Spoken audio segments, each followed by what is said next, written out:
The young girl carefully crept along the empty corridor of the estate, afraid to even take another breath. Just so she wouldn't be heard and caught, she had to behave as quietly as possible. The heroine had purple eyes and long brown hair. She covered her mouth with her hand and her cheeks flushed. Behind the door in the room sat a charming little boy, turning the pages of a book with his chubby little hands. How adorable. The girl was bursting with affection and wanted to inhale the scent of his hair and squeeze those soft cheeks. But you can't behave so tactlessly. You need to keep your impulses to yourself. Containing her delight, she quickly entered the room of a boy named Elliot, and he clearly did not expect to see her at all. The child instantly jumped up, frightened and wary, his eyes wide open and cold sweat running down his face. How terribly she had treated him before, if the little one was so afraid. My heart sank with pity. "Elliot, maybe we should go for a walk with Mom," she suggested, because she really wanted to walk with the boy and spend time with him. But there was no joy on his face. Quite the opposite. Elliot was in a panic and desperately looked for salvation. Tears glistened in the corners of his large eyes. The boy began to shake and backed away. Poor child. He lowered his head in resignation, as if he had done something wrong again, and his small body trembled with horror. Salty tears stung Elliot's cheeks as if he promised to fix everything he had done just to make amends. His mother froze in confusion. Her eyes filled with silent shock. She even threw up her hands, not understanding why the child was crying and reacting this way. If Elliot is not guilty of anything, then why is he begging not to scare him like that? The girl could not understand what she had done wrong. She stepped closer to comfort him and explain that he was in no danger, but Elliot suddenly let out a piercing squeal. He was overcome with nervous hysteria, and the girl could not stop it, although she had not touched him with a finger, so what was wrong with him? The father came running to the screams and picked up the boy in his arms. "Hush, hush, Dad is nearby, everything is fine." Here he is, the typical hero of a romance novel, a perfect face and body, a captivating gaze, and indestructible charisma.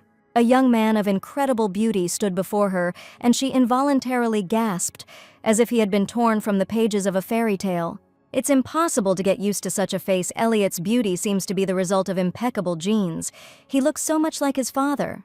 The dazzling young man hugged his son tightly. Now everything is fine, at least the father treats the child carefully.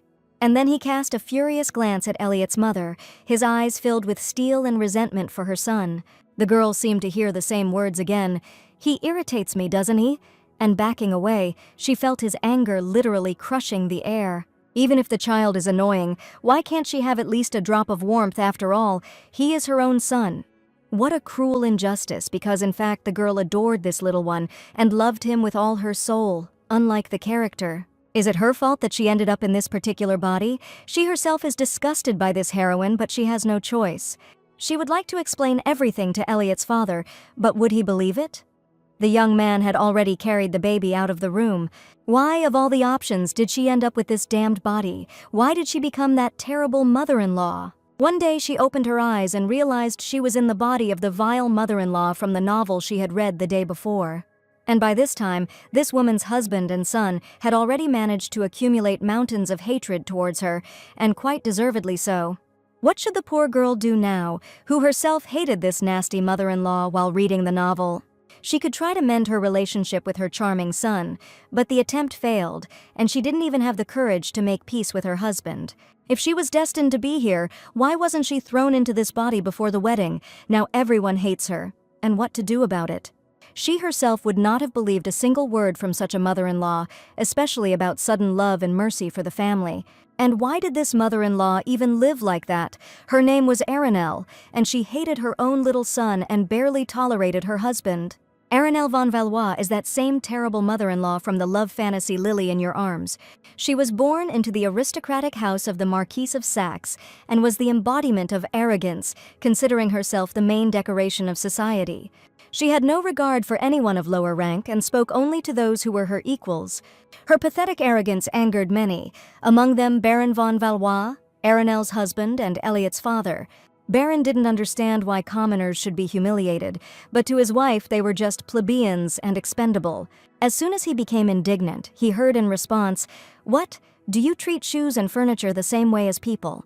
These words stunned him again and again. Baron's wife was saved only by her last name. Without it, she would have been nothing, an empty piece of trash. Over time, Arinel bore Baron a son, the beautiful and charming Elliot. Baron resisted for a long time and did not understand why his wife was so obsessed with sharing the same bed with him. But everything was simple. This vile wife needed a child to become the full-fledged mistress of the von Valois house. Every action she took in the novel made one want to wish her the most painful things, because Elliot grew up without maternal love, in an icy atmosphere of contempt. He reached out to his parents, loved them, and this only fueled his mother's rage about why this child was constantly clinging to her. And, remembering the original story of this vile woman, the girl understood why Elliot was so afraid of her now. Further along the plot, Elliot grows up, becomes the main character, brings his fiancée Doriana into the house, and Aranel, now in the role of mother-in-law, begins to bully and humiliate the girl. She will do so much evil that she will be expelled from the Valois clan, but even after that she will continue to persecute and almost bring her daughter-in-law to death. In the end, the enraged von Valois family executes this scumbag for all his rotten deeds. After the execution, the Valois family will finally breathe a sigh of relief and live peacefully, and Elliot and his bride will be strengthened in their feelings. And everyone will live happily ever after. But now it turns out that the girl will either be executed in her mother-in-law's body or crushed by the family's hatred. This cannot be allowed to happen. It is enough to simply not commit all those atrocities. Then she will remain alive, especially since Elliot and Doriana were her favorite couple. She didn't want her favorites to hate her, but Elliot was already 7, which meant he had been building up his disgust towards her for 7 years. Only Dorian remained. According to the plot, Baron and Elliot will begin to take care of her. Perhaps it is worth pulling the girl over to their side. After all, at the beginning of the novel, the terrible mother-in-law doesn't even know Doriana yet, but soon she will become part of their family. And if in 10 years Doriana stands up for Aranel in front of her father and son, considering her not so bad, this could save her life. In addition, you will be able to accumulate karma points through the main character and gradually improve the family's attitude towards this vile character. Here it is, a brilliant idea to avoid execution and gradually establish contact with the House of Valois. Doriana, just wait a little longer, she said mentally. Your future mother-in-law is already on her way to you to become the best guardian in the world. Thus, the girl in the body of her terrible mother-in-law took the first step toward salvation from imminent death. A huge building towered before her. The current Aranel didn't expect such a scale. Yes, it was impressive. It was the Rondini orphanage where poor Dorian was sent, where the girl was constantly subjected to violence.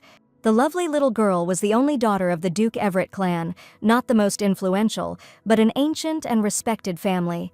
However, a terrible catastrophe left her an orphan. An accident took her parents away from her, and she was given under the guardianship of a distant relative, Baron Rondini. This vile man had been developing an inferiority complex towards her parents for years, and that is why he hated the girl. The only thing that kept him close was the Everett inheritance, but the plans were ruined. Baron, a close friend of Doriana's father, protected the property. And then the poison of envy, jealousy, and the Baron and Baroness Rondini's own worthlessness was poured onto the child, through beatings and humiliation. And when Doriana asked to be released into the house of the von Valois, the Rondinis immediately locked her in an orphanage to crush her only chance for happiness. Even knowing about the close connection between the Everetts and the Valois, even when Doriana and Elliot's relationship approached marriage, these freaks continued to persecute. How dare they treat Rondini's future daughter-in-law like this? They will be very surprised by what Aranel will do now. At the gates of the shelter, she was met by a frightened, dirty girl covered in bruises and abrasions, who quietly asked who the guest was. The child looked exhausted and hungry, but even this could not hide her true beauty. Emerald eyes like young shoots, golden curls, the girl was angelically beautiful and asked what business the lady had arrived for. Doriana was definitely standing in front of Aranel. Her heart beat faster. How sweet she was, how could she be so beautiful? It was as if an angel had descended from heaven. Where were the wings? Dorian must have hidden them behind her back. You need to pull yourself together immediately. The little one is already starting to get scared. Yes, she is exactly like in the novel, but it's better to check. Aranel put on a warm smile and asked if this wonderful girl knew if there was a child named Doriana Everett at the orphanage. Emerald eyes opened even wider. Did the guest really call her name? Dorian quietly admitted that it was her. Of course, such a bright child could only be the main character. The girl almost burst into tears with emotion. Before this, she thought that her son was the sweetest in the world, but her future daughter-in-law turned out to be even sweeter. She urgently needed to return to common sense. She even forgot for a second why she came and thought that the Baron or Baroness was now in the shelter. Aranel introduced herself as being very pleased to meet Doriana Everett. The girl's eyes widened and she clarified that the guest was talking about the director of the Rondini orphanage. The little girl called her guardian the director. Of course, Baroness Rondini really was in charge of the orphanage. But Doriana is her relative and the girl talks about her as if she were an ordinary orphan, one of everyone. What kind of attitude do these parasites have towards the child? It's painful to look at Dorian without bitterness in the chest. Well, Lady Aranel has a long conversation ahead of her with the Baroness, and she really does need a director, and the little one will help her. Doriana didn't even dare to think that such a magnificent lady could adopt a handicapped child like her. Of course, the guest didn't come to adopt the girl. Doriana nervously fiddled with her fingers, not understanding what she was saying. Since the lady is not going to take her, it means the guest is probably from another shelter. And so Doriana asked, almost begged, not to be taken from the Rondini shelter. What was she even talking about, poor little thing? The charming girl doesn't understand anything. Well, how lovely she is. She will be surprised when she finds out that Aranel came specifically for her. Doriana burst into tears and lowered her head. She assured that she would disappoint her mistress. She works poorly, eats a lot, moves too slowly.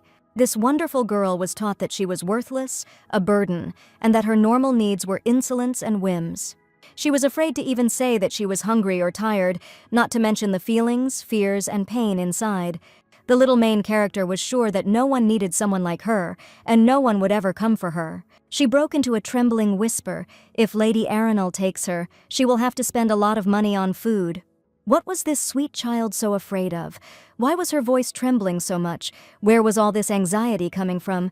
Aranel felt the traces of her vile guardians all too clearly. Doriana, sobbing, obediently lowered her head. Well, Madam Director just said so, which was to be expected. Director Rondini said that all other orphanages are a living hell for disabled children like Doriana. Her vile relative assured that there was simply no better place for the orphaned Everett. The shelter was the only place where she would be tolerated. The little girl was told that children who do bad work there are slapped in the face, and those who don't obey are put under arrest for a week. At least this shelter accepted such a lazy girl, but in other shelters, Doriana would have been beaten every day because the degenerates are unfortunate. What the hell did these creatures say to the little girl? What kind of orphanage even dares to treat babies like this? The flames of anger erupted from the girl. And these terrible, dirty, and worn clothes on the baby? There are some wounds and bruises all over her body and even her face. These freaks need to be deprived of the right to contact children. Who would have thought that such hellish shelters still exist, poor wards of Rondini? What is going on behind these walls? The girl clenched her fists with unbridled anger, but the baby is a relative of these two degenerates. What then happens here with ordinary orphans? To begin with, the future mother-in-law would like to make it clear that Aranel has nothing to do with the other shelter. The little girl's face showed open shock and genuine amazement. Isn't it true? These are the bastards. But then why did the beautiful lady need Doriana? And why does the girl need to meet with Director Rondini? Poor, charming little girl. She willingly and submissively accepts violence and terrible treatment. She needs to be rescued urgently. After all, as soon as Doriana gets out of here, she will meet people who will love her. Here she thought that cruelty was normal towards her. The heroine visited the nasty Rondini shelter to take the baby home, by the way. She has not yet introduced herself. The terrible mother-in-law reached out with her hand to the head of the little heroine. She so wanted to envelop this girl in warmth and light and quickly pull her out of this darkness. And now the beautiful mademoiselle strokes the golden hair of the most terrible orphan. Doriana was stunned by such a pleasant touch. Previously, other adults only beat the girl with their hands. She did not know that with the help of them, she could also convey affection. Doriana immediately blushed, not expecting such an impulse from her guest. The girl had such a warm hand, a certain happy feeling penetrated her heart. How nice it was when they stroked her hair. So the beautiful lady's name is Aranel von Valois. The baby will forever remember this name. Doriana was already happily putting her head under the young lady's arm, smiling furtively at what a beautiful name her guest had. Then the emerald eyes of the little angel flashed. Just a minute. What the guest had just said. The one-of-a-kind Duchy of von Valois. The same ones that can throw a flying bird out of the sky with just a glance. But why such noble and great people needed such a little thing? Doriana could not believe in her happiness. Arenelle von Valois is also the mother of Elliot von Valois, who will be a wonderful groom for the sweet baby. Well, in general, she doesn't keep anything behind her teeth. Why did Arenelle just dump everything on the child like that? She already has a lot of shocks today. Doriana froze in amazement. The beautiful lady offers to talk in more detail inside this shelter. Well, why did the girl scare and shock the poor child so much Arenelle hugged the baby? And now, as for the two rotten scoundrels, the girl will definitely make Baron and Baroness Rondini suffer. Well, the inside of the orphanage looked much better than Arenelle had imagined. Everything was neat. The girl invited the lady to hang her hat. The rest of the children looked healthy and clean. The orphans happily ran through the corridors of the orphanages. Most likely the reason for this is regular revisions, and Doriana looks like the most neglected child of all here. While the heroine was analyzing the orphanage, the girl began collecting trash from the floor and cleaning up after other children. On the way to the scoundrel's office, the little girl cleaned every corner, removed the leftover food, carried dirty dishes, and picked up trash. Who did these freaks turn such a fragile child into Doriana here does all the dirty work, while clearly not eating enough or getting enough sleep? But the baby is only 7 years old. She is simply exhausted and on the verge. How dare they torment Doriana like that? The girl works non-stop, to such an extent that she hurts herself and behaves as if it couldn't be any other way. The main character was abused, the only phrase in the novel that described the hell Doriana went through. Well, finally the beautiful guest and the charming little girl reached the office of the director of the Rondini shelter. Very good. And now the instructive storyline in the novel will begin. It's time to punish the scoundrel for all this abomination. The little girl cautiously and fearfully knocked on the door of the director's office and introduced herself like an ordinary orphan.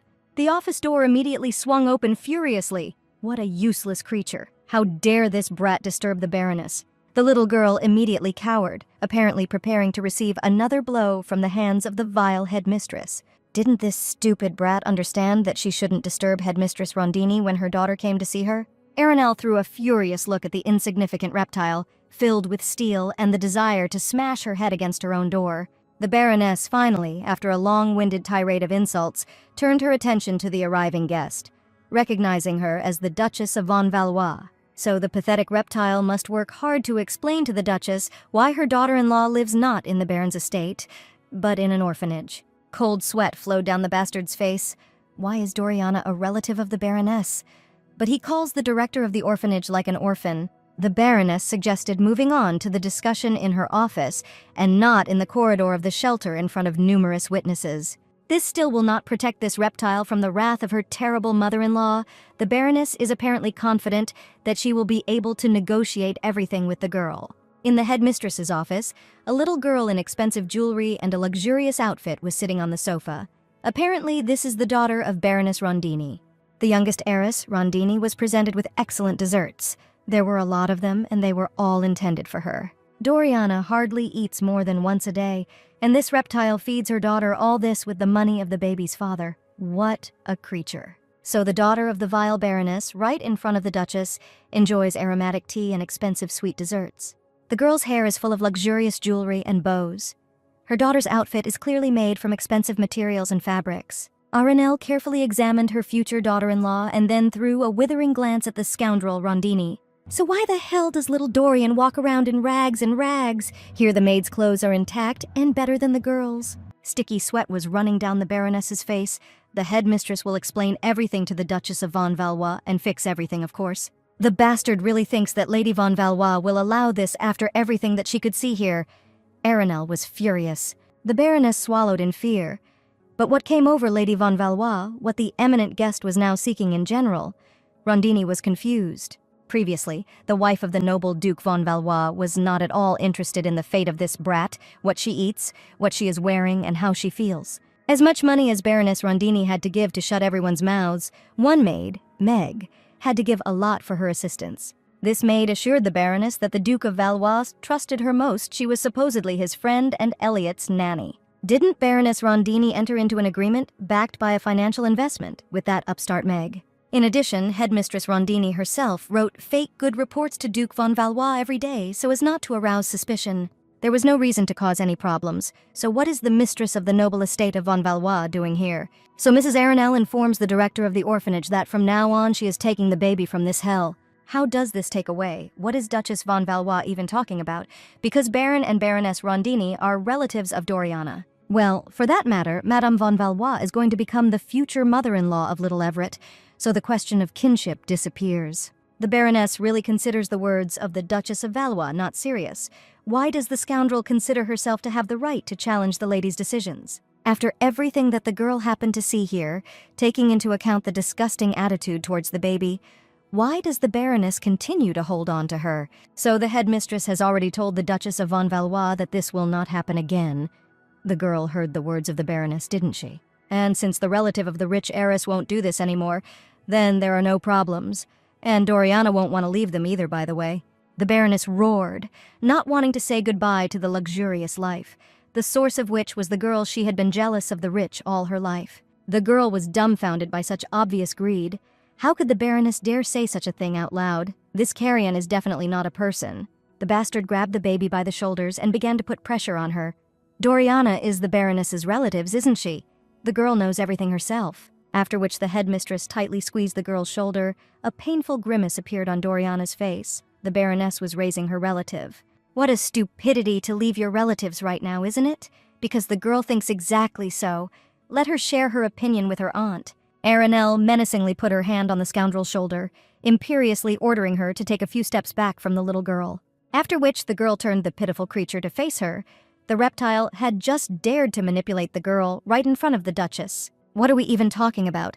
What does it mean to manipulate? Baroness Rondini was obviously a stupid and untalented hillbilly who did not match the outfits of a noble lady. Imposing her vile will while saying that the baby was raised by a relative, this is manipulation, as she only dared. The Duchess is not at all sorry that the worthless and unnecessary Baroness will no longer be able to extort money by manipulating the baby. Under the pretext of Doriana's living expenses, the cost of quality food for the baby, and good clothes for her. No, because Doriana Everett is the only breadwinner in the Rondini family, she and her husband don't know how to do anything, but they have already enjoyed a comfortable life.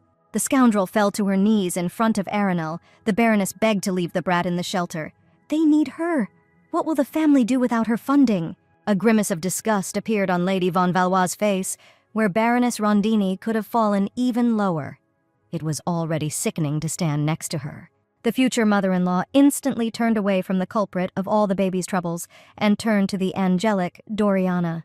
So the gorgeous lady wants to become the girl's guardian in the future and live with Doriana together in the same house, like a real family. And what will the baby herself say? Does Doriana want to go with her future mother-in-law? Does she want to become a member of the Aranelle family? The girl simply cannot leave the baby in an orphanage where she is bullied every day, but where she will live is now another question. And it is important for Aranelle to respect Doriana's choice if the baby is uncomfortable. She can refuse and another good place will be found for her. This is not true at all. The little girl immediately blurted out the answer with such anguish in her childish voice, the girl froze in amazement. The baby straightened her back and acquired a confident look. A certain strength lit up in her eyes, and here was the true main character of the novel. Doriana practically shouted to the entire office of Headmistress Rondini that she would go with the beautiful lady, slightly embarrassed by her volume. Of course, the baby will go with the lady if it does not cause any inconvenience. The girl simply cannot become a burden, Aranelle herself called her. That's true, but after so many years of being taught her own worthlessness and cruel treatment, the baby really believed that she did not deserve warmth. And then such a magnificent noble lady came to the shelter personally for her and wants to take the girl into her family, extending her hand. This is just something incredible. Is this really happening to Doriana Everett, the clumsy, incompetent one? And now the hand of the little main character of this novel is already reaching out to the hand of the main villain of the work, who has taken the path of correction. For some reason, Doriana Everett unconditionally believed her new acquaintance, and the future mother-in-law will do everything not to betray the baby's trust. And now, two beautiful ladies need to get out of this hell as quickly as possible and go to their happy life together. It was all so strange. How beautiful this noble lady is. The girl has such warm and caring hands. The baby seemed to arrive in a dream, because Doriana considered herself a non-entity who served as a burden to everyone. Looking back, the little main character was sure that she would live in this orphanage all her life and die here. For the little girl, it was like a huge, dark swamp, from which she did not have enough strength to get out. It swallowed Doriana. What a beautiful sky overhead. What a friendly wind greeted her outside the shelter. The baby began to cry. The rays of the sun are so soft and pleasant, and the hand of a gorgeous lady is so warm and friendly. How can this happen to her? Lady von Valois immediately turned around at the tears of her charming companion, which was what the girl had done wrong. Why is the charming child crying again? Something scared Dorian or something happened. Nothing terrible happened. The girl's cheeks flushed. Her emerald eyes radiated a radiance. The little girl was just very, very happy. Doriana simply couldn't believe that this was happening to her and burst into tears without noticing it. The girl immediately jumped up to the angel in the flesh. The future mother-in-law carefully and reverently took her little hands. She can cry as much as her soul requires. But the girl must know something very important. Doriana will definitely be happy in her new mother's house. She promises this. Let the little one not even doubt it. Aranel will do everything for this. Doriana nodded her head, sobbing with tears. So it's time to show the little girl the magic of money. Because the girl now needs positive emotions so much, it's time to provide them. And then, after a couple of minutes, the young princess carefully and warily came out of the fitting room, wondering if she could really wear something like that. Aranel was torn with emotion, of course. What a cutie this girl is. It's simply impossible to take your eyes off her. Let the baby not be shy and boldly try on another luxurious dress, but in soft blue tones it suits Doriana very well. And this one has a lovely collar, perfect for everyday walks, and probably quite comfortable. Well, what can you do if this charming baby suits absolutely everything that was expected from the main character of the novel? The satisfied girl approached the kind boutique saleswoman and asked to prepare all the available clothes for the baby. The girl blushed with embarrassment. Doriana simply cannot accept so many clothes. The ones they took from the shelter are enough for her. What a charming and bright creature. How can you be so sweet? Is it even legal? If you buy this sweet little girl a lot of clothes, Doriana will really feel burdensome. But how can she resist? The baby must look at this differently, because Doriana will become the next mistress of Valois. The Duke's bride cannot wear old clothes. Then people around will begin to slander, because the von Valois clan has so much money, and at the same time they treat their daughter-in-law this way. Everyone will think that the Duchess of Valois is a bad person, but the current mother is not like that at all. The girl does not agree with this. The girl is very pleased to hear this from this charming little girl's support for the main character of the novel is already in her pocket. In this case, Aranel simply has to dress the girl in beautiful clothes if Doriana wants to show others that her guardian is a good person. The baby's cheeks lit up with color. The girl understood everything, and from now on will put on only the best so as not to let the girl down. The future mother-in-law is very grateful to her little daughter-in-law. What a wonderful and smart little girl. The girl couldn't be happier. Inside the little main character, there was a strong feeling that the little girl had been pulled into something again. The charming girl remained in the dress that she liked more than others. Madame will send the rest of her clothes to the von Valois estate. The girl came out of a fashion boutique, holding the hand of a cute girl. Curious ladies were already crowded behind her. Is it really the Duchess of von Valois? What is wrong with her, and what kind of unfamiliar child is next to her? Aranel is holding the girl's hand. Everyone can see this, right? The Duchess is not at all the kind of person who bothers with small children on her own. This is all very strange. The other girls agreed with the instigator of the conversation. Perhaps something happened since the Duchess touched this child. Then the gossips froze in fear. While enthusiastically discussing the wife of the Duke of Valois, the ladies did not notice the heroine of their dirty gossip approaching them at all. As soon as the Duchess came closer, the gossips immediately fell silent and looked at each other. As much as Aranel managed to hear, they were all finished. The girl took a deep breath. Duchess von Valois watched the chatterers for some time. Sticky sweat began to flow down the faces of the culprits. What will happen now? Everyone knows that this lady is not distinguished by mercy or good nature.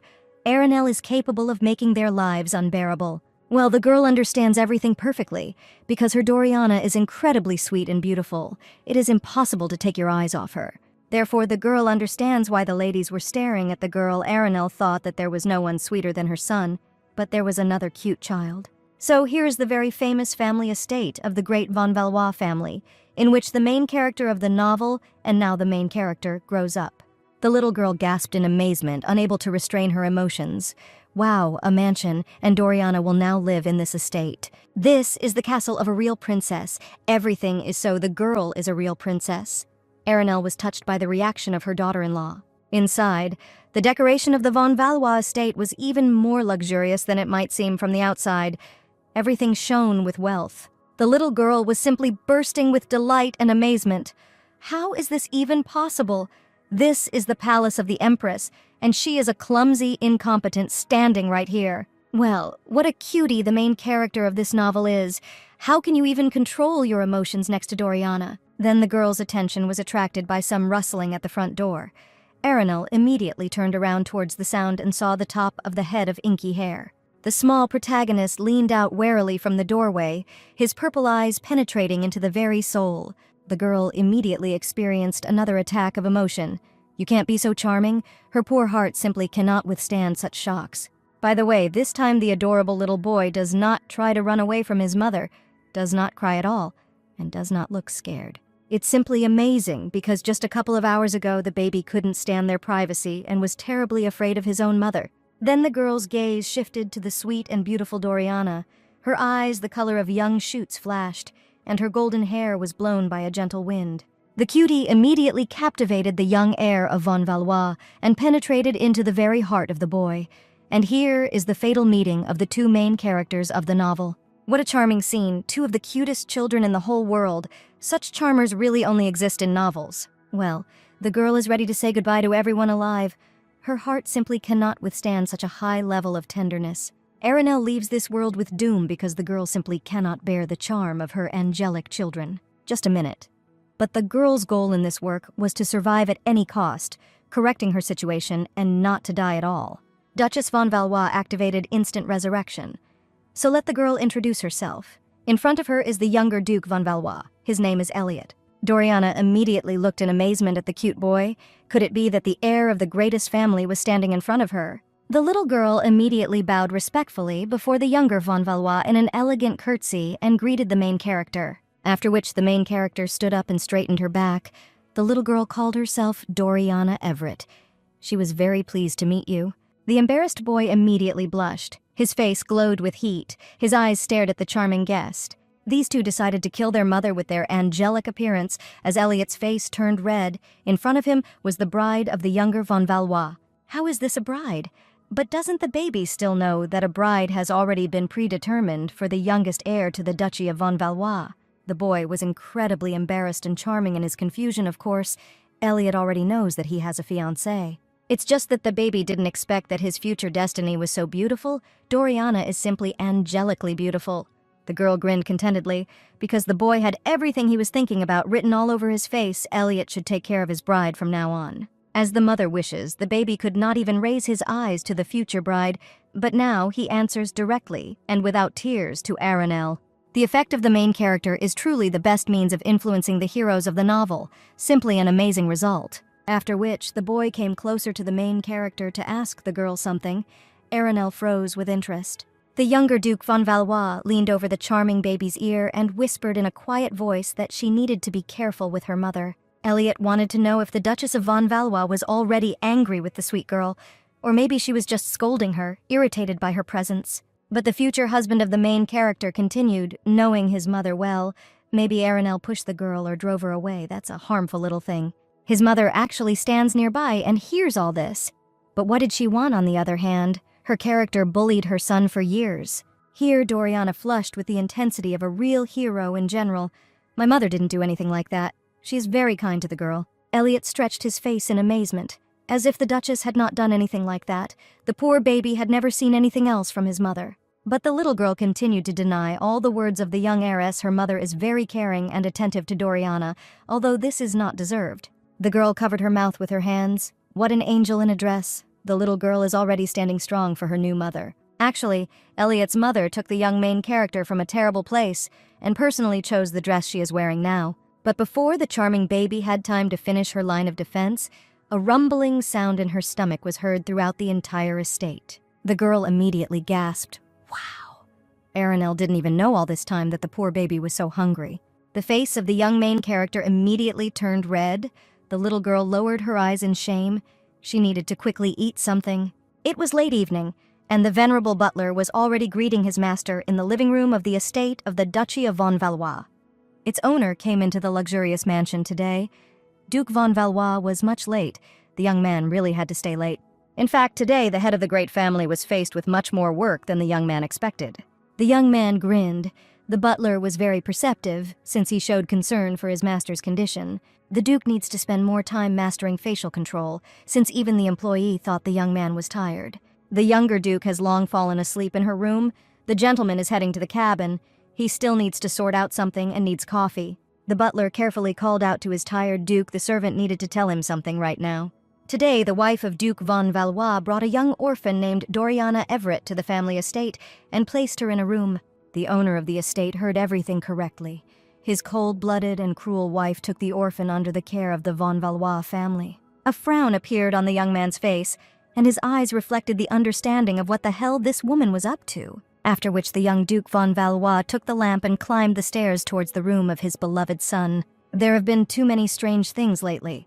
The butler reported that the guardians treated the baby worse than the servants, although Meg never said anything like that. The maid assured her master that the charming heiress of the Everett family was living well under the wing of Baron Rondini. The young master ordered the butler to find out about everything secretly, and also reveal the true state of affairs to the Imperial Tax Service. And finally the business was over. The young man could allow himself to be just a father, looking at the sleeping baby. Well, for him, Elliot is charming. The boy is so sweet and warm despite all the circumstances his father doted on him. Most people say that the little heir is an exact copy of his father, but this is not at all true. If you look closely, the younger von Valois looks more like his mother, Aranel, with a raised nose and small lips. Deep purple eyes the color of violets, a real mother's son. Then the baby suddenly woke up. Apparently his father woke him up with his visit. The young Duke apologized. In all likelihood, it was his fault. The Duke did not want to wake up his son at all, just to see him. The cute baby smiled and stretched out his little hands to his beloved father. Even his blooming smile is the same as his mother's. This is a lovely angelic child all in Aranel, but to their common happiness, the boy resembles the girl only in appearance. Although, in truth, the husband has never seen the Duchess of Valois smiling, so how does he know what kind of smile she has? The young father hugged his baby tightly to him.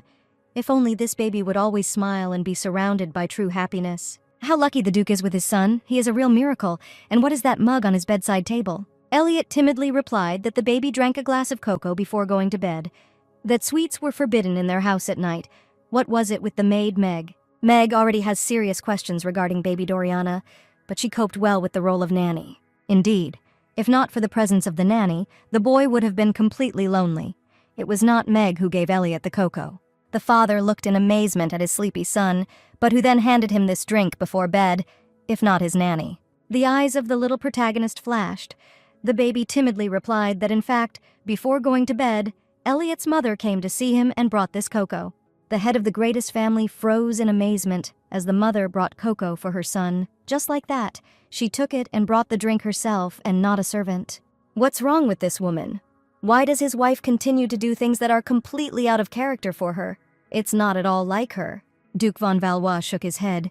You need to discard all such thoughts and stop looking for answers to such questions. Since the baby has already managed to thoroughly brush his teeth, let him go to bed quickly. Because it is already very late, they will both have to get up soon. The young father put his hand to his head. The young man does not understand anything at all about what is happening, what is going on in his house, rather than his vain, cold-blooded, cruel, and empty wife taking him like that in an instant and changing. Is this even possible? During this time, Aranel disappointed him countless times, and the Duke again expected something. What stupidity. After all, Aranel has always been like this, so why should she suddenly change? This is the very essence and nature of his ill-fated wife. At the other end of the corridor of the von Valois family estate, another person could not believe the drastic changes in the Duchess. This evening, the young Duchess went into her son's room, and with some warmth unusual for her, handed him cocoa. The little heir of von Valois was confused and amazed. His mother just brought cocoa for her son. There was nothing to worry about.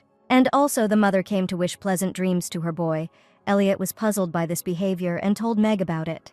Didn't it seem to his nanny that his mother was somehow affectionate and caring towards him today? The baby's cheeks flushed. And when the baby ran into his mother in the corridor at night, the Duchess was not at all angry with him. On the contrary, Aranel brought spicy cocoa to her son's bedroom. Afterward, the maid was not at all happy with this state of affairs. Meg immediately rushed to the child.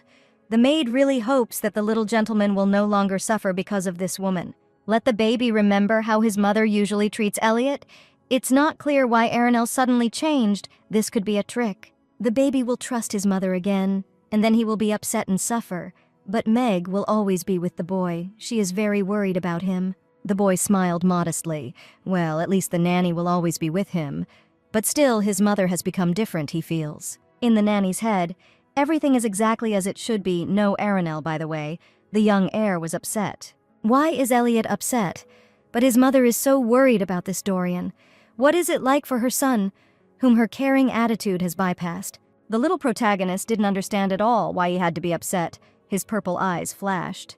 The bastard Meg knew very well how painful it was for this boy to be indifferent to his mother and answered, because Dorian had essentially stolen his mother's love. The sparkle immediately went out in the beautiful eyes of the young heir von Valois. It was painful for the baby to listen to this, and this was what the nanny was counting on. The maid was pleased that she was able to extinguish this outburst of pleasant emotions from the boy towards his mother. The charming heir analyzed something diligently, and for a long time it was read in his purple eyes. In fact, little Elliot is not very upset by this attitude towards Doriana. It does not seem like stealing his mother's love. And in general, if his mother treated her son so rudely and cold-bloodedly, this is not a reason for the same to apply to others. The words of the true protagonist. Of course, little Duke von Valois would be lying if he said that he was happy. Elliot was sad. But how well and carefully his mother takes care of the young main character makes Elliot much happier. Why does the boy feel warmer inside? And why is this charming girl incredibly beautiful?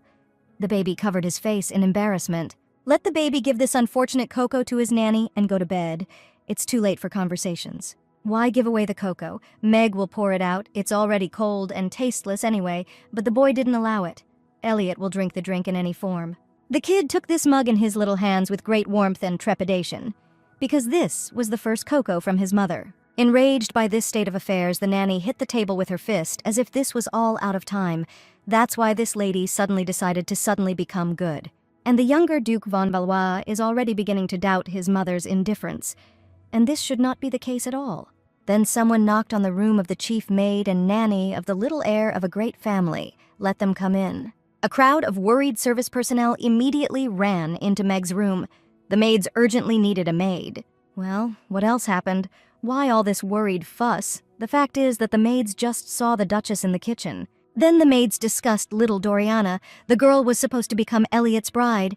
This is the same one from a destroyed family or something. In all likelihood, the maids are forced to cook so late because of this orphan. And one of the maids knew that their mistress personally chose outfits for her daughter-in-law and bought the entire collection for her. What happened to Aranel? The next whims will pass in a couple of days. But they just have more work. How infuriating it is. Then, all three sarcastic gossips suddenly fell silent and stared at the kitchen doorway, their eyes wide open. The mistress of this estate entered the kitchen, and the maids here are having a good time with such fascinating conversations. The maids gulped and looked at each other in horror, each realizing that they would be in big trouble now. The maids plaintively reported to Meg that they were just discussing Doriana. Let her put in a good word for them. In fact, they were punished justifiably for dirty gossip, which preventive measures were named by the Duchess. But the lady did not punish the gossips in the kitchen in any way. This time, the maids got away with everything. The Duchess always mistook the service staff for dirt, but here she showed condescension to those who slandered her behind her back. If this continues, the lady may start running the estate, and this will complicate everything. They already have a lot of work to do because of this girl. As Meg thought, one cannot ignore the fact that the Lord had really changed.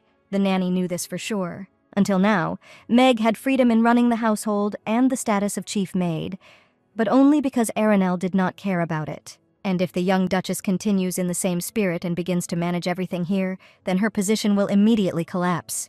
But the maid had been building it up for years in difficult ways, and everything was fine with the main maid. Meg was just thinking. Mung had a bad feeling, so she found it difficult to concentrate and didn't understand anything. And what should the maids do now? They always did what Meg told them, and it was so nice. Suddenly, the mistress starts to interfere. The head maid stood up from her seat. Everything will be fine, because Meg will take care of everything and settle everything even with Aranel. The maid will not leave it like that. Even if her subordinates do not even doubt her, the guilty will be punished. Of course, from Meg's deceitful speeches, the rest of the maids immediately began to babble, trusting in their powerful savior. After all, even if you bring one person to the estate, there will be more work for the staff, and Aranel only glares angrily at the honest workers. That's exactly how it was. The maids told their boss so, only the main servant would understand them like no one else. That's right, maids should trust their leader. Who else would take such care of them? Everything is exactly like that. Meg kept telling me that Duke von Valois himself trusted her most of all, because in childhood she and the young man were practically friends. And Mrs. Arenel can't do anything about it, because the head of the greatest family and the main maid are so close, of course, everything is like that. Of course, the maids are right. Meg and Mr. von Valois are very close, much closer than the spouses themselves, but you can't talk left and right about it like that. The 6 main maids obligingly bowed and left the office. Guess what? Meg exaggerated a little about their relationship. What can we do now? But how flawlessly it works with the maids.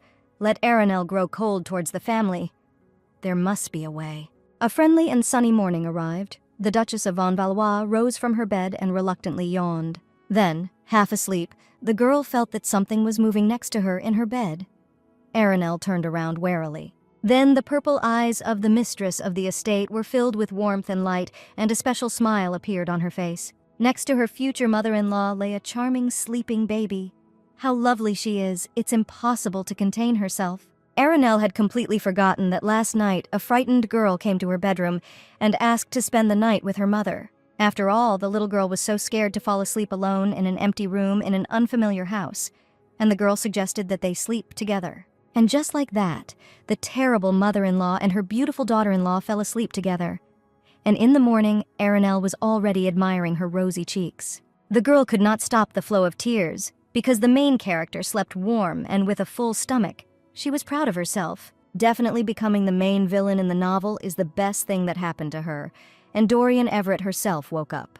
In all likelihood, the mother woke up the girl and apologizes. Everything is in order, as the Duchess herself slept. It's crazy how cute Doriana is. You need to activate a calm face. Mother slept well today. And how is the baby feeling? Arenel thanks God that the girl received the body of her evil mother-in-law. This is definitely an amazing opportunity for her. Well, in that case, it's time to go to breakfast. Doriana ate so well yesterday that she's not hungry yet. They also drank cocoa before bed. Well then, let the young main character choose what the girl would like to do today, what her wishes are. Charming Doriana was immediately confused by the question asked to her mother, wants to know what her future daughter-in-law wants. It's just that no one had asked the girl what she wanted before, so Doriana couldn't answer. But Mother was waiting for an answer. There is an urgent need to answer at least something, because Arenel looks at the baby so expectantly and waits for her wishes. The girl smiled warmly at her future daughter-in-law. Tenderness and warmth were visible in her eyes. Why was the baby silent for so long? Confusion was born in the emerald eyes of the little main character. Doriana had no idea what she wanted. She had never thought about it. But at this moment in time, the only thing the baby wants is to be close to her mother. Nothing more is needed. Then her mother's thin and warm hand lay on the little girl's shock of golden hair.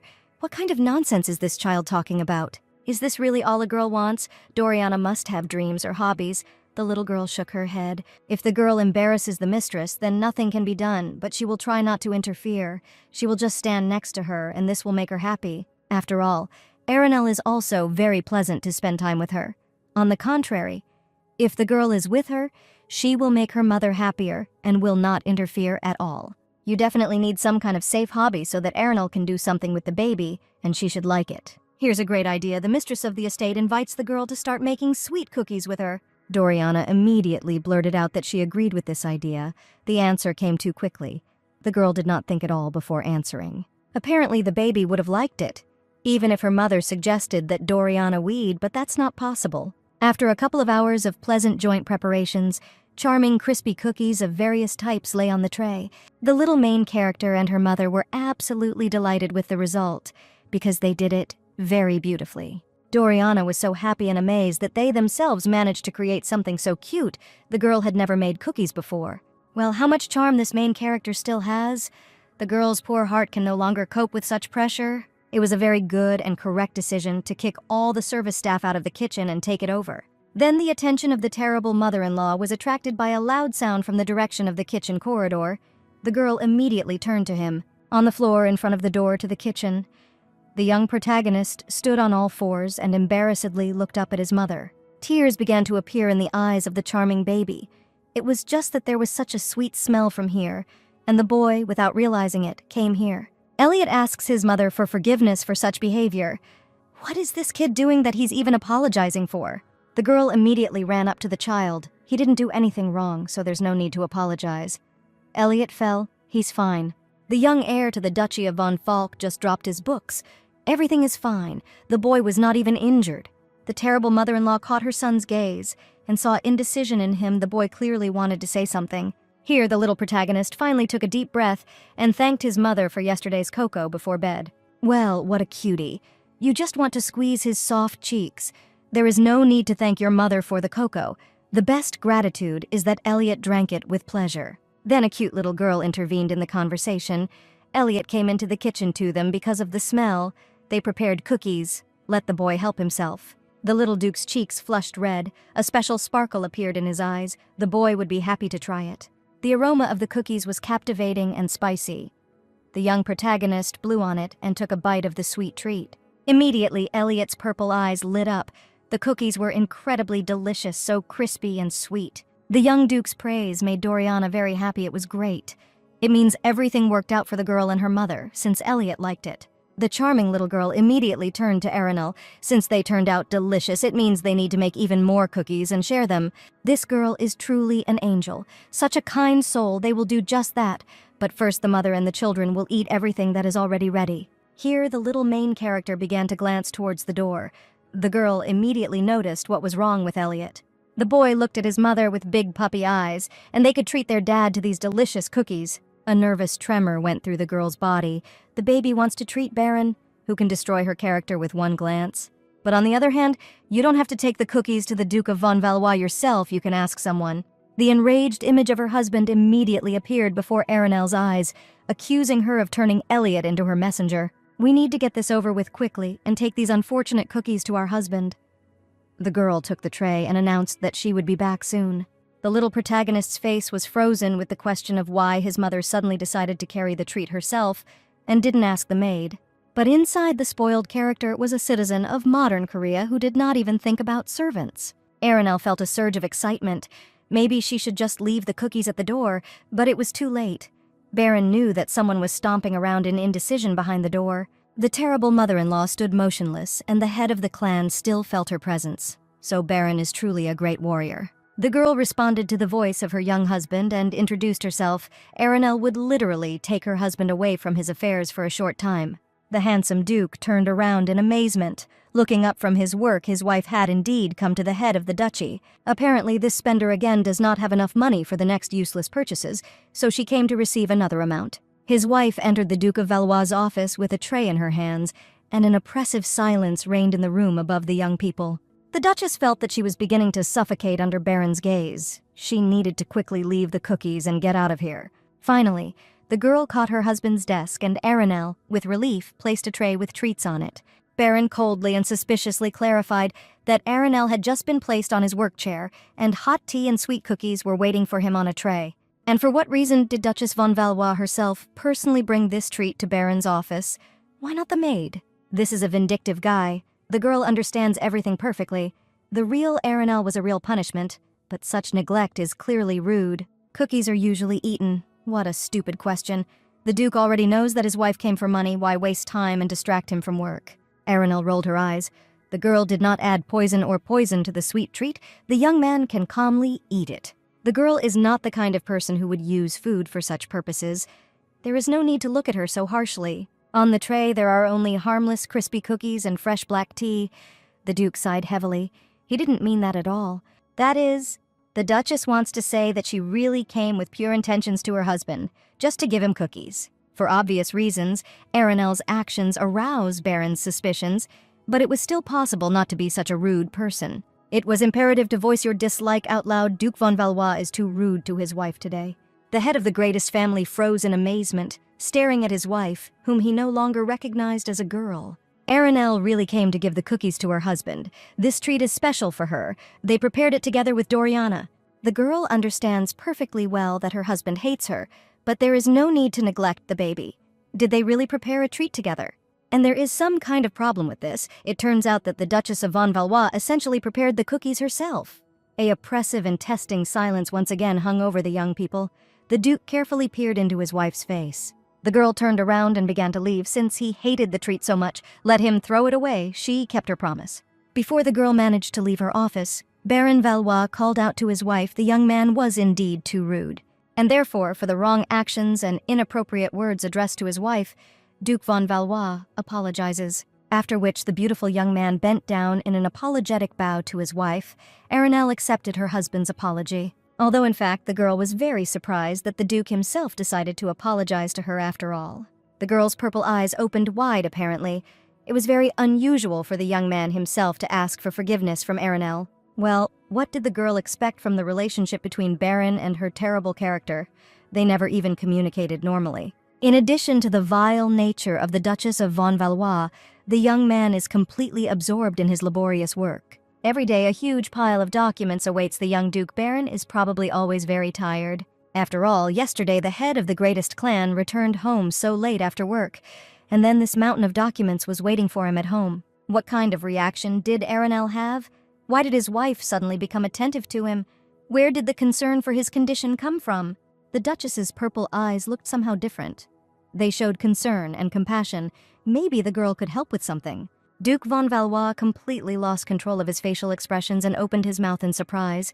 Who was she in front of him? The girl felt sincerely sorry for her husband. It was like coming home after working overtime and working from home afterwards. Probably the necessary special knowledge and skills to help Baron, why she suggested. The young man was confused and tried to quickly end their dialogue.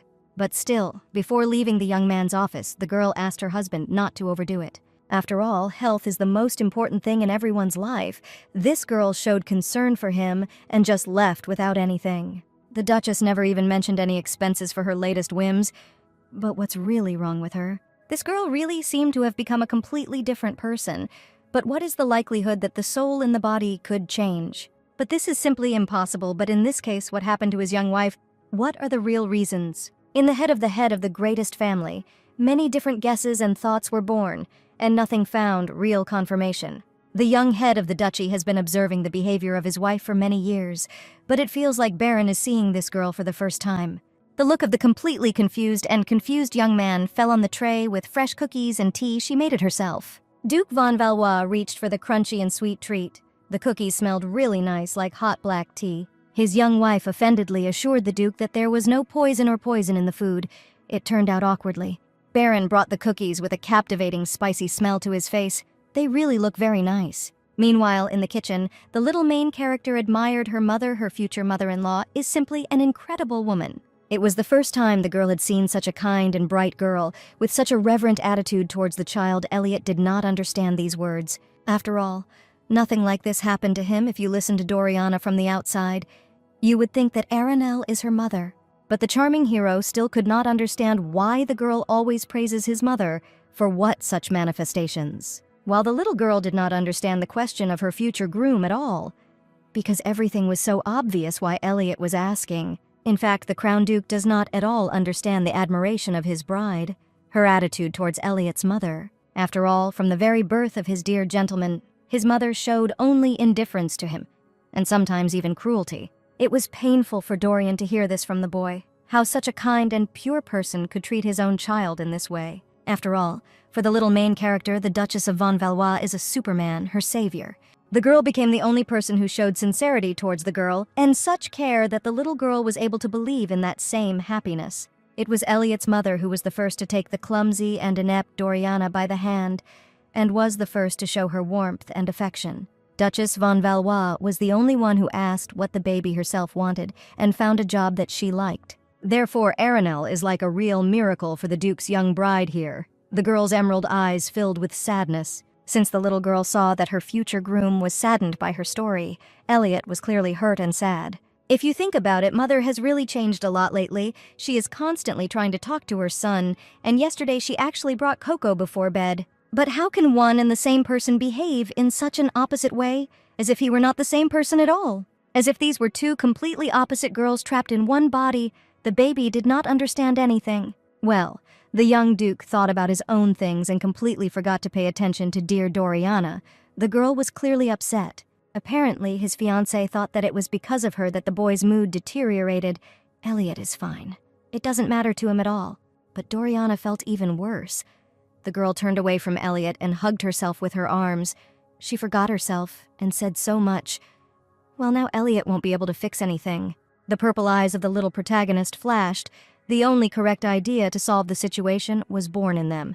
Elliot clenched his small fists, so the young master has no choice but to divert the girl's attention. The charming boy invited his interlocutor to stop thinking about sad things and play with toys. The eyes the color of young leaves immediately lit up. What child doesn't love to play? It was a win-win option. And in the children's room, the plush pink bunny was already a beautiful princess and greeted his old friend. The friend was a teddy brown bear, who was also a princess from the kingdom of Clubfoot. The charming girl's performance came out very smoothly and naturally, but poor Elliot tortured himself with every line for her sake. Well, why did his future bride choose to play with these dolls and even give Elliot the role of the princess? However, his lovely future bride loves all these plush toys so much because his mother gave them to her. Doriana herself said so. How could one refuse her after such a thing? Elliot suffered for her sake. The boy had something in pain. Something was wrong with his face. Elliot looks like something is hurting him. Maybe he should tell the doctor everything is fine. Not worth the worry at all. Here the girl had already returned to the little main characters of the novel. What is this happening now? Aranelle covered her mouth with her hands. The heart of the terrible mother-in-law is about to be torn into pieces. The angels are playing with plush toys. Well, much more cute. Where is the limit? The little girl with emerald eyes noticed that her mother had already returned and was watching her children play. Aranelle did not take her admiring glance off the cute kids. Everything is so, and these two charmers are playing with dolls. What a delight. Doriana nodded contentedly, while Elliot could finally exhale after the shameful game of princesses. He was already at the last reserve of his strength. Duchess von Valois drew her attention to the fact that now the main character does not run away from her at all when she enters the room. The owner of the estate, von Valois, was walking along the corridor and froze when he heard the joyful laughter of children from the room. His eyes widened in amazement. His cold-blooded and disgusting wife sat on the floor surrounded by children with a stuffed dog and threatened to eat the beautiful princesses. The daughter of his friend Everett, with a heroic air, ordered the villain to be left to her, and his dear son diligently played along with the two young ladies. What an unhealthy and unrealistic situation this is in front of the young man's eyes. Maybe the Duke really overworked himself at his job. This is definitely some kind of nonsense or mischief of his tired brain. Aranelle cannot sit on the floor and shoot magic spheres at a teddy bear. Here, the internal struggle of the Duke of Valois was interrupted by the voice of his beloved son, who had already noticed his presence. Ice-colored eyes immediately widened. Baron's consciousness immediately cleared. The loving father nodded warmly to his son. Duchess von Valois turned in amazement at her husband, wondering what Baron was doing here and how long he had been watching their plush fight. Well, the girl was just playing a prank on these two little ones. The children were just starting to get the hang of it, and he ruined everything. The couple saw each other again. Baron calmly asked his wife if she was really playing with dolls with the children. That's all. The Duke visited them on some issue. Cold sweat began to flow down the young man's face. In fact, no, the Duke was simply shocked by Aranelle's behavior, so he froze in front of the room. The terrible mother-in-law stared questioningly at her husband. Why did the Duke look at them so strangely and remain silent for so long? Finally, after a long and difficult silence, the young man said that he had come to thank. Aranelle looked at the Duke of Valois in amazement. The young man came to thank him, but for what kind of merit? The young man sighed heavily. Everything is exactly like this. The head of the Valois clan would like to thank the ladies for the delicious treat. The girl nodded good-naturedly. It was not worth such honors at all. She and Doriana were only happy to be busy with cookies. Then the protagonist's father walked up to his wife and sat down next to her right on the carpet, wondering if this was happening. This dazzling young man is too close to her. Baron also wanted to thank his wife for sorting out the baby's problems. The captivating hero whispered into the girl's ear in a velvety voice how grateful he was to her. Her heart began to beat treacherously. We urgently need to switch to the children. The Duke is seeing little Miss Everett in person for the first time. Let the girl say hello to him. The sweet little one came closer to Baron and bowed in a graceful curtsy. Her name is Doriana, and it's nice to meet you. The charming girl's cheeks turned pink. Her emerald eyes were embarrassed. She was grateful that the master allowed her to stay here. The eyes of the terrible mother-in-law became unbearably painful from the blinding cuteness of the main character. The baby simply shone. This girl is so cute, she's already glowing. This is the unsurpassed magic of the main character of the novel. The stunning effect is activated. Duke von Valois nodded discreetly in response to the little girl, his gaze cold and appraising. The terrible mother-in-law was extremely outraged by such an indifferent and meager reaction to the politeness and warmth of the baby. Was it really so hard to smile even a little? The girl simply had no words. Even the boy could not stand it and turned to his father. At such moments, you need to smile, but such an empty expression on her father's face makes everyone scared. He scares Doriana. The young duke froze in his place in shock. That is, how is he scaring their little guest? Her son speaks seriously. Does the face of Duke von Valois really frighten others? The young man grimaced in an unpleasant way and looked at the others. Elliot roared that now everyone was even more scared. Even the duke's wife looked at him in amazement. Could this really be true? Baron covered his terrible face with his hand.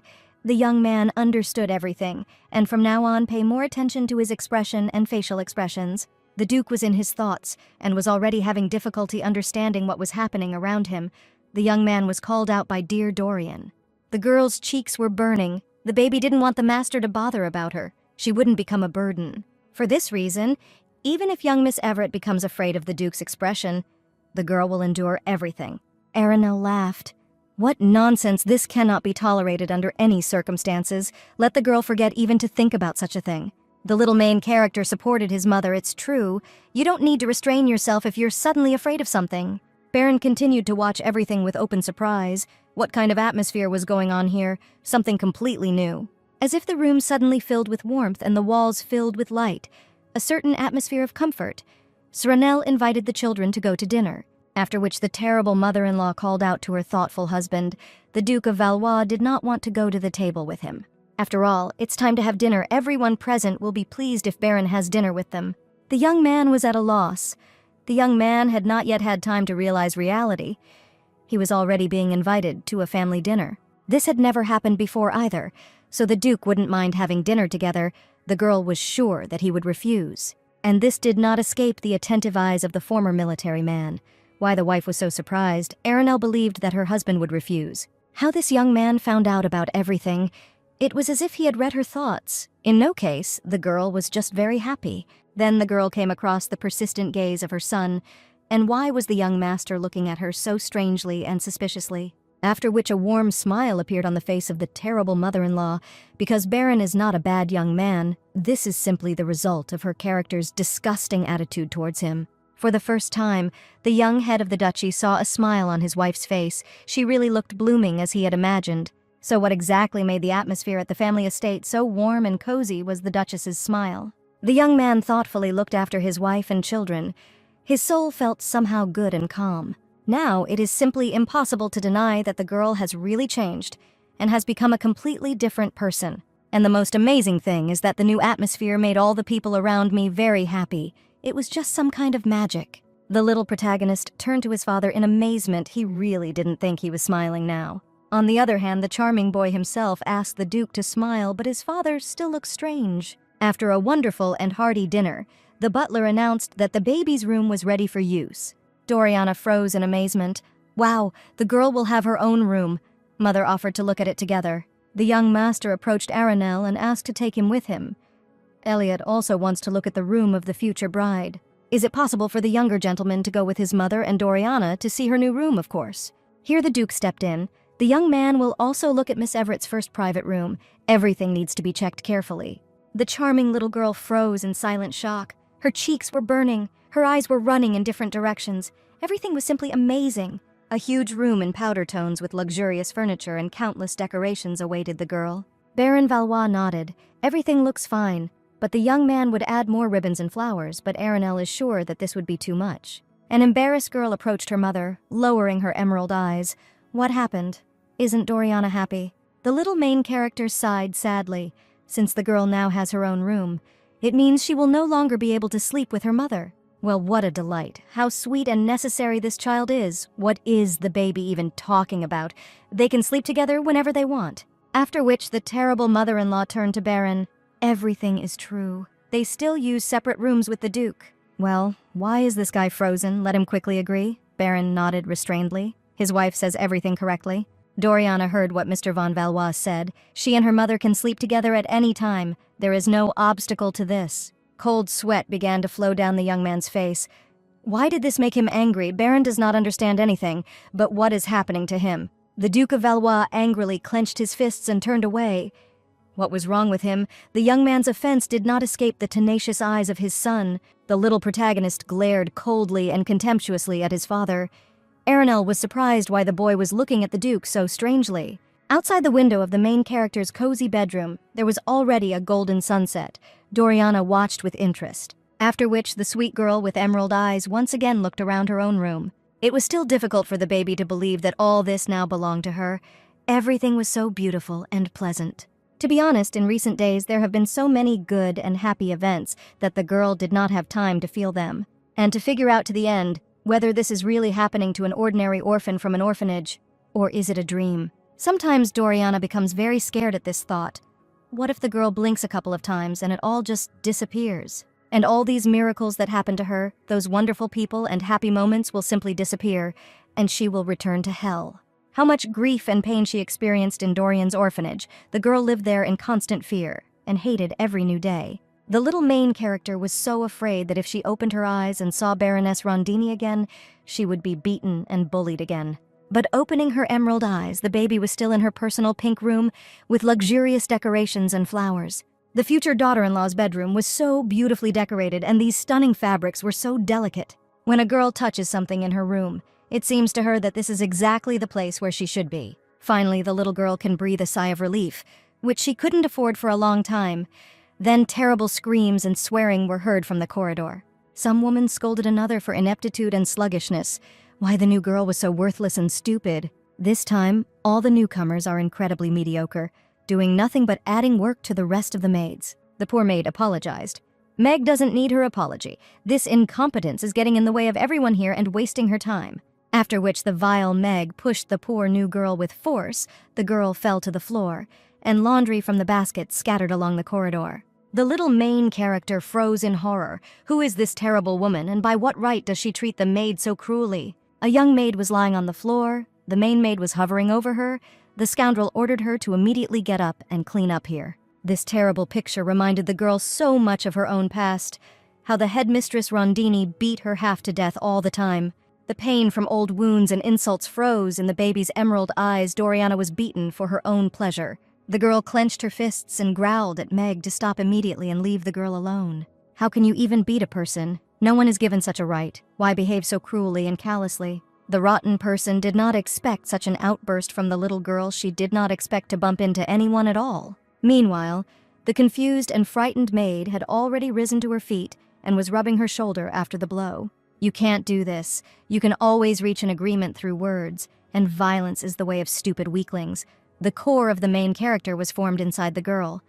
Meg felt like the mistress of the Valois family estate while she was not the real one, so she was confident in her impunity. By the way, training and forming service personnel is the work of a servant. The bastard crossed her arms in front of her. The little girl believed that she knew much more than she did about hiring and training maids. What a little rat! Miss Everett better not interfere in the affairs of the head maid and her relationship with the maids. Meg needs to immediately suppress the morale of this upstart. If Doriana interferes in her affairs, this will complicate everything. She understands this. The young mistress understood the maid manager well, or Doriana would have trouble understanding. The little main character ignored the scoundrel's question. Even so, the maid did not expect such a character from this brat. What can this little girl allow herself to do? She's only been here on the estate for the first day, and she already dares to contradict the main maid, the mistress of this mansion. The new maid, with her head bowed, obediently waited for her turn to come. The girl felt very sorry for her. Doriana felt compassion for her and saw herself before.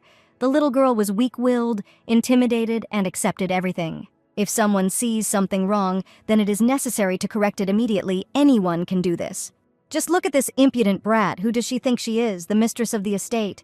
Meg is in charge here. The little girl is shaking so much, but still tries to keep her face and bend her line, apparently trying to match the aristocrat.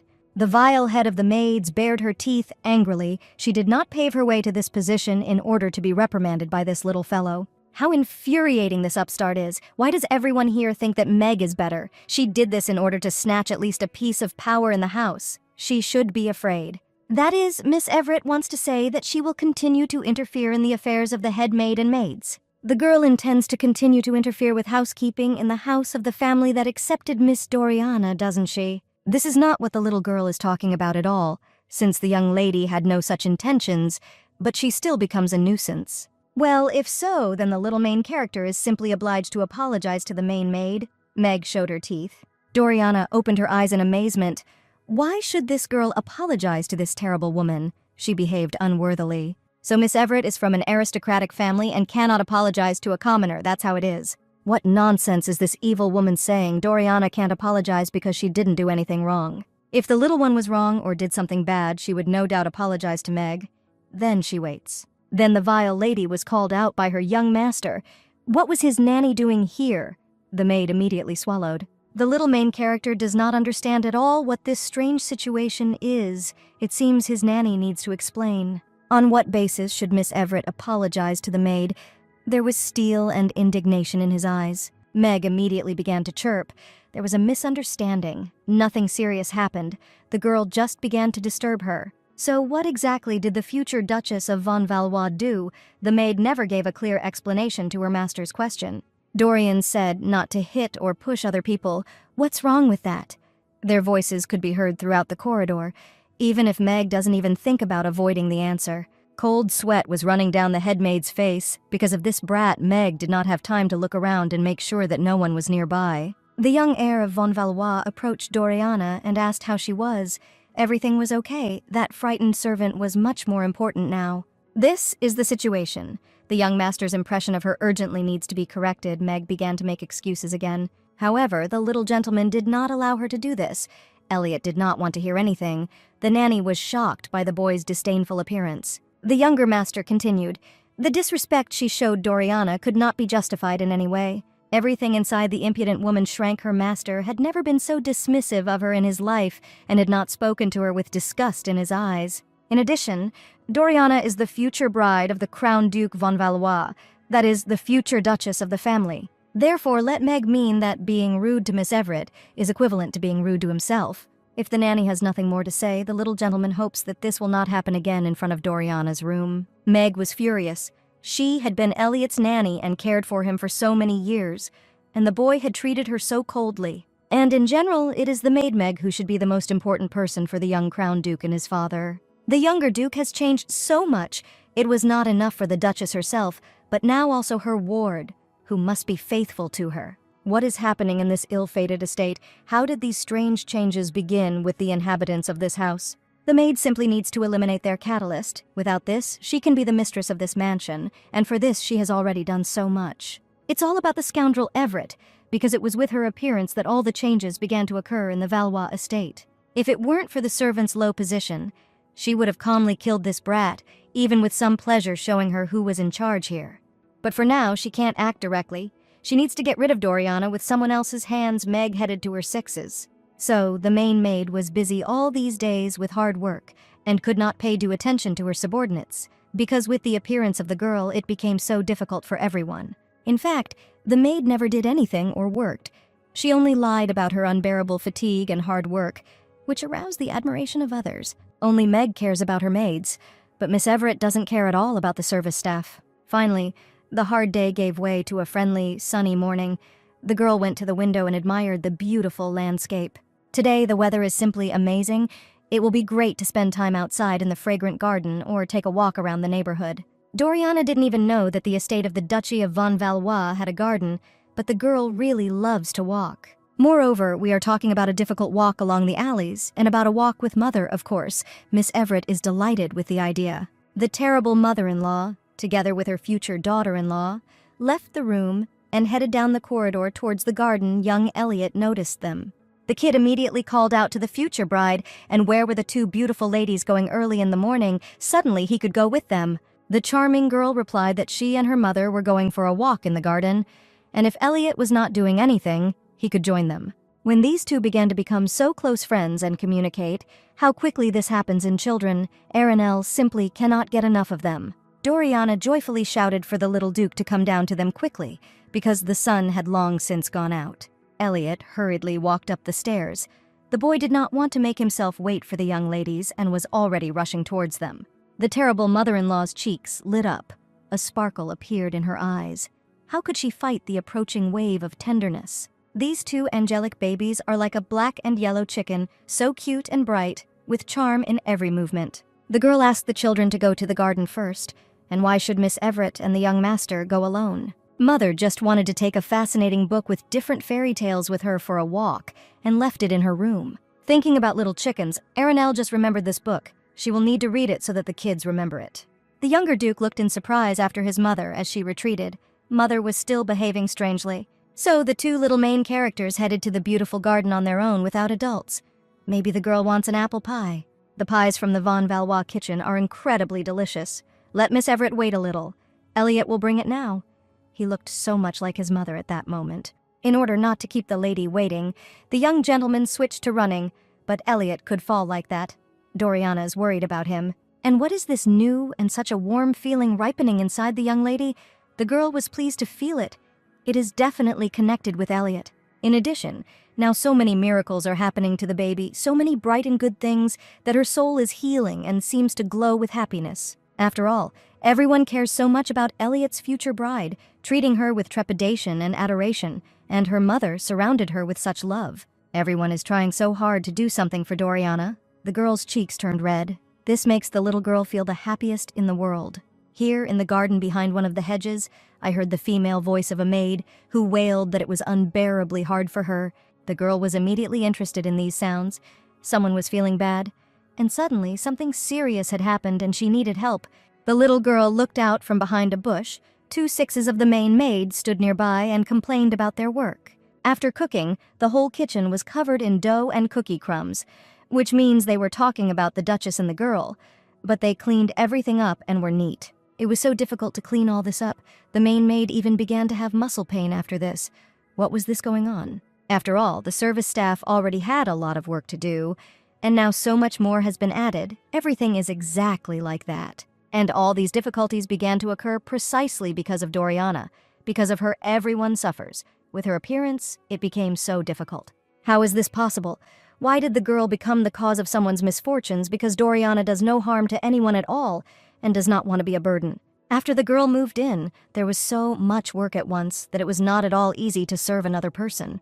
After Doriana began to live here, the Duchess changed a lot. Before, she simply did not pay attention to the maids, but now she has become more harsh towards them. Well, okay, maids, and the difficulties of poor commoners are not so important, but I feel very sorry for the younger Duke, of course. After all, because of Lady Everett, the poor boy lost his mother completely.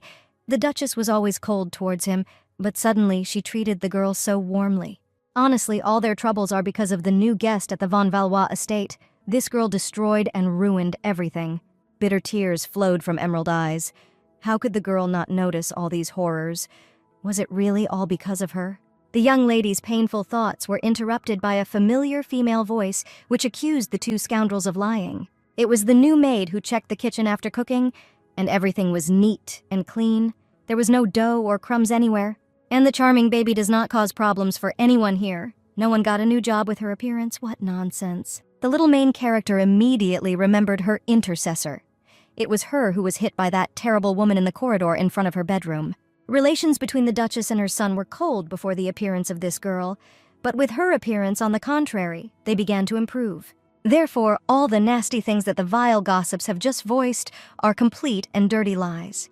The 6 main maid immediately fell silent, not expecting that someone would ground them and place them in Meg's insidious plans. One of the hyenas began to clumsily pretend to laugh. How funny the new girl is. She's just been here recently and doesn't understand anything. The second one immediately picked it up. This is the same new girl who has everything falling out of her hands. Exactly. She is so stupid and ignorant. If the maid cannot work quickly, then at least let her think faster. Her behavior makes the older maids hate her. Apparently the girl has a lot of free time, since she allows herself such liberties and observing other people's conversations. Let the impudent woman go right now to clean the warehouse and not even ask anyone for help. Let her do everything herself. But in this warehouse, no one cleans alone. It is too big. All the service personnel clean it at the same time once a year. Why did she make so much noise? Now it's her problem, since she doesn't know how to assess the situation and interferes. Let her shut up and do what she's told, as befits a newbie. The new maid saw no other way out. She must obey the older maids and follow orders. But here, once again, the little main character stood up to defend the poor girl. Let these 2 vipers stop immediately. After all, these 2 servants of Meg made such a fuss about Miss Everett. Why drag other people in here? If the maids don't like Doriana specifically, then let them be angry with her herself and not take out their anger on innocent people. The sixes immediately chirped. They didn't even think that Miss Everett would hear their conversation, of course. They knew that the baby was nearby, and they made a cheap show. Meg actually said that Doriana is trying to be an angel of justice and annoyingly meddle in everything. The maids didn't say this on purpose. Then if these two sixes didn't do this intentionally, it means it was due to some wild mistake. Every time these two gossips discuss something incredibly exciting while the Duchess of Von Valois is not around. Well, once again the girl prevented two slackers from having a good time. Let them continue. So what were they talking about? The maids immediately bowed down and began to apologize they couldn't hear their mistress well, which was what their persistent dialogue was about. Immediately let them continue to voice their dirty thoughts in front of an adult, and not in private to a child. And why did the two hyenas suddenly fall silent? A minute ago, this cowardice and helpfulness was not there at all. It's just a pitiful sight. Come on. Where are the complaints of the protesting staff? Because of the girl, it became unbearable to work. So many things have increased at once. However, the mistress of the estate is well aware that absolutely nothing has changed in the maid's work schedule, which means this is a blatant lie. These two clueless ladies dared to involve the little crown duke in their conversation as well. There was steel in their voice. So what are the reasons for such ignorant and low behavior of these two slackers? The girls still cannot squeeze out words. The ignorant blonde spoke especially a lot, talking about her inability to assess the situation and trying to get involved in other people's affairs. The girl was ready to tear off the limbs of each of these parasites, but she works hard on the positive characteristics of her character. So it was precisely this vile lady who failed to assess the situation in time and got into something that was absolutely not her own business. The six immediately rushed to apologize. This rubbish has been here for a long time. If this lady is fired, it could have a bad effect on Dorian. It would be better to sort everything out quietly and systematically. The perpetrators will still be punished, but not at the cost of the girl's peace of mind. You need to control yourself. You can't risk the baby's safety and position now. She's got it enough. Let the two slackers and liars immediately apologize for their rotten mouths. The maids froze. Who should they ask for forgiveness from? The two clueless intermediaries of the main maid looked at each other in amazement. This was not at all the outcome they should have voiced to Meg after. Let the maids ask forgiveness from Miss Everett and also from the new maid, whom they dared to mock. But the apologies of these ladies must be sincere. The Duchess of Von Valois explains herself clearly, or they need to repeat it. The six main maid immediately turned pale with horror, of course. They understood everything the first time. There is no need to repeat anything. The vile liars immediately obligingly bowed to the future Duchess of Von Valois and asked the girl for forgiveness. After which the two ladies bowed their heads in front of the embarrassed Jane. They behaved incorrectly and apologized for their behavior. Arinelle clapped her hands. How great the maids are at apologizing. I don't want it to become a habit. The maids should remember this day well, for this was the second time the Duchess had caught them doing something like this. The maids listened carefully and silently to their mistress. They were afraid of her anger and revenge for the child because they had really crossed the line. The first time the terrible mother-in-law passed by the kitchen and came across dirty gossip about the young main character, then Arinelle made a remark for the first time. And this is the second time these two impudent people dared to treat the poor little girl so rudely. Is the lady really keeping count of their misdeeds? The Duchess's purple eyes shone with steel and determination. She could easily rip their heads off for this angelic girl. So sixes must understand that their mistress's patience is not designed for the third time, so there will simply not be a third time. Lady Von Valois clearly conveyed the main idea: the maids understand the consequences of such behavior in the future. This is the last time the maid was even talked to about their behavior. After that, there will be no more conversations. Punishment will be by default. Everything will happen quickly and without regrets. Fear was clearly visible on the faces of both maids. Both were afraid of losing their jobs, because they had been serving here for so long. The girl was satisfied with this reaction. In front of her were just pathetic henchmen, weak-willed and spineless. The gentleman of the estate told all the staff to go to their places, and Jane to forget about cleaning the warehouse, of course. If you think about this whole story carefully, everything looks very suspicious. Why such an open and obvious lie? It can be assumed that someone did not like the charming Dorian, so they are trying to offend her indirectly and not directly. But whether such a daring act was the own initiative of these two slackers, the Duchess strongly doubts it. Most likely someone else with his own hidden agenda is behind all this bullying, but why would he bully the poor girl? The girl turned to Doriana. She was completely downcast. She needed to somehow fix this and urgently cheer up this cutie. The baby's emerald eyes completely went dark after all this abomination. What a bastard they dared to bring to Doriana. And as soon as these creatures dare to mock a small child, the righteous fire is activated. Aranel would tear out their limbs. By the way, where is the little main character? Elliot went to buy apple pie for his future bride. What a scoundrel. If this boy had not left Doriana alone in the garden, then everything that happened would not have happened. Fiery anger is deactivated. In fact, the child has nothing to do with it. These are all rotten people in uniform. And here is the little protagonist. The boy returned to the ladies with a basket in his hands and hurried to young Miss Everett. The Crown Duke immediately noticed that the girl's emerald eyes were clearly reddened from salty tears. What happened here? Everything is fine now. Nothing serious has happened to the girl. The weather is fine. They shouldn't talk about bad things. As if everything was fine with the future bride, of course. What a resilient girl this is. Aranel was very proud of her. In a wicker picnic basket, the young Duke brought a glass bottle of milk and purple grapes. Of course, the little guy did a great job. He showed concern and brought snacks. But a real gentleman would not leave a lady alone. It was necessary to order that the children be brought the necessary food, or at least go for it together, because the girl has only been here for a short time. This must be taken into account. The boy straightened his back and bowed respectfully to his mother. Elliot understood everything perfectly, and will not repeat his mistakes again. What a clever girl! You can immediately see whose son this is. Such a smart and noble child. A real main character. Then, behind her back, the girl felt someone's presence. She turned around and stumbled upon her husband in the novel. And for what reason did Mr. von Valois decide to visit her with the children in the middle of the working day in the garden? And what is Lady Valois so surprised about? The terrible mother-in-law closed her eyes and turned away, hiding her face with her hands. It's simply illegal to be so dazzlingly beautiful. What's wrong with his wife? The girl looks worried. Maybe she's not feeling well. Maybe the servants should be sent for a doctor. Yes, just for untrained eyes. The beauty of the young man is simply unbearable, poor heart. Everything is fine with Aranel. In this case, you should return to Elliot. His mother was right.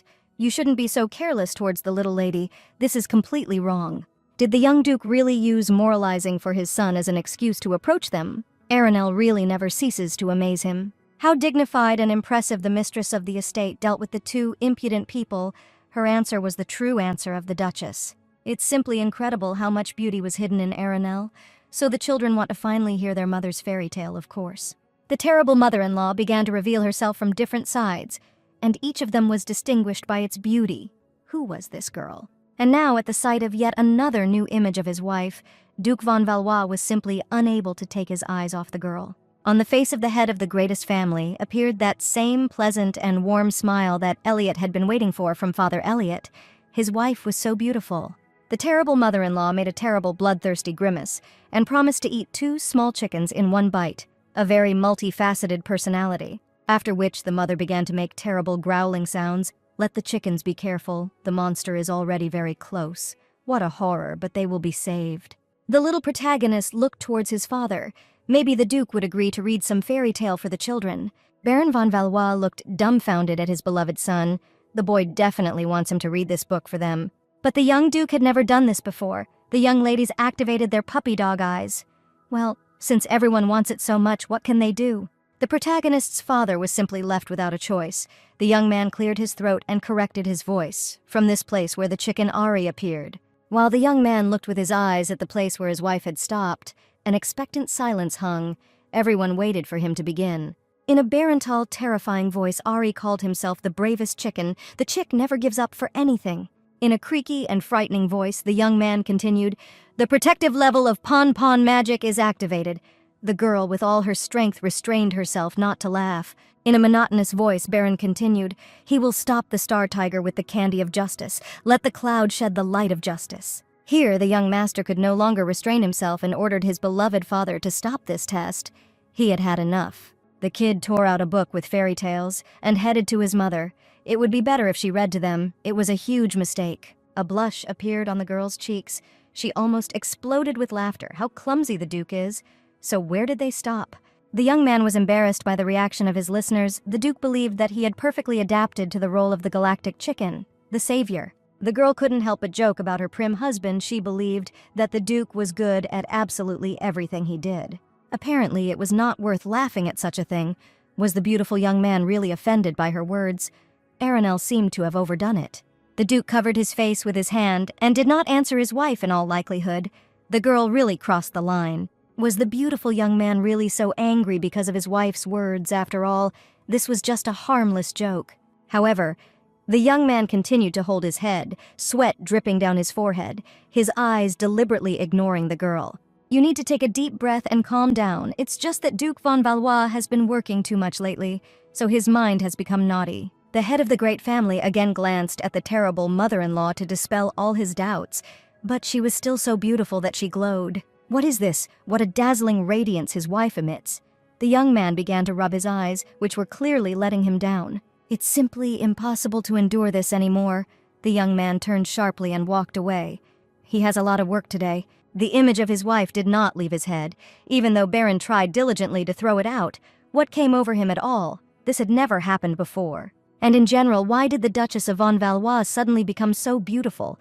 The young man's cheeks immediately flushed, and what was happening to his heart? It was the first time the girl had seen the gentleman so irritated, so upset because of a poorly read fairy tale. You need to be more careful with ridicule. The young man barely reached the family estate. His thoughts were still swarming around the new Aranel. His heart was also beating strongly. Baron Valois is no longer a 13-year-old immature boy. He needs to return to the work process. The internal torment of Mr. Valois was interrupted by the annoying Meg. What she needs from him now, the maid has begun to allow herself too much lately. The maid was already piercing the young man with her persistent gaze. Meg urgently needed to tell her master something. The young landowner's mood immediately deteriorated from just one glance at the vile servant's face. The young man had long been disgusted with her. In addition, there are many questions and suspicions about this person. Little Everett was treated cruelly. The girl practically did not eat and worked all the time, while the head of the maid sweetly assured her master that young Doriana was living well under the wing of the Rondini family. How unpleasant this sticky woman is to him if she has something to say. Let him pass it on through the butler. But how can that be? Let the Duke listen to Meg. After all, the maid came to talk to the young man about his beloved son.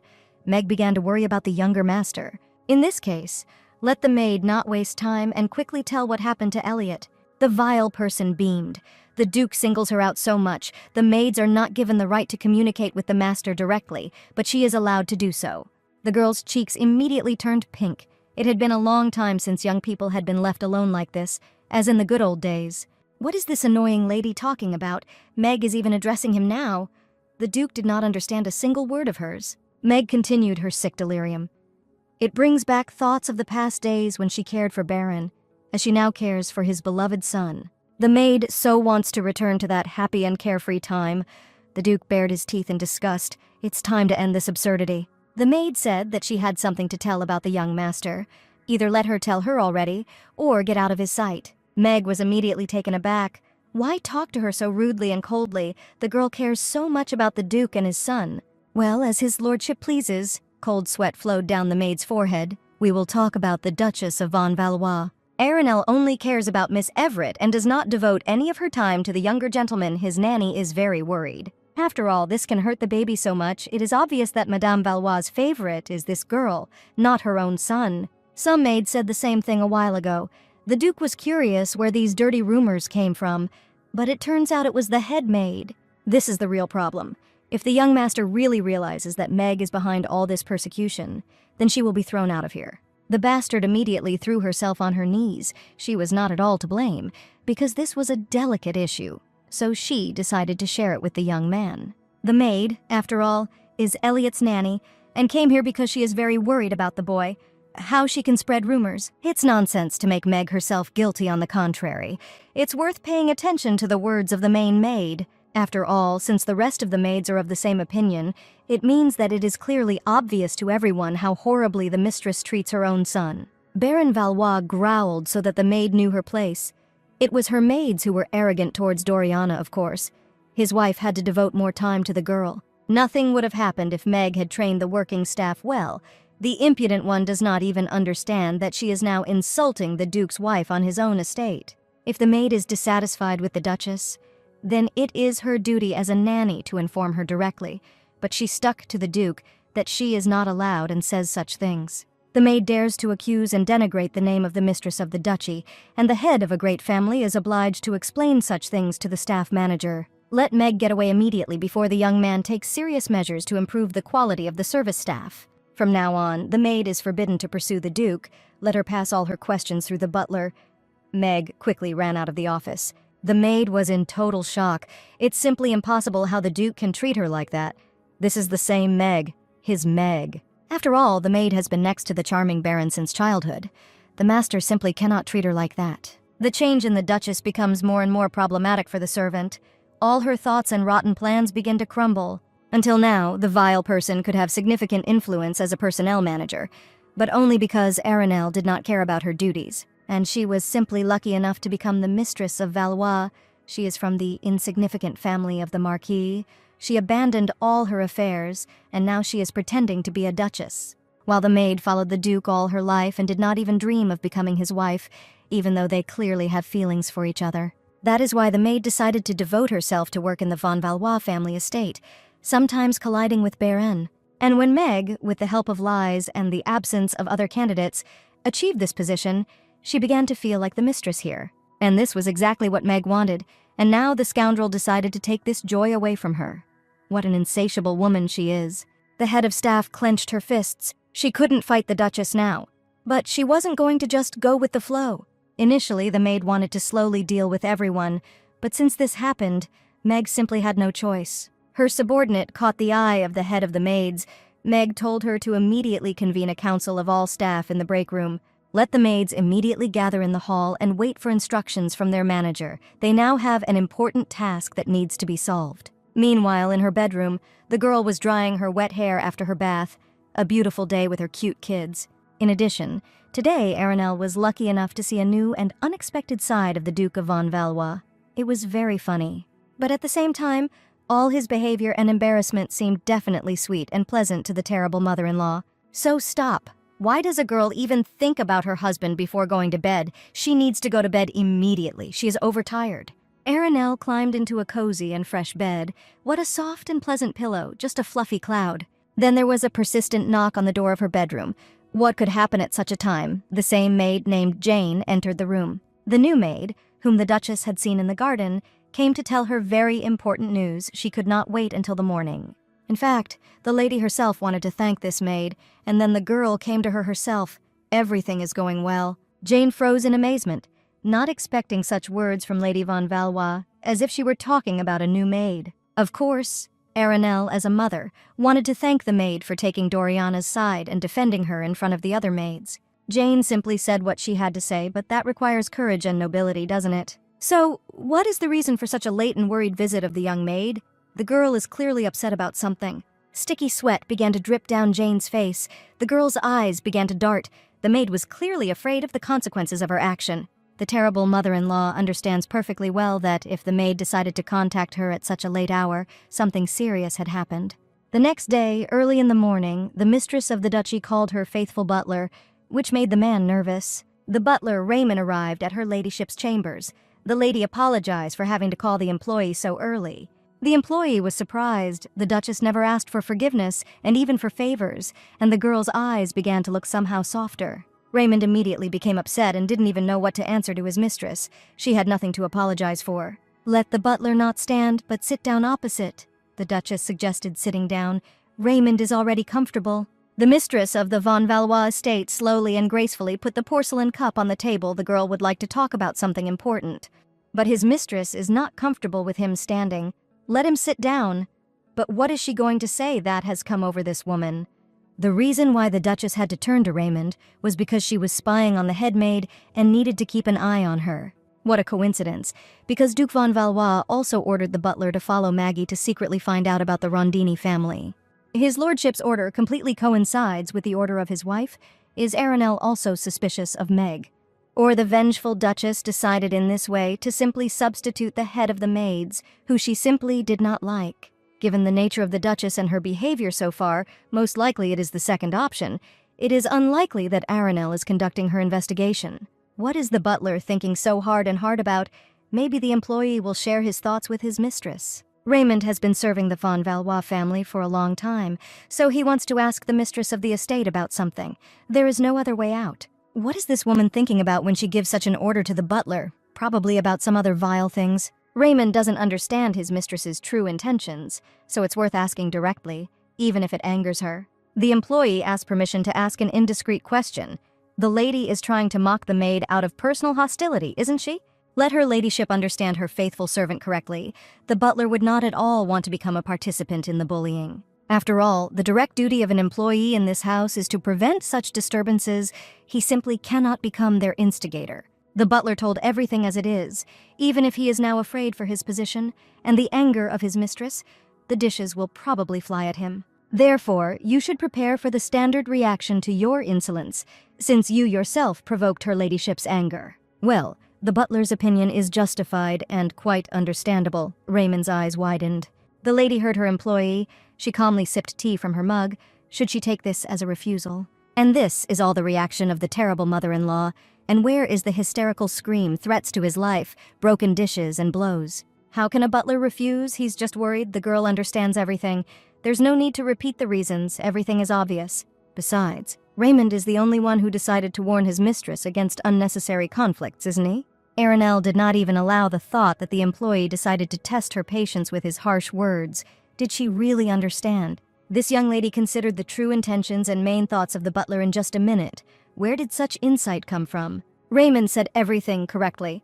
The butler should prevent scandals and not cause them. The girl understands everything perfectly. However, her ladyship had a question whether Raymond himself considered his impudent statements to be the cause of the disorder in the estate. The employee realized his mistake. The lady has really changed. In front of him is a completely different person, but how is this possible? The conversation between the Duchess of Valois and the butler was interrupted by the childish voice of a charming girl. Doriana was inviting her mother to breakfast. The little main character immediately apologized for interrupting the adults' conversation. They had already finished. Everything was fine. Raymond agrees with his mistress. Arinelle stretched out in a good-natured smile. Who is this woman? The butler nodded approvingly. That's great. It's time for her ladyship to go down to breakfast with the children anyway. The lady wished a pleasant day to her employee and went to breakfast with dear Doriana, and she could give a gift to her mother. Of course, the girl simply loves surprises. Especially since the gift will be from her beloved children, this is definitely a completely different girl in the body of the Duchess. This is no longer that eccentric and vain lady who could hit an innocent person because of her bad mood. Raymond asked for forgiveness for his behavior and asked Arinelle to tell the true reasons for his request. What's the point in this? Even if the Duchess gives the real reasons, will the butler believe her words? Of course, the girl does not blame the servant for his mistrust and will not punish him. This is understandable, given the Duchess's early behavior. However, Arinelle no longer intends to continue to tolerate such manifestations of disrespect and distrust of the words and actions of her mistress. After all, something like this is simply starting to irritate the terrible mother-in-law, which is what irritates her ladyship. Raymond went cold inside. Arinelle did not ask to annoy the maid or poison her. It was a question of observation, but Raymond immediately decided that she wished harm on Meg. The butler didn't even try to soberly evaluate his mistress's request, so why did he immediately begin to object? The answer is written right on the employee's face, because it was precisely the request of the mistress of the estate, wasn't it? A shiver ran down the faithful butler's spine. There was indeed truth in his mistress's words, and it sounded inappropriate. From now on, Raymond needs to learn to judge the girl's words and actions without looking back at his mistress's past. The Duchess of Valois insists that you pay attention only to the present and the future. Raymond can handle this. The butler must cast aside the prism of his ingrained attitude towards her and evaluate the specific orders of the Duchess. The terrible mother-in-law wants to hear her servant's unbiased opinion, because this is the butler's job, because she says everything correctly. Those purple eyes of the mistress seemed to begin to see right through the employee. Raymond clearly felt uncomfortable with this thought. The butler was struck on the spot by the firmness of thought and the fairness of the intentions of the mistress of the estate. He didn't even have anything to add to this. Under this unshakable and confident gaze, the employee did not even dare to squeak in his own defense. Everything will be done. Meanwhile, the scoundrel, who dreams of becoming the mistress of the Valois estate, pulled out an expensive emerald necklace from the Duchess's box. This necklace should be enough to fulfill Meg's plan. We need to finally get rid of that brat Everett, and then her mother. And if everything goes according to plan, then all the maid's troubles will end. She will take her place next to Baron. Let the little upstart tremble. Very soon the maid will throw the orphan out of the family estate, where there should be only one mistress. Luxurious and expensive jewelry with a giant green emerald and large mother-of-pearl pearls, a masterpiece of jewelry. This necklace is very expensive for the Duchess, so the girl will notice its loss very soon, but she will be able to frame Everett. For such a crime, at best, the brat will simply be kicked out of the estate, but they may even receive real punishment. The maids have already realized that Meg is required of them. All that remains is a small task. You just need to throw some decorations into the little girl's room. It's all so simple, there was no need to put it off at all. And what was Elliot's nanny doing outside her mother's room? Meg jumped on the spot. On what issue is the head of the maids here? Did the junior master witness the scoundrel's crime? Meg doesn't hear her master's question about what the maid was just doing in his mother's bedroom, and why she doesn't answer the question. The head of the service staff froze in place. This is just a stupid child who is very attached to her. Well, the younger duke knows his mother's temper and capriciousness. The maid was just trying to avoid it. If the Crown Duke had seen what had been done, he would not have asked questions, which means we just need to cloud his mind and dull his vigilance. The maid went into the Duchess's room just to tidy up. There was so much dust, but Meg doesn't do that. What a smart boy. Why didn't this idea work then, stay as always putting pressure on Elliot's pity and attitude towards her? The head of the staff immediately threw herself at the little duke's feet. The girl simply had no choice. If the cleaning is not carried out properly, Meg herself will bear the responsibility, and the mistress will be so angry with her that the maid is afraid. Then why is the nanny crying? Because the boy just needs not to tell his mother about it, that's all. What a caring younger gentleman Meg is. He helps out his nanny so much she has no one else but this baby. Elliot is just a child and does not doubt Meg because she is his nanny. The maid will never forget Elliot's kindness. Meanwhile, in her room, the terrible mother-in-law was looking out the window with a warm smile on her face. What a beauty. Below, two little main characters were smelling flowers. Maybe these are heavenly creatures from paradise itself. How much tenderness they cause. The girl's visual pleasure was interrupted by the butler's voice. The servant came to the Duchess to tell her something. Raymond can speak freely as he really is. The girl does not care about formalities and conventions. And in all likelihood, there is only one reason why the servant came to the mistress when her children were not around. We will talk about the main maid. The Duchess immediately understood the whole situation, which very frightened her servant, as Aranel asked. The servant watched Meg and noticed something. After his important report, the butler left his mistress's chambers, leaving the mistress alone with her thoughts. How dare this scoundrel dare to do something like this? Who does this Meg think she is? What does she count on if she fails? Aranel still has a low reputation in the Valois family. Meg can refute all accusations, and even a drop of trust in the girl will be destroyed. We need to act slowly and systematically. The Duchess turned to the maids. We need to start somewhere. That maid with bangs is clearly on the side of the head of staff and is her submissive six. We must not forget about her either. First, you need to make sure of everything, and then act. The lady wants to change clothes. Let them call the children and follow Aranel. Of course, the initiator and all those involved will not keep themselves waiting long and will appear at the first opportunity. Almost all the maids are scoundrels, but in some of them there is enough loyalty to the family. You need to weed out the sixes. A charming little girl stood with a bouquet of flowers. She asked her uncle, the gardener, and the employee allowed her to take a couple of flowers with her. How beautiful these flowers are. Surely dear Doriana brought such a bouquet for her mother, of course. The lucky mother-in-law really likes the baby's gift. Doriana was surprised to note that her mother suddenly decided to change clothes in the middle of the day. It's just that the terrible mother-in-law's mood changed, so she decided to change her outfit, but apparently she went too far with the jewelry.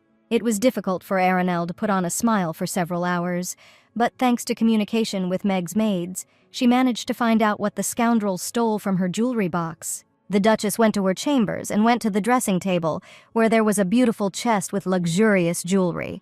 The maid took such a noticeable thing that the theft would look very noticeable and obvious to all the inhabitants of the house. One of Meg's henchmen immediately hurried to her mistress's bedroom, wondering if something had happened to the Duchess's box. These are vile creatures. How could they gather in a flock and attack a small, innocent, and defenseless child? The maid didn't even hide her expectant gaze from the Duchess's eyes. Everything was so deliberate and open. There is no problem. Disappointment appeared on the face of the pathetic executor of Meg's will. Isn't it disgusting? The terrible mother-in-law angrily stuck her fork into her dish, imagining that she was aiming at the head of the main instigator of the bullying. This is how insignificant and pathetic you have to be to mock and destroy the life of a little child who did nothing wrong. And okay, these stupid young ladies are greedy for interfering with other people's things, but why does the main maid need all these executions? After all, Meg took care of the little protagonist for so many years. The girl is his nanny and spends the most time with him. Arinel could not even imagine how much it could hurt the child that the nanny he trusted, who had been with him since birth, did this. How is it possible that a creature that cares for one baby can have such hatred and cruelty towards another? The righteous anger of the terrible mother-in-law was interrupted by a sonorous child's voice. The little boy carefully called out to his mother. Something happened to the Duchess von Valois. Something definitely made the younger gentleman's mother very angry. All these angry thoughts and inner malice were reflected in the girl's facial expressions and gestures, which she herself did not suspect the flow of rage did not escape Elliot's eyes. The little main character would like the Duchess to improve her mood by looking at these beautiful flowers. The girl's face immediately turned red. She was so deeply immersed in her anger that she did not notice how it was disturbing her children. Arinel immediately pulled the kids to her and hugged them tightly. She asked for forgiveness for her behavior. Mother did not want to worry them. Let the little angels not worry about anything. Their mother will figure everything out and handle everything. So they don't need to think about anything. The worried mistress of the Valois estate was interrupted by the voice of another 6 of the main maids. And so the parade of hypocrisy begins. The maid announced an emergency. This is the same lady who expected the necessary reaction from her mistress and left disappointedly afterwards. The maid tried hard to portray concern and sincerity. The mistress had better see for herself, so she should follow her servant. The impudent woman did not let up and played to the end. Lady von Valois' most beloved necklace disappeared, and as soon as these creatures dared to frame a small child. The terrible mother-in-law will not allow her sweet girl to be harmed. Meg has surrounded herself with weak-willed performers and is rallying her ranks. The maid is not aware of all the details, so she takes the lady to the main maid. Meg will explain everything to the Duchess of Valois. The little girl realized with horror that the maid was leading her mother towards her own bedroom, why they were all going there. Fear and confusion flashed in Doriana's emerald eyes. What was happening, and why the main maid was waiting for them there? The bastard, of course, was already waiting for her audience, and invited them to come to her performance, feigning sadness and disappointment. So let the maid not waste time and talk about what happened. Meg was just waiting for this moment. Her hour of reckoning with the brat Everett has come. The head of the maids began to act out her regret and compassion for little Lady Doriana, casting sad glances at her. The thing is that today, the very necklace that the Duchess of Valois treasures was discovered in Mrs. Everett's private bedroom. Unbridled rage flashed in the girl's purple eyes. How can you lie and poison an innocent girl so shamelessly? Immediately, there was a whisper among the vile 6 that Meg was trying so hard to shield Doriana, but at least she could care less. The little trash pretended that it had nothing to do with it. It's simply unthinkable to do such a vile thing to your mother. This insignificant reptile prepared herself perfectly. All the maids sang with her in unison. These ugly scavengers deliberately create a situation in which the Duchess will be forced to punish the girl for her crime. The terrible mother-in-law bared her teeth angrily. She would have cut off the heads of all the scoundrels right now. The whole stupid herd is trying to crush the baby. Meg bent over in an apologetic bow and squeezed out tears. The maid was so guilty that she did not look after little Everett. Let the head of staff rise. It's not Meg's fault at all. The lady is so generous and kind-hearted to her maid. Not at all, in fact. The Duchess of von Valois herself, long ago, personally gave her favorite necklace to little Doriana. All the vile accomplices immediately fell silent and turned in amazement at what her ladyship had just said to their mistress. Meg immediately began to deny Arinel's words. What was she even talking about? Because this stone suited the color of the girl's eyes so well, so Mother could not resist. But what is really strange here, and deserves the attention of Madame Valois, is the disgusting reaction of the service staff. On what basis did all these mediocre, lazy henchmen come to the conclusion that the little girl had committed a real crime? Moreover, none of the maids even had a hint of doubt about this accusation. The sentence was passed on Doriana unanimously and without appeal. The Duchess is already beginning to think that she has now become a spectator of a clumsily staged performance. All the scoundrels immediately fell silent. Meg immediately began to chirp that it was just a misunderstanding. How could the service staff deliberately act out such an atrocity?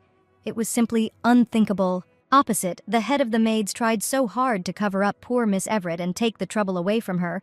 The young master abruptly cut off the false words of his nanny. The little protagonist looked carefully at his mother. Aranel did not give her necklace to Doriana, because Elliot was right, wasn't he? Meg broke into a gloating smile. Naive and stupid Elliot let the boy continue. He's about to catch the brat Everett. What is this little boy doing? Even if the kid realized that his mother lied to shield the girl, then why is he stopping her from protecting her? The little Duke said in an even and confident voice that his nanny took the necklace, and then brought it here and placed it on the future bride. Silent amazement appeared on the faces of the scoundrel and Aranel. How did the boy know all this? Elliot had just revealed Meg's true rotten essence to everyone. What is it that the Crown Duke says? How would the nanny dare to take the mistress's necklace? Elliot promised to keep Meg's secret, but in such circumstances, he will not do this. On that very day, the main character saw everything that his nanny dared to do. Then the maid lied that she was putting things in order in his mother's bedroom. The eyes of the rotten person opened wide, so this boy saw everything. But why didn't he say a word to her then? The brave and noble Elliot did not question Meg then and announce the theft. He wanted to believe her and protect her. Elliot really hoped that the nanny would just need time to confess everything. You just need to believe in her and wait. However, instead of confessing to her own crime, Meg dared to commit such a baseness. The scoundrel decided to frame little Doriana. The boy had never seen a more disgusting act. Meg had been so concerned about him all this time. Let him stop blaming her immediately. But as befits the main character, there was an unshakable core and fortitude inside him, and a well-deserved disgust for the nanny was visible in his purple eyes. This kid was much more perceptive than any adult. Let Meg shut up immediately and not disappoint Elliot even more. From this day on, the younger Duke does not want to see this scoundrel in his family estate. What is Elliot talking about? She will be given a salary and severance pay. Meg immediately rushed to the boy. Why did the gentleman do this to her? She is his nanny. She is the one who loves the baby more than anything in this world. There was so much pain and regret in the eyes of the little strong hero. How could this rubbish even dare to cause him so much suffering? The younger Duke of Valois disdainfully threw away the hands of the vile maid and ordered her not to touch him. Elliot had already said everything. Let it not disappoint him even more. Elliot does not believe that anyone who uses love as an excuse for his vileness truly loves a child. Clouds were gathering over the vile instigator. The maid had nothing to say in her defense. She did not believe that this child could just throw her out like that. The terrible mother-in-law, with a steely voice, ordered the vile scoundrel to be thrown out of the estate immediately. The maid nodded obediently. Meg has tied Elliot to her for so many years. Why the hell are the maids touching her? Let the younger master explain that he is not serious. How can a little duke treat the one who raised him like this? Elliot must fix everything immediately. The maid will not leave this place. The hysterical screams of Elliot's nanny were heard in the corridor for a long time. The boy withstood this scene with dignity, but his heart was very heavy. At the sight of the sad eyes of the charming baby, the terrible mother-in-law's heart bled, poor child. Mother warmly put her hand on her son's shoulder. Elliot did the right thing, and heroically, she is very proud of him, he protected Doriana. Here the poor bright child was crushed by a load of sadness. Bitter tears rolled down his cheeks. Aranel rushed to hug her baby. The boy managed to do justice. Elliot is a real hero.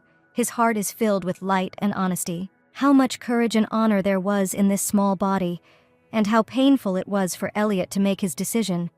His mother was nearby. The little hero's eyes stung with salty tears, his cheeks burned with flames. The younger Duke should not sob like that. Well, what nonsense, the baby is in pain. He can cry as much as he needs, and his mother will be next to Elliot. The baby felt warm in his soul after Aranel's words. The younger gentleman had already cried enough, and a smile of acceptance appeared on his face. This child is much more mature and stronger than any other. How proud the girl is of her little angel, a real hero. But then sobs and sniffling were heard from the other side of the sofa, and the terrible mother-in-law immediately turned to look at the girl. Sweet Dorian began to cry bitterly, because it was all the girl's fault, and poor Elliot was suffering. The little girl asked for forgiveness for everything. But what is this poor thing even talking about when she stops blaming herself for all her troubles and considering herself unworthy of happiness? But if Doriana had not become hated by the staff, Elliot would not have had to lose his nanny. At this moment, the girl really wanted to subject the vile Meg to all possible human torture. How much pain she caused to these children. Only rotten and insignificant people are to blame for this, who did this to serve their own interests, and the girl simply became a victim of their bullying. But all the residents of the duchy hate young Everett, so if the girl simply weren't here, then there wouldn't be all the problems. Here Jane spoke up. This is not at all true. The baby was not liked only by those who were ordered to treat her that way.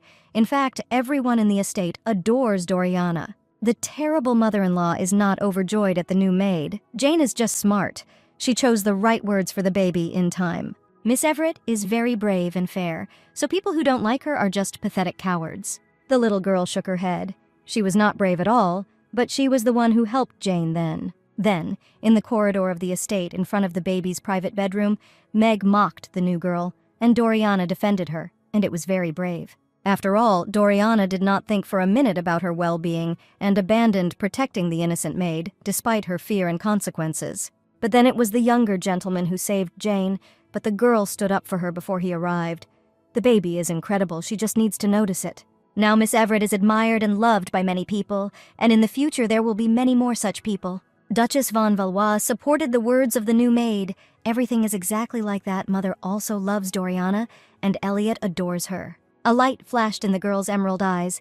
Doriana is very grateful to everyone. Now a warm and cozy feeling spread throughout the baby's body. After a hard day of work, the head of the greatest family returned to his family estate. Baron was very tired today. Behind Duke von Valois, the hysterical screams of the main maid were heard. She ordered to let her go immediately. She needed to talk to Baron personally. What else happened during the absence of Mr. Valois? The butler took the maid out of the estate. Meg stubbornly resisted him. Meg began to shout that she was not to blame for anything. The maid had always been faithful to her master, and the mistress threw her out. It's amazing baseness to lie so shamelessly to your master's face and shout about the purity of your actions. Let Meg come into the office. The head of the maid stood contentedly in front of her beloved Baron, of course. The young man would take her side and protect her because of their special connection. The scoundrel's cheeks immediately flushed. The girl was sure that the Duke would not let her leave his estate. There was no one for her except Baron. Let the reptile not console herself with fictitious circumstances. The Duke did not call her to listen or give her a chance to fix everything. The Duke of Valois heard that his son fired his nanny today and promised to give her a salary and severance pay. But Baron doesn't think so, so he called the maid into his office. Sticky sweat was running down the face of the pathetic liar. What is the Duke even talking about now? They have been with him since childhood. There is no point in putting on another inept performance. Baron knows from the butler that it was she who stole his wife's necklace and then planted it in Doriana's room. So the Duke asked the butler to keep an eye on her, and he knows everything, and since when does he call this vain Arenelle his wife? In addition to this baseness, the maid dared to lie to the Duke about how things were at the Rondini estate, where the girl was being taken from the world. And in addition, the vile person dared, together with Baron and Baroness Rondini, to appropriate money for Miss Everett's living expenses and needs. How the young Duke knew everything is simply unthinkable. They were so careful for so many years. And after all that this rotten creature dared to do, Meg still dares to scream about her innocence and blame other people. For everything that the reptile has done to the von Valois family, as well as little Everett, she will be subjected to family punishment. Instead of legal punishment, private sanctions were imposed on the kingdom using the power and finances of each noble family. The private sanctions of the von Valois family, the most powerful family in the empire, could not be challenged even by imperial law. However, since Meg worked for the Duchy of Valois for a long time, the family's punishment will be mitigated. Let the maid simply leave their estate. The scoundrel bared her teeth angrily, but as the head of the clan, he only dared to offer such a thing to a maid after so many years of faithful service. In the end, the young man knows perfectly well about the girl's feelings. She did all this for the sake of the two of them, isn't it clear? Duke von Valois looked at the maid with a stony face. What is this woman talking about now? Is this another manipulation, or does she have an unhealthy mind? Why does Baron continue to pretend that he knows nothing? Because since childhood, Meg was always next to the young man. The girl always greatly missed the young Duke. Baron always occupied a special place in her head and heart. The head of the greatest family froze in silent shock at what she had just said. The Duke had no idea about Meg's unhealthy attachment. Why is Baron so surprised after all? He himself cared so much about the girl all the time, so he took her from the Valois lands to work in a mansion closer to himself. Of course, the young aristocrat never spoke out loud about his feelings, but this is not required. Meg herself knows about his sympathy for her. Then what kind of punishment can we even talk about? How can a girl, whom the Duke himself cares so much about, take and leave his estate? What kind of unhealthy absurdity has just sounded? Meg has distorted the usual situation and stretched her fantasies into reality. The reason why the maid began to work on the estate was at the request of her father. He begged Baron about this, since here she could find a better groom than in the fields. Since it was possible to turn this into a sick story about love, what does the Duke say? Baron spent his entire childhood with her. After all, the Duke accepted the girl's wreath and was so happy. Baron was a child and communicated with all the local children, without dividing them into commoners and children of aristocrats. The gentleman roared that he could no longer listen to all this nonsense. Meg should immediately shut up and get out of his mansion. This was absurd from the very beginning, which is why Baron wanted to get away with it. But the more he listens to Meg, the more she annoys him. Therefore, let the scoundrel stop talking about this nonsense and immediately get out of his sight before the maid goes to bear her well-deserved punishment. Apparently, the maid doesn't even understand the words anymore. The Duke of Valois called the butler to his place and ordered to immediately take this woman out of the mansion. The maid screamed for a long time and loudly throughout the entire estate about her relationship with the Duke. Baron grabbed his head, and how could he not notice this in Meg? How tired the young man is from all this. The Duke needs at least a little peace and tranquility. And that is why the young gentleman really wants to see his wife right now, to hear the girl's voice. How interesting it is why and since when the young man began to miss and need his wife so much. Something completely new for him. Behind the door of the private chambers of the owner of the estate stood the terrible mother-in-law and tried to collect her thoughts, suppressing a feeling of anxiety. Why is the girl trembling like a schoolgirl in front of the principal's office? Because Arenal didn't do anything wrong. The butler reported to his mistress that the Duke of Valois was still sleeping in his room, and now his wife was already standing in front of Baron's bedroom. Maybe the girl should try to come in, but the matter is urgent. She needs to get ready immediately and stop hesitating. Then the Duchess's purple eyes widened. Her internal struggle was interrupted by the voice of Baron Valois. What a disgusting thing. A sleepy young man, for some reason, his wife has been circling under the door of his private chambers for 15 minutes. Here, the heart of the young Duchess fell at the feet of the most beautiful young man. Baron was too irresistible in only a sleeping shirt. Arenal immediately grabbed her heart. Perhaps the Duchess just had a slight arrhythmia. There was no need to worry about her. We need to immediately change the topic. So the young man has already woken up. This is very good. Arenal wishes him good morning. There was amazement on the face of the captivating young man. The Duke also greeted his wife. Something happened on the estate, or something else happened. It's just that the Duke always goes about his business very early, and the girl needs to talk to Baron, so Arenal had to watch him near the bedroom. The Duchess of Valois has nothing to apologize for. The young man understands everything. How can he now unsee everything that Baron just saw at all? The mistress of the estate kept looking back at the staff in the corridor. The young man invited her to go inside the room, apologizing for his rudeness. The Duchess of Valois sighed with relief. It finally dawned on the young man that their conversation could be interfered with by other people's ears and eyes. A young man in a loose shirt, which so emphasized the hero's ideal body, motioned for his wife to enter the room. Is it possible that the young man is still in his sleep? His wife is really sitting in front of the Duke at such an early hour. And everything is really all right with the young Duke. The young man looked somehow strange and worried. Baron nodded approvingly. Everything is all right. How strange it is, because the young man just thought that he missed his wife, and the next day she herself came to his room. Is this really a coincidence? It sounds like nonsense. They just rarely see each other despite their marriage. There is no need to look for hidden meaning in ordinary things. While the charming owner of the duchy was indulging in his thoughts, his wife had already finished her story. This is a complete failure. The Duke of Valois listened to absolutely all the words of his wife. Baron has no idea what they are talking about. Judging by the Duke's face, Lady von Valois' participation clearly does not suit him, in which case everything can be entrusted to the butler. The young man immediately asked his wife for forgiveness. In fact, the young man did not understand anything and listened to everything. Arenal giggled good-naturedly, but the Duke is also a man. Apparently the young man has not yet fully woken up. This happens to everyone. Baron is not yet ready to admit to the girl that he cannot concentrate due to the presence of Arenal. Otherwise the young man will fall through the ground. What a cutie! The young man has such a side. Baron never ceases to amaze her. Usually the protagonist's father is as cold as ice and as unapproachable as a rocky peak, but here there is such openness of feelings. Who would have known that the head of the most powerful family is also a man? Baron would be grateful if the Duchess repeated everything. In the end, the young man turned out to be very sweet and pleasant.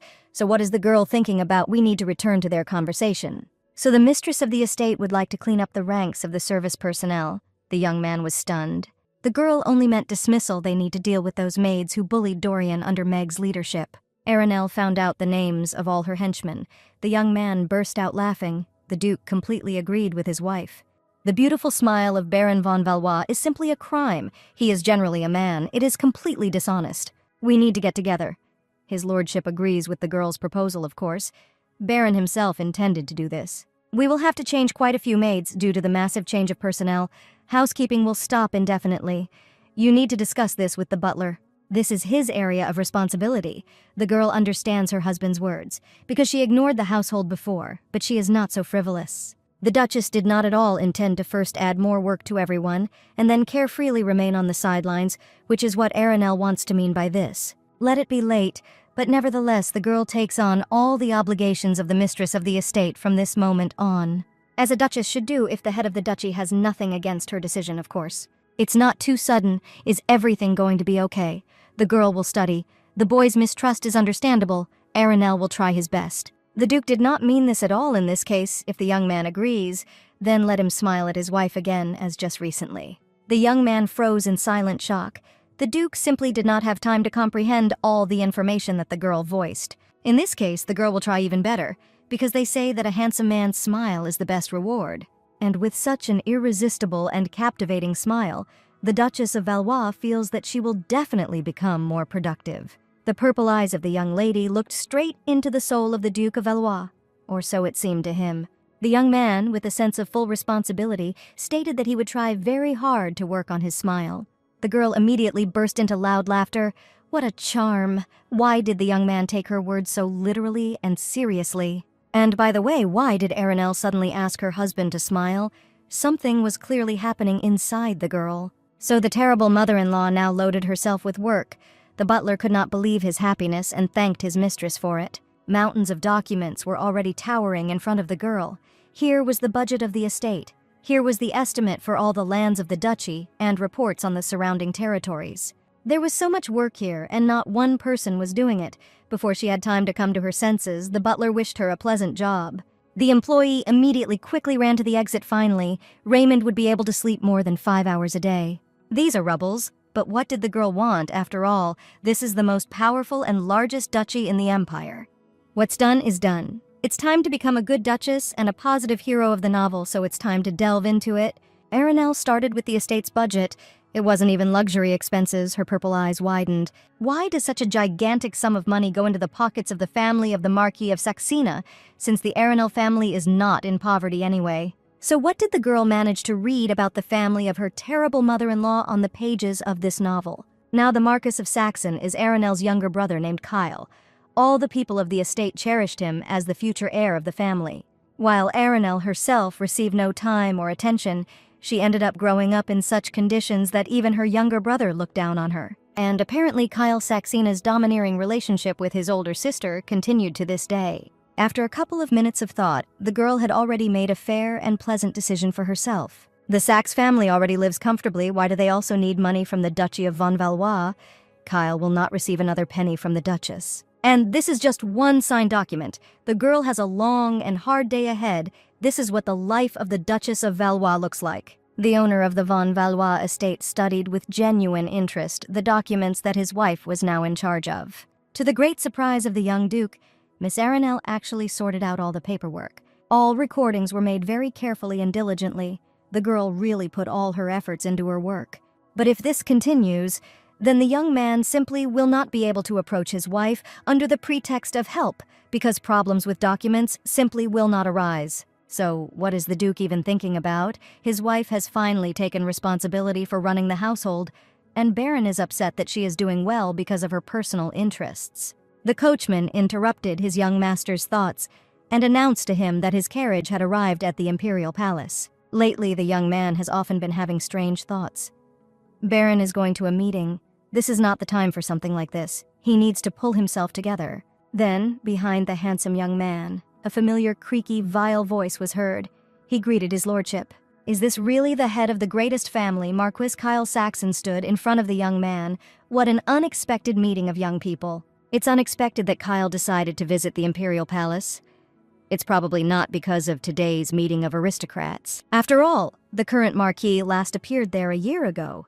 The Marquis feels ashamed when the Duke talks about it like this. He can hardly believe it. Negligence, baseness, the system of the strong and the weak. Baron openly despised Kyle, even though he was his wife's younger brother. Apparently, the Duke of Valois enjoys making people feel uncomfortable around him, but Baron is actually right. Of course, Kyle Saxon did not come to the Imperial Palace to meet the aristocracy. He needed to talk with Duke von Valois. And why did the dubious Marquis suddenly need to meet with the head of the Duchy of Valois? Can't Baron guess? Why did the money that his sister sends not arrive this month? Arenelle did not send a penny to his brother. Meanwhile, the Duchess also had an unpleasant encounter. She was visited by two vile degenerates who beat and poisoned poor Doriana. How did these two even dare to come here? Beat the child and stole his money, bribed the Duke's maid. Arenelle didn't even want to let them inside the estate. Baron and Baroness Rondini were equally disgusting. They literally reeked of rottenness, and they still dared to complain to her. Nevertheless, these scoundrels are relatives of Miss Everett, which is the only reason they were allowed into the house. However, these insignificant parasites showed up to claim an unfair tax audit of their orphanage and debt collection. The sum of the long Rondini is 3,000 grossens. This amount is simply fantastic. What could be done with that kind of money? The girl will ask for the last time what the hell these freaks want from her, for what reason they are turning to the Duchess of von Valois. Baroness Rondini roared that it was the Duchess herself who was trying to intimidate their family in this way. The director of the orphanage was told that it was the von Valois family who ordered the tax audit, which is why they are here. Apparently, the Baron and Baroness did not specify which member of the Duchy family ordered the tax audit, so the Duchess of von Valois did not order anything. It is not clear why they even consider the standard procedure to be intimidation. In any case, there is only one person who could organize this. Could it be that Duke Baron von Valois himself organized all this? But the interesting thing is why these parasites are looking for the person who initiated the check, because the procedure is carried out by the Imperial Palace. Let them run there and whine to His Majesty. The Baron and Baroness were sure that Arenelle had arranged all this, but not the Duke. If Baron himself arranged this, then it would be better for them not to come. That is, they can express dissatisfaction with her. But not with her husband. Arenelle looks so insignificant to them. Then the imperious, angry voice of the owner of the estate was heard. Duchess von Valois is right in absolutely everything regarding these scoundrels. If the parasites are dissatisfied with something, let them go and whine to the Imperial Palace.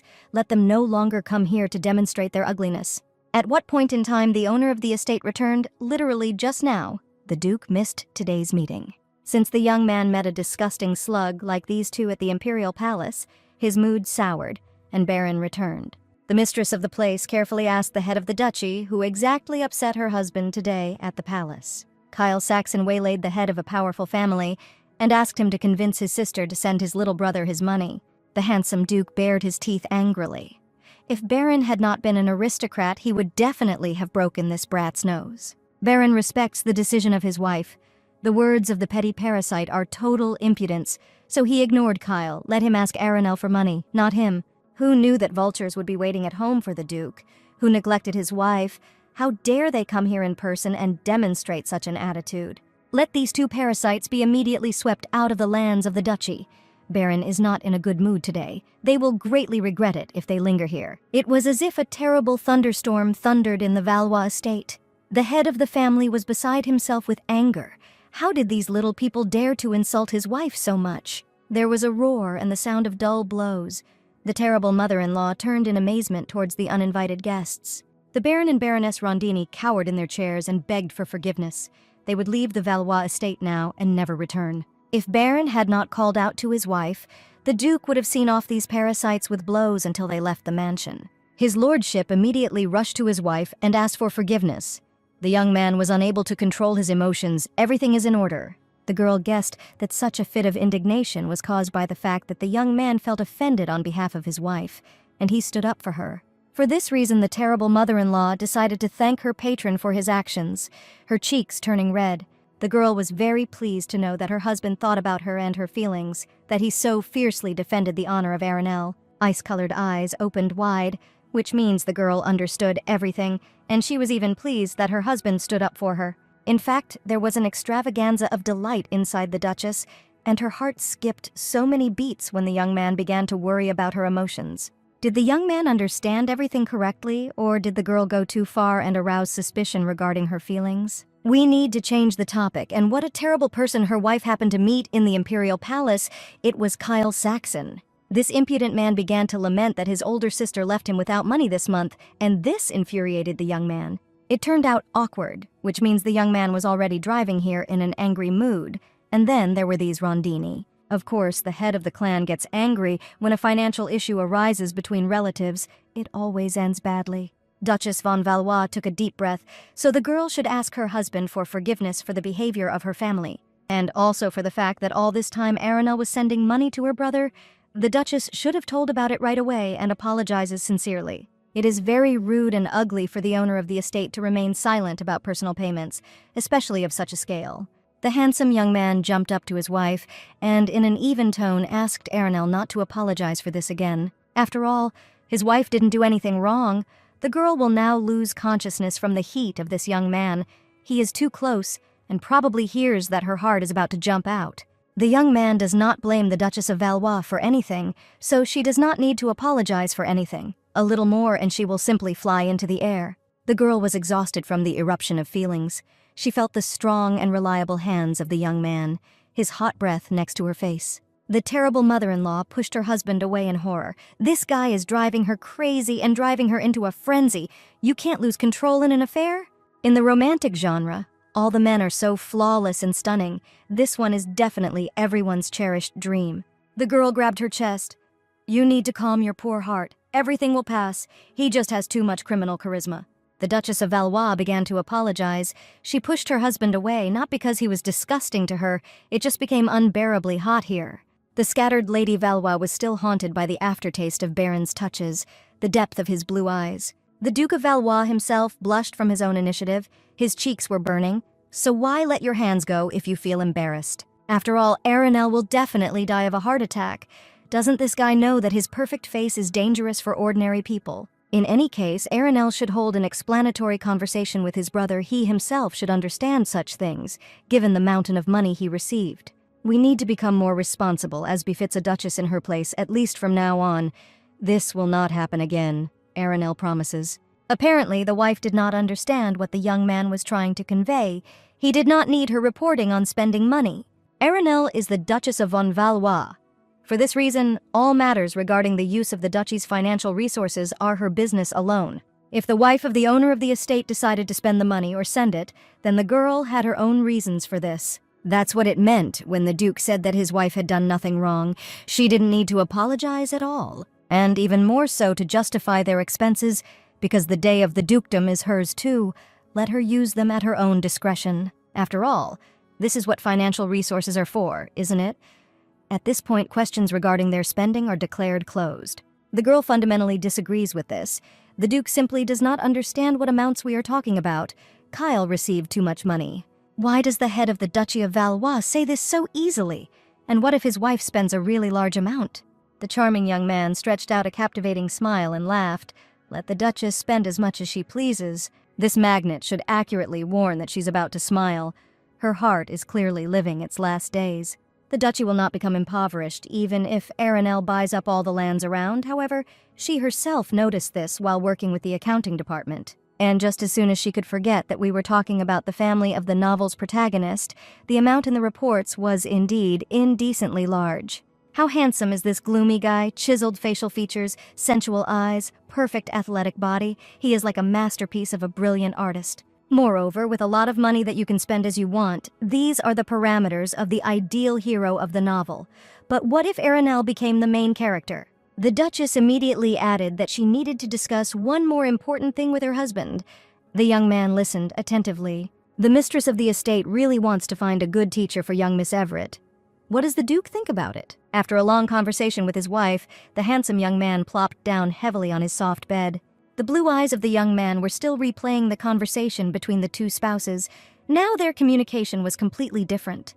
Baron covered his charming face with his hand. His wife became a different person. It became unbearable.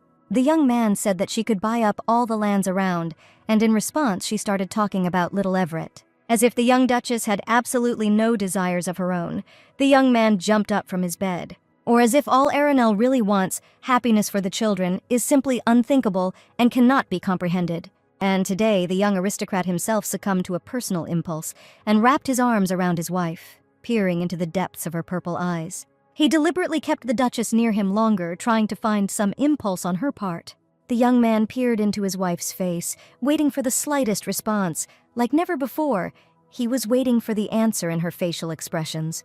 But apparently the girl thinks only about the little children and not about her husband. It is obvious that Aranel does not care about him at all. What kind of thoughts were swarming in the Duke's head? Had Baron really become jealous of his wife and children? This is simply beyond the limits of adequacy. Apparently the guy is simply going crazy, but how can this be controlled? Meanwhile, the girl was also visited by euphoria of delight. The Duchess's cheeks flushed red and burned. One could simply go crazy. In front of her was a tray with crispy and fragrant cookies, as well as fresh tea. Had the kids really prepared it all themselves? So it was, in front of the terrible mother-in-law stood two charming angels with big puppy eyes. Well, what cuties, you can just go crazy from the charm of these two kids. She hugged the kids tightly. Elliot can't breathe. By the way, Mother just talked to the Duke. They will find a good teacher for the baby. Doriana was very happy about this news. It means that Miss Everett will now also be able to study, like Elliot. The baby can't wait for her first day of school. The boy doesn't understand her joy. And in general, there's nothing fun about studying. It's just that before the girl was told that someone like her couldn't study, that's why Doriana was so happy and asks for forgiveness. She didn't think about Elliot. The terrible mother-in-law and the little protagonist stared at the girl in amazement. But why was she apologizing again? Rondini should have broken his legs before letting them go.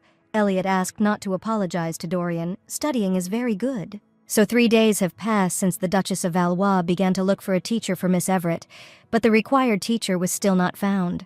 The maid asked if everything was all right with her mistress. She was sighing so heavily, maybe something was bothering the Duchess. Before Aranel's eyes was an unpleasant letter from her mother. The Marquise told her daughter to hire Viscountess Ivan as a teacher and not look for her in Imonde. Why does the girl's mother so brazenly and unceremoniously interfere in the affairs of the Valois family, and what kind of manner of speech is she so dismissive? The image of her mother flashed in Miss Valois' mind. How dare Aranel raise her eyes? The girl is absolutely worthless, and is not even capable of getting married. The purple eyes of the terrible mother-in-law immediately opened in surprise. What was this just now? Because these are clearly not the memories of the girl herself. This means that the memories of her character in the novel just popped into her head. This is Aranel's memory. Wow, a special effect. Since childhood, Aranel was treated cruelly and disgustingly. This was considered the norm in the Saxon family. Although, what difference does it make now? So, who is Mrs. Ivan? The woman is definitely the wife of Viscount Ivan, but what kind of person was she? This woman taught Aranel herself. She really has a lot to give. The lady taught famous ladies from noble families, didn't she? The Viscountess noted that young Aranel was different from other family members. She seemed to be a good person, but something was clearly bothering her. Well, the terrible mother-in-law will think about this candidacy later, so the girl will write to tell the others to wait for her decision. Sometime later, after a very clear answer to her cruel and obsessive mother, the girl was sitting in the garden having tea. Mother Aranel appeared at this tea party without any invitation, and in addition, she took Viscountess Yvonne with her. Why the hell does this woman not perceive her daughter's words? Marquise Saxe announced in a pressing tone that the Viscountess was the best teacher. There was nothing to talk about or think about. This vile and greedy woman dares to publicly humiliate her daughter like this. The Duchess already knows that Miss Ivan is a good teacher. Well, since the conversation has gone this way, it's time for the girl herself to finally declare herself and show her teeth to her vain mother. Why is Marquise Saxe so interested in Doriana's education? Most likely, these two persons have concluded some kind of deal we need to find out. The tormentor's thin lips stretched into a terrifying smile, which usually screamed of an impending threat on her part. Apparently Aranel has a lot of worries about this. It is natural for the Marquise to be interested in her daughter. Such suspicions are very offensive. Yes, this lady is a professional manipulator. Until this moment, the Marquise did not appear in the duchy and did not write letters, so her interest is not natural. Well, all the fears and premonitions of the Marquise Saxon were justified. She immediately felt it after reading the letter from her daughter. Aranel suddenly decided to imagine herself as someone. The girl completely stopped taking reality into account. It didn't seem to the Marquise. This is how he openly poisons the Duchess of the greatest family in the empire. But what's wrong with this lady? She has nothing to lose or something. In the eyes of the Marquise, there was only poisonous bile and bloodlust. The scoundrel took pleasure in seeing the fear and resentment of her daughter. The girl was really terribly scared, minus 10 years of life. Ivan should also note that the Marquise's daughter has changed a lot. Well then, they decided that Viscountess Ivan would teach Miss Everett. She has many students from secular circles. This is very useful. And why did the disgusting mother suddenly decide to end their conversation quickly? And when did she manage to decide everything for the Duchess? By the way, my mother learned that her dear daughter did not deign to send money to her younger brother. At first, the Marquise wanted to tell her daughter something, but when she saw her in person, she was convinced that Aranel was firm in her decision and changed her mind. She is so confident that she will not back down from her choice, and Marquis Saxon respects her daughter's decision regarding Kyle. Let the Duchess of Valois entrust the case of Everett to her mother, and the Marchioness of Saxe give her the case of Denis. What this lady just said, the girl didn't understand a word at all. What does Dennis care? Why does the Marquise need Dorian? In fact, the Marquise is generally fluent in monologue. She does not need her daughter to answer. Aranel serves only as a background here. The girl didn't even notice how today's entire conversation went. This woman could clearly influence her daughter's consciousness. The Duchess could not answer this woman normally and, in the end, agreed. She even escorted this snake along with the Viscountess. Lady Ivan did not say that she did not like Lady Valois, but something persistently and anxiously was born in her memory of her. But what exactly was it? That's why the girl wanted to think about this teacher. But why the Marquise has such an effect on her? Maybe it's the character's habit of listening to her mother unquestioningly. But if this were so, then the character's attitude towards the kids could not change either. That is, the problem is in the girl herself. And not at all in Aranel. Apparently, this woman reminds the girl herself of someone. Someone also suppressed her will.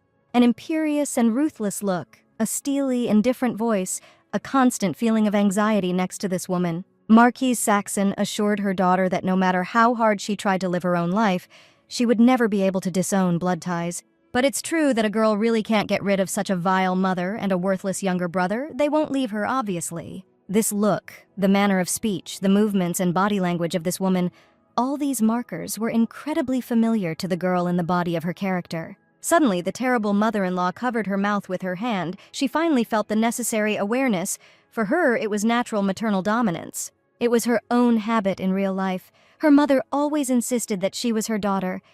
No matter what she did, she was her daughter. After all, the girl does not want to disappoint her beloved mother. The mother loves her daughter very much. From a very early age, the girl was taught that she could not go against her own mother. There was no worse crime in the world, no matter what her mother did. That is why for a girl as an adult, the sweetest thing and the worst thing was always her own mother. The girl could never find the core and strength in herself to go against the will of her mother so that she would not create. The terrible mother-in-law wrapped herself in a cozy blanket. She wanted this unpleasant day to end as soon as possible. After this disgusting tea party, the Duchess of Valois still had a vile aftertaste, but this was not the most vile thing in the whole situation.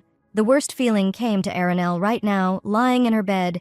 She finally realized what was common between her and her character. Viscountess Ivan asked Marquis Saxon if everything would be all right, and what exactly the teacher was worried about now. The teacher got the impression that the young Duchess of Valois didn't like her at all. So that's the point. To be honest, Marquise Saxe was also surprised by her daughter's behavior during their tea party. This was clearly not Aranel's custom before. After all, the current Duchess has always been weak-willed, obeyed her mother in everything, and now she suddenly dared to look her in the eye and contradict her. Oh, these kids always think that they can decide something on their own, but they always do as adults tell them. The dangerous Marquise tore the flower from its stem and then sharply squeezed it in her hand. But in the end, Aranel is still her daughter. Therefore, no matter what the Marquise Saxe does or says, her daughter will never be able to go against the will of her mother. At the beginning, when Aranel's mother received her letter, she began to doubt, because her daughter first wanted to think and not meekly follow her mother's order. In addition, the Duchess of Valois stopped sending money to her younger brother. The Marquise did not yet understand why there had been such changes and wanted to find out personally. And it was with this new thought and slight fears that the Marquise of Saxe and Viscountess Yvonne arrived at her daughter's estate. During the tea party, the imperious madam noted that her daughter had never dared to look at her like that directly in her life. Then the woman thought that Aranel had really changed, but at the first steely glance of her mother, this girl began to tremble cowardly. There was fear and despair in the purple eyes. The woman always sensed them in her daughter. These feelings were so obvious and strong. Marquise Saxon became convinced that her daughter was still weak-willed, cowardly, and an insignificant executor of her will. Mrs. Saxon immediately recognized in her daughter her usual expression of submissiveness and helpfulness. For this reason, Viscountess Ivan simply has nothing to worry about. Everything will be exactly as they planned. A few days later, the Viscountess actually became Miss Everett's teacher. Doriana greeted Mrs. Ivan. Duchess von Valois invited the teacher to come to the estate. The little girl was already tired of waiting for her teacher. In this case, let Miss Everett take the teacher to where their lesson will be. Well, there is nothing to worry about. There were no problems with Aranel. However, the mistress of the duchy wanted to talk with the teacher before the start of their lessons with the girl, of course. The Viscountess listens carefully to the mistress. If Miss Ivan does not mind, the Duchess of von Valois will be present at all of their activities with the baby. Viscountess Ivan nodded her head dutifully. Let the girl do as she sees fit. 1 minute, how to be present. No one has ever observed her teaching before, but Doriana is still very young, so Aranel will be calmer this way. Lady Valois will simply watch silently. She will not disturb them or interfere, but that is not the problem at all. What then is the essence of the protest? Is the teacher really going to do something in class that the Duchess should not see? Of course, the teacher is not going to do anything like that. Well, Aranel's jokes, in this case, they agreed on everything. The woman immediately grimaced. This girl is too vigilant now. What came over her? The Marquise suppressed her will. But in any case, the teacher is not going to deviate from her intentions first of all. She will have to earn Aranel's trust. Today is the first lesson, so instead of studying, they will take a little time to decide where to start. Have them open the book and read the 3rd page. Doriana began to read. Scarlet flames shot up into the sky. Smiles appeared on their faces because the night of the festival had begun. The teacher immediately cut off the little main character dryly. That's enough. The girl is too clamped and constrained. Let Miss Everett straighten her back and square her shoulders. From vocalizations to posture, Doriana will have to learn everything from scratch. The baby is sweet and beautiful. Why suddenly Ivan began to find fault with her. The Viscountess immediately noted the angry look of the Duchess. Yes, this lady is ready to bite off the head of her daughter's offender with her teeth. You need to be more careful in choosing your words. Let the little one put the book down. Let Miss Everett not worry. If she begins to study with Ivan, they will quickly learn everything, and Doriana will become a wonderful girl. Can the little girl really become like this? Because since childhood, she has only heard about her worthlessness. Of course, under the guidance of Viscountess Doriana will become a real flower of society. The little girl can ask Lady von Valois. But the girl didn't know. Doriana's mother was also taught by Viscountess Ivan herself. Is this really true? This should be asked from the current Duchess of the most powerful family in the Empire, right? The girl nodded reservedly. Doriana immediately beamed. Then if the girl begins to study with Ivan, she can also become such an incredible person like her mother. The little girl understood everything absolutely correctly. Miss Everett just needs to trust her teacher, that's all. The little main character will do her best. The girl agrees with her teacher and will not let her mother down. In this case, Viscountess Ivan was glad to meet her new student. It was time for her to return. This persistent lady, who knew that she was intertwining Aranel herself, does not want to give up influence and lose control. However, it worked flawlessly for this girl. Doriana babbled that she would try harder than anyone else to become like her mother. The Duchess always believes in her baby, but she must remember that without any lessons, the girl is incredibly beautiful. If this little angel likes new activities, then let them have them. Just let Doriana not overdo it. The girl felt a catch with her whole body. Well, this person cannot turn out to be a conscientious teacher with love for his work. The little girl handed the envelope to her mother. The teacher asked her to give it to her and said that it was necessary for class. Well, that's exactly what the girl thought. The entire sheet of paper was covered in writing by the teacher's hand. There were strange and unknown books on the list, as well as a huge list of necessary accessories, a violin, a harp, and all this must be bought in her store. That is, Ivan combines training with a share in the business, which means her goal is to sell attributes for classes and receive a share. This is expensive, but reasonable. Should the girl buy all this, Doriana liked the Viscountess, and such expenses are commonplace for the duchy, but the imposition of will is annoying. Then it dawned on the girl. This is obviously not the only goal of this woman in the duchy. This is probably just the first stage. And if you think like that, then the position of the Marquise Saxon becomes clear. How it infuriates the girl. How dare they use her for their own purposes. Mother is sure that Aranel will continue to behave like a submissive and weak-willed idiot. Touching her, the Marquise should not have interfered with Doriana. This is a big mistake. Viscountess Ivan's face showed sincere amazement at what her former student had just said apparently. The teacher had heard it wrong. The mistress of the estate is sure that the teacher heard everything correctly. The Duchess is not going to buy anything from this list. The girl is ready to repeat these words again for her little girl's teacher. Not a single item will be purchased from those that the Viscountess requires. Madame is going to teach the girl etiquette. Why does she claim that the violin and harp will soon be needed, or whether they are already moving on to music with Doriana? Those books are very strange. There are official textbooks on etiquette. Why does a girl need textbooks that Ivan herself wrote? But the Viscountess wrote her manuals specifically for her training of young aristocrats. It would be useful for the girl to study them. The girl stretched out in a victorious smile. Duchess von Valois will not purchase a single product from Viscountess Yvonne. What's wrong with this brat? With the Duchess's wealth, it's a trifle. This girl simply leaves her no choice. Apparently branded goods named after Ivan are too expensive for the von Valois family. The Viscountess does not know something about the financial situation of the duchy, since the situation is so bad that Aranel cannot buy educational materials for her child. Since this is the case, Ivan is ready to make a discount, and to prevent rumors from spreading, the Viscountess will make sure to explain the situation to other families. What a vile brat. She threatens to spread rumors about Valois' financial difficulties if Aranel does not buy her goods. What a low-level provocation. The Viscountess is so generous to her students, but in difficult times we need to help each other. The most powerful family has no financial difficulties, then let the Duchess buy educational materials at full price. The girl has already said no. She's a greedy bastard. Such expenses will not become burdensome for the Duchy of von Valois. However, the other noble families that Ivan mentioned will become a problem, which is what her former student is talking about. Aranel doesn't care about the rumors that Ivan tried to scare her with. The girl will not allow such manipulations. The mistress of the estate will not allow this trash to use her name as a means of earning money. The Viscountess must understand that this will never happen. The girl wants her business to prosper but is not going to lend the Valois name for her purposes. So the mistress of the estate quite clearly explained to the Viscountess the main idea of their conversation. She understood what Aranel wanted to say. How could this brat know everything about the true goals of the Viscountess and Marchioness of Saxe? Did this girl really guess it herself? Miss Ivan understood everything. The reason why this lady volunteered to become a teacher for the girl was solely for money. Of course, the Viscountess's business of selling useless textbooks at inflated prices failed, but rumors of their acquisition by the Duchy of Valois would change everything.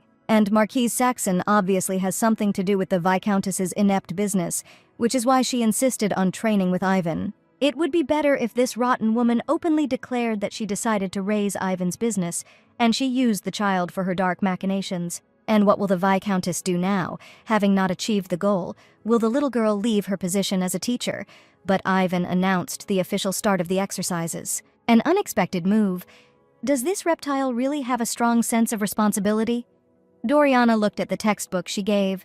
This reptile definitely has a completely different intention. You need to be vigilant and keep an eye on it. So the days passed. The teacher continued to just teach the charming girl new knowledge without arousing suspicion. On one of these days, the Duchess of the great family even fell asleep from boredom, having lost vigilance in her observations.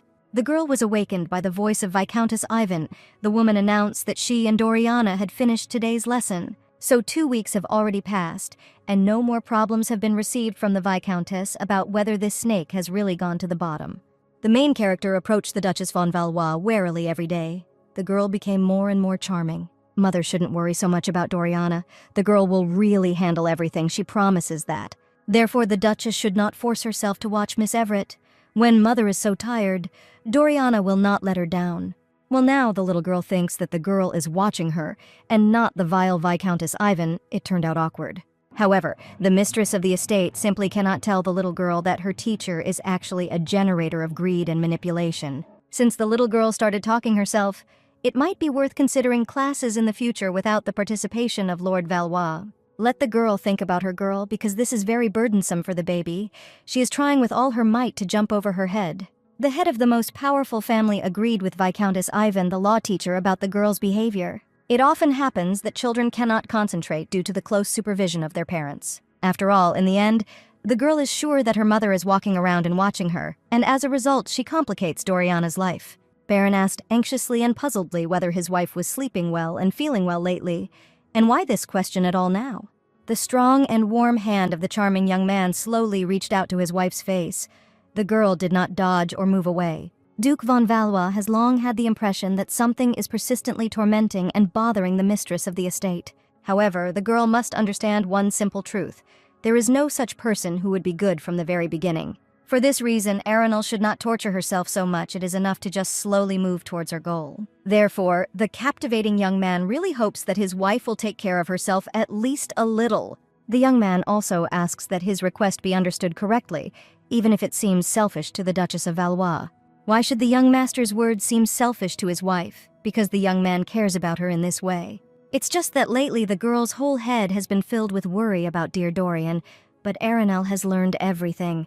Since the handsome Duke insists on his request, the girl will definitely take care of herself much better. What the hell is the girl talking about? The words came out of her mouth on their own. The cheeks of the terrible mother-in-law turned red. The young man is very happy to hear this if his wife refused to rest. He was thinking of locking the girl in the room and forcing her to quit all her affairs. Every time the terrible mother-in-law witnesses the captivating smile of a young man, her heart is so excited. Well, it's already quite late. It's time for the Duchess to go to her personal chambers and prepare for a long and useful sleep. The little main character charmingly pouted and blushed. Well, what is this charming angel trying to say? To be honest, his mother was very concerned about his behavior and did not want Elliot to keep his worries to himself. It seems to the boy that Doriana hates him. But what is he talking about? This simply cannot be. This is definitely nonsense. However, lately, the younger Duke keeps asking the girl to take a walk or play with him and hears a refusal in response. Doriana always refers to her studies and quickly runs away from her future groom. The girl has definitely stopped wanting to communicate with him. Previously, the kids simply couldn't play together, but now it's difficult for them to even just see each other briefly. Elliot is very sad without her. Doriana definitely hated him. What nonsense. The boy knows how much his future bride studies. But since it's really just a matter of the educational process, then this is also a problem, isn't it? Is it really possible to give a young body so much stress every day without time to rest? This will have a detrimental effect on her health. After all, a whole month had already passed since Arenal stopped attending classes. Doriana wanted to increase classes and the amount of educational material. It didn't matter to the girl, but whether the girl herself would feel okay because the load was already on the verge. And so for a whole month now, the baby has been studying in her room for days on end, and it's really just not safe anymore. Well, the charming boy's concern makes sense. We definitely need to address this issue. The little Duke is right. This cannot be ignored. Mother will try to talk to Doriana about the excessive workload. And now the terrible mother-in-law was already standing at the door of her future daughter-in-law's bedroom. The girl knocked, but there was no answer. Then the mistress of the estate worriedly went inside the girl's room. Doriana was fine. She did not answer the knock for a long time. The poor child simply fell asleep right behind the study materials, as if the little one would soon take an exam on which her future depended. The beautiful emerald eyes no longer shone so brightly. They were exhausted and exhausted. The baby was clearly exhausted. The girl noticed her mother in her bedroom. Something happened. For some reason, the Duchess went into Miss Everett's room. This needs to be ended immediately. It hurts the girl to watch how her light and childhood simply fade away in the little girl. The Duchess of Valois sat down next to her charming girl mother came because she was very worried about her. The little girl doesn't need to overwork herself so much. Doriana is only 9 years old. Instead of unhealthy studies, she should devote more time to games and relaxation. But games and relaxation are not as important now as what the baby will become in the future. This is much more important than children's fun. Only if Doriana works hard will she be able to become like her outstanding mother, who even said that to the girl. The founder Ivan said so. The girl immediately flushed.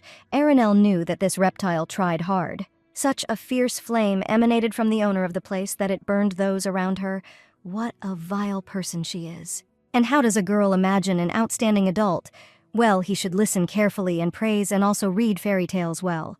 It's also delicious to bake crispy cookies, of course. Doriana is saying everything correctly, or the girl is talking complete nonsense. Not at all. The little girl is just smart. She said everything correctly. Only an outstanding adult can do what Doriana listed. Well, how charming and sweet the main character is. The girl could just stand and admire her all day. Arenal leaned towards the girl's ear, in fact. She herself has no idea what it's like to be an outstanding adult. This cannot be because Mother is the most outstanding adult Doriana knows. The Duchess is truly happy that the girl considers her this way, but Aranelle herself is often not sure how and what she should do. Is it really true that sometimes Mother is also not sure? It seems incredibly difficult to be an outstanding adult. That's exactly how it is. However, the girl can do something now while Doriana is still small. Let her live like an outstanding child, that is, eat well, play a lot, and rest. It's really difficult to become an outstanding person. If you could become like that just by studying, then every second person was like that. And then the Rondini would also become outstanding. After all, they studied a lot. But in the girl's opinion, they became great. Not at all. That's right. Mother grabbed the young miss by her little hand, so Aranelle really asks her to listen to her. They will think about how to become an outstanding adult when Doriana grows up. But for now, she will live the life of an outstanding child. By the way, Elliot really misses the girl. Just don't let Dorian tell him. It will be their secret. If the boy finds out, he'll be angry. The little girl laughed loudly now the girl saw how difficult it was to become an outstanding adult. The angel with emerald eyes understood everything. To become an outstanding adult, you need to be an outstanding child. From now on, Doriana promised her mother to study less. It is simply necessary to become an outstanding child. And now the little main character couldn't get enough of meeting his future bride. Was the girl really here? Elliot doesn't quite understand what Sweet Dorian is talking about, but now they can enjoy playing together. Of course, the girl also wants to play. Well, everything was resolved, but something was bothering the girl and did not leave her. The Duchess again tried to understand and cling to this feeling, but the girl still did not understand what caused her discomfort. The girl was only sure that a significant threat was coming from Teacher Ivan and her mother, the Marquise, and she needed to deal with it. Meanwhile, the vile Marquise Saxon listened to another report from the Viscountess. Her daughter cut the girls' classes in half. Mrs. Ivan is very ashamed that this happened. She is letting the Marquise down. She has no need to apologize at all. However, at such a time, it is worth using your head more, because now everything is not going according to their joint plan. How about looking at their plan in the shorter term? What does the Viscountess think? Since the current mistress of the duchy is now in a certain peace and has lowered her vigilance, it's time to start. After all, Mrs. Ivan was probably also thinking about something similar. The Marquise looked carefully at the woman. Of course, the teacher was also thinking about speeding up. They just need to act faster. So, Marchioness Saxon believes that Viscountess Ivan will be able to live up to her expectations. Let her begin immediately. Duchess von Valois was distracted from her daily routine by the sweet angelic voice of her girl mother is not very busy. Doriana made puppy dog eyes, and the girl can watch her mother fulfill her obligations. But there is nothing interesting in the girl's duties, but the girl learned during classes that she too would have to do this over time. Of course, it's still a little early, but the little girl thought that it would be nice to at least watch her mother work. Not a little too early, but too early for such interests. Viscountess Ivan began to act much more actively and quickly. However, learning something is a noble thing. Let the girl not be shy and ask if she has any questions. The Duchess of Valois will happily answer all her questions, and if Doriana suddenly gets tired of this, then let her not hold back and do something else. Something doesn't seem like the little main character is enjoying new knowledge or the time they will spend together. In general, the baby rather looks nervous and depressed, as if the girl feels some kind of burden or something. Something is definitely wrong here. The Duchess knows this girl well. Viscountess Ivan is definitely involved here. There is something that the young miss cannot tell. The girl will not put pressure on Doriana, but will carefully find out. So, checking the expenses looks like this. First, they check the accounting books, then the expense items. The girl may have questions, but she doesn't. The little girl has already learned a lot. So much time has already passed, and the little heroine is still in a tense and restrained state. Maybe something happened at Miss Everett's, and there is something that puts Dorian in a difficult position. In no case, there is definitely nothing like that. The girl began to clumsily get out and evade her mother's questions. Well, whatever the girl wants, if in the future she needs her mother's help, then Doriana will call her. Doriana lowered her head. The girl could not tell her mother anything, although she really wanted to share her secret. The night fell. Elliot's future bride quietly and furtively looked around to make sure that she was alone here. After which the little lady was already making her way along the dark corridor to the office of the Duchess von Valois. With every little step she took, the little girl felt more and more clearly a growing fear that they might suddenly see her. So the mistress of the estate did not freeze her study today. This turned out to be very useful for Miss Everett. The girl opened the door, it creaked unpleasantly and gave way. Doriana cautiously looked inside the office. The young heroine was incredibly scared. Her heart was heavy, her cheeks were on fire, but she was definitely doing everything right. Yvonne wanted to make classes more efficient since the number of lessons was reduced, or so she told her naive student. And when Miss Everett becomes an adult, she will have to deal with a lot of ledgers, and there is nothing more useful than practice. Therefore, the little girl will be able to learn a lot by seeing the accounting books of the duchy in person.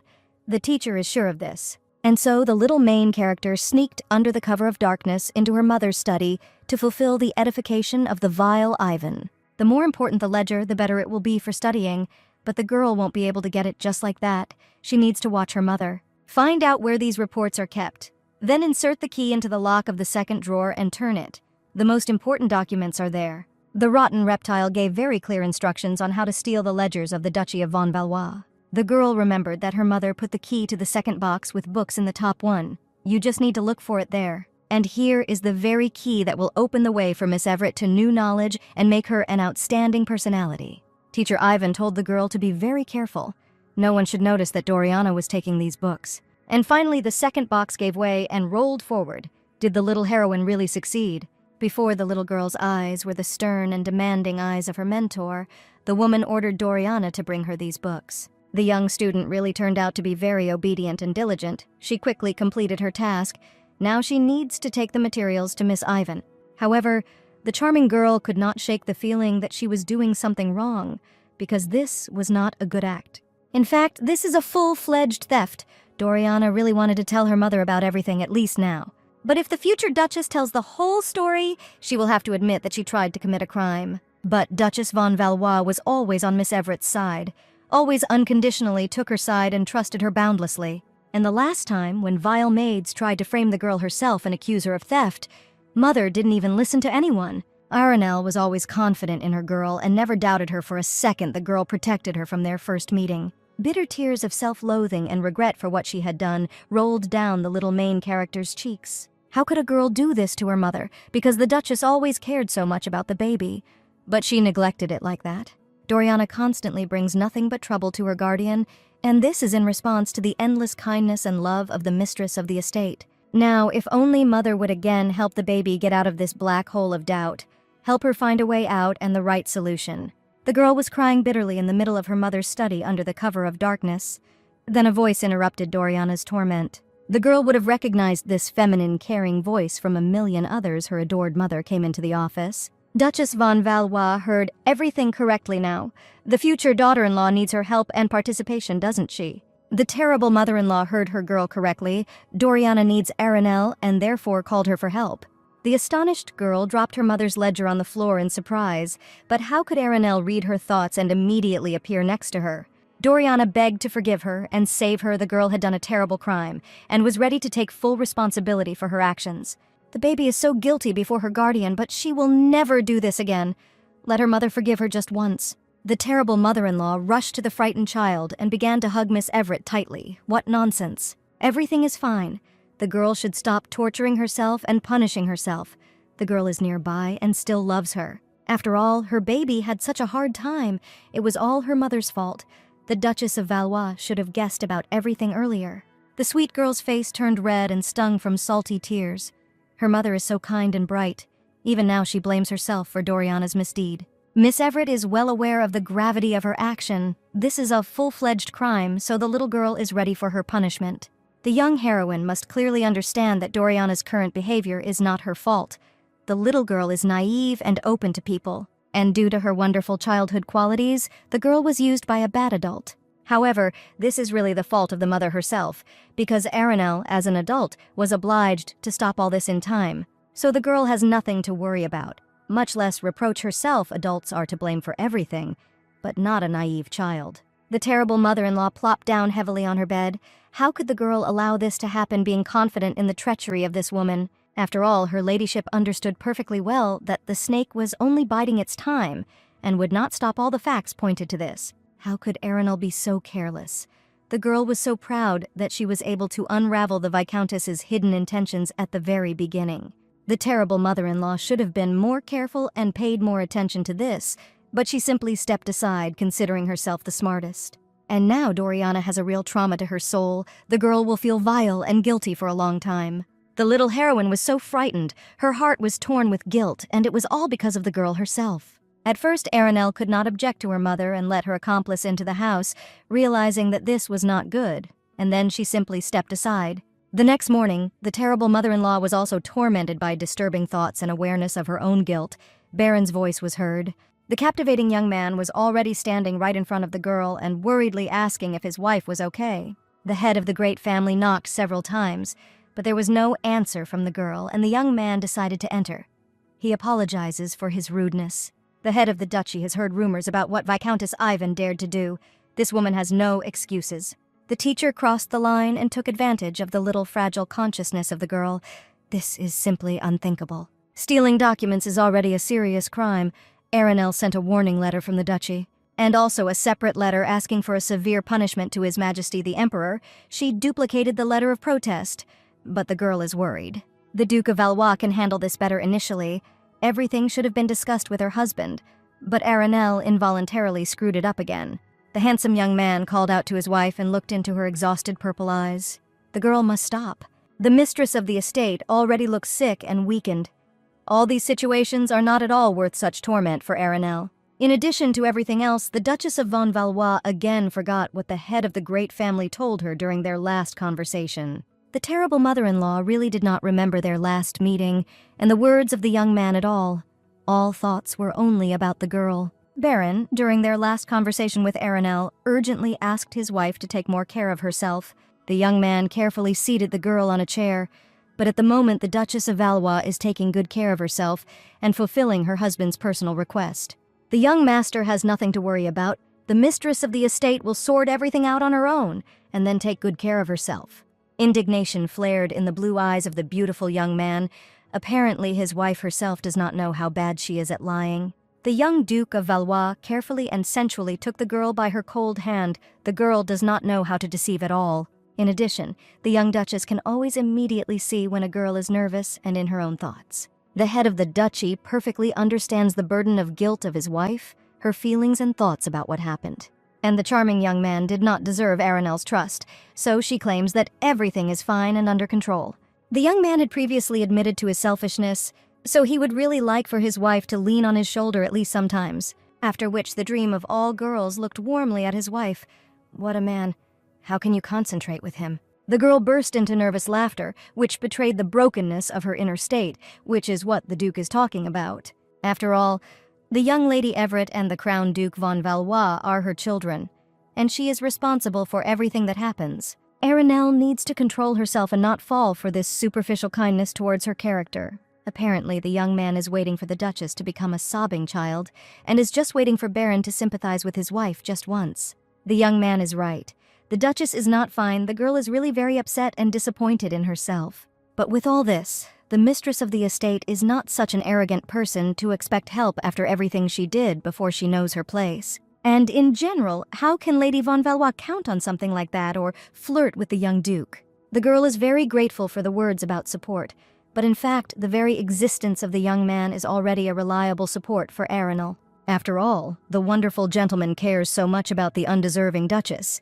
The young man did not quite understand his wife now. Why does the Duchess consider her husband's care to be something beyond the pale?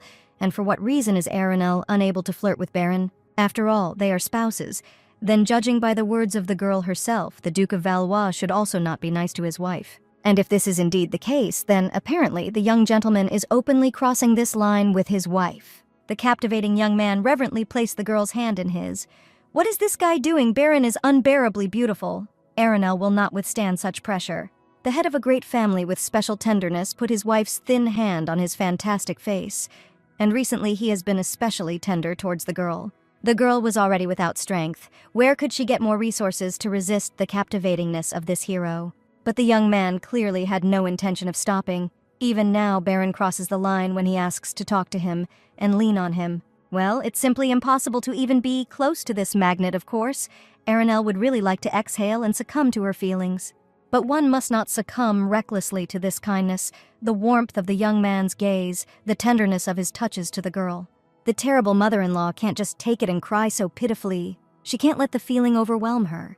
The young man seemed to read the thoughts of his wife. The Duke looked at the girl with such awe. Everything is fine.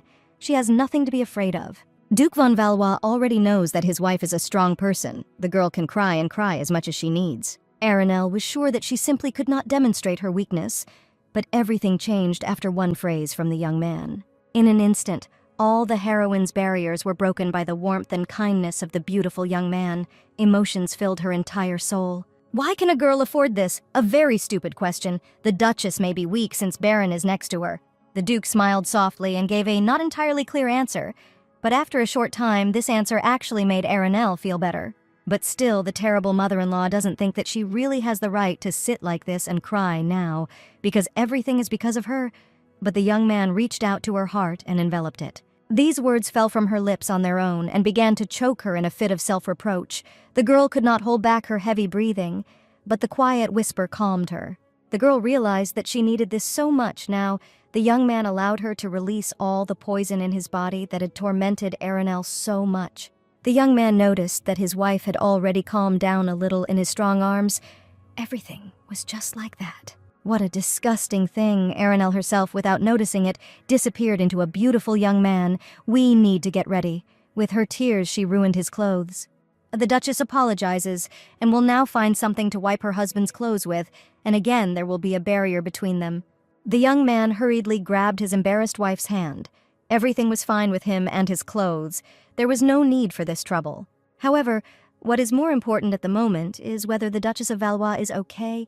Let the girl sigh and think about herself now. The young man asked about the girl's condition in all seriousness. It was really important for him to know that she was all right. Of course, the mistress of the estate had already come to her senses. She didn't even notice it herself. The young man literally healed his wife. If you think so, then the strong hands of the young man seem to have enveloped Aranel in a kind of safe and reliable haze. In addition, Miss Valois sobbed so loudly for a long time in the arms of the Duke that she released all her sores. The girl's cheeks immediately blushed. The terrible mother-in-law should immediately stop spraying herself and thinking about the young man. Here, unexpectedly for herself and her husband, the Duchess simply screamed loudly and protractedly at the entire estate of the duchy. What is Aranel doing? She's about to burn with shame. The young man could just make sure that his wife is full of strength. It seems that some time ago, the Duke doubted whether to say this. But now the Duchess is all right. Therefore, the young man can say that the Viscountess's rotten intentions were read between the lines, and it was clearly more than one in her head. As this is not just one intention, this reptile was planning something else. The girl didn't even really have time to think about it properly. Of course, the young man will now explain everything. No matter how much he thought about what happened, the Duke had questions about the scoundrel's motives. Judging by Miss Everett, this reptile told her to steal the important ledger of the dukedom, didn't she? After all, in the office of the mistress of the estate, there were all the important documents and reports on the conduct of their financial transactions. And how does the young lady think about the purpose for which this was done? And isn't this just theft for profit? To be honest, Aranel was only thinking about the baby, so she didn't really understand the reasons and motives of the Viscountess in her head.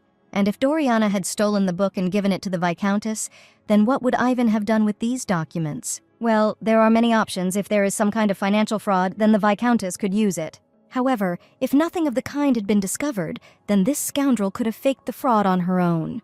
This rotten person could easily forge any document, and after Dorian's false machinations, she would simply return the book to its place. Now Duchess von Valois begins to understand what her husband is leading to.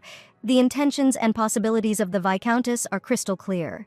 And on that very day, the Duchess of Valois was very concerned about the behavior of her girl, so she kept a watchful eye on her. And if the girl had not felt that something was happening to the baby, Doriana most likely would have done everything. By the way, this would be a fatal loss, since after the theft of documents, the peace of the duchy could be forgotten forever. And while the beautiful young man was thinking about this, the question came to his mind why Ivan used such a method right now. Let the mistress of the estate think carefully about what happened and the execution of this crime. The Duchy of von Valois is guarded by hundreds of armed guards.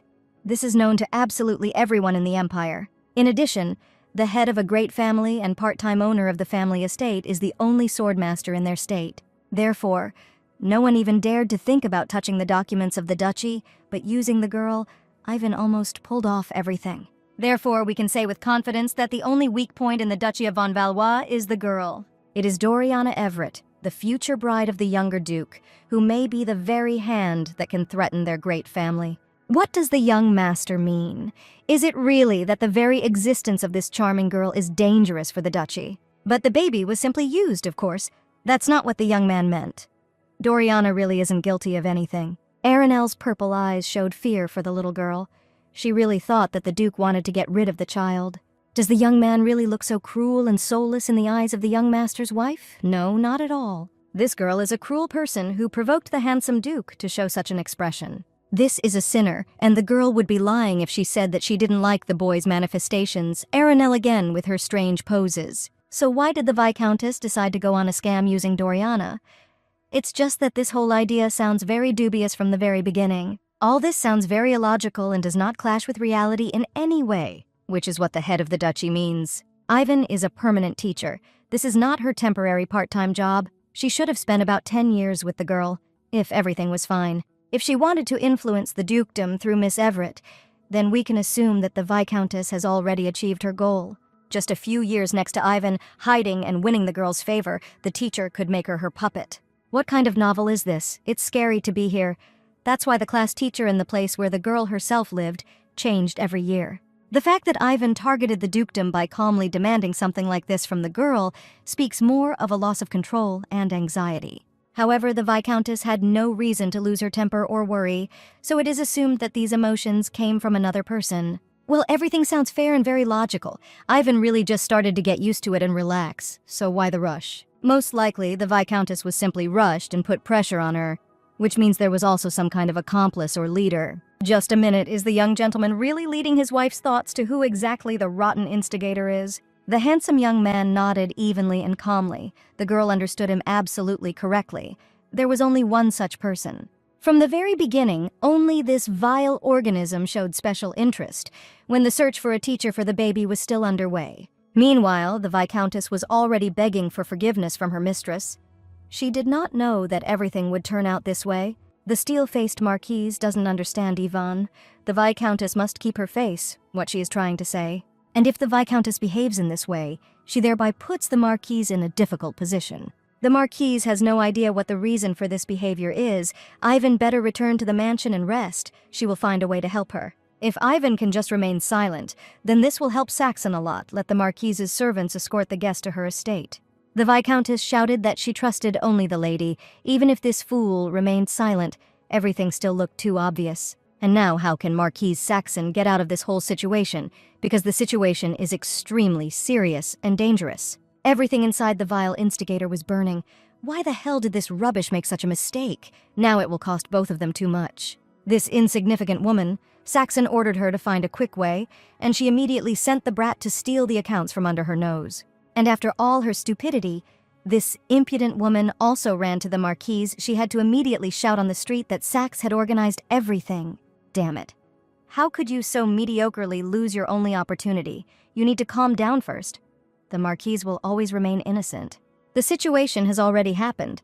The Duchy of Valois will definitely point to the Marquise as the inspiration, because it was she who forced her daughter to hire Ivan. After all, the Marquise was so afraid of missing out on such a rare chance and was excited, so she showed carelessness. This was a rare chance to grab an unbeatable hand, to win a fortune in a game with extremely high stakes. At the tea party, rumors spread about the search for a tutor, but her daughter did not say a word to the Marquise, and in this, the rotten scoundrel saw her opportunity. The Marquise then declared that there was no point in Aranel contacting her mother over such trifles, but inside, she was furious that this rubbish dared not consult with her. And from what family does the younger Duke's future bride come from? Members of the Everett County family died several years ago in a terrible accident. This county has nothing left but a vile honor and name that continues to crumble. I wonder why they care about the girl. This question interested many people because the Everett family ended up with only one child named Doriana, a little girl who has nothing but an engagement relationship with the Duchy of Valois. She has no one to rely on. And now this desired chance, the Marquise decided to immediately take advantage of the orphan and seize on her vulnerability. If the Marquise can grab hold of this brat, then Saxe will seize the future of the entire Grand Duchy of Von Valois. This thought burst out like a bolt from the blue. It was the joy of intrigue that the old reptile had not experienced for a long time, so as not to act on her own. Ivan was chosen. But Aranel began to act completely differently from what her mother had expected. Her daughter ordered her to wait for her decision, and did not immediately carry out her order. Then the Marquise began to suspect that the Duchess probably suspected something, and that was why she was behaving this way. That is why the Marchioness made the mistake of personally appearing at her daughter's estate, and now this mistake has become fatal. Even if the scoundrels acted initially according to their plan, and nothing would change, the risk would still remain. The vile Marquise's first plan was to take possession of the will and consciousness of the future Duchess of Von Valois. However, this excellent plan was ruined right at the root by that useless Aranel. Why the hell did she get involved in her mother's affairs? The Duchess reduced the number of classes by half, and it was now unclear how to organize a meeting between Doriana and the Marchioness of Saxe. With fewer training hours, it took more time to suppress the girl. Initially, a year or two was allotted for this. But if everything has changed so much, it is now completely unknown how much time it will take the Viscountess. But can Saxon trust the Viscountess with such a mission? Will Ivan be faithful to her for several years? It was necessary to become the teacher herself. Ivan, whom the Marquise promoted, became a double-edged sword. Saxon became nervous. The bastard was worried that this sword would target her herself. She became impatient and ordered to act as soon as possible. And in the end, the only chance was missed, the attackers were exposed, and all because of the greed of the Marquise. However, there is another serious factor that provoked such an outcome in this whole story. Insignificant daughter, did Aranel begin to deliberately confuse her mother's cards, because the mistakes were caused by this very girl. The attempt to steal the Viscountess's important documents, as well as the involvement of the Marchioness of Saxe in this, is quite obvious, and there is evidence. However, all the incriminating circumstances are not enough for them to become decisive, so the Marquise can deny everything and continue to live calmly. But there is one important point: if the actions of the Marquise's daughter were calculated from the very beginning, there is a serious risk. And it is in this case that you can't just sit quietly. On the contrary, you need to immediately start acting against this girl and make a deal with her. Meanwhile, in the beautiful, fragrant garden, two little heroes squealed with delight at how beautiful it was here. Is it possible that today the members of the Von Valois family will try the serving desserts in this very place, as if they were on a picnic? Well, it's really a wonderful day. Such pleasant weather, friendly sun, wonderful atmosphere. Let the children try the strawberry cake. A charming angel with emerald eyes greedily swallowed a boatload of strawberry cake. What a cutie. This is a wonderful treatment. All past worries immediately disappear if you have something sweet on hand. Aranel would like to just forget everything and relax with the children, but the Duke said that now we just need to observe. Okay, we should devote time to the children. The servant interrupted the family idyll of the Duchy of Vaud and announced to the Duke and Duchess that a certain guest had arrived at the estate. The Marchioness of Saxe arrived at the family mansion, but the girl wanted to forget everything and just enjoy her vacation when this scoundrel appeared. A few days ago, the Duchess was thinking about what she could do if her rotten mother was behind all this. At that point in time, the Duchy could not directly confront the Marchioness of Saxe due to a lack of decisive evidence. Everything that was voiced by the young gentleman is only his assumption. Definitely true, but not proven.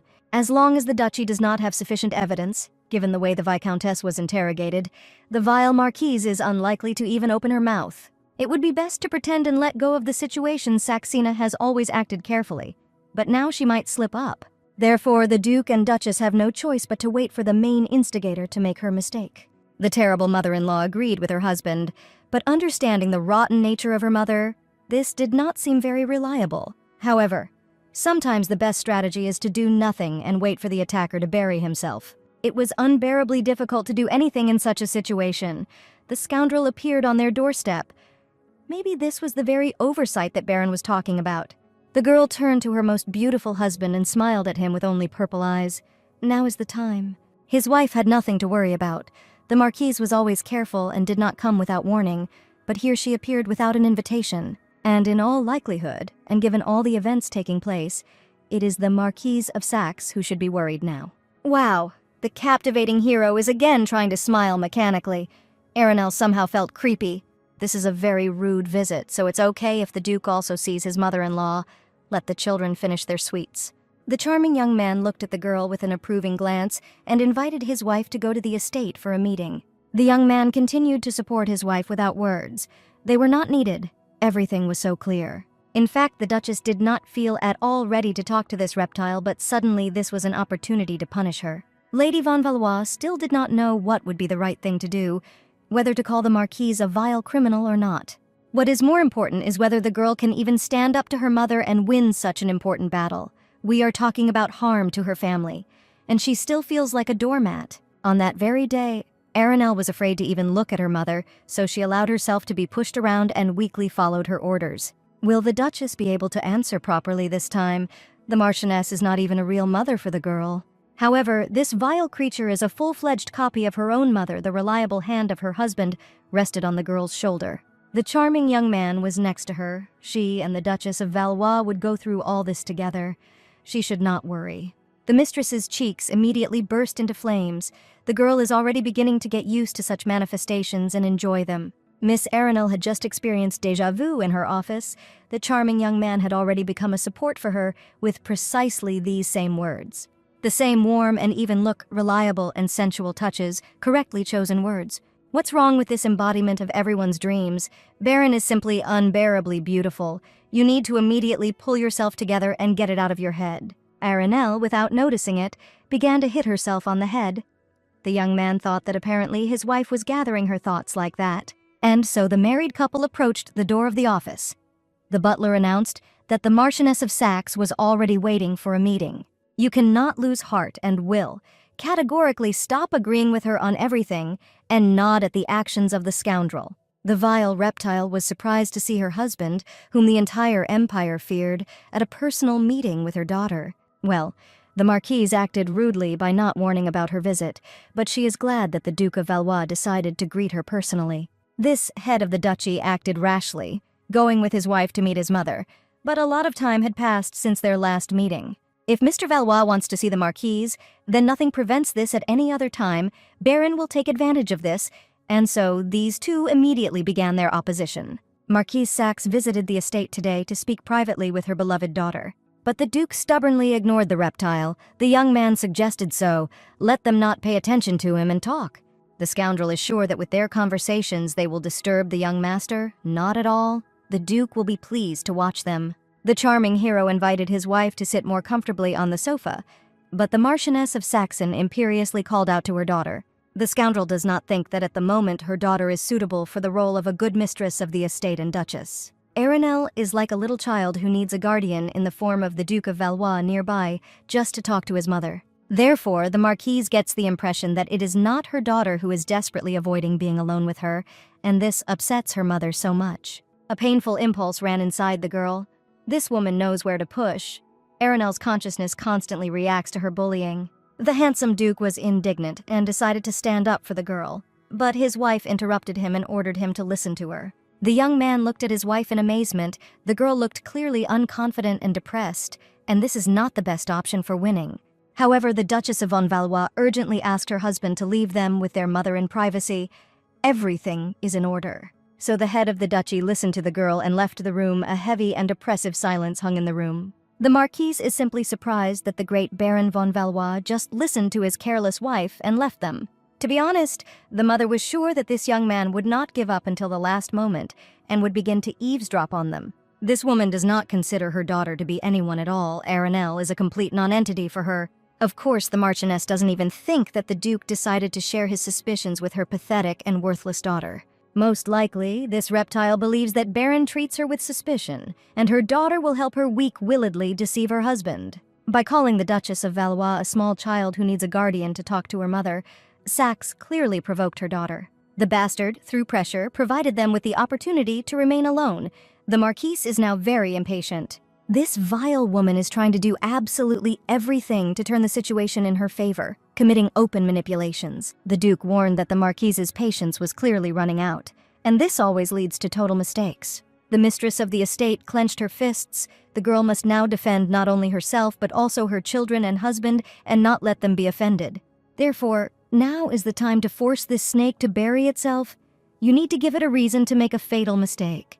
Today's visit of this insignificant person should be a peremptory one-way ticket for her. So, when the annoying obstacle has been removed, the Marquise can finally talk to her daughter about important things. And what was this reptile up to this time? So she immediately and directly got to the point, although she has always been like this. In the current situation, there is no point in pretending that Aranel does not know anything, since the daughter herself asked the Duke to leave the room. Therefore, it is quite obvious to the mother that her weak-willed daughter is ready to make a deal with the Marquise, even if she doesn't waste time and talk. How interesting, on the other hand, as expected. We need to watch this whole situation a little more. What kind of deal we are talking about? Let the daughter finish her inept game, or the mother needs to understand herself, then take care of everything and give her what she wants. To be honest, the girl didn't know how to respond to something like this. It would be nice if the Marquise did just that. A terrifying silence fell on the two interlocutors. The Marquise radiated rage that could be touched with your hands. The girl suddenly blurted out this. And what will be the consequences now? You need to remain calm and not show your fear. The Duchess has so many different thoughts in her head right now. The girl simply doesn't know which one to grab onto. And also, the Duchess has just begun to get used to the role of a mother, so she simply cannot afford to think about anything else. The mistress of the estate turned to look at her mother as if a serial killer was looking at her with the cold and empty look of a shark before a meal. The girl became terribly scared. This is what kind of woman she is. I want to throw her into the closet and hide her at the bottom of the sea, chaining the closet. So the Marquise will give her daughter what she wants, because she only needs one thing. It is true that Aranel will not want to deal with a stupid man. The Duchess of Valois is so happy that her mother shows such attentiveness and care to her child. We need to try to put pressure on this woman to see if the mother can tell what exactly her daughter wants. But isn't this obvious to the current Duchess of Valois? Of course, the girl needs her man. The situation has not become any clearer. Even at the proposal of the Marquise Saxon, there is a feeling that even this is not enough for her daughter. Since she wants it so much, her mother will explain everything. Her clueless daughter has been married to the most powerful man in the empire for 8 years and has an heir, thereby strengthening her position. However, doesn't the head of the clan himself treat his wife as a stupid and strange girl, which is why the Duchess still does not have any power. Aranel is the mistress of the estate, but this is only an appearance. There is not a single person here who obeys and is faithful to her. Her daughter cannot do anything on behalf of Valois. And what will happen when Baron brings his mistress into the house, and she gives birth to an heir? Then the struggle for power will begin. Aranel simply cannot survive in such conditions without her man on the estate, which is why her daughter needs her man. Mommy understood everything correctly about who will always be on the side of the Duchess, regardless of the division of factions. Of course, the best person for this role would be Marchioness Saxon herself, since the mother is able to solve all these problems. And her daughter knows this very well, which is precisely why Aranel decided to talk to her mother alone. What a professional manipulator! You can't show her your fear because she has known her daughter since birth. Nothing surprising. The Duchess took care of the children and simply did not think about the fact that a young man could bring another girl into the house, although this is a common occurrence in novels. If the Duke were the main character, then everything would be different. But the young man is just the father of the main character. And if you think about it, then in the original storyline, the terrible mother-in-law died in agony at the hands of the executioner. What is the likelihood that the girl will also end up in this novel exactly like her character in the original line? The Duchess swallowed nervously. You need to come to your senses and not give in to panic. This lady has an unimaginable effect on the girl. Marquis Saxon definitely has a weak point. You need to hit it without showing your own weakness. A predatory smile of a winner appeared on the scoundrel's face. And what happened? The daughter heard everything from the side and was confused. Aranel has nothing to worry about. She needs to stop trembling and hit this reptile back before she swallows her. So you need to think about something pleasant and bright in order to extinguish internal anxiety. It should be some kind of strong and warm emotion. In the mind of the mistress of the estate, the image of a beautiful young man flashed through her mind, who enveloped her with such indestructible care and warmth. Baron gave his wife strength, sheltered her from the inner storm, and only with his presence made her believe in herself. The girl really felt that the young man was next to her. Her breath caught, and an impulse of memories of his touch passed through her body. This hand that held the Duchess so tightly and at the same time softly when she shook with sobs and guilt. This tangible aura of a young man that enveloped the girl and became an island of her safety. Aranel was no longer afraid. Well, the Duchess of Valois has never been good at tricks, but it's worth a try. Aranel is really sad. The mother's words are precise and true. At the moment, Aranel is just a beautiful accessory in this house. She has neither influence nor the necessary authority. After all, the Marquise Saxon already knows this better than anyone, so why should her daughter talk about it again? And if the mother could give her daughter what she so lacks, the Duchess would be incredibly grateful to her. The bastard smiled triumphantly finally. Her daughter stopped putting on an inappropriate performance and spoke freely. Well, the mother of the Duchess of Valois loses her vigilance and thinks only about her own interests, forgetting about caution in conversation. The time has come to drive this reptile into a corner and pin it down. But her mother wants to make a deal with her. So what does the Marchioness of Saxon herself need? This is the only chance. The girl is so ignorant that she has no idea what her mother might need. Lightning thundered over the two opponents. The girl tried with all her might to drive her mother into a corner, while the Marquise wanted to suppress her daughter's will once again. Since the Marquise is so impatient, you need to provoke her. Words will be unnecessary here after all. Mother herself can tell about everything. The snotty girl decided to joke with her mother. The girl almost broke under the firmness of the vile person's answers. In no case, the mother knows that her daughter is not trusted with anything in this estate. Aranel really knows nothing. The Marchioness of Saxe herself came to her daughter's mansion. She needed help, and this was already the Duchess's victory.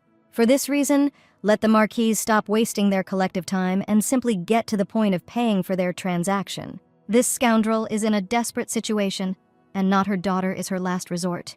There is a chance to force her to retreat. There was a pronounced internal struggle on the face of the dangerous woman. The Marquise clearly did not trust her daughter, but now she had no choice. So the main instigator wants, in exchange for her future services for her daughter, to keep the Duchess of Valois silent. Let the girl forever forget the fact that Marchioness Saxon was involved in the theft of documents along with Viscountess Ivan.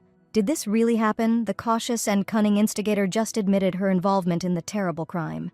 What is the daughter of the Marquise saying? But the mother herself has just confirmed her involvement in the theft of the duchy's accounting books. So the price of the deal on the mother's part is her daughter's silence about everything that happened on the estate with Miss Everett. Well, the Marquise admitted that the woman does not understand at all what her daughter is leading to now, and she does not understand at all what happened. In this case, the Duchess of Valois will kindly explain this to her. So at last, the cautious culprit has made a mistake. The very mistake that the mistress of the estate was so waiting for. Exactly this oversight was not enough for the completeness of the picture. After all, there was no evidence at all in the case of the theft of the duchy's accounts against Viscountess Ivan and Marquise Saxe. However, the main villain herself admitted everything a couple of seconds ago, which is better than any evidence found. In this case, Aranel will personally act as a witness in this case, bringing charges against the mother based on his own testimony. Aranel wants to accuse her mother, the brat in herself. What is she saying at all? Of course, the Duchess feels great.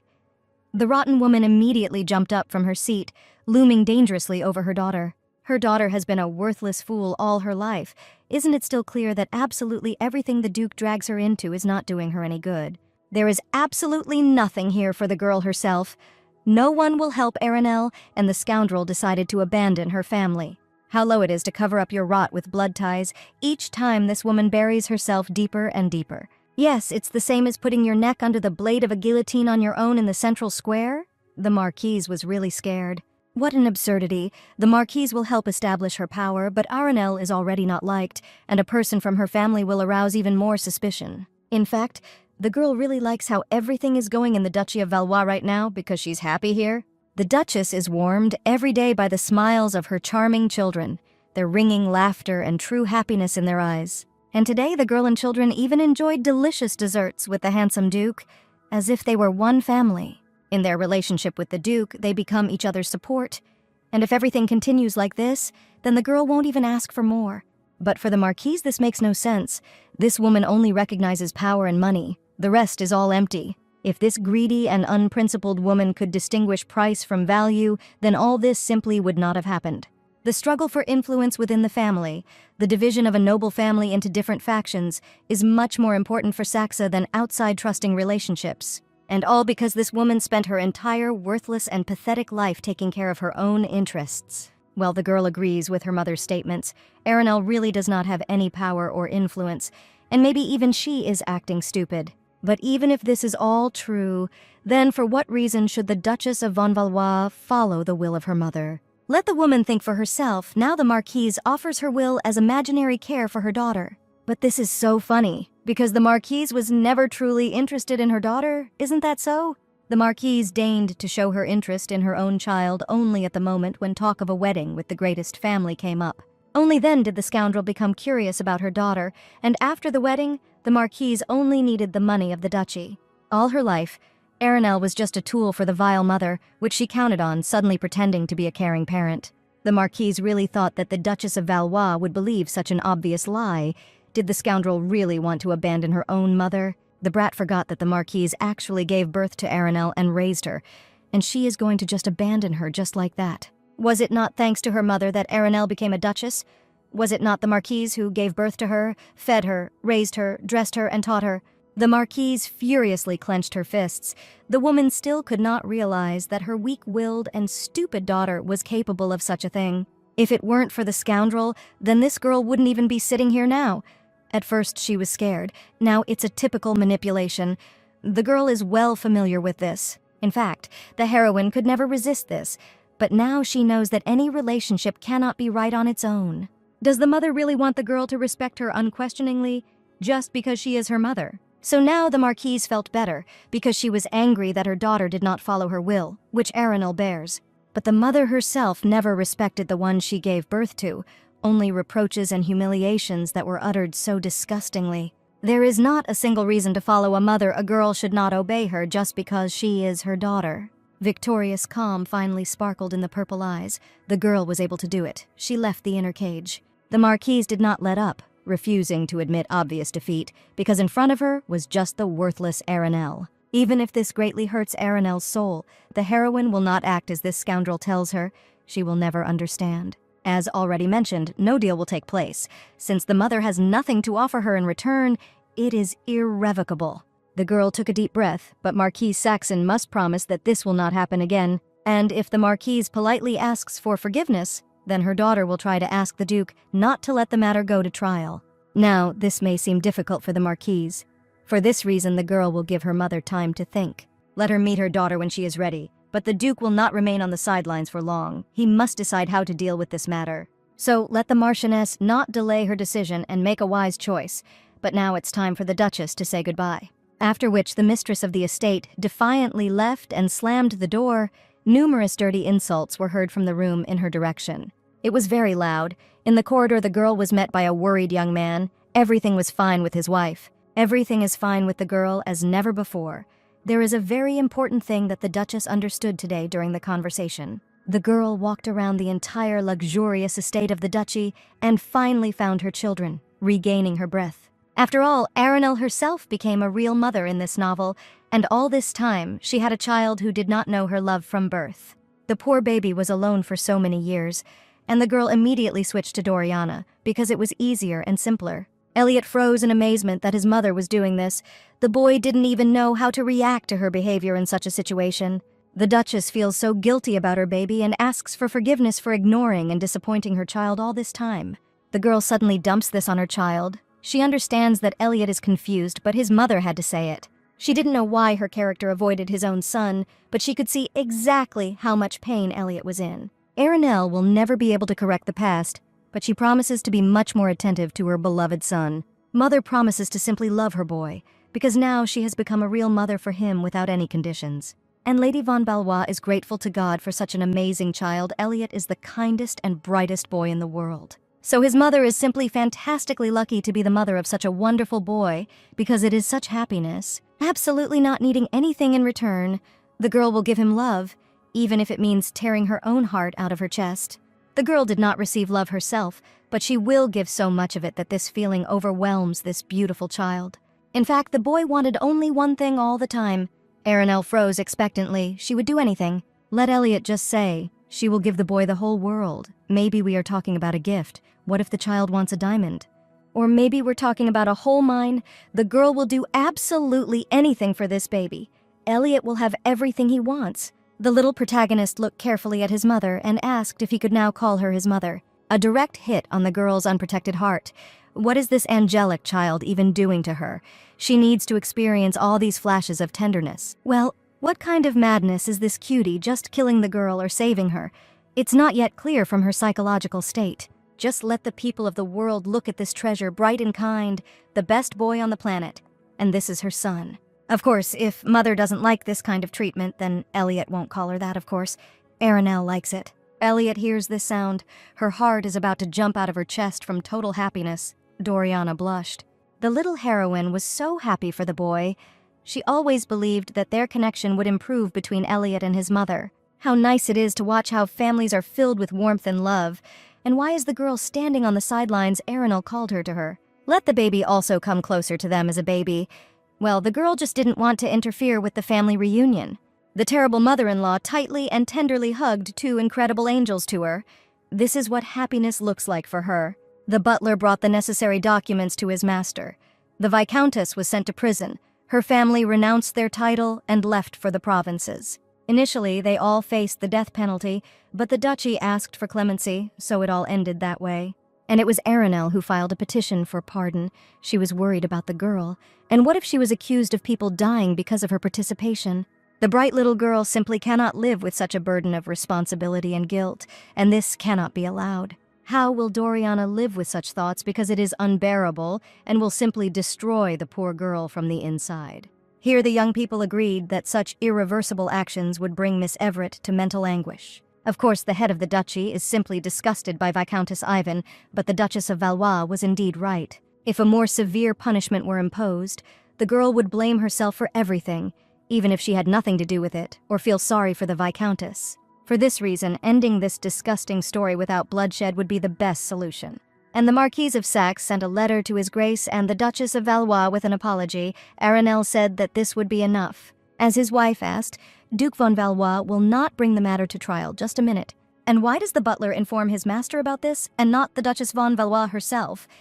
The servant hesitated. Well, his lordship has been so busy lately, so the lady asked the employee to hand over this letter along with other documents. All the same, the girl had to say this personally, and the head of the duchy is not so busy that he could not devote time to her. Therefore, the handsome young man urgently asks the butler to tell the lady next time that the Duke will receive her at any time. The employee broke into a warm smile. The gentleman asks not to transmit information through him, but to come to Lady Valois in person. His lordship clearly loves his wife very much. The young man nodded affirmatively. Of course he loves her. Then the young Duke realized what he had just said out loud and jumped on the spot, what his employee was saying. Isn't that so?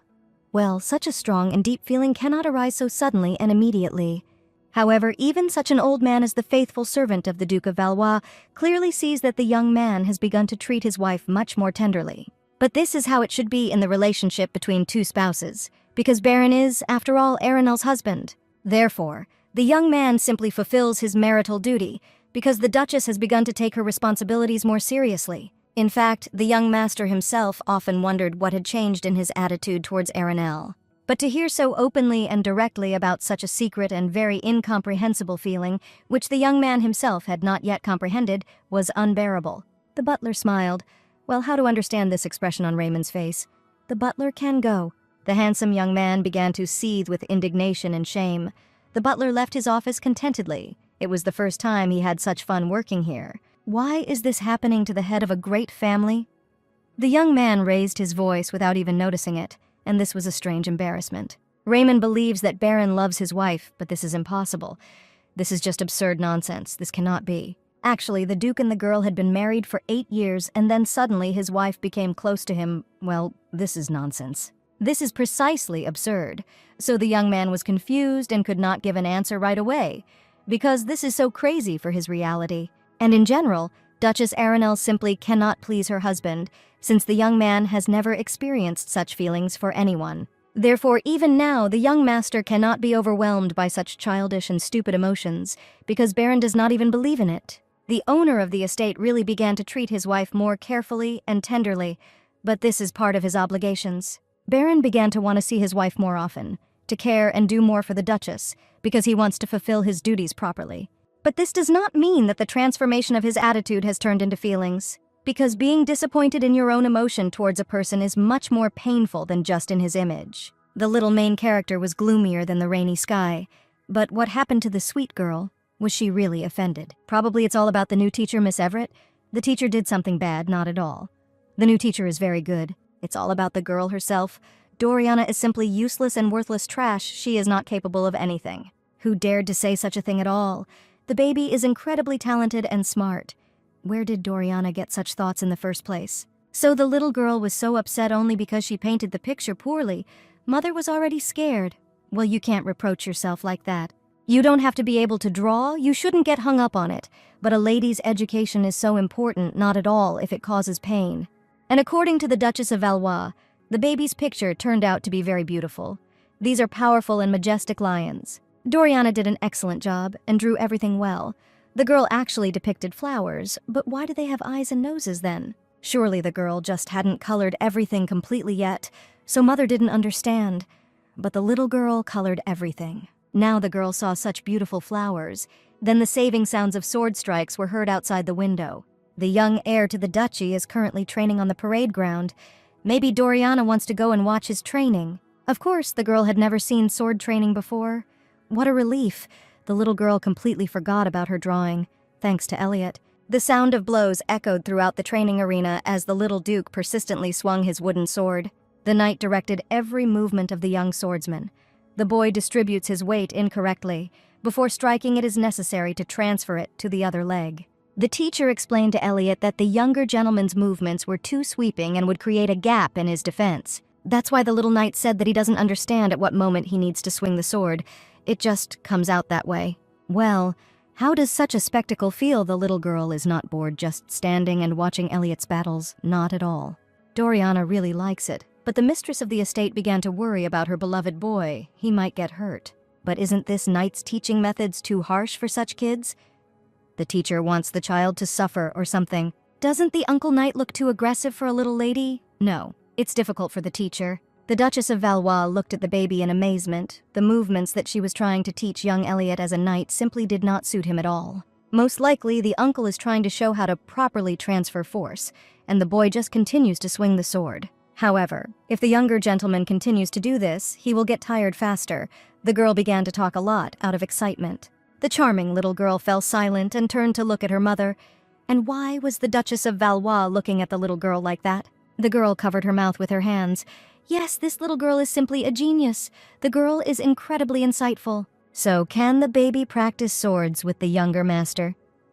This question is better discussed with the Duke himself. This question is not exactly one that can be resolved so easily, since Miss Everett is a future girlfriend. If someone finds out that the future mistress of the Valois estate is learning to wield a sword, it will not do her any good. What an era this is. In the original story, the little girl really didn't wield a sword if others look askance at the girl. Maybe it's worth leaving everything as it is. However, those big emerald eyes were so happy with Elliot's training, the little girl was really enjoying herself. After all, Miss Valois saw the very expression of the girl. How could she ignore her interest after this and leave it unattended? Let the butler let his mistress know when the head of the estate returns. The girl herself will talk to him about everything and will not back down. And now, on the threshold of his lordship's office, the mistress of the estate was already standing with the decisive air of a great commander. While Arenelle was thinking about how she could convince Baron, Raymond wanted the two to have a good time alone. What Baron's wife came to talk about, the young man was surprised by her appearance and the strange sparkle in her eyes. So, once upon a time, a Valois woman was knighted and she received the rank of deputy commander. Despite sidelong glances, many admired her. Therefore, the pathetic opinion that work should be divided into male and female is a relic of the past. But if a lady wants to fight with swords, this may cause a negative reaction at first. But if you look at it more broadly, then this is not bad. Let the wife calm down. Apparently the girl said too much, and the young man was simply angry with her. What does the Duke of Valois think about this? The handsome Duke correctly understood that his wife wanted to learn defensing the conversation was not about her at all. Regardless of gender, Arenelle is already too late in age for training, but there is no such law. For this reason, if the master's wife really wants to learn, then Baron will take action and contribute to this. Here the blue eyes of the young man instantly flashed, his face stretched out in amazement. Baron froze in silence. The mistress of the estate tried for a long time to interrupt her husband's flight of thoughts, but everything was in vain, so she took his hand. The charming young man immediately fell silent and looked at her in amazement. The lady really asks her husband to finally listen to her. The young duke's face immediately flushed red, of course. The young man was ready to hear his wife. They were too close. The girl is very pleased that her husband is also careless about outdated stereotypes, but this is not about her at all, but about little Dorian. The head of the great family froze in shock. That is, he couldn't hear how they were talking about the baby right now. The Duchess turned pale, realizing that she had been holding onto the hand of the captivating young man for too long and needed to finally let her go. Miss von Valois apparently hurried with such a delicate request. The young man was not yet ready to hear such a thing.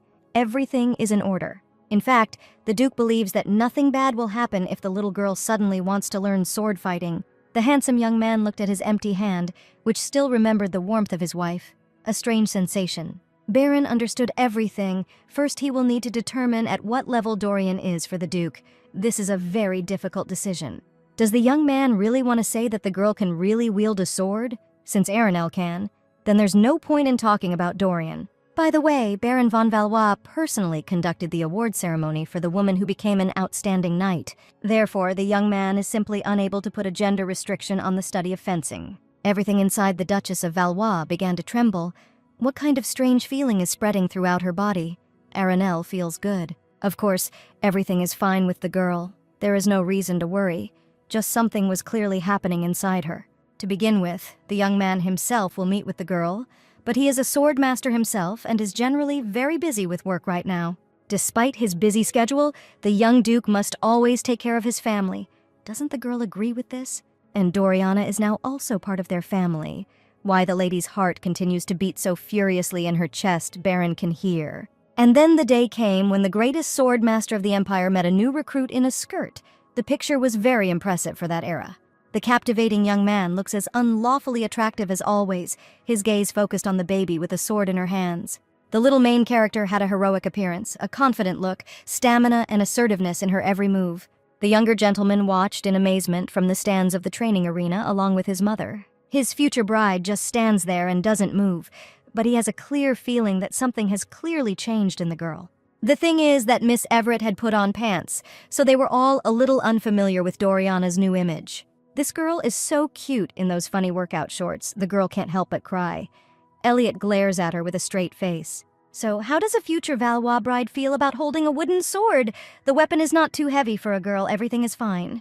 Well, in that case, he and Doriana can begin their first combat lesson. The young man raised his training sword. The little main character studiedly watched every light and perfected movement of the great master. Let Miss Everett try to attack Duke von Valois now so they can evaluate her skills and current level. This is the pressure. The baby pretended to be ready, but was very worried inside because Baron von Valois himself was experiencing it. Even just from one glance, it is quite obvious that comparing the strength of the young man with other knights is simply a crime. Baron is the strongest of all in the Empire. The young man is so strong that even if the League of the Best Knights is against him alone, the outcome will be in his favor. Even just standing next to him is very difficult. And yet the girl must prove herself, and prove that she deserves to learn to wield a sword. Doriana feels that it is hers. The young Duke clearly did not expect such agility from the sweet and gentle Doriana. There was clearly something else in her besides charm. In fact, this young lady had a lot of resilience and perseverance. She had the right attitude in her eyes, and her body was unstoppable. The little heroine confidently put her foot forward and took a fighting position. The little girl would never give up on her intended goal. And so the baby, like a wild animal, began to go on the attack and strike from different sides. Baron closely watched her. Of course, no matter how hard she tried, it was not stressful for the young man, but she only needed to strike one blow. Doriana did not want to tap for anything. The girl strained her body mercilessly. Her sword did not stop working. So the baby is clearly exhausted. Her training sword is shaking. It's better to finish this right now so as not to injure her. Well, there's nothing to be done. There's simply no other way to stop the distracted girl. Doriana is too absorbed in the process. The great swordmaster literally made a couple of rapid swings of his sword in a split second and was already behind the girl. The little heroine's emerald eyes didn't even have time to properly capture the lightning-fast actions of the great swordmaster. The charming warrior looked at her weapon in shock. But how it happened, Doriana didn't even see it. How is such exorbitant speed even possible? Baron is truly the greatest master of weapons. The little girl's eyes fell on the broken sword in her hand. Wow. The girl would also like to learn how to be fast like a predator. And these sharp, targeted movements of the Duke of Valois' hand, which were done with incredible ease. The young man is truly a great warrior. The concerned Duke immediately ran up to the baby. He didn't shock her too much. She was fine. She wasn't scared. So Doriana has calmed down a little and is trying to analyze their training fight. This is what the young man wanted. It was already difficult to stop the girl, so the young man had to make sure that Doriana could no longer wield her sword. The little girl behaved like a real gallant knight, in whom perseverance and willpower flow. She really doesn't lack for character. The handsome young man put his warm hand on the child's head. The girl really did an excellent job with their training. To be honest, it was interesting and pleasant for the virtuoso swordsman to test the strength and skills of the little lady today. Well, we must admit that this child is already endowed with the most important qualities of a knight. The Duke is very pleased with this girl. So the young master has already decided something about training and sword training for Elliot's future bride. The head of the duchy noticed the concern on his wife's face. Although the girl tried not to show it and act in his presence, this little girl is a genius. This is great news. It means Elliot's future bride has finally found something she likes and will be able to do it without hindrance. Just amazing. The Duchess spat out her hot tea from the rush of realization of the Duke's words. Lady Valois now heard everything correctly. The girl is a genius. And to be honest, the head of the estate was surprised himself. Miss Everett has sharp movements and good fighting sense. Is she really more capable than their boy? It is difficult to give an exact answer. You cannot compare talent and potential while comparing individual indicators of completely different children.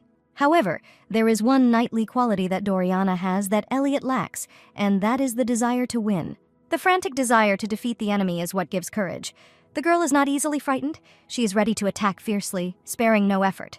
The word knight may sound majestic, but he is just a fighter, so the desire to win a fight in itself becomes a quality of a knight. From the very beginning, it seemed that Elliot was not interested in winning or fighting, and this was a huge difference between the kids. Therefore, it is worth saying that each of the children has a different character, and the Duke took this into account when he called Doriana a genius. Therefore, the point here is not at all which of the children is better at this, but which of them is really more suitable. Therefore, speaking of this, if the lady of the estate does not mind, the Duke would like to personally educate Miss Everett. Of course, the girl agrees. Miss Aranel could not even dream of such a thing, and Doriana will definitely be completely delighted. The young man really hopes for this at the very beginning. The Duke of Valois was also involved in training their son, but this became a burden for Elliot. Therefore, the sword training had to be entrusted to another knight, which means the girl didn't even know it. What different little main characters they are. Aranel still doesn't know so much about her children. Those emerald eyes of the little warrior were burning with fighting spirit. It had been a long time since the young swordmaster had seen anything like this. And when the blue eyes of the beautiful young man clashed during a training battle with the persistent gaze of Miss Everett, there was a feeling that, in front of him, was an adult warrior. Honestly, the beautiful young man is ashamed to admit, but the Duke himself is looking forward to their next training session with Doriana. The terrible mother-in-law was once again exposed to the dazzling power of her husband. Each time Baron's smile has a crushing effect on her. Baron is such a sweetheart. He has an incredibly cute face. But why does a girl's thoughts always get confused around this guy? The terrible mother-in-law walked along the corridor of the Von Valois estate, thinking about the fact that she began to think about Baron too often. But then Miss Von Valois' attention was attracted by a sound. It came very close and made her heart clench. The little protagonist was sitting on the sofa and sobbing painfully. Mother's heart bled at these sounds. The boy immediately realized that he was no longer alone in the corridor, and there was at least one witness to his sobs. The younger master immediately covered his charming face with his hands. Why is her son sitting here alone and crying bitterly? Elliot is not crying at all. The little Duke immediately jumped up from his seat and ran further down the corridor. He had to go. What was it all about now? The little hero has never been more closed off than now. What is it that worries the boy so much? The kid literally disappeared from the sight of the terrible mother-in-law in just a couple of seconds and left something light on the coffee table. Aranel came closer to the object and realized that in front of her was a piece of paper. What it was, and why Elliot was crying so much. So on the piece of paper there were incredibly talented images of various objects, animals, and plants, as if a recognized genius of painting had left his mark. The girl was amazed and called the boy's teacher. How could a 7-year-old child draw something like that? The Duchess would like to confirm her guesses. The girl correctly understands that all these magnificent drawings were made by her little son. That's right. The younger Duke really created these drawings with his small hands. It's simply unthinkable. Her ladyship may not like it, but Elliot is trying to excel in other disciplines too, and the kid is simply brilliant. Simply incredible images, so accurate and alive as if the hand of a great artist of antiquity had touched them. Yes, this little guy is really on the same level as Picasso. The Duchess took this news very well, and the teacher was worried about it. So both of Arenel's children are geniuses. Wow! The kids are really completely different. Her husband was absolutely right. And for what reason did the teacher hide from Elliot's mother that her boy is a fantastically talented artist? This little one is so charming, so kind and sweet. And then it turned out that he is a genius of this century. Well, at least it has become known now. If you think about it that way, her ladyship is indeed right in her conclusions. Elliot has an incredible gift for drawing. It's just that the teacher didn't think that such conclusions would greatly please the mistress of the duchy. But why such conclusions? It's just that even the youngest gentleman really doesn't like hearing about his talent. He doesn't like being praised. He, as a person who will continue the line of the Duke of Valois, does not need drawing skills the kid loves to draw.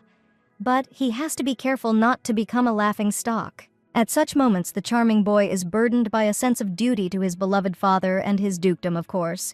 How the girl would like her sweet baby to be able to freely do what makes him happy and brings him such pleasure. Poor Elliot forces himself to hide such incredible talent, to be careful and keep it a secret. And then in the corridor, the little protagonist was definitely crying, although he told his mother the opposite. What a tragedy, the girl must deal with this, after all. She is here to make these children happy. Therefore, the Duchess of Valois needs to see and talk with the baby, as long as she can torment herself. This child should be the happiest in the world. The boy has such a pure and bright soul, such a big heart. Elliot will be happy no matter what it costs his mother.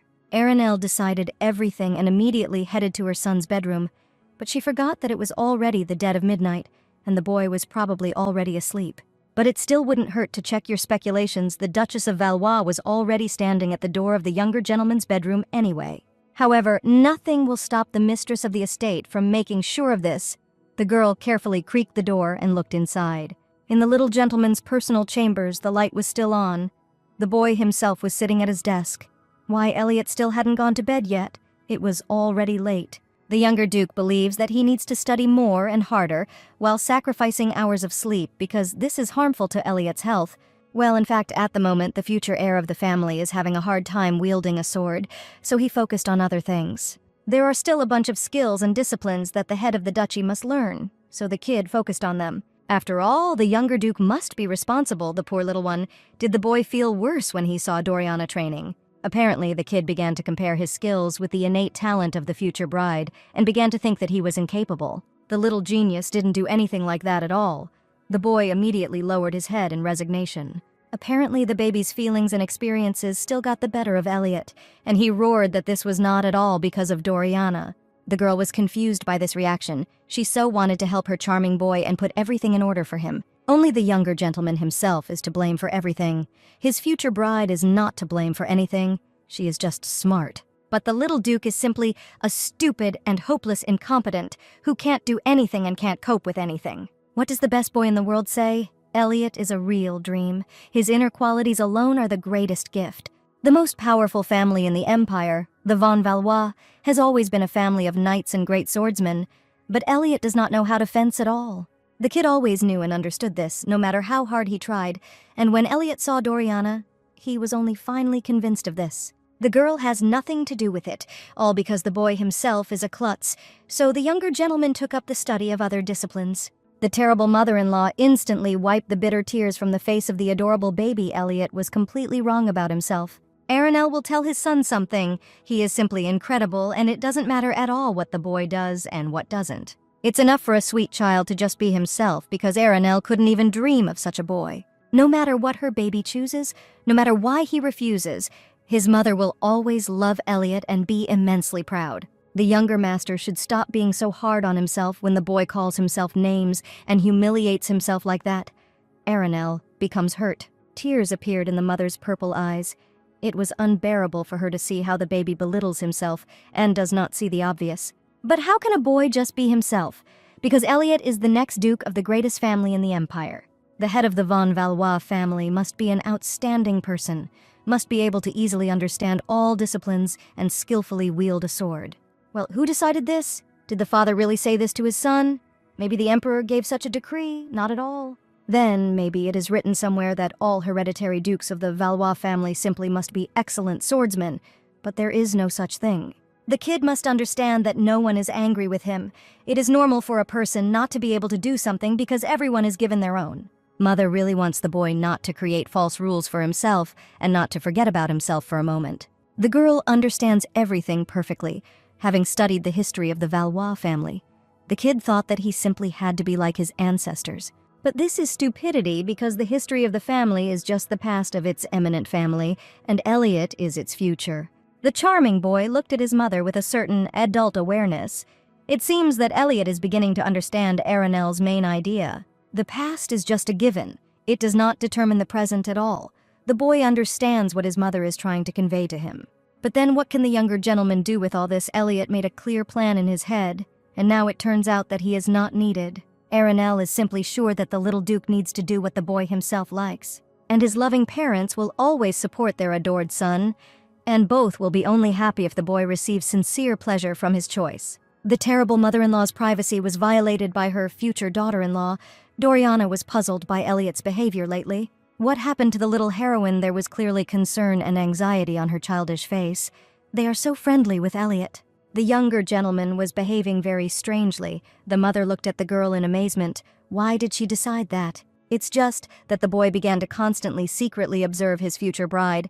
Doriana does not understand what exactly he is doing. After all, as soon as Miss Everett wants to say hello to Elliot or approach him, her future groom simply runs away. And just a couple of minutes ago, the younger duke asked Doriana to show him her hand. But what does that even mean? The boy studied the girl's palm very carefully. Her eyes studied every line of Doriana's hand. The charming bride-to-be was afraid to twitch again and froze in her place so as not to disturb the younger duke. Then the charming Elliot put his hand to the palm of his future bride. It was very strange. Since the little protagonist immediately pulled back his hand in embarrassment and blushed afterwards, Elliot even asked for forgiveness. Doriana told the younger master that he had nothing to apologize for at all. The boy could even take her hand in both palms. Then the girl noticed something black on the palm of the future groom. Similar to ink or stylus, apparently Elliot is now working hard. And so the two little main characters froze opposite each other. The kids held hands and looked into the eyes opposite. Everything was good and warm as always. But the young duke abruptly ended their meeting with Doriana and simply ran away, saying goodbye to her. Well, isn't this kind of behavior strange for a little heir? The girl is very concerned about this. Well, there are several reasonable reasons for the behavior of the future head of the clan. For starters, the kid decides to present his painting at the imperial competition. For this reason, such oddities are not at all alarming. The girl simply has nothing to worry about. Everything is fine with Elliot and their friendship. The younger gentleman decided to depict on his canvas what he liked, so he studied everything around for sketches. The girl, hearing these words, immediately became embarrassed and blushed. Elliot draws what he likes. Well, just look at this reddened face, what a beauty. Now Miss Everett has become a little clearer about the boy's behavior. A few days later, the younger gentleman's painting was completed, and Elliot asked that it be sent to the butler's palace. Raymond packed his little master's creation perfectly and securely. Elliot has nothing to worry about. Everything will be done. Is the young master really not going to show his creation until the very end of the imperial competition? After all, his mother is simply burning with curiosity. The boy does not want to do this. If he suddenly gets a prize, then he will show it. If a competition was held for the title of the cutest child in the world, then her son would definitely win. What his mother said was which child. Aranel immediately retreated, because Elliot considers himself already a grown-up young man. What kind of children are there? And the word dear is now an insult to him. But still Mother is unable to fight the attack of another emotion. She squeezed her boy into her arms and hugged him tightly. The two were interrupted by the voice of the head of the duchy. His beloved son had already finished what he had been working on all these few days. After all this time the boy was so busy painting his picture that his father did not manage to talk to Elliot. The younger duke does not want to go with Miss Everett on an excursion to the Imperial Academy, because they can go there. So the duke thought it would be a good idea to see how children their age learned, and Doriana wanted to see how others handled a sword. And if the kid is also interested in fencing, then the children can sign up together, and there are drawing lessons. The duke made one last attempt to offer sword lessons to his son, but was immediately defeated. The younger gentleman is not interested in fencing. Elliot is interested in drawing lessons. The kid is firm in his intentions. The little heroine nodded with understanding to her future groom. Elliot immediately looked at her drooping face. However, if the bride-to-be takes fencing lessons, then the younger Duke will take them too. Doriana doesn't want to be a burden to Elliot at all. Everything will be fine with her. There's no need to worry about it. Well, what nonsense is Miss Everett talking about? How a girl can become a burden for the young heir of the family? The little main character stretched out in a captivating smile. Going anywhere with Doriana is only a pleasure for the boy. Is the boy really ready to go anywhere with the young lady? And the younger gentleman will be interested in absolutely everything. The little girl's face immediately flushed red. The girl was embarrassed by her own thoughts. How cute they both are. The girl wants the competition for the cutest child in the world to really exist. These two would definitely be the winners. And as soon as the other characters endure this power of the crushing charm of these two, the girl stopped even trying. Her character's poor heart, someday it won't stand it. The wife again does something strange. But apparently, she feels good. Several days have passed. It's time to visit the Imperial Academy, where 2 children of the Valois family may want to study. And now the luxurious carriage of the dukedom had already arrived at the right place. The handsome young man gallantly helped his wife get down. The Duchess of Von Valois looked around and asked her charming children to stay in front together. The girl was burning with impatience. Such a pleasant and important day for their family, because they all went out into the world together. Today was the first official appearance of the Von Valois family. They all looked amazing. This is what an ideal family looks like. Happy and curious children walked ahead of their parents and looked around at such a large educational institution. The Valois family was immediately greeted by the headmistress of the Imperial Academy named Helen Clover. It was a great honor for them to welcome the great family here.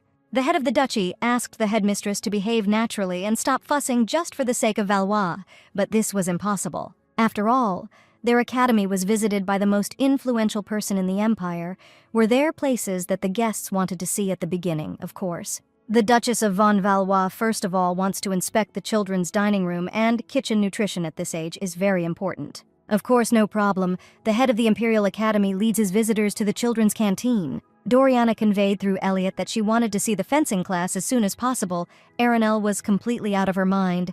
What a cafeteria. Well, the Duchess of Valois didn't think at all about the girl's wishes. The girl wants to do as her mother wants. They don't have to go together at all. Let the children independently examine what is important to them. It will definitely be more comfortable for the children. The girl agrees. And what will the kids themselves say to such a proposal from the Duke? Of course, Elliot and Doriana will be happy. The boys will see off the future bride. The little heroine was already fully inspecting the Imperial training ground. It was the same as that of the Valois family. In fact, this training arena was built in the image of the one located in the Duchy of Von Valois. Since the Valois knights were always considered the best swordsmen, they were a model in everything during the construction of the academy. The Valois family is incredible. The girl is surprised every time, and Elliot, who knows so much, is amazing too. The teacher is not visible. The students are fighting, but not trying very hard. Now it is clear that the lesson simply has not started yet. Could Elliot's future bride really determine at one glance whether the students were working at full capacity or not? That's right. The girl perfectly saw and read the strengths and weaknesses of each sword holder. It was not at all difficult for her. The conversation between the 2 little main characters was interrupted by some impudent boy pointing his finger at Miss Everett as to what she was doing here. How dare this rude guy point his finger at the future Duchess? It's okay. Doriana knows this boy. The future bride of the head of the Von Valois family immediately turned pale. The girl greeted the Tornian heir through clenched teeth. This is an arrogant guy from the Tornian clan. The younger Duke has definitely heard this surname somewhere. You need to think a little. Elliot remembered everything. The Tornian family clan entered into an agreement with the Rondini scoundrels. Their daughter is the bride of this impudent man. This means that the disgusting brat is involved in the grief and suffering of Elliot's future bride. The boy is the same scoundrel as her tormentors. The boy knows that the Baron and Baroness Rondini bullied the girl. It was the freaks who poisoned her, beat her, and starved her. And also their spoiled and stupid daughter repeated, after her vile parents, Jen also began to offend Doriana. So how could someone like Doriana Everett show up at the Imperial Academy? Why did she suddenly come to this particular class? If this vile worm is Jen Rondini's fiancé, then this brat is involved in Miss Everett's suffering. Everything is decided for him. The charming heroine came to see how fencing lessons were going on. Let the girl stop talking nonsense. Doriana is just a servant. What is she talking about? And besides, she's a girl. What kind of sword does she even need? That's a shame. The charming little girl is even now being bullied by other children, and what has she done to all of them? Is this incompetent likely to receive an education at the Imperial Academy? She definitely came here as someone's servant. Look how Doriana dressed up, it's even funny. Then something flew into the head of the snotty, impudent man, and he immediately fell silent. The little main character looked at Elliot in amazement at what the boy had just thrown at the Tornian heir. The future head of the greatest family had just thrown a white glove at the impudent man, which could only mean one thing. The vile boy immediately stared at Elliot in shock. What kind of jokes were these from the stranger? There was steel in the young duke's voice. This is no joke. Let the bastard immediately raise his sword. Who is this guy anyway? The fool now faces Elliot von Valois, who is Doriana Everett's fiancé. The vile parasite immediately turned pale. Cold sweat flowed down his face. Was he really the heir of the most powerful family? Charming Elliot will no longer listen to how this brat dares to insult his future bride. This is a challenge to a duel. So let the bastard immediately give the sword to Elliot and raise his own, and the duel is not so bad. After all, if the most powerful family had come forward officially, the impudent man would certainly have been executed. But here, this kid himself challenged him to a duel. And if the heir Tornian manages to win the duel, then everything will be resolved. The little duke will not forgive the ignorance of this brat. The younger master is unshakable in his decision, of course. He is not a swordmaster like his father, but he will punish this petty freak for Doriana's honor. No one dares to offend his future bride. There is no one in this world purer and more beautiful than Doriana, and soon this impudent person will understand this forever. For all his spilled anger, Elliot did not hear at all that all this time his future bride was calling him. The little knight immediately jumped up to Miss Everett and asked her what had happened. The girl thanked him for his help and for standing up for her. However, the future Duchess of the von Valois family does not want her fiancé to enter into a duel. Doriana herself will fight the impudent man. Elliot was immediately confused as to how she did it, because it was the responsibility and task of the future groom to protect her honor. No, at all. This was always only a girl's problem. All her life, the little heroine endured bullying and violence first. Her future groom came to her defense and besieged his vile nanny. Then their mother, who every time pulled the girl out of the black pit of her own fear. Doriana did nothing but accept help from them. But during all this time, Miss Everett gained confidence and strength, breaking away all the fears that held her back. And now the girl will solve her problem herself. The little hero really understands and shares Doriana's feelings, but it was he who challenged Thornian to the current duel. And also in this magnificent outfit, it will be very difficult for the future bride of von Valois to fight, isn't it so? Here, behind the kids, the loud voice of Duke von Valois himself was heard. There is no need to worry about Doriana's clothes, because the head of the duchy has already sent the butler to get replacement equipment, and very soon the servant will be back. The handsome young man, with a calm and even look, supported the little girl's desire to teach the offender a lesson. She has everything for this. In addition, this is very useful, because the girl herself wanted to check at what level her knowledge and skills were now. And then I had such a wonderful chance, a sword fight with my peer on the training ground, and not with a teacher. The little main character analyzed everything and blossomed, but this really is a great opportunity to understand what a girl is capable of. The vile brat turned pale with fear. Standing in front of him was the most powerful and strong man in the Empire. Will everything be okay with him? And just a couple of seconds later, the young warrior trampled all of Tornian's impudence, and the fight ended very quickly. It's simply impossible, some kind of nonsense, for some girl from the orphanage to defeat the young heir with swords. However, the vile little fellow was lying in the mud at Miss Everett's feet. A couple of sharp movements were enough for the girl to destroy her opponent. A few minutes ago, the brat stood in front of a girl with a sword and in shorts, and was sure that this was all absurdly funny. The boy was sure that with his eyes closed he could defeat the upstart. Why did this girl suddenly get involved in a man's duel?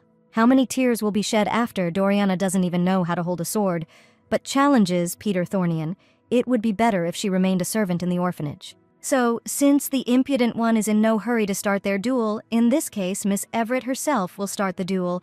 As the girl wishes, the outcome is still the same. And this time, Doriana will forever remember where this upstart really belongs. No matter what dress she's dressed in, she will always be a maid. A fighting spirit flared up in the emerald eyes of the little warrior, which was not hidden from the eyes of the vile enemy. That's what it was. At this moment, the impudent man already sensed something was wrong. Doriana was able to destroy all of Peter's pompous confidence with just her glance. And then, literally a second, and the girl was already masterfully parrying with her sword. All her movements were sharp and swift, like those of a wild predator. When this girl managed to get so close to Peter, a nervous shiver ran down the insolent man's back. Where did she get so much agility from? Besides the fact that Doriana skillfully handled her weapon, her movements were impossible to count. She had her own style of attack. And the girl also had amazing speed and sharpness in her movements. Peter needs to create distance and think. The wooden sword of his opponent flew past Peter Thornian's face. How this upstart did it was simply impossible. True fear and vulnerability appeared in the eyes of the impudent brat. This girl had just destroyed him in a matter of seconds. Peter no longer had a sword in his hands. The little warrior disarmed the impudent man with one movement and put her sword to his throat. So the future Duchess of the House of von Valois has just made herself known and trashed the pathetic heir Thornian in front of everyone. If suddenly the boy still does not agree with her victory, they can continue their duel until the insolent one is choking from impotence. Then the terrible mother-in-law jumped up to the two little duelists her baby had just fought for real. We urgently need to call a doctor to the training ground. Doriana was not injured. Everything is fine with the girl. It was her enemy who got it. Just in case, let the employees still call the doctors. The Duchess of Valois will be calmer this way. And what are Miss Everett's feelings? Now the little warrior understands what her mentor told her. Duke von Valois warned that no one could defeat Doriana. The girl nodded contentedly. Now that Miss Everett could clearly practice fighting the enemy, she felt her strength. And the most important thing is that among all these students, the little heroine has no equal. Her skills and talent are much higher. The charming warrior really enjoyed participating in the duel. The girl's heart is still beating wildly, and her body is simply soaring with delight. The beautiful young man was pleased with the words of his best student. The baby is really great. Her phenomenal abilities need to be further developed. The Duke of Valois is very happy about today's training, but next time he will need to select a much stronger opponent. Then an inspired Elliot flew up to the future bride. The girl looked simply incredible. Everyone couldn't even utter a word. And for the winner, Miss Everett. Her future groom is amazing. The girl is very grateful to everyone for their support. Well, it's time to go home. Mother will bake sweet cookies with chocolate and a cake for her children. This is what the ideal picture of the family looked like. Behind him, on the training ground, Peter Thornian stood frozen in his place, defeated and humiliated in front of the whole class. The terrible mother-in-law took a deep breath with some heaviness apparently. The girl never managed to become a good mother. The handsome young man turned to his wife. Why did the Duchess say this? Is there any reason for this? But when the Duchess of Valois heard that her girl would suddenly begin to fight with someone on the parade ground, she ran to pick her up from there. But Arenel's husband managed to stop the girl with her intentions in time, and everything ended well. Then the Duchess was seized with uncontrollable panic. Suddenly the girl would get hurt and bleed, even though the Duke explained that the baby was strong enough and everything would be fine. At that moment in time, when the mother should have simply believed in her child, Arenel behaved incorrectly, and this may affect her children. The charming hero analyzed the words of his wife and tried to help her alleviate her worries and aspirations. In this case, let the Duke of Valois look after and trust their children, and let the girl raise the kids as she sees fit. In this way, the married couple will be able to compensate for each other's shortcomings, because that's what parents do. Well, here's another wave of this handsome guy's unbearable attractiveness again. Why does the girl get so embarrassed every time? However, the young man was also embarrassed. The head of the duchy himself was embarrassed and confused by his own words about the married couple. The awkward silence of the two young heroes was interrupted by the butler's voice. Raymond announced that they had received a letter. The handsome young man immediately jumped up from his seat, saving himself from embarrassment, and ran to his employee for the letter. The young duke quickly glanced at the correspondence. Apparently, this was a letter from the imperial palace. The Duchess of Valois was surprised to intercept the letter from her husband's hands, wondering if something had happened since it was from the palace itself. The girl carefully studied the contents and then immediately called out to her charming son, "Because we were talking about him. No arguments or justifications will be reasonable against such a statement. It's time for her baby to accept it with dignity." So the Duchess is pleased to inform her little artist that Elliot is the officially recognized genius of the century. The little hero can only accept and recognize the phenomenality of his skills and fantastic talent. Elliot became the winner in the imperial competition, and his mother began to hug the baby tightly and congratulate him, and she told him so. In an official letter from the palace, they sent congratulations to the young winner. Elliot's painting will be exhibited in the Imperial Gallery. And also, the younger Duke is invited to the awards ceremony. This can't be true. It's probably all a dream.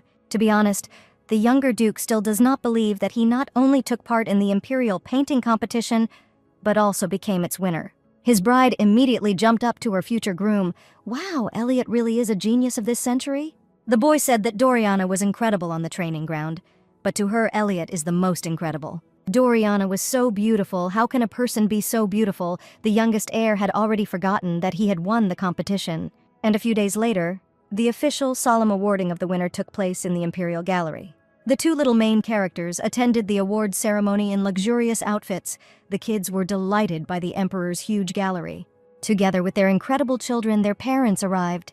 The entire von Valois family was in purple and yellow tones. A huge number of guests were already crowding inside the Imperial Gallery, and a painting of the young Elliot was exhibited among other works. Duchess von Valois looked for the work of her phenomenal son and immediately recognized it among all the others. Mother immediately took the boy by the hand and led him to the beautiful portrait. The girl immediately realized where the picture of her beloved son was. The younger Duke's wonderful creation was displayed in the very center of the exhibition. "It's an Elliot painting, isn't it?" The little protagonist looked at his work. The young artist's cheeks flushed red. This was really his work. The rest of their family had already approached the Duchess of Valois and her son and stood admiringly in front of the masterpiece of the young genius.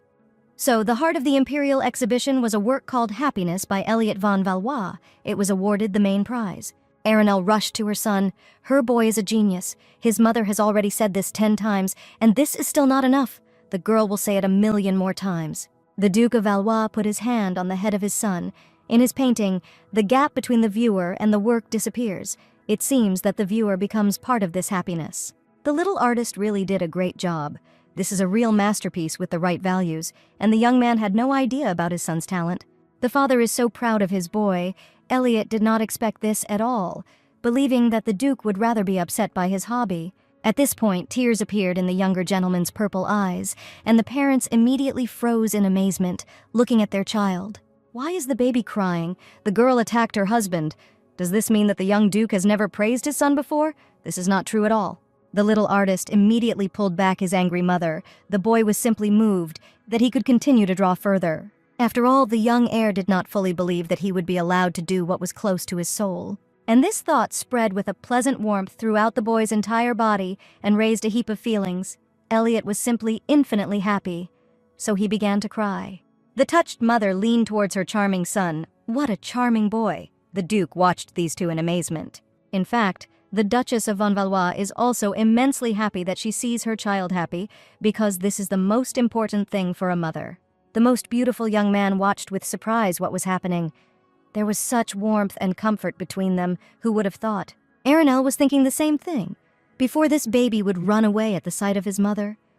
But now they are all so happy together. Their souls are already blossoming. All this time, the girl still tried to keep her distance and create boundaries because she did not know how long her stay here would last. However, the gallant young man broke all her barriers. Baron threw a robe over his wife's shoulders, and by the evening it would get colder. However, such repulsion and coldness only made it more painful. Arinelle was simply afraid to become attached to the heroes of this novel because it would someday end. The girl blushed under the sensual and warm gaze of her beautiful husband. How long the heroine will continue to deceive herself? After all, Miss von Valois was sure that she would not succeed here, so she told herself that she should not, and turned away from her wonderful family.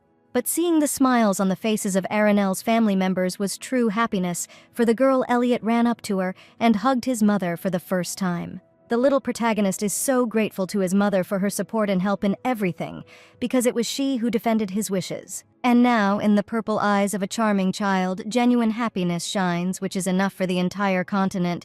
Isn't this a reward for every mother? Arinelle sat down next to her son. It is the mother who should thank her boy because he makes her life so happy every day. Just a fabulous moment, and if this sweet time lasts a long time, the girl would really like it to always be filled with such moments. Meanwhile, the vile continuation of the Rondini spouses despised her fiancé. How could this idiot lose to Doriana Everett, a 7-year-old defeated an 11-year-old boy?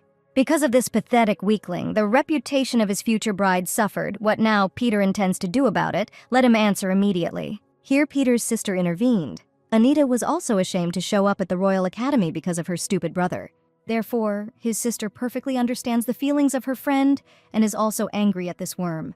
But they can fix everything. And what next? Anita wants to say that the heiress of the Rondini family must endure everything, since it is much more unpleasant for the girl than for herself. By no means, her future groom's sister just came up with something, so there's no point wasting her time scolding her. And what Anita is talking about now, of course, we are talking about that impudent girl, the impudent servant who imagines herself to be an aristocrat. The vile girls began to whisper to each other. Both were envious and rotten inside, so they sincerely rejoiced at the failures and tragedies of others. Well, a nasty smile appeared on the face of the disgusting daughter Rondini.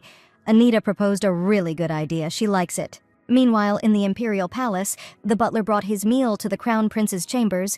His lordship asked to leave the food on the table. His Majesty slowly and with pleasure drank from his glass of wine. "What about the Emperor's order? Is there any news?" The faithful subject obediently bowed to his master. So far, nothing is happening, the young heir thought. His Highness began to playfully and predatorily twirl the glass of wine in his hands. Well, that would be even more interesting. So the first prince is looking forward to Valois' next appearance, because now this is his favorite character in his game. In the Duchy of Von Valois, the little main character put a bear in front of her, a special clubfoot move, and a combined blow to the bear's back. The charming boy repulsed the attack with a pink bunny. He knew that Doriana would do just that, activating Toto's protection of the 3rd degree of enhancement. It's all a lie. Elliot didn't have time to strengthen. He had enough when Doriana was preparing for her reception. What a beauty. The sweet little one was distracted during the height of their teddy fight.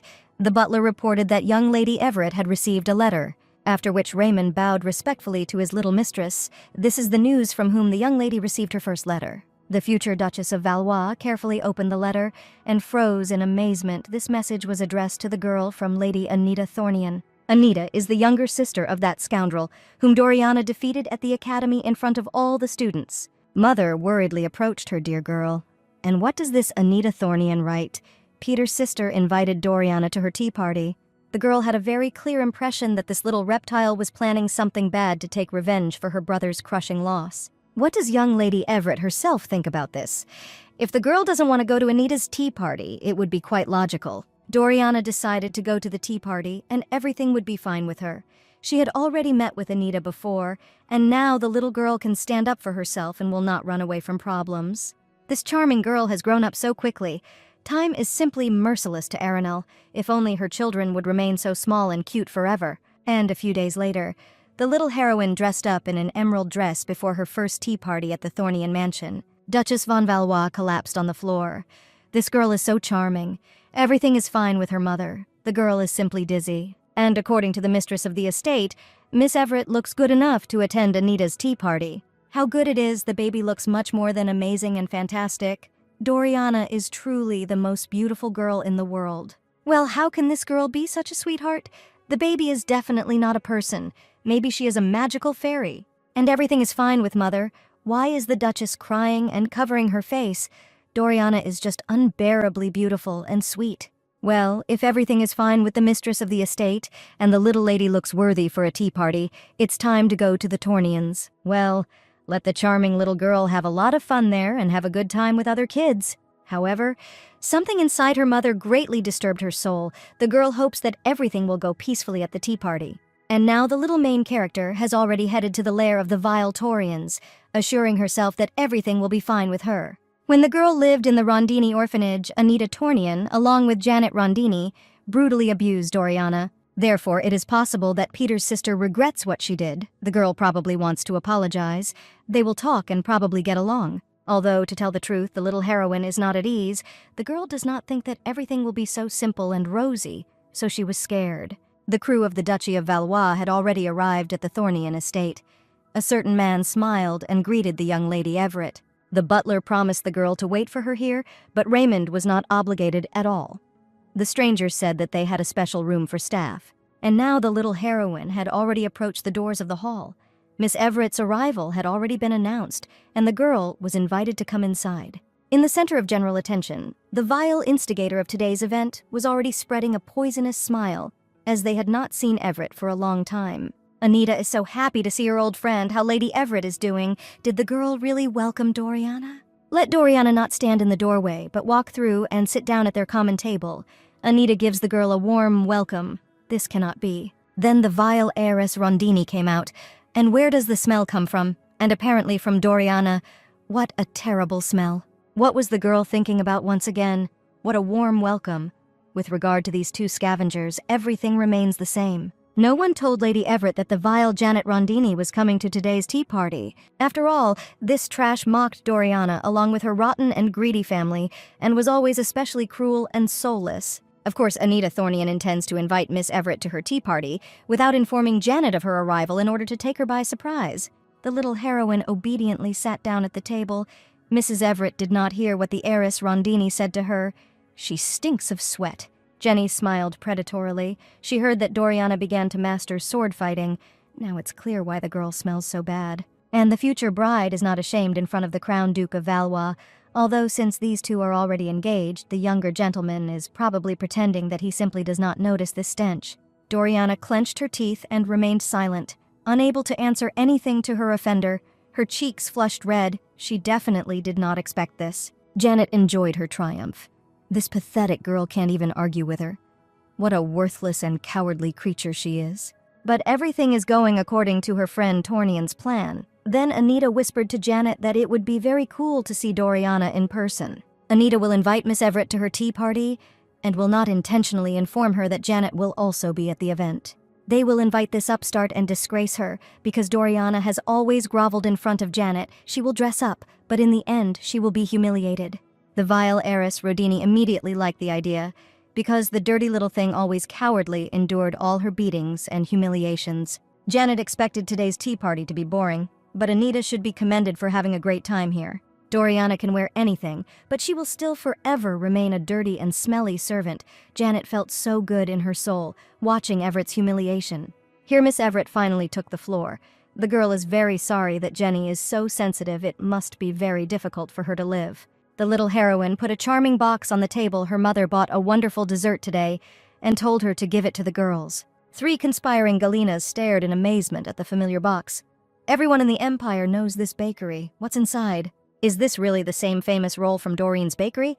It's impossible to buy it even if you stand in line for it in the morning.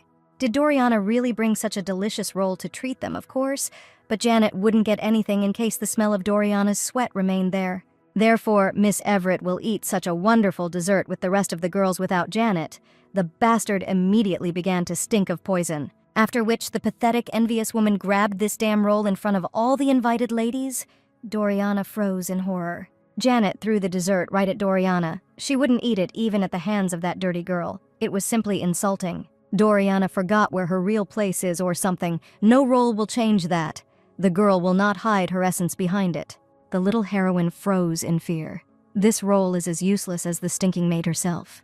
The vile brat began to throw desserts at Doriana. How she hated this worthless fool. She always pissed her off. The rest of the girls watched what was happening in shock. Afraid to even move from their place, Janet could no longer be stopped. Doriana is not only useless, her very existence brings harm to people, especially the heiress and the Rondini family itself. Janet's parents took the scoundrel under their wing. They gave her food, and this ungrateful trash stuck a knife in their back.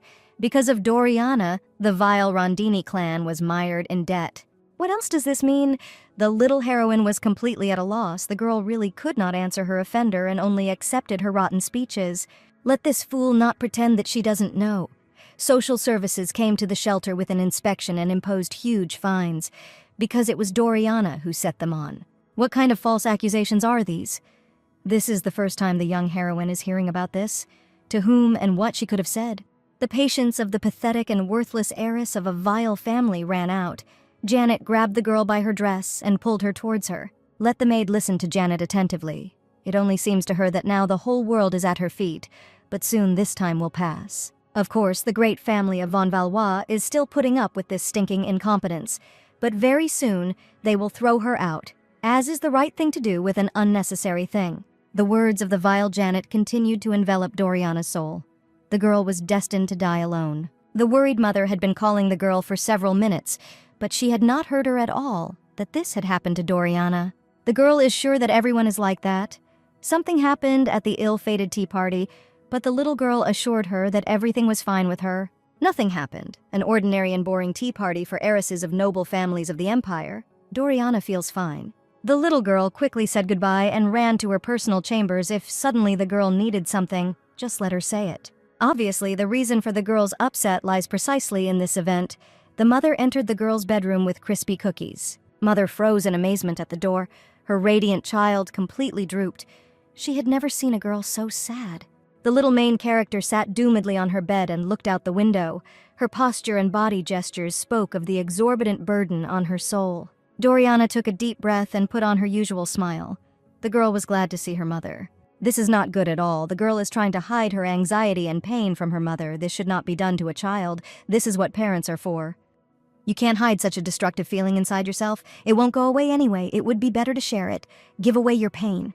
It is the parents who must draw out all the child's anxiety, leaving inside him only joy and warmth. The mother is nearby. What happened to the girl?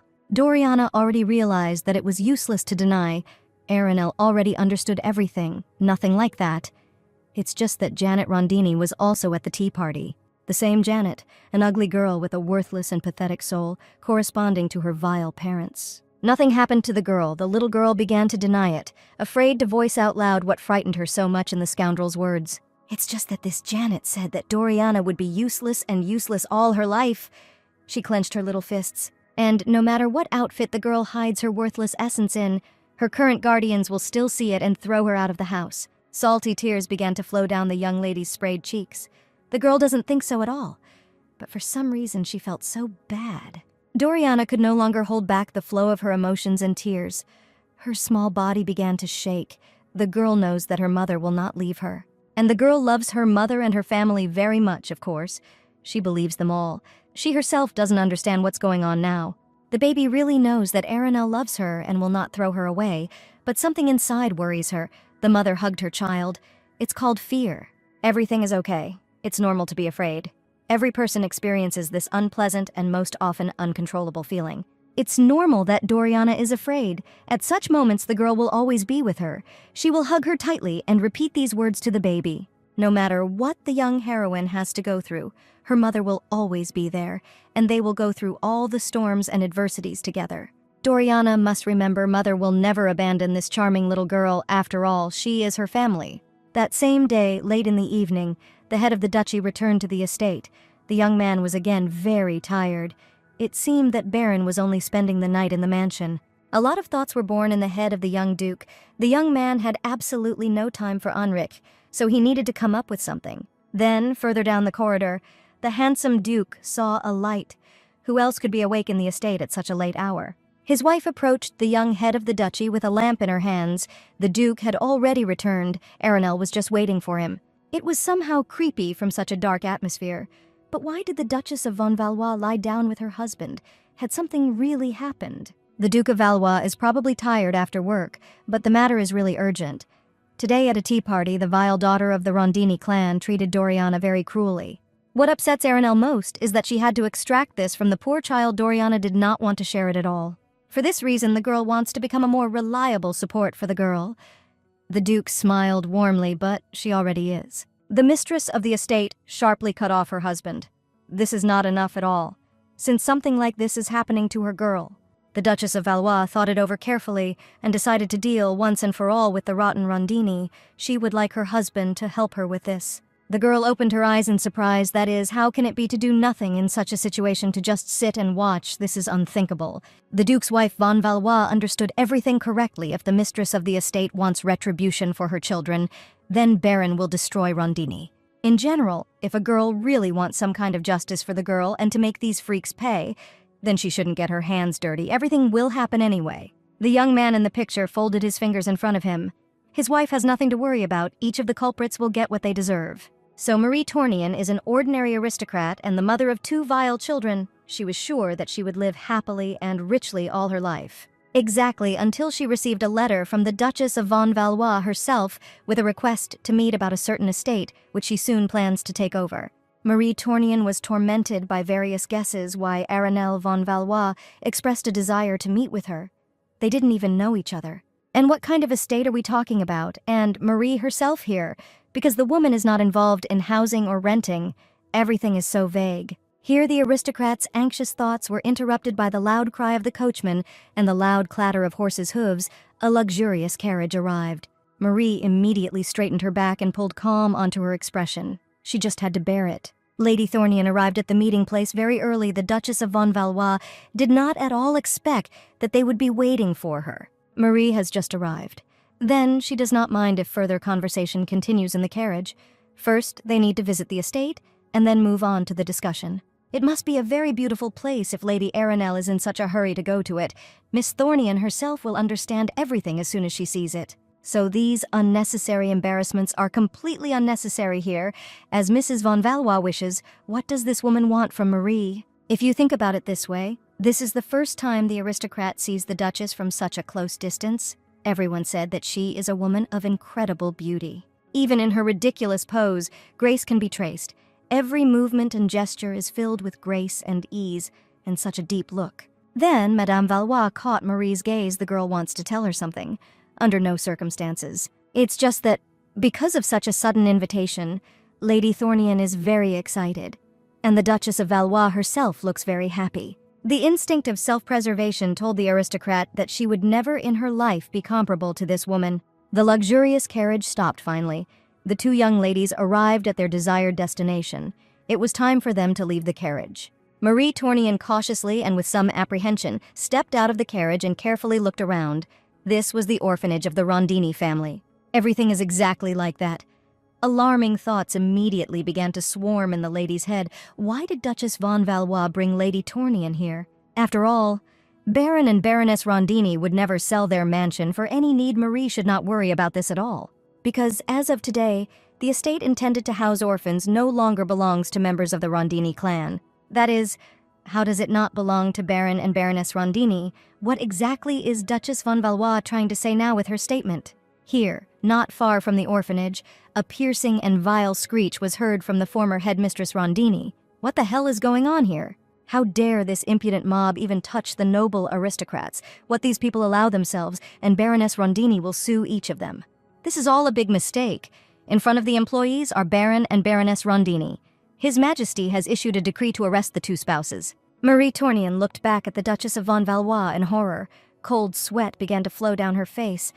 Why did this woman bring her here? Well, you have to answer for bad deeds. You can't be a disgusting creature all your life and think that you will be treated differently. The Rondini have committed many crimes, including tax evasion, and are on the gallows, but since they are aristocrats, this will be difficult to achieve. Duchess Von Valois correctly understands the train of thought of her husband.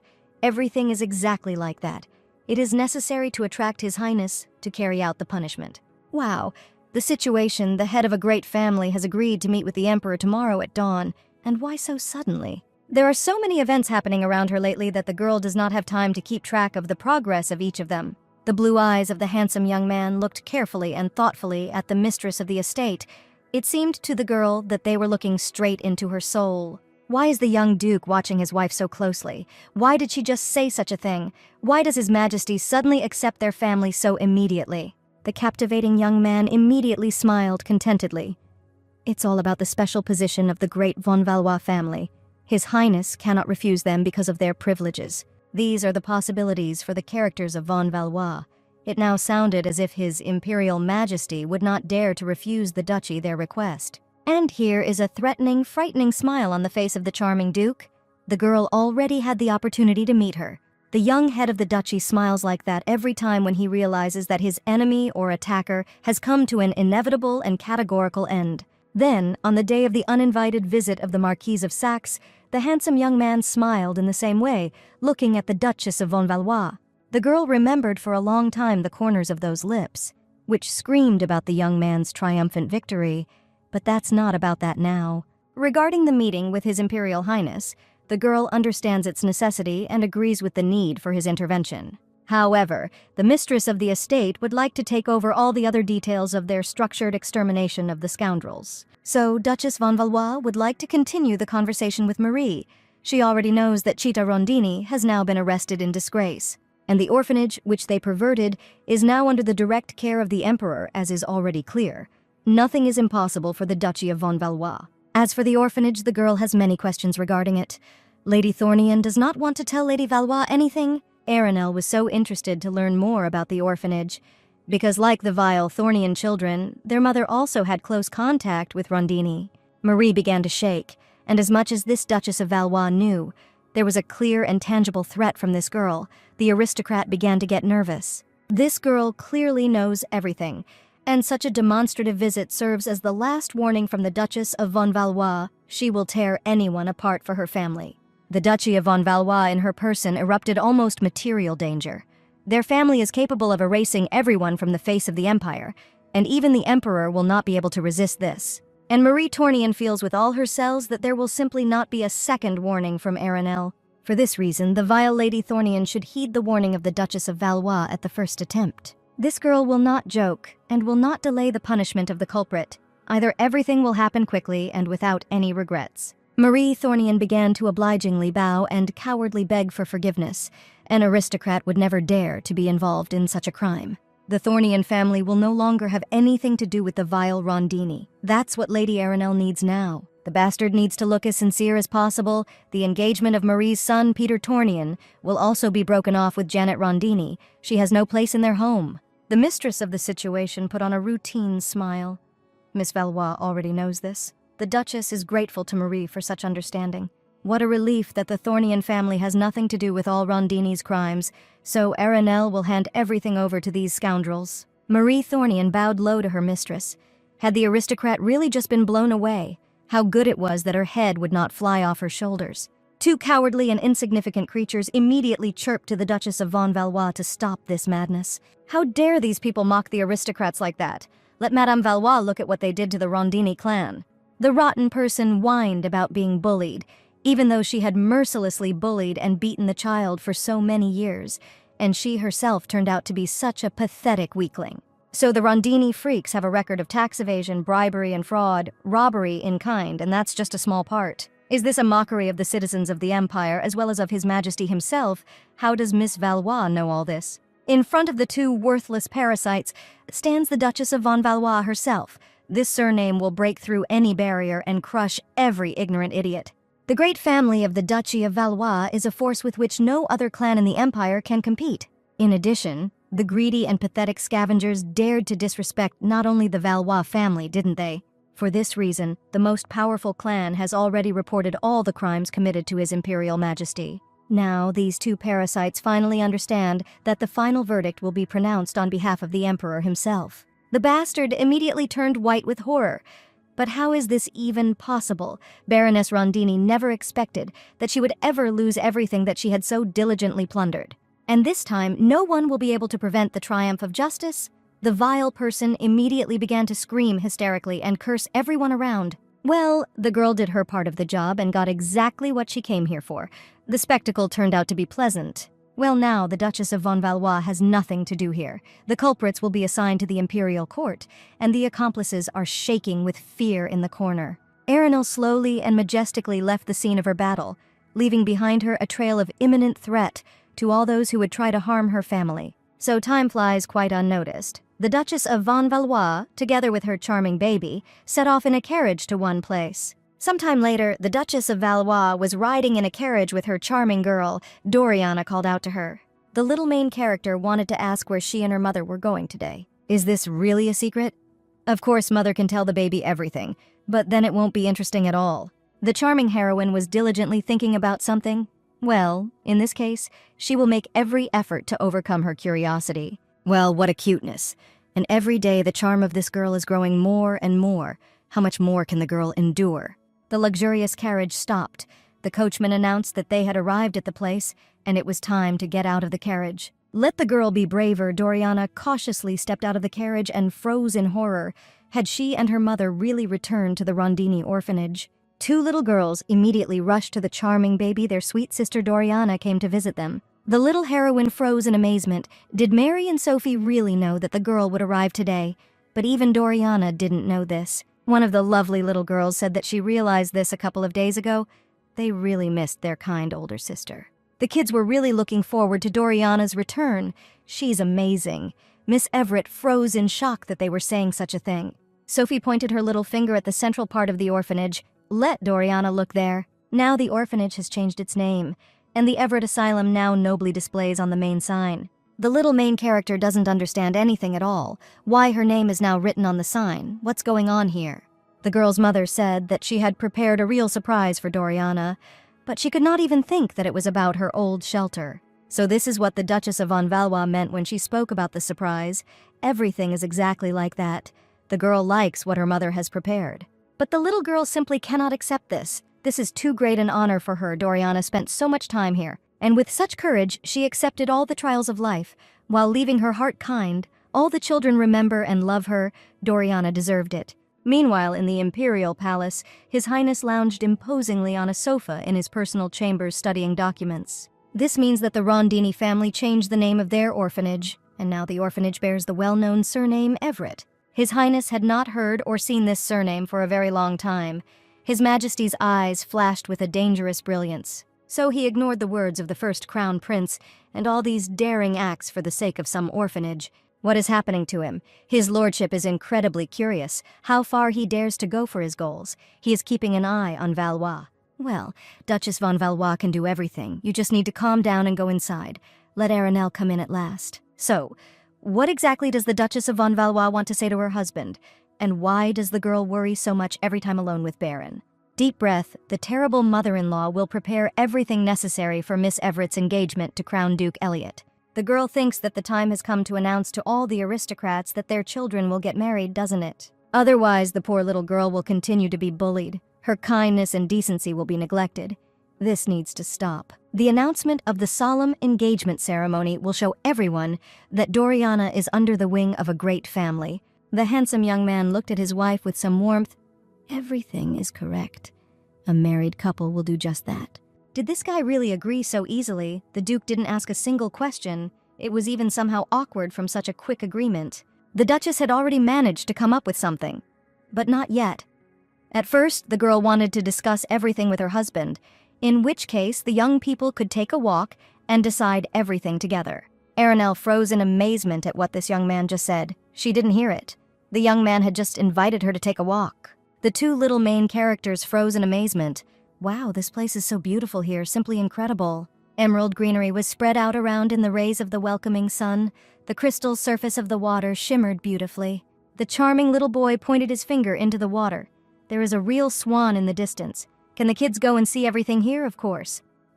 Satisfied parents nodded approvingly to their kids. Just don't let them go far from them. What a delight! The little hero suggested approaching the majestic swan carefully and quietly so that it would not swim away from them. How cute these children are. Duke von Valois politely called out to his wife to be honest. One question had been brewing in his head for a long time. The young man scratched the back of his head and began to feel embarrassed by his own thoughts. He had the feeling that Arenelle was unpleasant to talk to him. What nonsense, this is not true at all. Where do such thoughts come from? The girl just looks very tense during each of their conversations. Like a misbehaving servant reporting to her master, the young duke does not quite understand the nature of her behavior. If you think about it this way, the girl's nervousness could really look exactly like this, and Arenelle is always nervous when talking to her husband. However, there is another reason in real life. The girl is used to giving presentations. Apparently, this habit manifested itself here. Over the years, habitual communication at work has become the girl's custom, so she transferred it to a dialogue with the hero. The young man is not at all unpleasant to the Duchess of Valois. It's all about the girl's already firmly ingrained habit. In any case, the head of the great family completely misunderstood everything his wife never felt disgust towards him. Well, now the girl went and yelled at the poor guy. What's wrong with her? Her anxiety makes her look bad. However, the captivating Duke was not at all embarrassed. On the contrary, Baron was very glad that he did not cause such unpleasant feelings in his wife. This young man can drive you crazy. You can't just strike him with your smile without warning. It's just a crime. Why does the young man continue to look at the Duchess like this?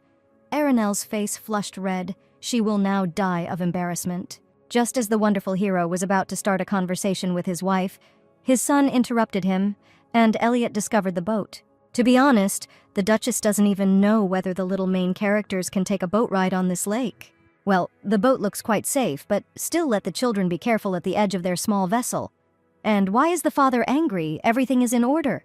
The handsome young man worked the oars steadily, every movement causing his shirt to fit tightly to his steel body. What an incredible guy.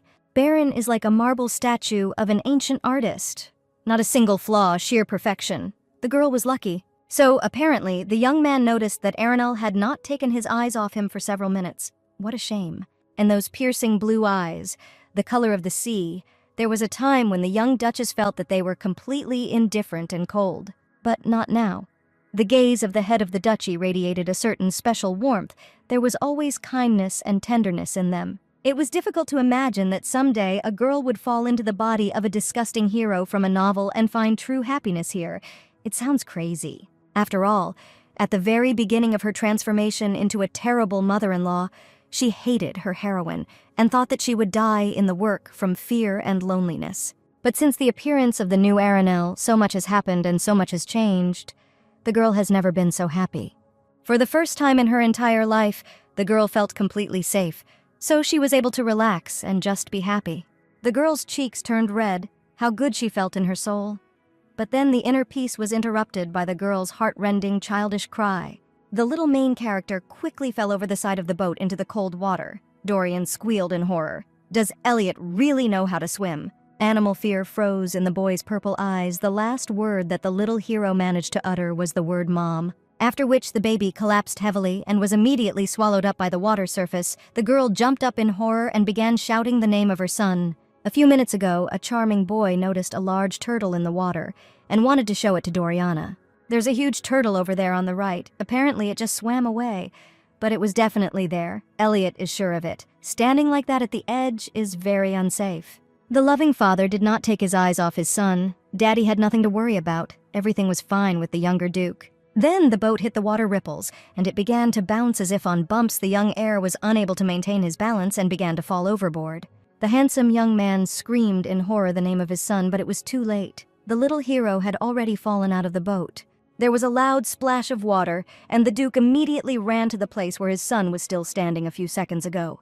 If only nothing happens to his beloved Elliot. Baron will never forgive himself for this in his life. He needs to act. The young master immediately looked around. His guards always followed the von Valois family. They should come to the rescue. But unfortunately, the entire accompanying army of the Duke remained on the shore and simply would not have had time to swim to Elliot in time. In this case, there is no way to spend at least another minute thinking the young Duke himself will dive into the water after his son. However, another childish cry from Doriana was heard. The boat began to sway from side to side. What was happening there? Duchess von Valois, without any hesitation, rushed into the water in her fluffy dress after her beloved son. The young man froze in shock, watching the recklessness of his wife, what Aranel was doing, but it was too late. The little main character covered her mouth with her hands in horror. Everything will be fine with Mommy and Elliot. They both disappeared in the water. The terrible mother-in-law quickly swam towards the fall of her son. How can you be such an idiot? The girl hated herself for what happened. She's just an impenetrable idiot. How can she be trusted with the safety of her own children after something like this? She's just a careless fool. How could Aranel be so irresponsible about their boat ride? Because she understood that there were risks and she needed to keep an eye out. The girl had no right to be distracted by anything. This is all her fault and responsibility. Her boy is now in the water and unconscious. He is in great danger because of her. If only this baby could hold out just a little longer and his careless mother would pull him to the surface, she would never forgive herself for this. If only everything was all right with this angel. If only everything worked out well, it would be better if such a misfortune happened to the girl. After all, the Duchess of Valois swore to both herself and her son to love endlessly and unwaveringly protect Elliot until the end of her days. The fluffy dress did not allow her to develop the required speed, but the girl still swam to her child and then grabbed his small hand. With the last of his strength, the baby opened his eyes. Feeling someone's touch on his wrist, it was his mother. Pain flashed in the girl's purple eyes. Her soul was shackled by unbridled fear for her small and fragile boy. The girl would do anything to keep her vow to her son.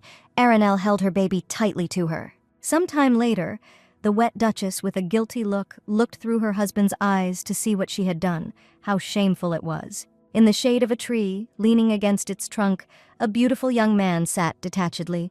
The former sparkle had faded from his blue eyes. His worried wife approached the young man and turned to Baron with an apologetic look. The girl clung to her son's small body with all her might. The boy had already lost consciousness from lack of oxygen. The girl herself was also unable to swim. The huge dress created resistance and made it difficult for her to move, and as a result, Aranel also choked and fell into unconsciousness. However, the beautiful young man turned up next to his family just in time. Baron immediately picked up the girl and child and dragged them to the surface. Aranel was simply burning with shame. It was her fault that the boy fell overboard, and instead of saving only the child, she also had to save the girl. Well, what kind of hopeless idiot is she? Why is everything going wrong for her? The Duchess came to apologize to her husband. The girl immediately fell to the ground and began to lament. She acted so thoughtlessly. It was all her fault. How can you be so careless? The head of the duchy does not blame his wife for anything the young man asked his dear wife to rise. The fantastic young man extended his hand to the Duchess of von Valois. The girl acted very bravely. Her dedication is admirable. However, the Duke of Valois would really like to ask his wife to never do this again. It was scary. Aranel clenched her teeth. Sticky sweat began to run down her face. She would never act so carelessly again. Yes, the young man is not talking about this at all. Baron only asks never to expose himself to mortal danger again. After all, the wonderful hero has already asked his wife so many times to take care of herself and her health, and Aranel took such a risk. The girl froze in amazement in her place. Does the young man really want to say only this? And there will be no condemnation. The beautiful Baron once again repeated his request. His gaze spoke of the seriousness of his words. The Duke was really worried about the safety of the girl. Aranel stuttered and said that she understood everything. What a ridiculous answer. The Duchess of von Valois will someday talk normally with her husband. And even despite this stupid answer from the girl, the charming Baron still smiled warmly at her and thanked her for her understanding. "Where is this vile girl?" Screams were heard throughout the mansion. "Where is Janet Rondini? The vile heiress is already here. Why does Miss Rondini have to wait all the time? For what reason does the undecent girl allow herself to shirk her work? A whole bunch of someone else's dirty laundry fell into the hands of the arrogant brat. Let Janet wash it all immediately. The disgusting lady deserved it. Everyone knows how pathetic and insignificant she behaved with the future bride of the Duke of Valois, and it was because of her that her entire family suffered. As a punishment, Janet will work as a maid. She is very lucky that she is a child, otherwise she would go to the gallows. A stately woman still has many other worries. Let the culprit get to work and not even think about being idle." Janet threw the dirty laundry on the floor. How dare they all treat the young aristocrat Rondini like that? How can the Crown Baroness deal with someone else's dirty laundry? It's simply unthinkable and unfair. What kind of nonsense is going on? Doriana turned out to be such a piece of trash because the disgusting Janet wanted to teach her a lesson and just show her in her place. And now, because of her harmless joke, her parents will be sent to prison. And what should she do about it? How to continue to live without their support and resources? The entire small body of the rotten heiress Rondini began to shake with anger. She is a hereditary aristocrat and will not tolerate such an insult. The vile brat clenched her teeth. Let Doriana Everett be sure that the heiress of Rondini will certainly take revenge on her for everything. Meanwhile, outside the window of the von Valois family estate, it was already a hot afternoon. The mistress of the mansion was walking along the corridor. Aranel covered her face with her hands. She couldn't even believe that the engagement of the Crown Duke and his future bride would take place tomorrow. And after all, Duchess von Valois herself proposed to the Duke and assured him that she could handle everything on her own. But how could she deal with all this now? It is urgent to put aside the panic. Doriana's engagement ceremony with her son must be held tomorrow. Otherwise, Doriana will continue to be looked down upon. The terrible mother-in-law will do absolutely everything so that her charming children live happily ever after. No more mistakes can be made. Invitations had already been sent out to all invited guests, but everything needed to be checked again, and be especially selective about the dishes. And maybe ask for more of those lush and pompous cakes from the bakery. They are very sweet, but very high in calories. The girl continued to walk along the corridor, plunging deeper and deeper into her thoughts and not scattering anything around until she ran into a beautiful obstacle. Why does the Duchess bump into this ideal young man every time in the corridor? Is Baron waiting for her on purpose or something? She apologized for her clumsiness. The head of the great family carefully studied the face of his wife. Aranel has nothing to apologize for, which is what she is thinking so hard about. After that day, when the beautiful Baron saved the lives of the girl and their beloved son, Aranel began to feel somehow different. And now, every time she was near her husband, the Duchess of Valois was visited by a feeling of awkwardness and embarrassment. What was not hidden from the tenacious blue eyes of the young Duke was that the young man was always attentive to the gestures and facial expressions of his surroundings. A guy of dazzling beauty touched his wife's face with his strong hand. That's it. Aranel will not live to see his son's wedding. Right then he will go to another world. The young duke is worried about the tired expression on the face of the mistress of the estate. His wife has clearly begun to overwork herself. But this is not possible. It is necessary to resist. Tomorrow's engagement should be the happiest day in her life and the lives of people close to her. The rescue push is activated. Everything is fine with the girl, except for her heart, which has already made a tunnel to the exit outside. After which the girl simply started running. Why did her dear wife run away from Baron, let her dear one not rush because she could get hurt? The wonderful hero looked after the Duchess von Valois for a long time, and insinuatingly. And what caused this interesting reaction in the girl? Here the cheeks of the head of the Duchy of Valois flushed red.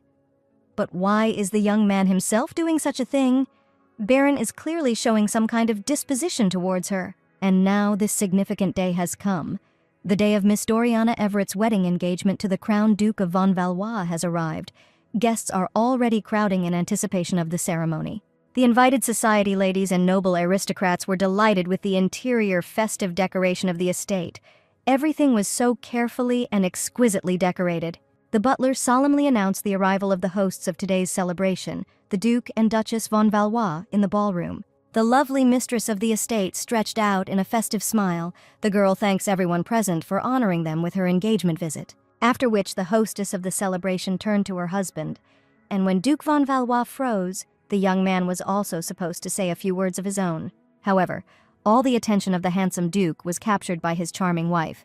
This dress suited her perfectly, gracefully emphasized her figure, and set off the color of her marble skin.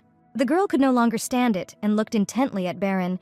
Why did the guy freeze? Maybe he forgot his words. The guests were all waiting. Finally, the young head of the great family came to consciousness.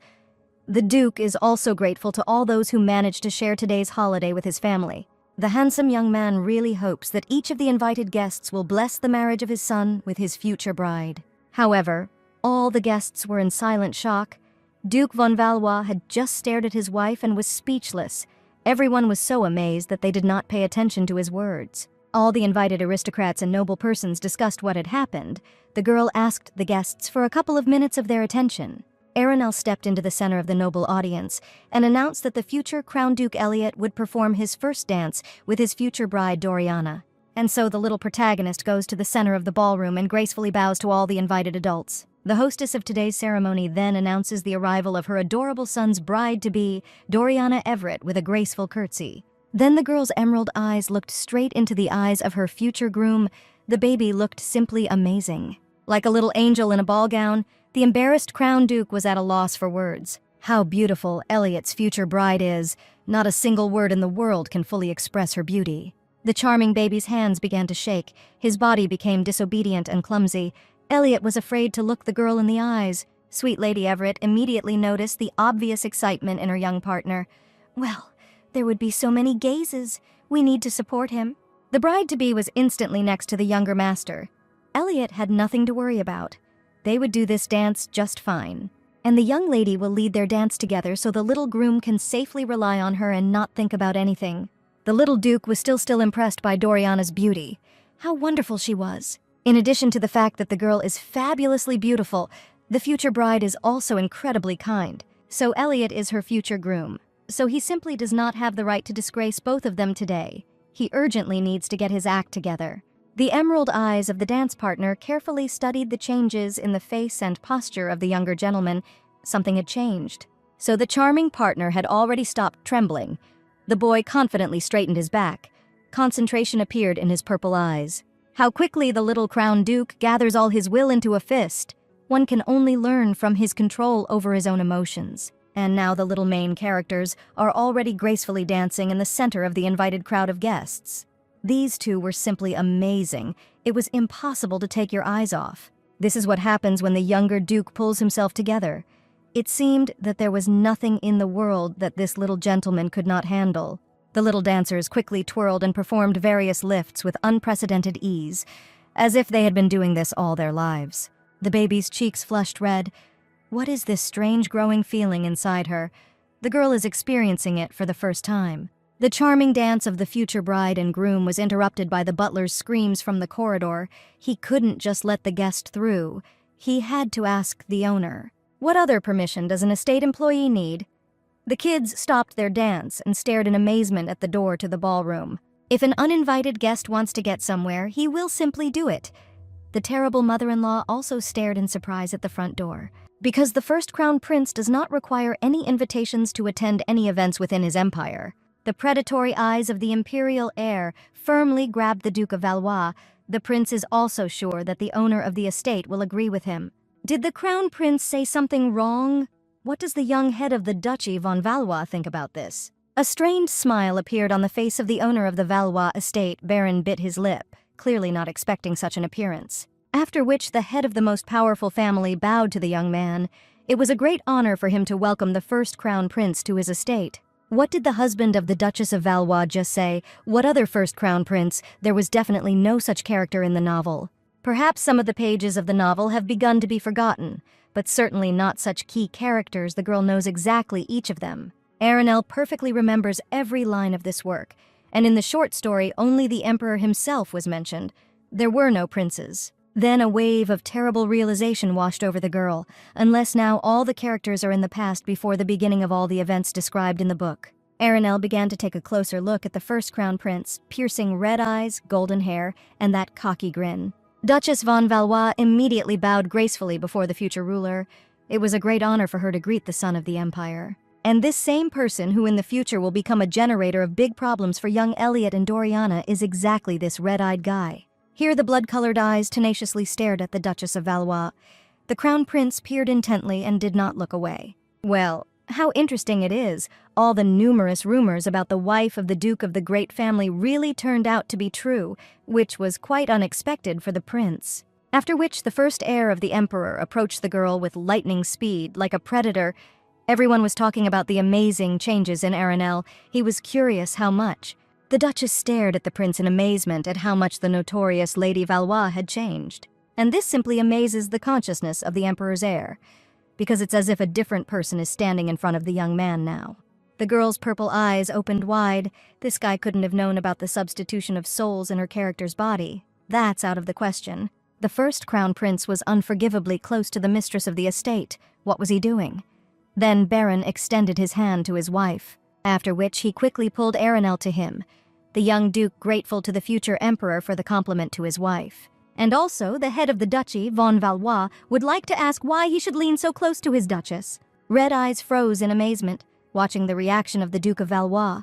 What was this just now? An attack of jealousy or something? Here the future emperor burst into ringing laughter, but it cannot be that the great and cold-blooded baron suddenly became a slave to his feelings. Just like that, surprise, the strongest and only swordmaster in the empire succumbed and became vulnerable to emotions. The future emperor was aware of the changes only of the Duchess of von Valois, but now it became obvious that they had also affected Baron.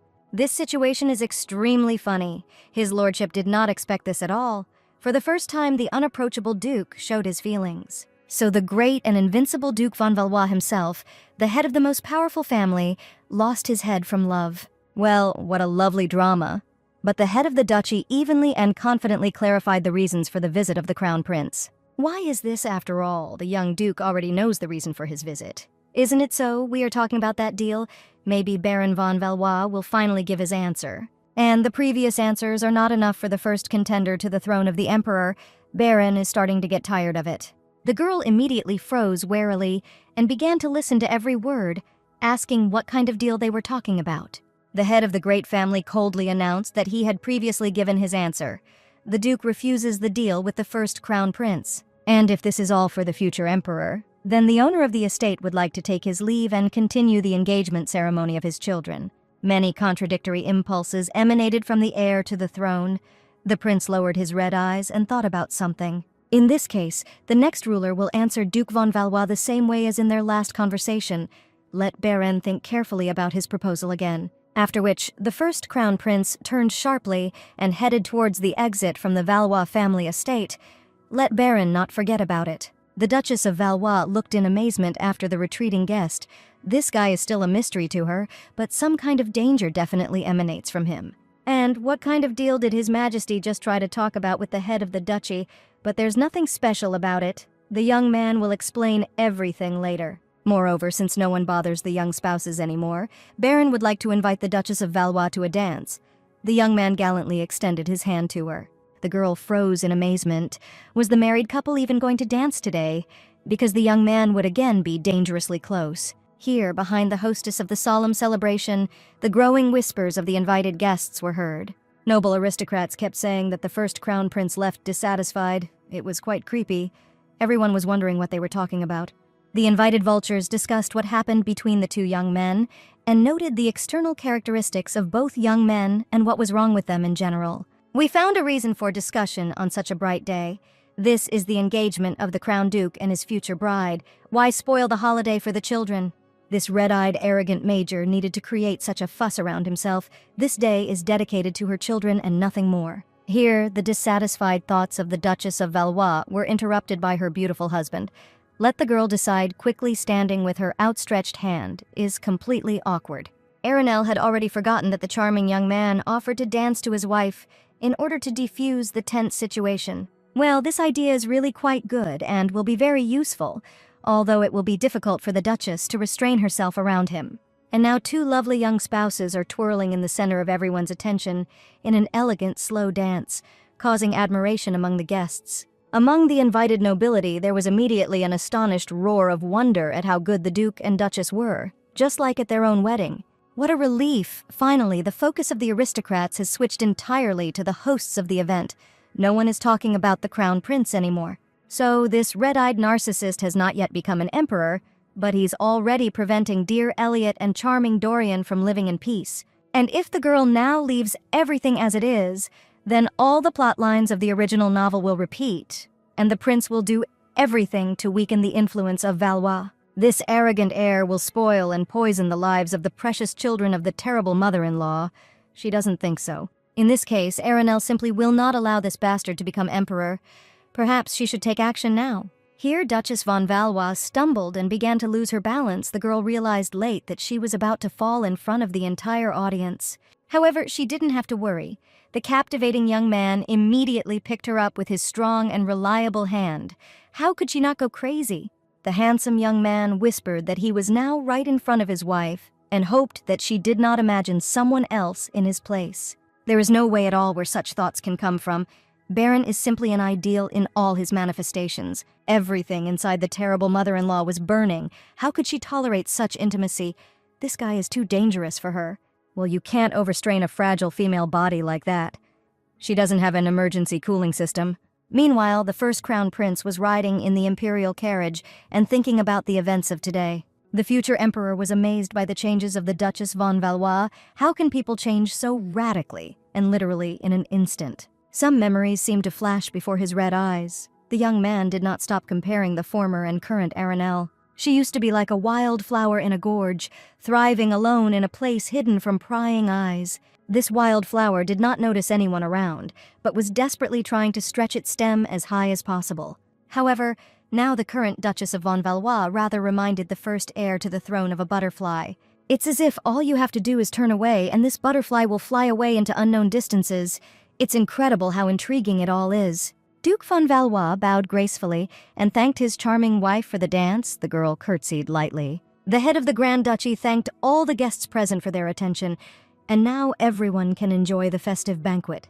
All the nobles rushed to discuss the adorable little children, and the Duke and Duchess seemed to have stepped out of a picture. There was no limit to the beauty of both the child and the parents. The hostess sighed with noticeable relief. Well, finally it was all over, and she was no longer under the close attention of all the people around her. The charming little characters immediately ran up to their parents at the end of their beautiful dance. Elliot's future bride was delighted with the grace and elegance of the Duke and Duchess of von Valois.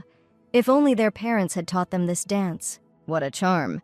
Did the charming younger Duke really want to impress his future bride? The wounded boy immediately roared to the entire ballroom. Why did his mother just say that?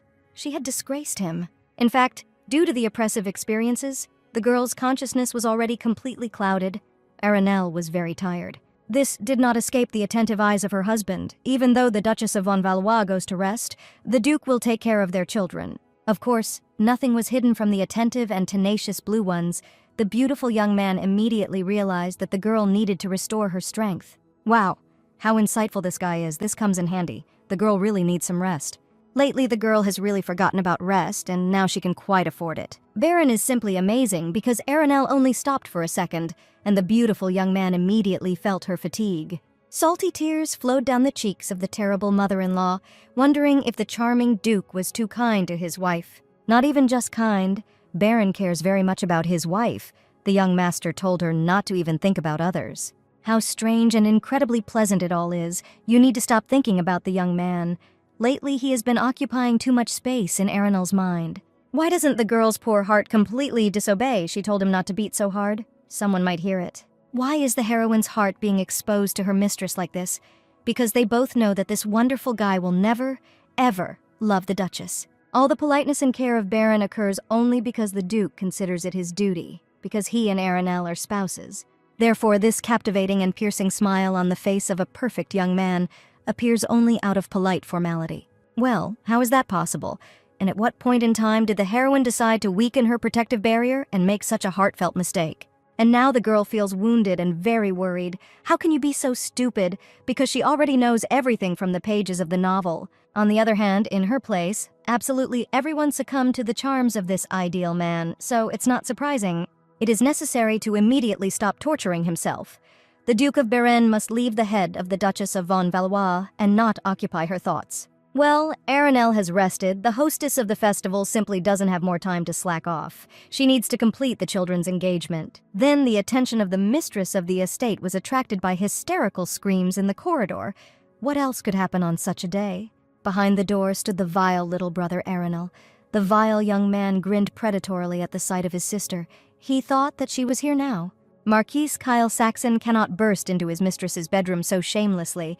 He just wants to see his sister, but first he had to report the visit. How dare some butler contradict the Marquis of Saxena himself? Now the young man will teach him a lesson. Aranel ordered the scoundrel to stop immediately. What kind of noise did this rotten brat dare to make here? This is not his estate and not his employees. What the hell is this degenerate doing? The elder sister went out into the corridor in response to the noise and clenched her fists. What does this freak allow himself to do?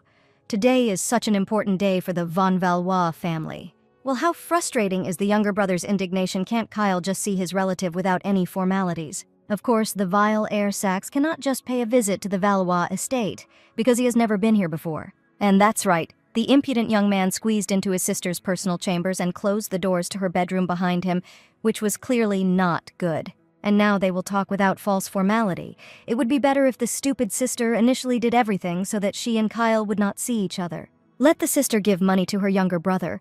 Why the hell did Aranel suddenly decide to refuse Kyle? She always gave him money. Well, what else could you expect from this insignificant degenerate? Today is a solemn holiday for children, and no scandal should overshadow this event. We need to calm this idiot down in any way. Just look at this arrogant dummy. She decided that she has become a duchess and can now turn up her nose. This is what this useless organism is talking about now, however. A worthy heir was raised by their mother. Yes, Aranel was a worthless, incompetent person all her life. Her sister never succeeded in anything.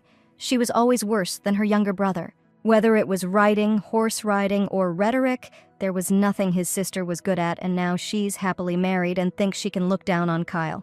And her character listened to such stinking words every day throughout her life. This is real torment. This useless girl doesn't know how to do anything on her own, and has always been jealous of her brother's knowledge of business. The terrible mother-in-law did not even listen to the poisonous monologue of this disgusting worm any further.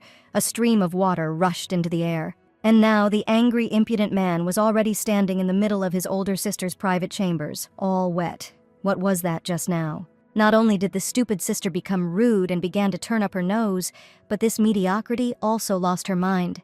With such a disgusting family, it is difficult to leave your mind in full health and peace, of course. The girl's consciousness was now on fire. Throughout their childhood, this pathetic freak bullied his older sister because his parents and environment allowed him to do so. But Aranel could not fight back. The rotten mother decided that only Kyle would receive a higher education, because her daughter did not need it. The whole family gave up on the heroine, while this insignificant brat was rushed around like a sack. What sense of common sense is there? Steel sparkled in the purple eyes of the Duchess of Valois. Her posture and facial expression spoke of the firmness of her decisions. What was wrong with her sister? What kind of nonsense is this? This weak-willed girl couldn't even say a word against her before, but now there's such an obvious protest. Has Aranel really completely lost her last sanity? It seems that the girl has now made a huge mistake. In fact, the girl was simply going to ignore all this delusional chatter of the vile slug. However, her character's painful and difficult memories suddenly came flooding back, so the girl could not stand still and listen. Every acute feeling, every painful impulse, difficult memory of the character found a response in the soul of the girl herself. The life of the current Duchess of Valois was filled only with humiliation and bullying, just like the real life of the girl herself. Therefore, it became simply impossible to control herself after so many years. Aranel suddenly remembered that she had no teachers, and this was the whole reason. The vile slug burst out into squeaky laughter. My sister spent her entire life silently enduring absolutely everything, which she now suddenly decided to open her mouth to. Since Marquis Kyle Saxon calls Aranel his sister, then this mediocrity really decided that she was something. How dare this worthless piece of trash allow herself to behave like this towards her little brother? Kyle will teach her a good lesson. Aranel only stood obediently and waited for this vile degenerate to hit her in the face, as he had already done 100 times before that moment. However, there was no blow. Duchess von Valois opened her eyes and froze in amazement when she saw the unexpected picture in front of her. The pathetic idiot's hand was grabbed by the great swordmaster. His blue eyes were loud with rage and steel. Kyle froze in fear. The Duke of Valois asked with dead coldness what this non-entity was just going to do. Now one look from the young man was capable of crushing every bone of the insolent man. Kyle immediately became stunned and turned pale with horror. Everyone in the Empire knew that there was simply no enemy more terrible than Baron. And what was the owner of the estate doing here? The head of the duchy squeezed the wrist of the arrogant fool tightly and painfully. This degenerate did not hear the question of what he was just going to do here. How dare this nonentity raise his hand to the wife of the Duke of Valois? Kyle could not even resist the young man's grip. Then the vile parasite began to feel that he did not have enough air, and that something was mercilessly squeezing his throat, and he could not overcome this grip. The piercing gaze of the head of the most powerful family did not lose sight of the insolent Marquis, who begged Baron for mercy. In the eyes of the bastard there was helpless fear and hopelessness. The bastard could not do anything with the grip of the swordmaster. Kyle had already begun to roll his eyes, and then the vile freak would just die. Aranel nervously called out to her husband. The insipid young man, terrifying with his incredible strength, immediately regained control over his feelings and actions, and he turned to the girl. The Duke of Valois saw genuine fear on his wife's face and came closer to her. Baron could kill this scoundrel, but today is such an important day for their beloved children, such a bright holiday in the lives of Elliot and Doriana. It cannot be ruined. That's right. The head of the duchy completely forgot about the solemn celebration because he lost control from rage. Today is truly a wonderful day, so the mighty Duke will not allow this pathetic scum to ruin everything. Baron looked over his shoulder in disgust at the coughing parasite and ordered him to immediately get out of the von Valois estate. The rotten parasite only has a couple of minutes to escape, until the head of the duchy changes his mind about his decision and completes what he started. This is an unfortunate degenerate. He doesn't even know how to leave quietly. How much pain he brought to the girl's character is a small part of what the scoundrel deserves. And since when did this insignificant scum decide to treat her older sister this way? The Duchess of Valois immediately froze in fear. The handsome young man clenched his fists angrily. The veins on his neck began to pulsate. So why did this degenerate decide that he had the right to touch Aranel? The girl froze in silent amazement. His wife carefully scrolled through possible answers in her head. However, it was already written on Baron's handsome face that the young man already clearly knew the real answer to his question. Apparently, Duke von Valois saw absolutely everything, and even how the girl meekly froze and expected a blow from this parasite. This is all nonsense. It just happened that way. The handsome Duke is so worried about his wife that Aranel is even sorry. When the Duchess and her brother were little, they fought constantly. One day they got into a fight and her mother scolded her. That's how it all started. But that's already in the past. There's no need to worry about it now, especially since it's such a pleasant and bright day for the couple. Baron calmly said that he would kill this scum. Well, his lordship's jokes, of course. The great head of the von Valois family is known for his strength and invincibility, but this is already too much. The girl burst into hysterical laughter, and her husband joked because Duke von Valois is not talking about this seriously, is he? Aranel looked at the young man and gasped. Tears appeared in her beautiful blue eyes, and her gaze became unbearably painful. The handsome young hero begged the girl to allow him to strangle this degenerate who had caused such pain to his wife. This creature must be punished for what she did. It was unbearably painful for Baron to realize that the girl had been subjected to violence by her family for so many years. The young man simply had to strangle this bastard with his own hands. The girl immediately rushed to him and hugged him tightly. Arinelle asks her husband for forgiveness for everything. The girl did not expect that it would be so painful for the Duke to hear this. However, the Duke of Valois stubbornly blamed himself for everything that happened, because until now the young man had not known the whole truth. But this is not at all the fault of the beautiful young man. But why does he blame himself for the meanness of this scum? How incredible he is. How unbearable it is to see the pain in his eyes. The stunning hero slowly and with a feeling of palpable warmth placed his strong hand on his wife's cheekbone. The head of the duchy asks the girl not to apologize to the young man for this anymore, because this will hurt him even more. The butler reported to his master, "The little main characters are already sleeping." The gentlemen also went to their chambers. Let Raymond also rest. It was a hard day.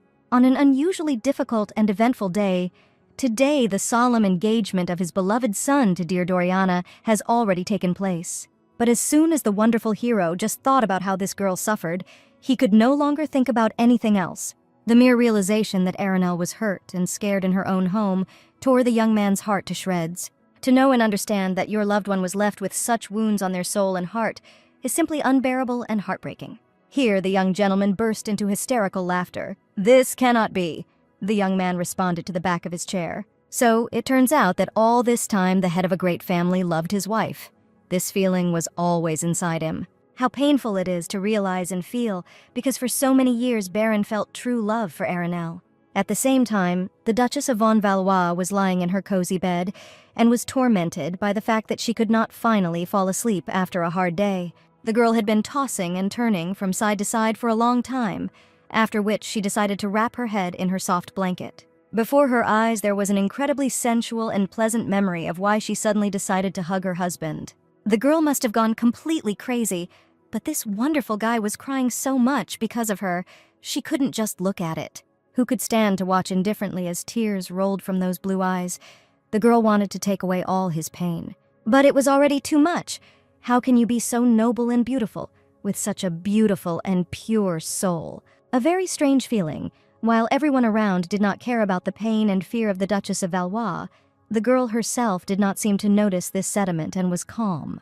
The captivating young man turned out to be right. All these grievances and pain simply lurked inside, did not go anywhere. They were always there. However, when someone realized what Arinelle had to go through, the heroine herself wanted to sob bitterly from the burden of hidden feelings. But all this time, everything was in perfect order. That suddenly this happened to the mistress of the estate, it was all Baron's fault. The next morning, Raymond suggested changes to his master's schedule, because at this time every year he plans a trip to the duchy. And this year there have been significant changes in the life of the Valois family, which may also affect this event. And so that's it. But the owner of the estate asked to leave his personal schedule unchanged this time. Why does Raymond look at his master so strangely? He wants to say something. Maybe this time Baron should visit the duchy with his wife. The beautiful young man was struck by lightning as if he would go to the Duchy of Von Valois with the Duchess of Arinelle. After all, this entire important trip usually takes about a month, which means that the married couple will be alone for that long. The young husband and wife will be immersed in an atmosphere of solitude, pure romance, and incredible beauty of the landscapes. The spouses will be surrounded by solitude, tranquility, peace. Young people will finally be able to relax and unwind. The young man hit himself in the nose with his fist, something only Baron allows himself to think about. He must immediately throw it out of his head. The young master is forced to reject his butler's offer, even though the master himself would really like it. Raymond stared in amazement at the embarrassed young man. But why such a categorical answer? This is really a great idea. In addition, a large number of relatives of the young man live in the Duchy. Arinelle is unlikely to want to meet with them. Well, what can you do? The faithful servant has already done everything that was possible. The young ruler simply does not have enough experience to overcome his fears. Poor Duke. He had no relationship, so the young man is afraid of everything. The tears of the butler, who is unable to help, are activated. However, soon we had to return to this conversation. Maybe Doriana would also go with them this time to meet her grandmother. Well, Miss Everest is also a member of their family, so there is nothing wrong with introducing the girl to their relatives. And what about Elliot's mother? The Crown Duke would really like the Duchess of Von Valois to also go with them to the duchy. Apparently, the beautiful young man is simply left with no choice, and he will really have to think about it.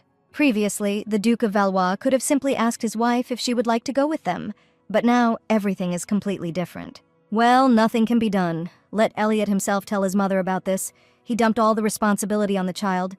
Baron is just an example to follow.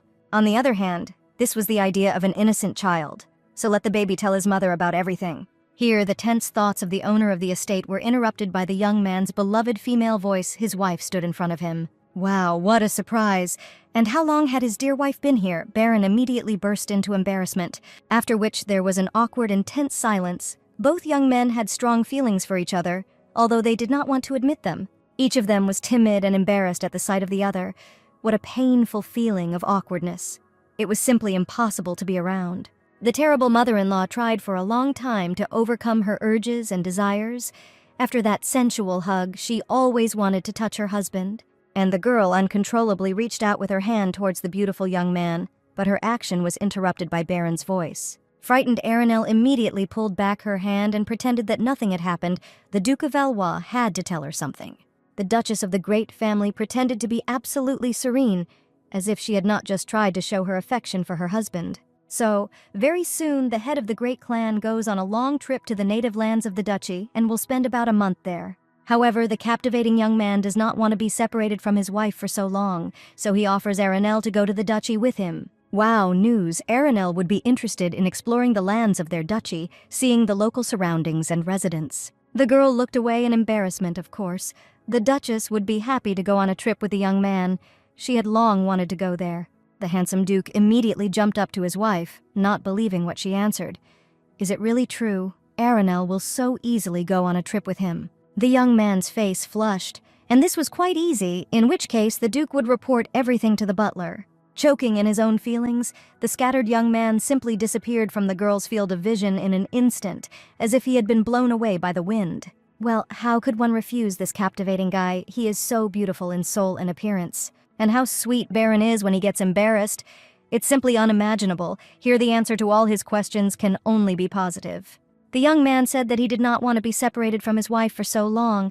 At that moment, it was as if the whole world had been laid at the girl's feet. Meanwhile, in the Duchy of Valois, they received a notification. It was held in the hands of a beautiful woman.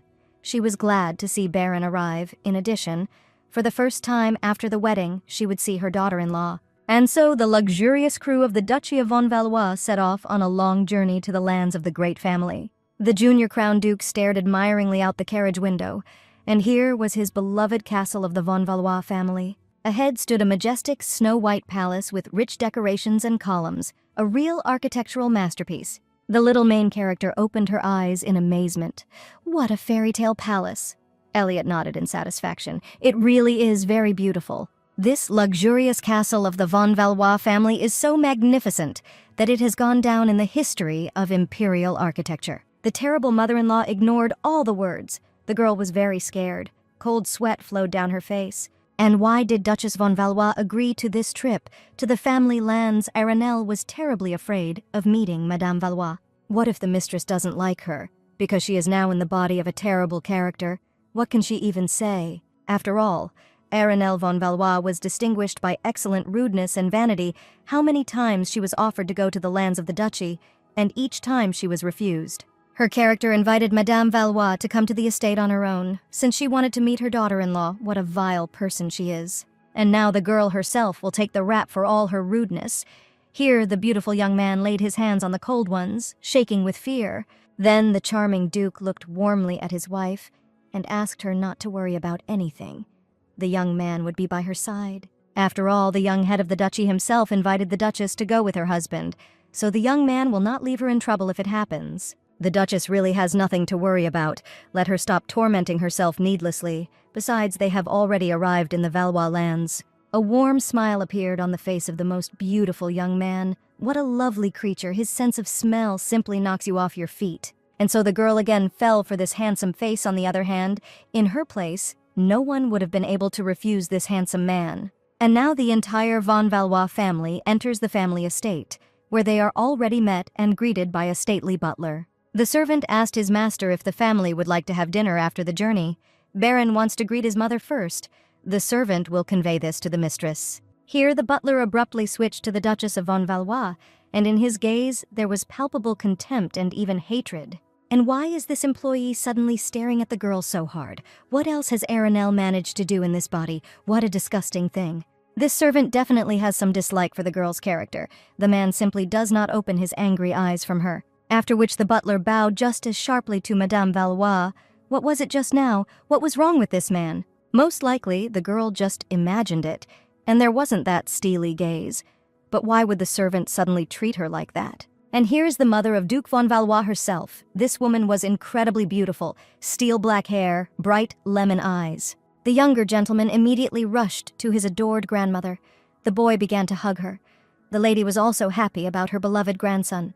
Wow, how the little Duke had grown during their time apart. Elliot was instantly proud of himself. The two were clearly getting along great. That same long-awaited daughter-in-law froze and covered her mouth with her hands. This woman is simply incredibly beautiful. That's who her husband owes his fabulous beauty to.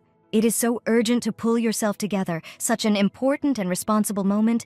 Everyone loves Madame Valois so much. The girl immediately bowed low and greeted Mother Baron. The woman nodded dryly in response. How scary it was to talk to this strong and powerful woman. The girl couldn't even stand to look at her. They had not seen each other for a long time. And why suddenly the current Duchess of Valois decided to deign to come here, this is not at all like Aranel. Oh, what a situation. The girl got into trouble. Aranel bent over in an apologetic pose and apologized for not visiting this house for so long. The Duke's gorgeous mother froze in surprise. The woman clearly did not have warm feelings for her character and saw her arrogance flourish. Then a predatory smile appeared on the beautiful woman's face, which means that now the girl is going to come here every year. You need to remain calm and good-natured, of course. The Duchess of Valois will be happy to visit the von Valois family nest. Mother's bright lemon eyes flashed in amazement, which suddenly struck Aranel this was some kind of another manipulation. Then Baron attracted the attention of the ladies. They would all like to introduce their mother to someone.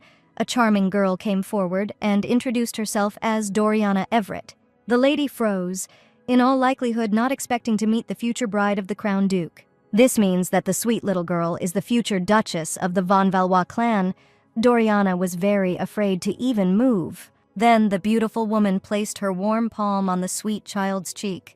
She was glad to welcome the baby and get to know her. That same evening, in her personal chambers, Madame Valois announced to her servant Gregor that she was most likely mistaken regarding Aranel. At first, Mother Barina was sure that this girl was up to something, but such suspicions are quite understandable, but there is something else here. However, all this time, the beautiful woman did not take her lemon eyes off this girl, carefully observing her attitude towards others. Today, during dinner, Madame Valois began her meal with her son's entire family and was able to observe their interactions. Aranel hovered around her children all evening like a bee.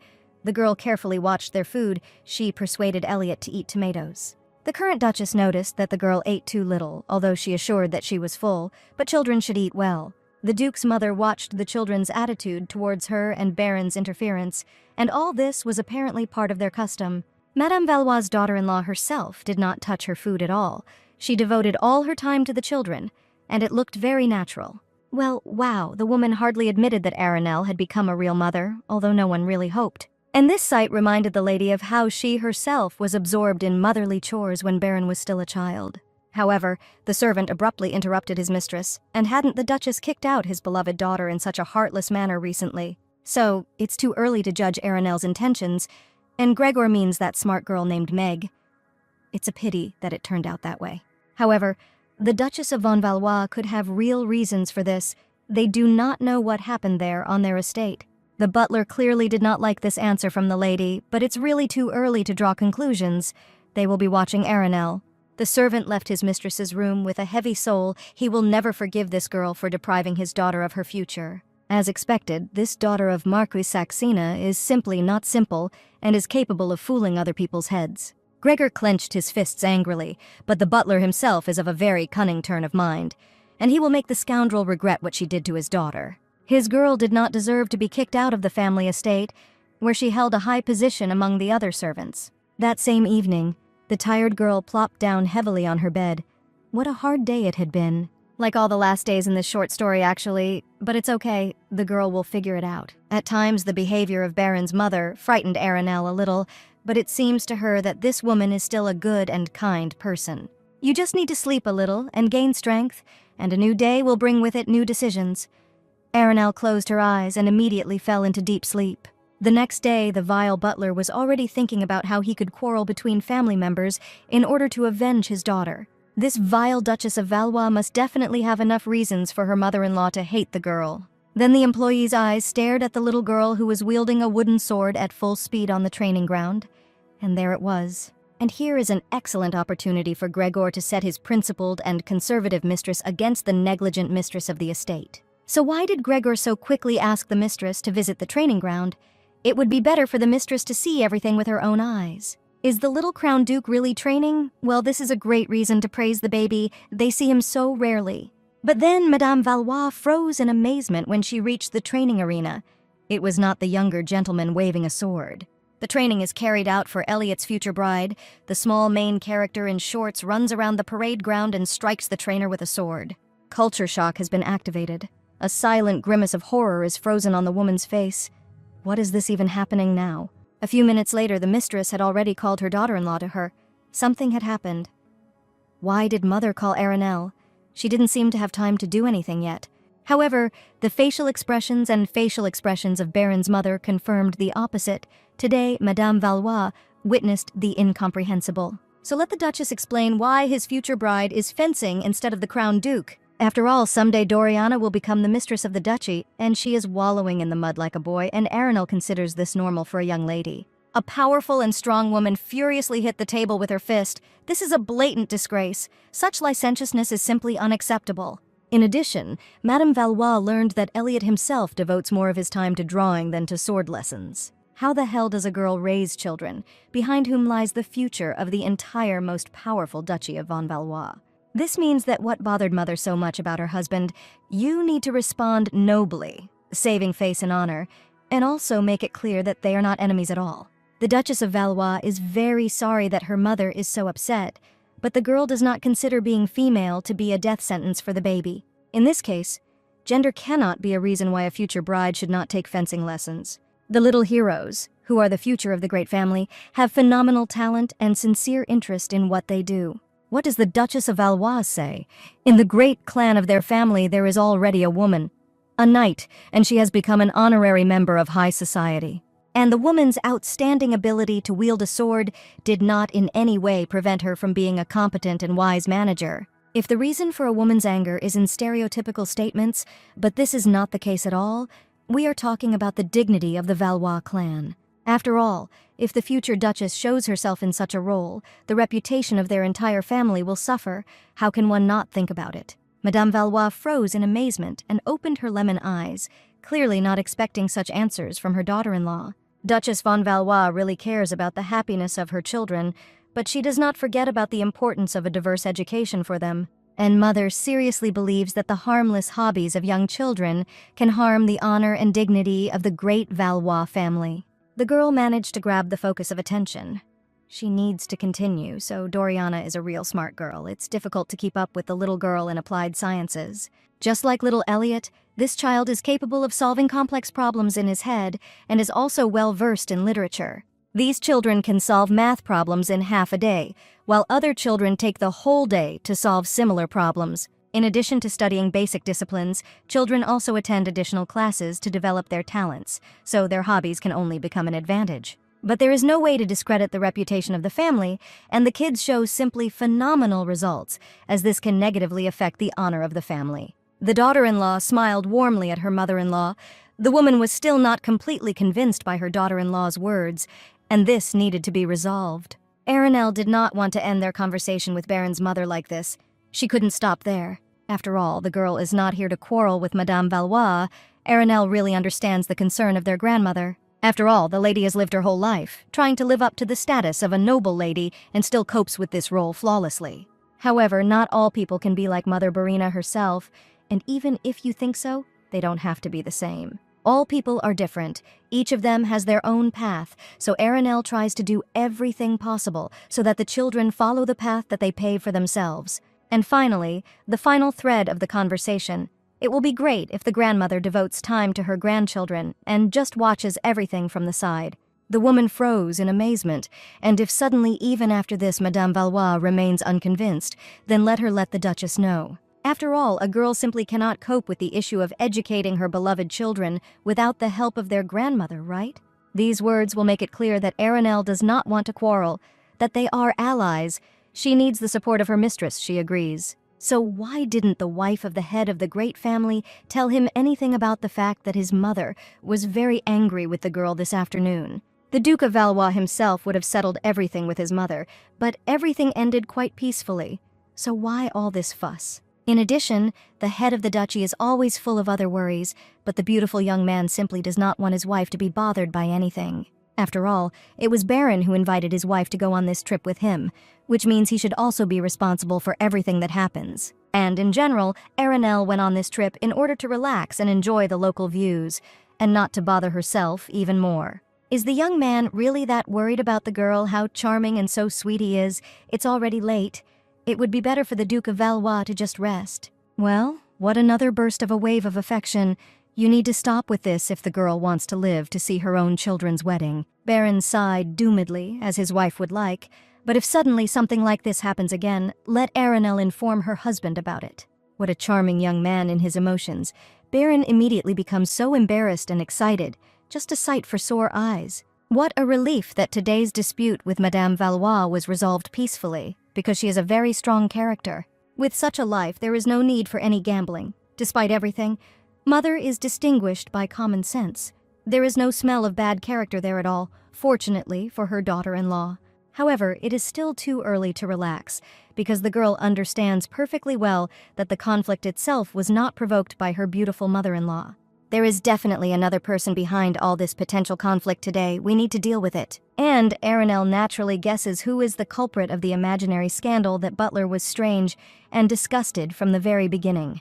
And now Duchess von Valois has also learned that this most vile employee is also Meg's father, the same vile maid and nanny of the Crown Duke who organized real persecution of the new maids. That same rotten person who was bribed by the vile Rondini, and with them the money of the head of the von Valois family increased. She also became the main instigator of bullying of little Doriana, stole the Duchess's jewelry, and tossed it to the baby. This pathetic person screamed to the last that the maid is here by right.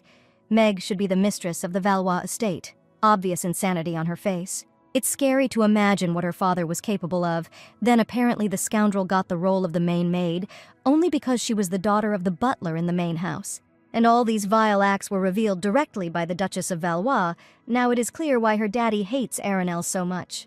This was the kind of look this vile guy had, and the girl didn't imagine it at all. On the contrary.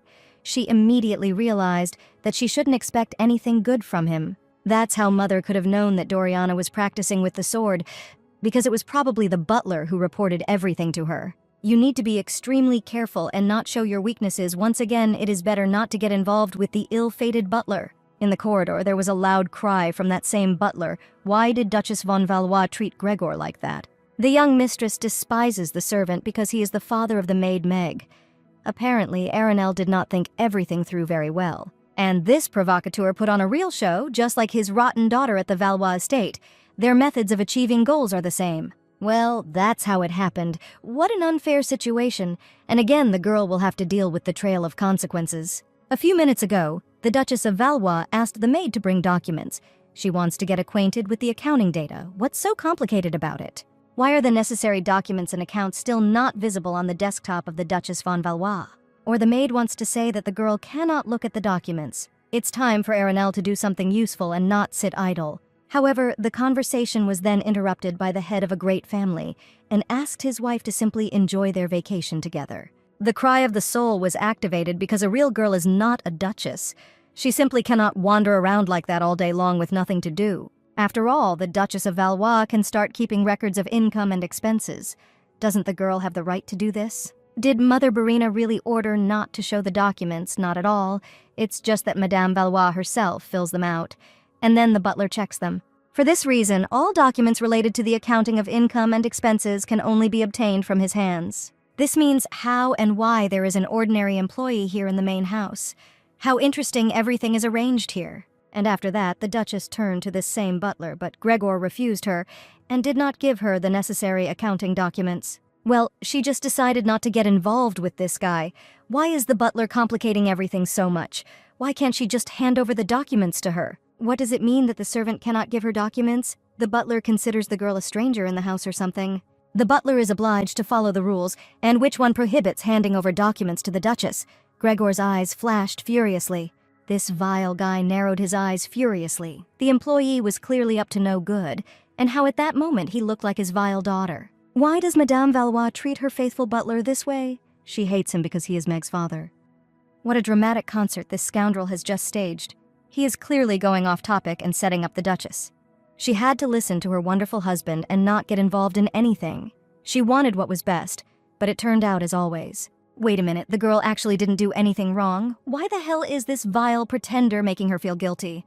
Then the imperious and strong female voice of Madame Valois was heard, and here was the very spectator for whom this entire performance was planned. A beautiful woman slowly and systematically floated into the corridor and asked what the two did not share between themselves. The vile butler immediately bowed. It was all his fault because he failed to raise his daughter properly. The whole point is that the young lady considers herself entitled to neglect respect for the father of such a daughter who has failed in her duties. What a pathetic liar. It's really a family trait to lie blatantly like that, looking straight into the eyes of those who feed them. Therefore, the current Duchess of Von Valois decided to hate him too. What kind of nonsense is this pathetic liar talking about? Let the butler properly explain what happened here. It's all just nonsense. A girl came forward here. This is not a trifle. The employee does not understand at all what the Duchess requires of him. It seems that her words are deliberately ignored, or he does not understand anything. The butler immediately roared. The servant does not understand at all what this girl is talking about. Gregor understands her every word, and the servant is confident in the words. Indeed, in this case, it turns out that the butler deliberately interrupted his Duchess and quickly changed the subject so that she could not see the accounting reports. Purple eyes flashed with an angry flame. What kind of rotten gene is wandering in this family? How much more trouble will these people bring to Valois? Gregor clearly did not expect that the young Duchess would so clearly and willingly defend her boundaries and clarify this situation. In addition, the vile butler dared to insult the girl, saying that she hated the servant, although she did not interfere with others' work or create obstacles for them. On the contrary, the mistress of the estate is going to diligently fulfill her obligations even during their family vacation. Accounting is her area of responsibility. At the moment, it is the butler who is doing this. Gregor's face immediately turned pale. He tried so hard to disgrace her. The young lady has always been so eloquent, and she is not at all afraid to express her opinion in front of Ms. Von Valois. The servant immediately bowed down to his mistress. This is not at all true. Why should Gregor interfere with the Duchess of Von Valois? After all, the fair Madame Valois has known her faithful and devoted servant for so long. Gregor has spent so many years next to her, and these bastards are even manipulating the same thing. The views of the experienced lady and the current Duchess of Valois clashed. Both carefully studied each other. While the Duke's mother also doesn't think that the butler has a reason for such behavior. Apparently there was a misunderstanding. Of course, this is so. In which case, let the clerk hand over all the accounting books to the young Duchess of Valois. But how is it possible? Why give ready-made and verified accounting records into the hands of a very young mind? Among all these documents, there is not a single one that could be hidden from the eyes of the Duke's wife. She can study each of them. Bright lemon eyes glared at her longtime servant. The lady hopes that no more misunderstandings will arise. The butler will do everything immediately. Let the servants bring all the necessary documents and accounting books. Gregor completely forgot about his mistress's character. Such a stubborn person will remain true to his duty and principles despite his feelings. Well, okay. Even after seeing the accounting documents, this stupid doll with purple eyes still won't understand anything. The lady doesn't know how such a misunderstanding could happen, but Gregor certainly didn't want to put her in an awkward position. It's hard to believe. However, the beautiful mother-in-law wanted to talk about something with her daughter-in-law if the girl herself did not mind. So Mother Barina watched her grandson and his future bride for some time. Aranel raised these children well. The grandmother clung to the picture of her adored grandson. The kid is truly a genius. His drawings are simply phenomenal. She didn't even think that they were that much. The lady heard that Elliot won the competition. It was his mother who persuaded him to take part in it. and after the award she was more happy than the boy himself. Mother means that the baby spoke about Aranel with such warmth in his voice. Has everything really changed? And then in the office, the daughter-in-law really talked about how she was doing everything possible so that her children would follow the path that they would pave for themselves. Well, it's easy to say beautiful words, but it's incredibly difficult to implement them, but the girl coped with it perfectly. To be honest, my mother-in-law herself couldn't believe that the young mother did her task so well.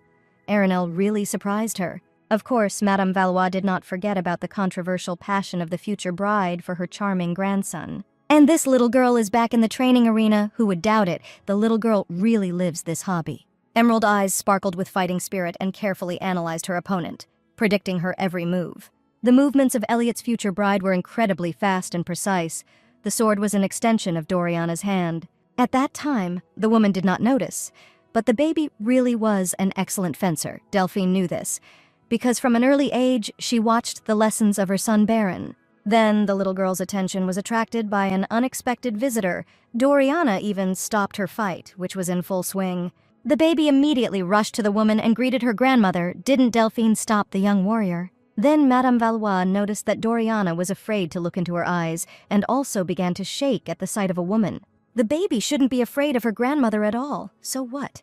Delphine just showed interest in the charming girl's hobby. Doriana really masterfully wields a sword, a very exciting sight to be noted. The little girl immediately relaxed. And the grandmother really thinks so, of course. Delphine knows what she's talking about, because her son became the only great swordmaster in the Empire. Here the girl lowered her head in relief. What a relief that her grandmother really thinks so. So, Mother was right. What the girl means now. Not everyone likes the fact that the girl is swinging a sword in the arena in the mud. After all, by traditional standards, a young lady should devote herself and her time to completely different disciplines and interests. In addition, Mother said that grandmother was a noble lady and might not understand Doriana's such interest. Well, Madame Valois' daughter-in-law told the truth. Such a hobby for the baby really did cause a culture shock in her grandmother at first.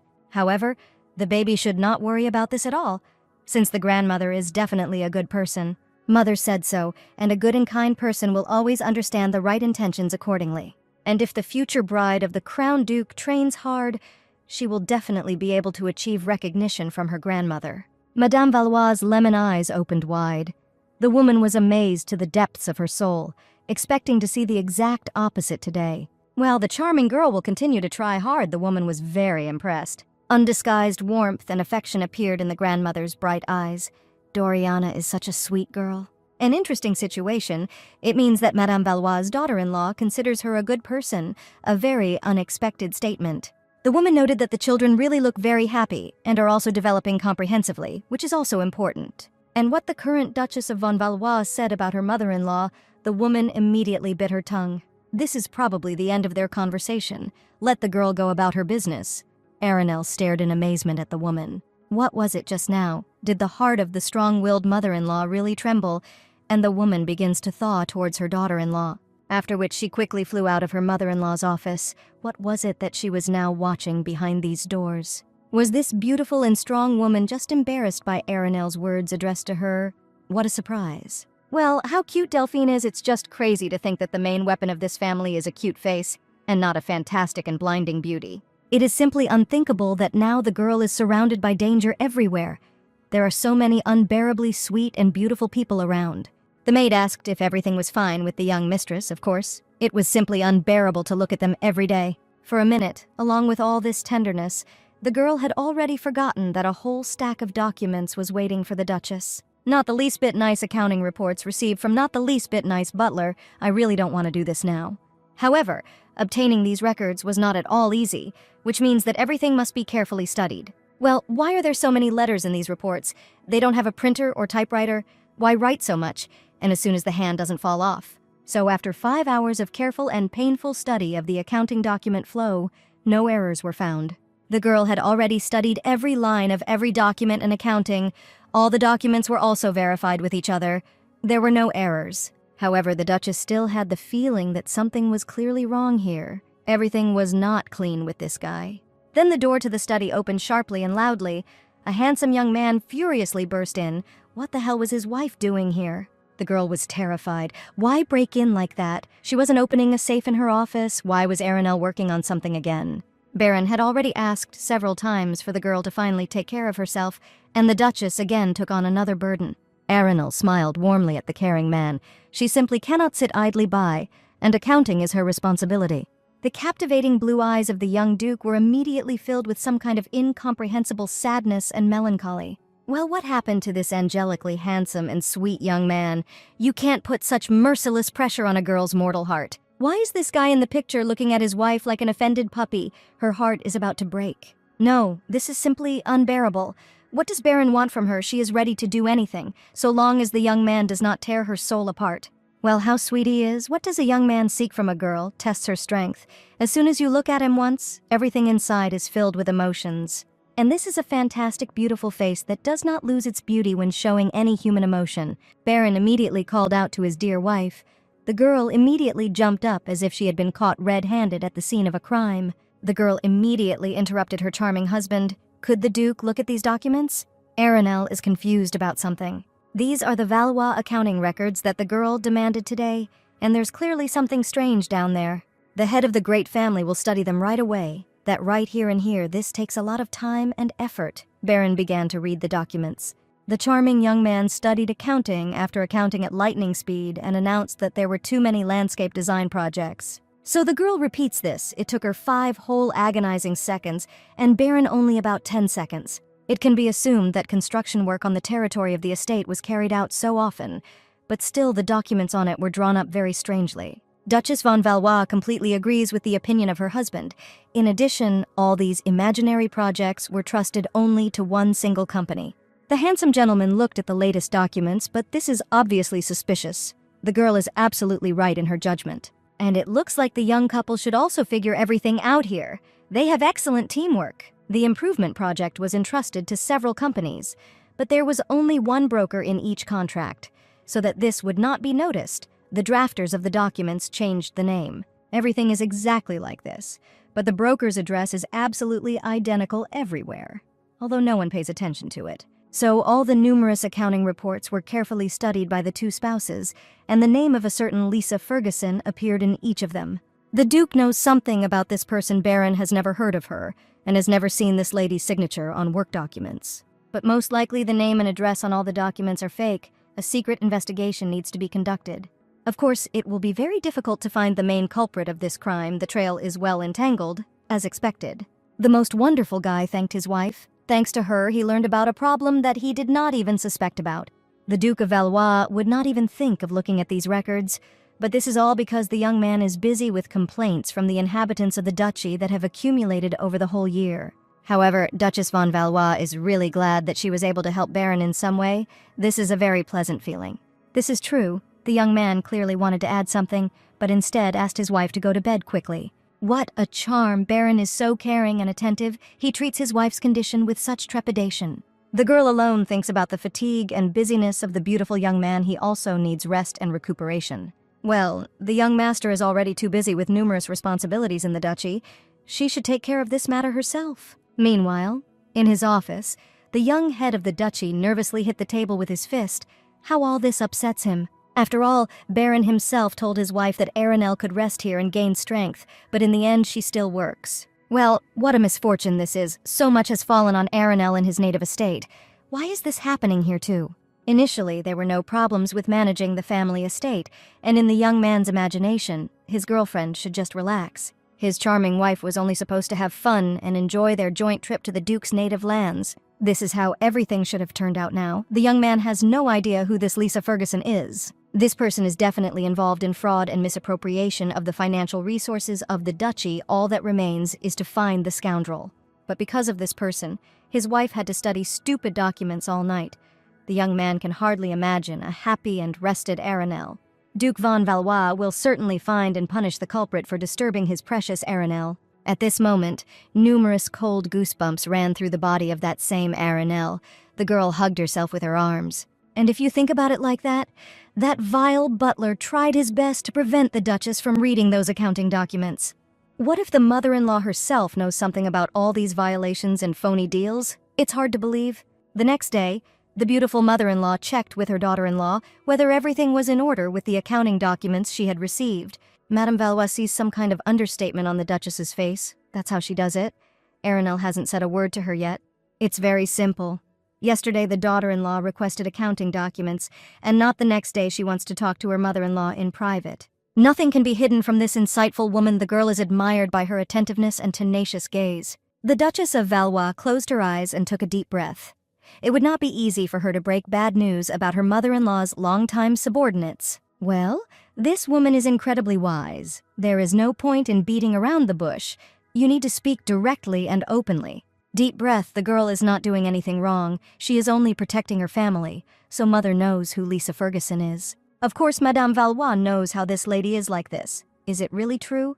Aranel froze in amazement. A certain Lisa Ferguson very often exchanges personal letters with the chief butler of Mrs. von Valois. Oh, so how, if you find these very personal letters from the butler from Lisa Ferguson, you can find out her real address? Can Aranel look at these very letters? There won't be any problems with that, but isn't the problem in the accounting reports? The Duchess of Valois silently stared at her attentive interlocutor. Then what does the butler's personal correspondence have to do with this matter? How the girl would like to tell her worried mother-in-law that the butler has nothing to do with financial fraud in the Duchy of Valois. But alas, a few days later, the vile butler despotically yelled at the maids, "How dare they allow this to happen? Why didn't they keep track of his personal correspondence?" This is precisely why the butler keeps telling them that they are good for nothing. Let them learn to perform their few functions with dignity. How difficult it is at this time to find decent service personnel, although it would seem that such simple things need to be done. Here the authoritative and strong-willed voice of the mistress of the main house sounded. Let Gregor immediately stop his indecent behavior. Behind the vile liar, his mistress was already looming menacingly. Her gaze was level and tenacious. Gregor began to worry. What is Madame Valois doing here? Isn't this the letter her butler is looking for so carefully? Steel flashed in her bright eyes. Sticky sweat began to flow down the bastard's face. And how did Delphine get this letter? If only she didn't open it. The butler began to assure the mistress of the estate that Delphine was in possession of only personal and frank correspondence, nothing more. Everything is exactly like this. All the letters are very dear to the employee, so it is unbearably painful for him to lose at least one of them. Since such letters arrive very often, the lady decided to inquire about something. Delphine did not open the letters, so Gregor could relax. This is a very personal correspondence, but really it has nothing to do with the management of the estate, in any case just ordinary small talk. What kind of interrogation did his mistress arrange for her longtime employee? Delphine was never interested in Gregor's personal affairs. Delphine Valois pierced the vile liar with her gaze. Well, this is very strange because the name of the woman indicated here often appears in cases. The bastard immediately turned pale. The man kept trying to understand whether he had been caught red-handed or whether he still had a chance to turn everything in his favor. After all, this same Lisa Ferguson was quite actively involved in the management of the Valois estate. What the hell is going on? Delphine always knew how to perfectly control her face. Not a single muscle on it trembled, not a single wreath betrayed her intentions. But on the vile scoundrel's face, everything was obvious and undisguised. The butler was tense and trying to think through a plan of retreat. Bright lemon eyes penetrated straight into the soul. This was one of the characteristics of Madame von Valois. Gregor was under the wing of this strong woman for so many years. For so many years, he managed to turn a blind eye to her theft and deceit. Has Madame Valois already known everything? The vile thief clenched his fists angrily. So maybe Gregor himself will tell about everything. Or should the von Valois family contact Gregor's counterfeiter directly? No, he will tell everything himself. Quite empty chatter. Madame Valois ordered the guards to bring the scoundrel. The guards led along the corridor that same rotten person who had already distinguished herself in the house of the Duke of Valois himself. And here is Lisa Ferguson herself. The vile Meg immediately called out to her father. Well, who knew that in the end their plans would be revealed, because it went so perfectly.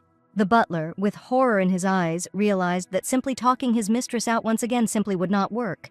The matter was truly serious. Well, wow, this rotten person also reminded Baron of the scoundrel Meg, and now Gregor was truly scared, but not by the great swordmaster himself. So the vile butler, along with his pathetic offspring, are accused of embezzling funds from the budget of the Duchy of von Valois. The blue eyes of the head of the Grand Duchy were capable of piercing the heart of a vile parasite. Many in the Empire were afraid of this look. And the rotten butler was no exception. The young man instinctively aroused horror and fear in Gregor. The man knew perfectly well what the hand of a swordmaster was worth. It's a curse! The butler threw himself at the Duke's feet without a drop of regret for what he had done. He shouldn't have been caught. Why the hell did everything go wrong? After all, for so many years, everything was perfect and without complaints. What a meanness. Madame Valois approached her deceitful servant slowly and threateningly, like a predator who had driven his prey into a trap. There was cold rage in the woman's lemon eyes. Delphine trusted her butler so much, not even for a moment doubting his loyalty and honesty. After all, after the death of Delphine's husband, her life turned into an unbearable burden that had to be carried and held on. And in every difficult moment, Gregor was next to his mistress and supported Delphine. Thanks to him, she was able to withstand everything and is grateful for it. For all this time that the bastard spent next to Delphine, even if it didn't mean anything to Gregor, he simply used the woman. Delphine feels betrayed, but in spite of herself, wants to thank her employee for staying with her. The vile slug immediately chirped that he never used his mistress and always served her faithfully. Let the lying scoundrel immediately shut his mouth. The lady's noble motives should not lead her astray from the right decision. How disappointed the woman is, because Delphine could not even imagine that her faithful and devoted butler would refuse such a non-entity. The bastard assured his mistress from old memory of the purity of his motives and thoughts. He served so many deeds faithfully. Gregor always supported Delphine, helped in the most difficult moments of her life. There was such a strong connection between them. The strong and domineering woman bared her teeth furiously. How dare this brat cover up his vile deeds with the warm attitude of his mistress? You shouldn't demonstrate your baseness even more and deeper, because the decision about the scoundrel's fate is still being made. Let this false worm not disappoint his mistress even more than before. Bitter tears flowed from her beautiful bright eyes.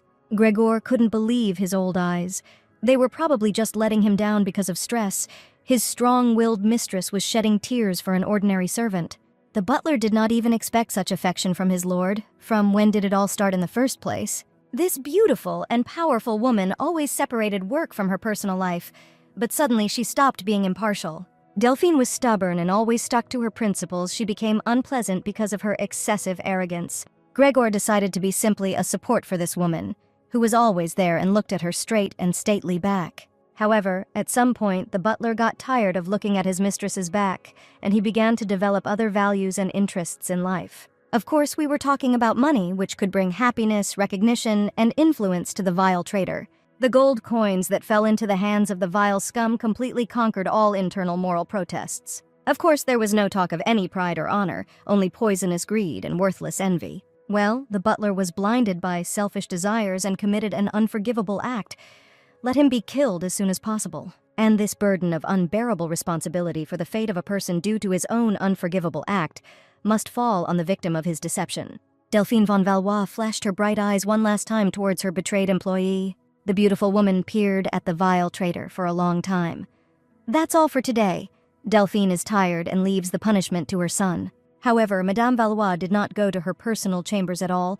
Delphine went out into the street with a beautiful sunset already showing off ahead. Behind the saddened Madame Valois, the voice of her beautiful son was heard. It's already quite cool here. It would be better to go inside. As Baron learned that his mother would be here, Delphine often visits his father's grave to find peace in her soul. That's exactly it. Mother sighed sadly and asked for forgiveness from her beloved son. She couldn't even cope with the servants, but she and Aranel did an excellent job. Lord Valois has nothing to apologize to his son for the crimes were not committed by her. It's all due to the greed of these two vile scum, and Mother became a victim of vile deception and betrayal. Lemon Eyes looked with special warmth at their beautiful son. Once this young man was an extremely capricious wretch, and now this handsome young man knows how to calm his mother down. Baron is embarrassed to hear this. He already has children himself. Delphine laughed loudly. It was already really cool outside. Baron and his mother returned inside the main Valois estate. Shouldn't the young duke be next to his wife now, because such a commotion happened and she was all alone there? Well, in fact, Aranel kicked him out. How Mrs. Valois drove something away doesn't understand anything at all, because it's all the merit of Aranel. She's probably worried and needs support. However, the girl ordered her husband to immediately go to his mother and be nice to her, which, in Baron's opinion, Delphine is now experiencing. After which the Duchess of von Valois literally pushed the head of Valois out of his personal chambers with her hands, and the young man went to look for his mother. Something like that. Here a strong and powerful woman burst into ringing childish laughter from what she heard. This fragile girl pushed the swordmaster out of the room This is not funny at all. Okay, in that case, the two of them need to return to the others. The son can tell his wife that Baron did a great job. This is what the young man will do. Warmth appeared in his deep blue eyes from his mother's radiant smile. He had not seen her for a long time. And then the next morning came. The terrible mother-in-law slowly came out of her private chambers and yawned protractedly. The girl's attention was attracted by numerous sheets of paper on the floor of the corridor, and what else was scattered here? Duchess von Valois picked up one of the white sheets and turned it towards herself. So here is a drawing of a hat. And the girl couldn't imagine what all this could mean. Then a satisfied Elliot appeared. He announced to his mother that these drawings should not be thrown away. After all, tomorrow there will be a solemn feast of the name of St. Philip. So the younger gentleman is going to deceive him with his drawings. St. Philip's Day means that it seems that her character is starting to remember something. This holiday seems to be similar to Christmas. Just a minute. What did her charming son just say? What is the Crown Duke going to do to St. Philip? The cute boy looked at his mother in amazement. But Elliot had already said that these hats were needed to deceive St. Philip. After all, if you get a hat, then St. Philip will put a gift in it during his holiday. Elliot took out all the hats in the duchy that he found. But his father scolded him. And then the young artist decided to draw a whole bunch of different hats, and now the kid expects to receive as many gifts as he made drawings. Well, how incredibly cute this guy is. Her poor heart has to defend itself every time. Then the cute main character ran up to her mother. It's not the girl's fault at all. Doriana was against this idea from the very beginning. The younger Duke came up with all this. The girl was clearly indignant about this and amusingly clenched her little fists. Well, what a mischief Doriana is. The girl said from the very beginning that this was a bad idea. It's not true. The girl called the idea great. What kind of sweethearts? They swear so funny. Here, the children's battle was interrupted by the calm voice of the Duke of Valois. The children instantly calmed down and turned to the head of their family. To do this is wrong and ugly towards other children. If Elliot does this, he will be left without any gifts at all. The younger gentleman immediately began to lament. Well, how could it be? Elliot just wanted more gifts. During the feast of St. Philip, all children must behave well in order to receive a gift from him, and the boy wants to deceive him as soon as the baby is not ashamed. The charming little hero's lips began to twitch in fear, and bitter tears appeared in his purple eyes. A piercing child's cry was heard throughout the entire corridor of the von Valois estate. Doriana began to calm him down. It was not too late to do some kind deed.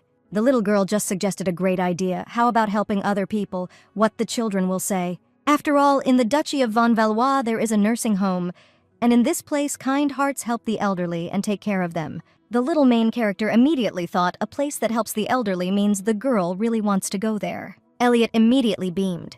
The kid would help his grandparents, and they would say how good a child he was, that's right. The boy had been there more than once. The baby also wants to go to a home for the elderly, so let the whole family go there together. Here the young man nervously turned his gaze to his wife. Each time it was more and more difficult for him to look into her eyes. Would his dear wife like to go to a nursing home in honor of the Feast of St. Philip to help the elderly? Well, of course the girl will go along with all the members of their family to help the elderly lambdas. This is so cool. Baron beamed with happiness and looked like a contented puppy, whose delight was revealed red-handed by his tail waving from side to side. Well, what a sweet young man, and the whole Valois clan is involved in charity work. It's so cool, and it really does look like Christmas. Here, a familiar female voice was heard. What about the beloved grandmother? Wouldn't her son invite her to go with him to a home for the elderly? My God, this family will drive the girl crazy. What a euphoria of tenderness. What a deafening surge of touchingness. While the terrible mother-in-law tried to stick her heart back in its original place, Delphine stared questioningly at her son. After a short gathering, the entire family of the great family headed to the noble home for the elderly residents of the duchy. And now the charming little boy was already showing off his drawings to the fullest and swimming in the holiday of dear old people. And the little main character worked tirelessly, which caused a wave of delight among the elderly inhabitants. The wonderful young man himself approached each elderly man and asked if anything else was needed. The Duke of Valois does so much for them. Every year the young man comes to the old people. They don't even know how to thank Baron. Let the elderly people not worry about this. Only in the lands of Valois, there is a place where they take care of the old people. They are very grateful to the young master. It is very important for the shore to know that the dear old people are being taken care of with dignity, that they have enough food and a cozy shelter over their heads. Well, Wow. This guy doesn't know a word about nobility and virtue. The young man really cares and cares about everyone here. Her beautiful mother-in-law approached the amazed girl with a radiant smile. It's so amazing, isn't it? What does the mother mean? Her beloved son came up with this place when he was still a small child? He was 9 years old at the most. Wow news. It means the charming young man did not forget about this when he became an adult and implemented such a good project. Then, the Crown Duke said that his grandparents need a place where they can rest. His mother has no idea what exactly prompted Baron to such a decision. Delphine blushed. Her adorable boy was so cute and sweet then, but now he's grown so much, but still remains so bright. And who would have thought that Baron would be able to develop this idea and open the only institution for the elderly in the Empire? The girl was simply shocked. This guy is simply incredible. Baron was ahead of his time, such purity and correct priorities.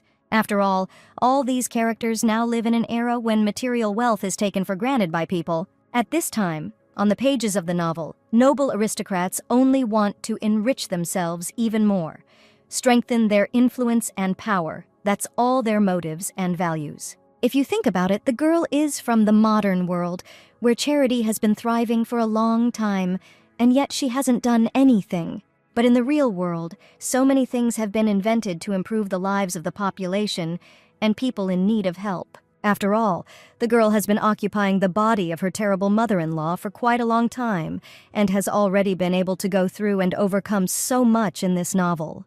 There have been so many difficult and painful moments, dangerous and vile stories, but the girl is still here and has overcome everything admirably. Dealing with all the adversity over and over again was really hard, but she managed it on her own. This is all great and wonderful, but all these stories do not at all justify Arenel's inaction in the field of usefulness to society, because she had so much knowledge of modern times. After all, Duchess von Valois could certainly do something useful, knowing so much.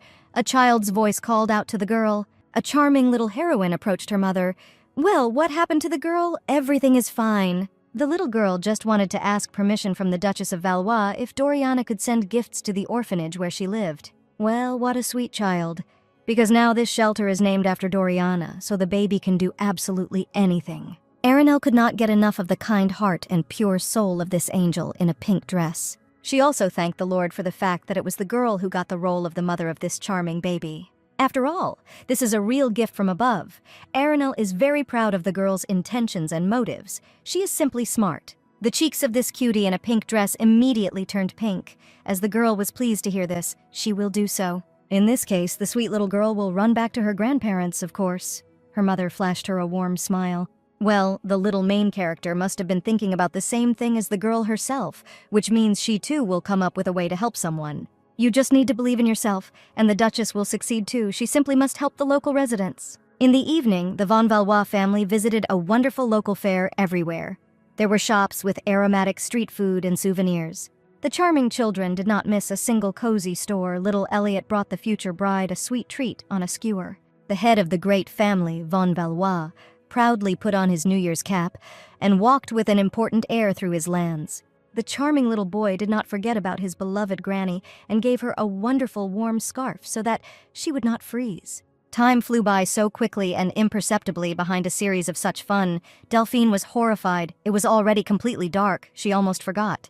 The beautiful mother-in-law quickly approached her little grandchildren and took the cute kids by the hands. They must be in time. Delphine began to lead the little protagonists into the depths of the local celebration of St. Philip's Day, after which Madame Valois looked at her son and her daughter-in-law demandingly, and these two froze. Today is the eve of St. Philip. The young married couple looked at each other questioningly and looked at Delphine.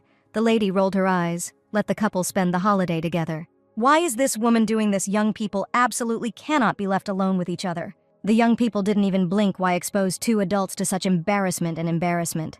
Then Madame Valois turned to her grandson.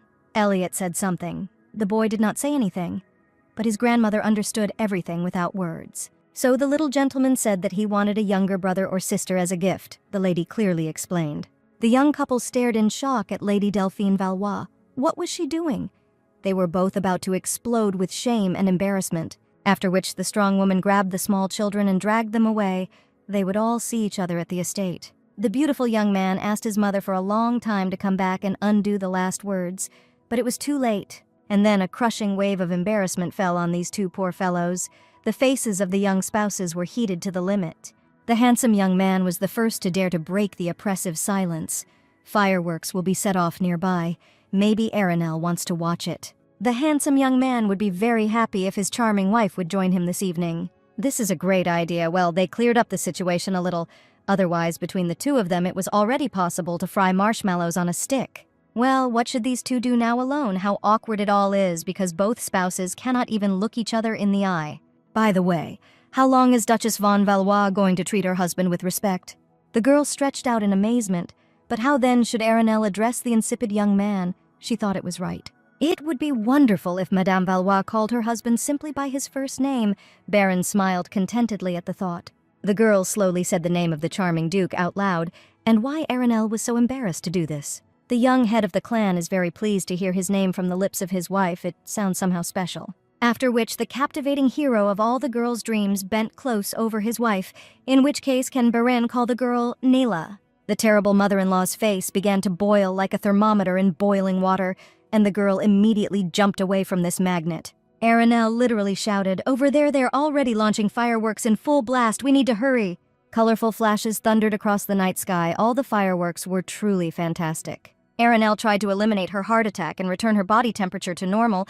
Baron noted that the fireworks were really quite mesmerizing. The girl, spellbound, raised her head to the night sky, a stunning sight and so distracts from all unnecessary thoughts. What a wonderful evening. The girl felt surprisingly calm and comfortable now next to her husband, a completely new feeling for her. Baron also admired the fireworks at first. The young man doubted this whole idea of traveling together, but now the captivating duke thinks that celebrating such a holiday together was not such a bad idea. Then the young man, the dream, looked sensually at his wife.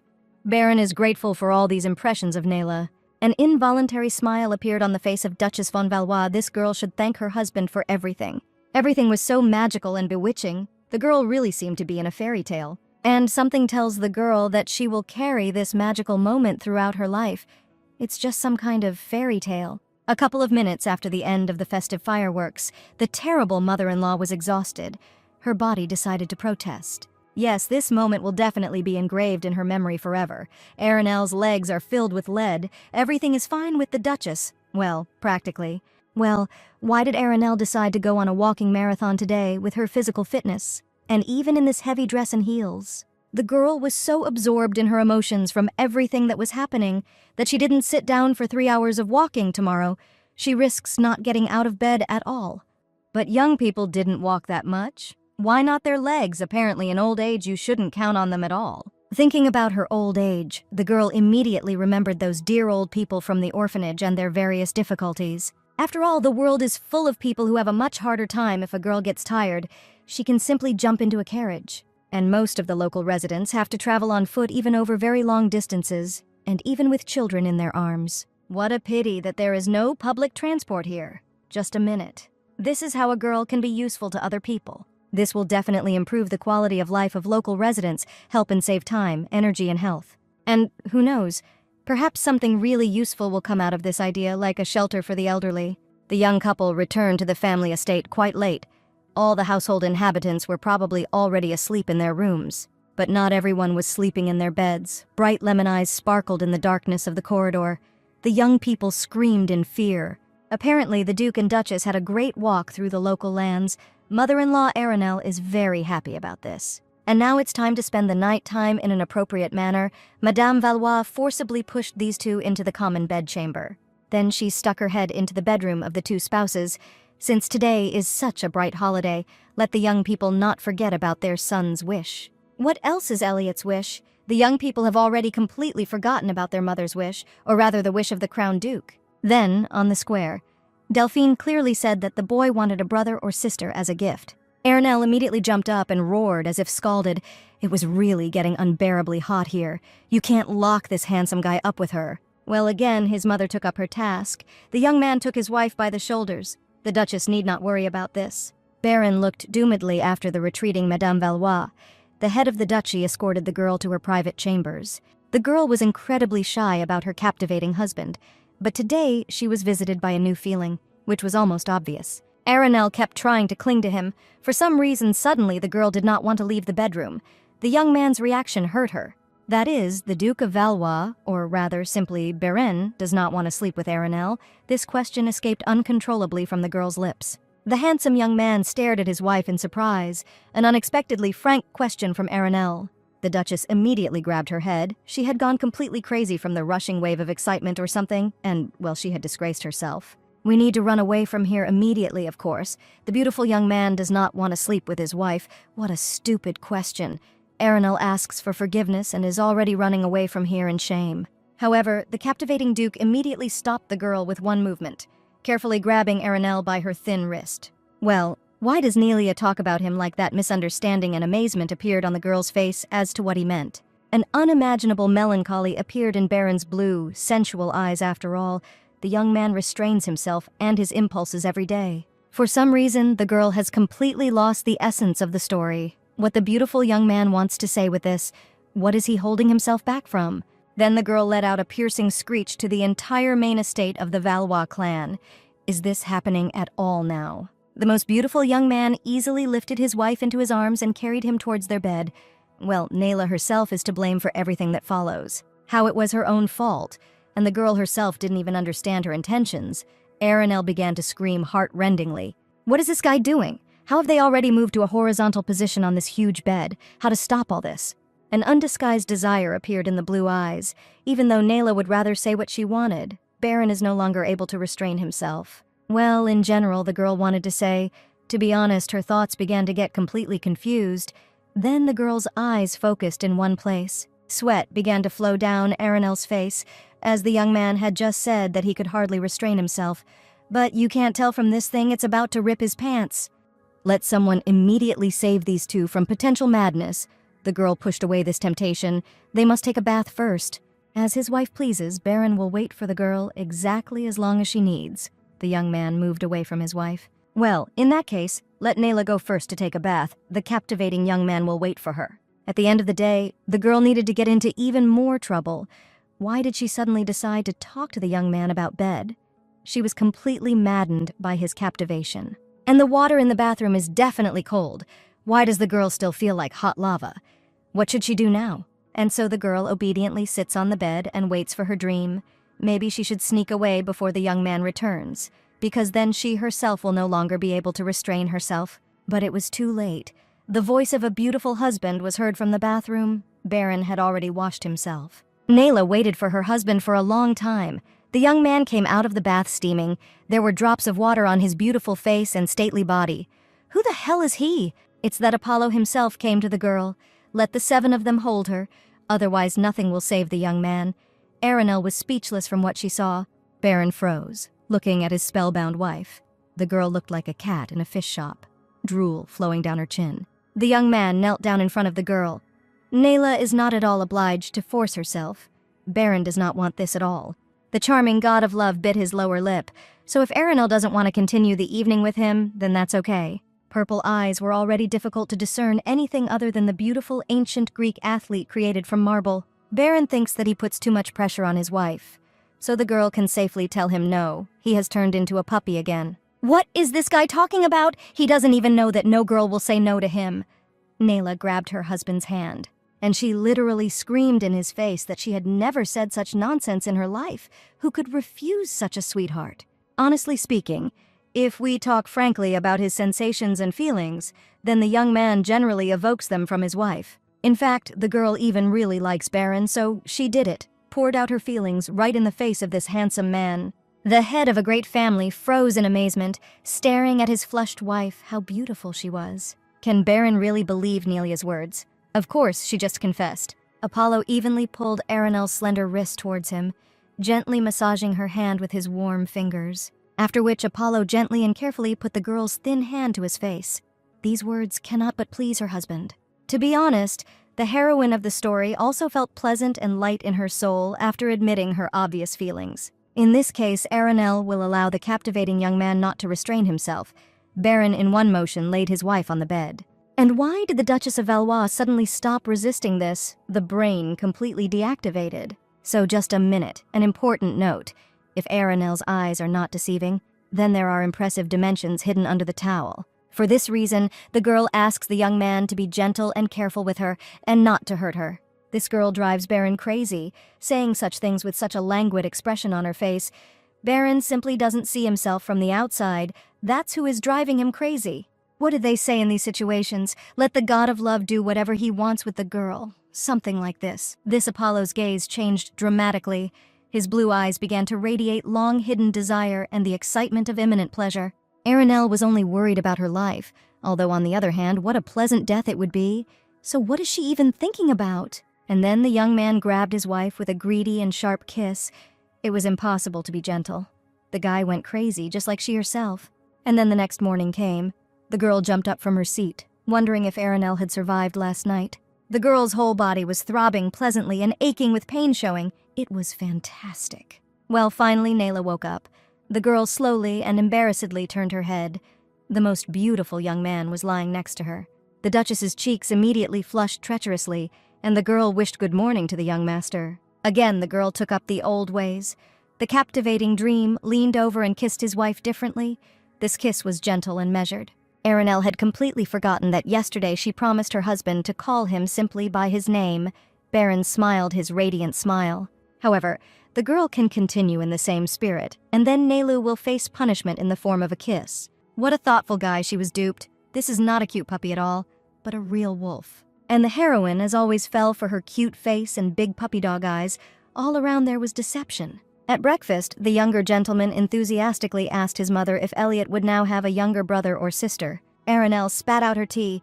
What is her charming son talking about, who advised the child? But did the boy understand something wrong from his grandmother? Of course, the younger Duke understood everything correctly. His mother and father worked on this all night. The girl begged for this hell to stop. Someone will stop this woman for saying such things in the presence of children at the common table. Here, the head of the duchy finally intervened. Baron asked his mother-in-law to stop these conversations because his son might not understand correctly. The Duke became a salvation for Arinelle. So, the little heir of the family must remember well that for such a thing, 1 or 2 attempts are not enough. Therefore, his beloved mother and father will have to try to work on this issue every day now. Elliot listened attentively to his father's words, as if he were sitting in a lecture at the Royal Academy. Here, the girl could no longer stand it and kicked her outspoken husband under the table with all her might. Well, since everyone had breakfast, it was time to get to work. So the project to assemble and distribute multi-seat carriages? Byrne froze in amazement. The girl thought about this for a long time yesterday. Everything is exactly like that. The girl racked her brain all evening. She had so many ideas on this matter, how to implement it, how to produce it. The mistress of the duchy immediately stopped short.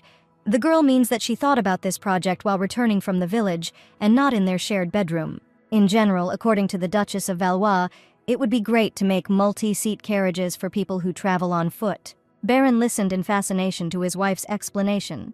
Her idea was truly amazing once she thought of it. With the help of this project, residents will spend less time and energy on the road.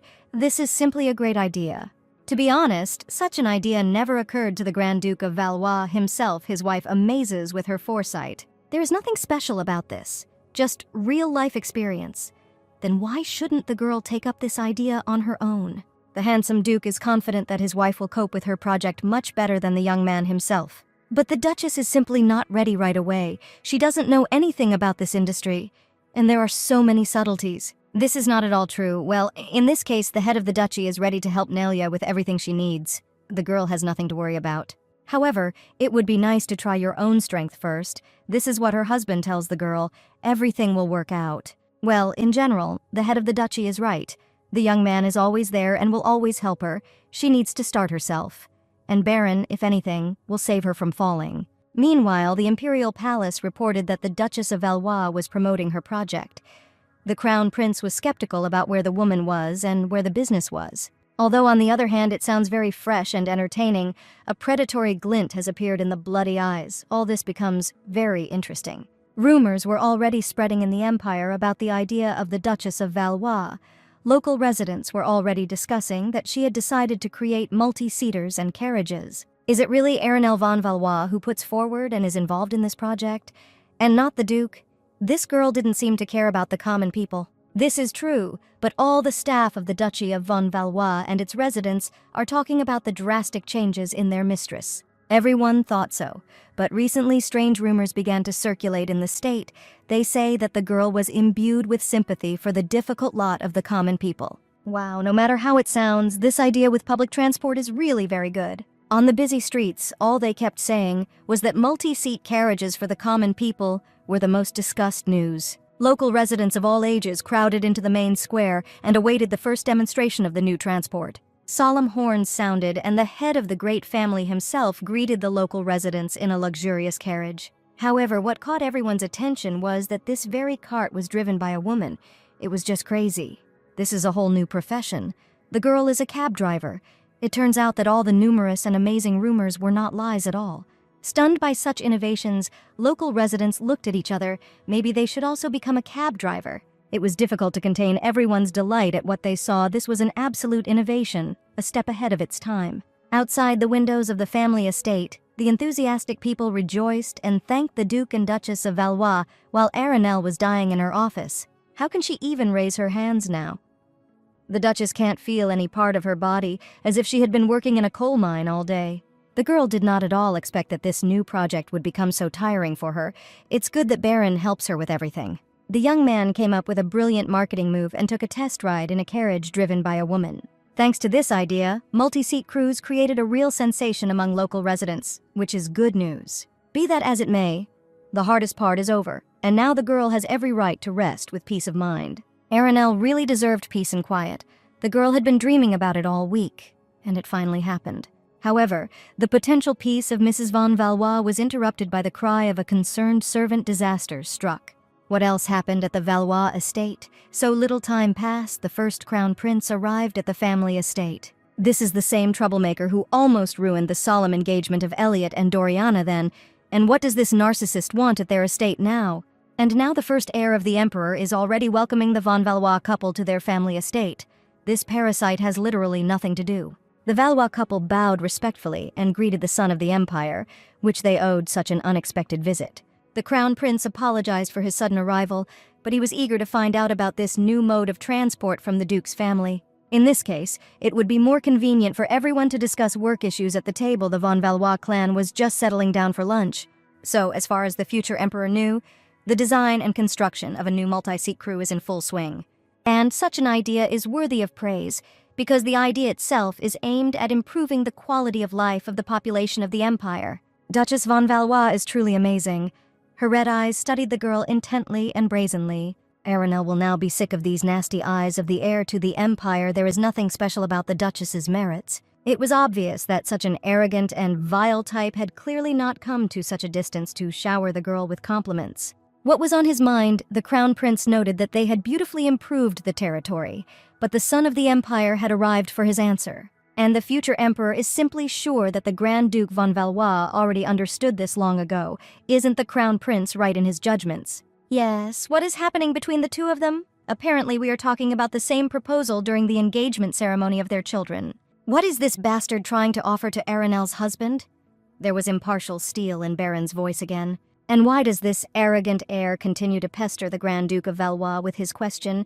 Because the answer has already been announced to him. Lightning flashed between these two young people. You could feel their heat when you were nearby. The Duke of the most powerful family is still forced to refuse his first crown prince as before. Baron has repeatedly repeated that his decisions are deliberate and therefore unshakable. And the future emperor can find out the reason for the refusal. It's painfully interesting what is stopping the most influential person. Of course, the young man does not want to get involved in a dirty squabble for power. Baron clenched his fists. The vile heir to the throne smiled predatorily and burst into ringing laughter. Wow, how persistent he turned out to be. The head of a great family and the only sword master in the empire dares to express himself like this in the presence of the crown prince. The vile guy was surprised. But there was no point in provoking the powerful duke. Well, it's hard to argue with that the heir was clearly amused by this. But the crown prince and Duke von Valois will see each other soon, and the crown prince will pretend that he did not hear anything. The young married couple watched the retreating threat for a long time. Baron immediately asked for forgiveness. It was necessary to immediately tell his wife everything. To bring Aranelle up to speed, the Duke of Valois will begin with those facts that the girl probably already knows. So in the empire, there are two state factions that are fighting for the right to inherit the throne. The party of the first prince and the second. As the Duchess of von Valois knows, their duchy maintains neutrality in the matter of succession to the throne. Arenelle knows absolutely nothing about the reasons for his family to avoid choosing a political faction. And this vile brat is trying to tilt the influence and power of the most powerful clan to the side of the faction of the first prince. Wait, why then does the beautiful young man talk so calmly about all this? The first crown prince is trying to drag him into the fight for the throne. The first heir to the throne of the emperor gives Baron a lot of time to think, asking the same question over and over again, asking him to think carefully. Well, now at least the girl can understand the unhealthy speech of the vain heir during the wedding engagement of their children. Today, the first contender for the throne started a conversation in front of the girl for the first time, believing that the young man would be more accommodating. Of course, the head of the duchy did not like this prank at all. For this reason, the Duke of Valois reacted more sharply than usual. Well, on the other hand, why did this parasite cling to her charming husband? Because the young man had already said that he would not get involved in a power struggle. Now, the first applicant deliberately ignores the answers he doesn't like and waits for the one that suits him. This parasite has a lot of chutzpah, but there are definitely a lot of dark corners in this brat. You need to be careful. This brat decided to hit below the belt. What a strong and powerful look this conqueror of hearts has. But the Duchess of von Valois has nothing to worry about. The interest of this crown prince extends only to the head of the great family. Although the heir to the throne may well put pressure on the rest of the family in order to win the young man in his direction. The girl literally squealed with delight. This guy never ceases to amaze with his ideal facial and body features. This puppy clearly will not tolerate such impudence and will bite off the head of anyone who aims at his territory. What a sweetie he is. The butler offered to escort the first crown prince to his chambers. It's not worth it. The son of the empire wants to walk around the territory. After all, the titled heir did not come here for so long.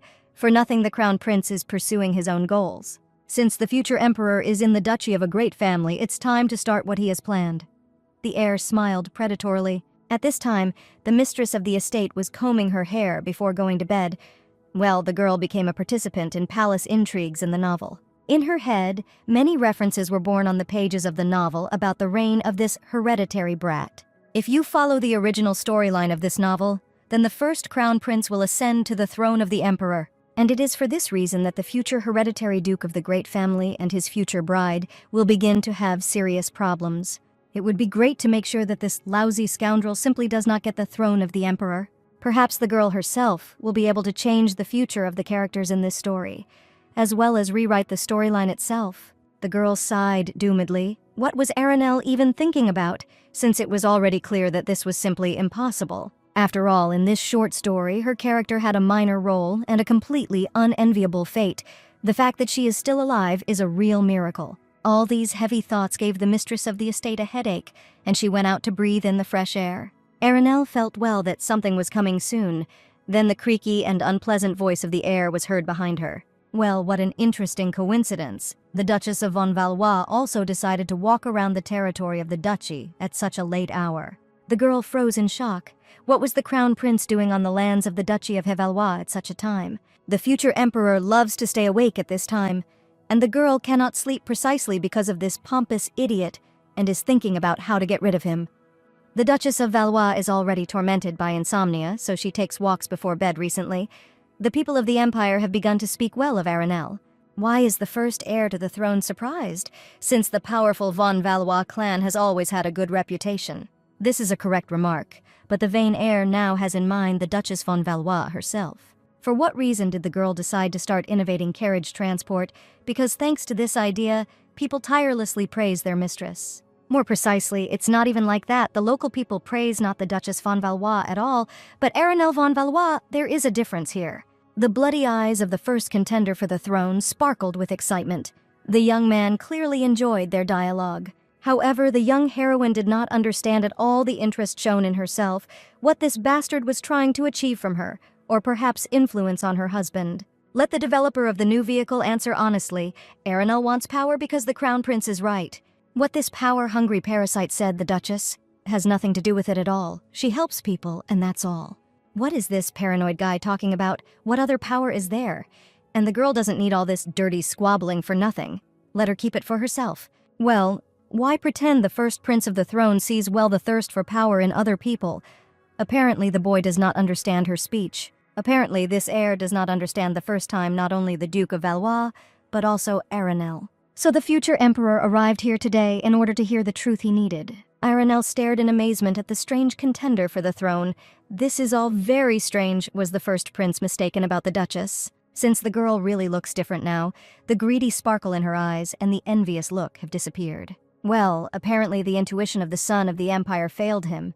This has been happening quite often lately. Nevertheless, the heir to the imperial throne is a very patient man with clear goals. Therefore, if suddenly a girl decides that her current status as the Duchess of Von Valois is not enough to realize her ideas, then she can safely turn to the prince. The vile crown prince began to move away from his interlocutor, adding at the end that the empress's place next to him was not yet occupied. This guy forgot to take his medicine at home. Has the crown prince really lost his fear? Baron is the most powerful and influential aristocrat in the empire. In addition, the only and great master of the sword, and the Duke, with just his gaze, will destroy the skull of this impudent slug. Either this bastard is trying to put pressure on Baron with the help of his wife, or he really considers it possible to bribe Arenelle with power. This guy clearly has a complete art house going on in his head. How can a psychopath be allowed into government power? The next day, the little main character rushed along the corridors of the main estate and looked for her future groom. Well, the girl lost everything. Elliot can go out. Well, where is this boy? Doriana has already given up. What is Elliot still waiting for? Then the little girl came across an unpleasant person. The charming girl covered her mouth with her small hands and immediately asked for forgiveness because the crown prince himself was standing in front of her. Next to the sweet little girl, the disgusting heir to the throne loomed like a looming threat. Well, you had to be so slow. The girl lowered her head in fear. She didn't look at all where she was going. The red eyes of the future emperor clung to the girl. The young man did not take his gaze off the future Duchess of Valois. The little girl, in horror, sat down in an elegant curtsy and introduced herself to the son of the empire, which means Dorian Everett is in front of him. After which, the little main character looked expectantly at her new acquaintance. Why did the prince freeze and look into her eyes? The son of the empire announced that the heiress had the same emerald eyes as her father. Well, what a striking resemblance. The girl froze in amazement, which means that the first crown prince knew the father of the future Duchess von Valois. Why is this strange and unpleasant guy silent? The girl even somehow felt a little uneasy. The future heir to the throne peered for a long time and silently at his little interlocutor. There was definitely something in that look. After which, the pretender to the throne of the empire abruptly turned away and walked away from the girl. The crown prince did not know Doriana's father at all. However, the little girl was sure that the first heir to the throne was lying for some reason and knew her own father. The young butler nervously asked the first crown prince if he, the heir, was really going to return to the palace. Of course, let the servant immediately prepare the carriage, but you can't leave right now. You need to at least dine with the Valois clan. Here, the crown prince turned to the young servant with a cold look. The contender for the throne had heard right now. The butler really dared to contradict him. Apparently, the employee wanted the royal guards to tear out his tongue. The butler whispered in horror. The crew will be prepared this minute. And now, the first heir to the throne has already gone back to his castle. Many thoughts were swarming in his head. This servant ruined his whole mood. The butler reported to Mrs. von Valois that the first prince left the duchy without even saying goodbye to the Valois couple, and he is not only crazy, but also ignorant. The crown prince arrived at the imperial palace in a variety of feelings. The heir was immediately summoned by his mother. The first contender for power went into his mother's chambers and bowed to her. The woman had soft features and the same bloody eyes. So mother understood everything correctly. Her son, Reinald, had just returned from a trip to the duchy of a great family. Everything was exactly like that. The heir was visiting the von Valois clan. Wasn't it too early for the first crown prince to return from his trip? Because this trip was so important. Of course, the empress is well aware that Reinald is putting a lot of effort into achieving their goal. However, the mother is constantly worried. It's all because of her son's impudent disposition, which could turn into a fatal mistake for both of them. One absurd mistake on the part of the first contender for the throne of the emperor bestows the throne on Frederick. We must not forget about this. The crown prince sighed heavily. This is all that his mother wanted to say upon arrival to her son. On the other hand, nothing else was expected from her at all. In this case, the first blood heir has nothing more to do in his mother's chambers. Reinald will go about his business. Why does the son so abruptly interrupt their conversation with his mother? Because the empress is so worried about her son. However, before leaving his mother, The contender for the throne turned around. Reinald himself will figure out how to win the throne. There is no need to interfere with him in this. A power-hungry woman can't wait to take the reins of power from her own son. Isn't the first prince right in his judgments? The Empress's intentions are very obvious to any young man. She should not consider herself exceptional. What is the first prince saying? The woman is his mother and is worried about her son. This is already funny. What kind of nonsense does Reinald say? The crown prince completely forgot to mention Frederick, and also get rid of the bastard who irritates his mother so much. Is the first heir of the emperor mistaken? Of course, Reinald is doing everything as his mother wants, so let her stop getting on his nerves. After all, who, if not his greedy mother, knows that her son has such a character? Who knows what the first prince will want to do? And the pretender to the throne himself does not need unnecessary problems in such a difficult and critical time, so let the mother not forget about this. Sometime later, at the main estate of the Duchy of von Valois, the girl reflected that the arrival of the crown prince had caused a lot of trouble. This vile guy is definitely up to something. You need to be extremely careful with him. However, now the Duchess of Valois will finally be able to rest, as it so happened that after moving to this estate, so much pressure fell on her. You should at least try to follow Baron's advice and start taking care of yourself more carefully. Arenelle enjoys the adventure and intrigue in this novel, but sometimes she really needs a break. But Arenelle's innovative carriage business took off. The girl's thoughts were interrupted by the velvet voice of her husband. Well, what does freshly baked cookies taste like for the Duchess of Valois? At what point in time Barin appeared here? The cookies are very tasty. Let the handsome Duke try it too. The treat turned out to be very sweet. Baron reached out with his lips to the girl's face. He would love to taste these crumbs. Then this Apollo greedily licked all the crumbs from the corners of his wife's lips. The girl was ready to explode from embarrassment. After which the Duke of Valois calmly returned to his place and stretched out in a radiant smile. The cookies were indeed very tasty. The face of Duchess von Valois instantly lit up. But how much can you mock a girl's cardiac system? She still has to change the plot. Then his mother appeared behind the incensed Baron. The woman swung her fist and hit her son on the crown. The young head of the clan immediately began to scratch the place of the bruise. What had gotten into his mother? Let Baron behave decently. And how long had Madame Valois been here? Delphine beamed from the moment her darling son stared at her daughter-in-law with hungry eyes. What hungry eyes? How can only a mother speak like that about her own child? But is the woman mistaken? Okay, we close this topic. Mother Barina tiredly plopped down in a chair next to her spouses. A letter arrived from the Imperial Palace. Interesting news. Members of the Duchy of von Valois are invited to the New Year's ball, but time flies quickly. Of course, but the New Year's ball obliges every aristocrat and noble lady to a number of things, doesn't it? Everything is exactly like that. It's already New Year's Eve. Bright lemon eyes flashed. That's why Delphine will have to steal her son's wife. What did his mother just say? No one dares to steal Arenelle from the Duke of Valois. They already spend little time together. The most beautiful young man immediately jumped up from his seat, and a merciless battle of glances began between the two titans. Arenelle wanted to know if it would be easier to tell the Duke that the mother was helping her daughter-in-law with choosing an outfit. Apparently, the dear daughter-in-law still does not know the restless son of Mrs. Valois so well. Baron simply would not give way to his wife. The young ruler would have joined the women in choosing a dress for his wife if they had told everything as it was. But shouldn't Baron go along with the ladies? That's not the point. The young man will just disturb them, and then the mother-in-law will finally be left alone with her beloved daughter-in-law. Then the head of a great family loudly burst into the room of the astonished ladies. The only thing in the way was his mother. Well, just look, her son came to choose a dress for his wife, and Baron will do it much better than she. The young man has excellent taste. The Duke of Valois stretched out in a smile. The husband himself will choose a dress for Nella, for example. This white dress is perfect for a girl. What will his beloved wife say to this? It's quite nice. The maid, whose job was taken away, stood silently in the corner. Behind the head of the great family, his mother burst into ringing laughter. Her son still needs to study for a long time. But her dress will perfectly highlight the sexuality and beauty of the Duchess of Valois. In this outfit, all the guests will be conquered. Therefore, this is an ideal option for Nella.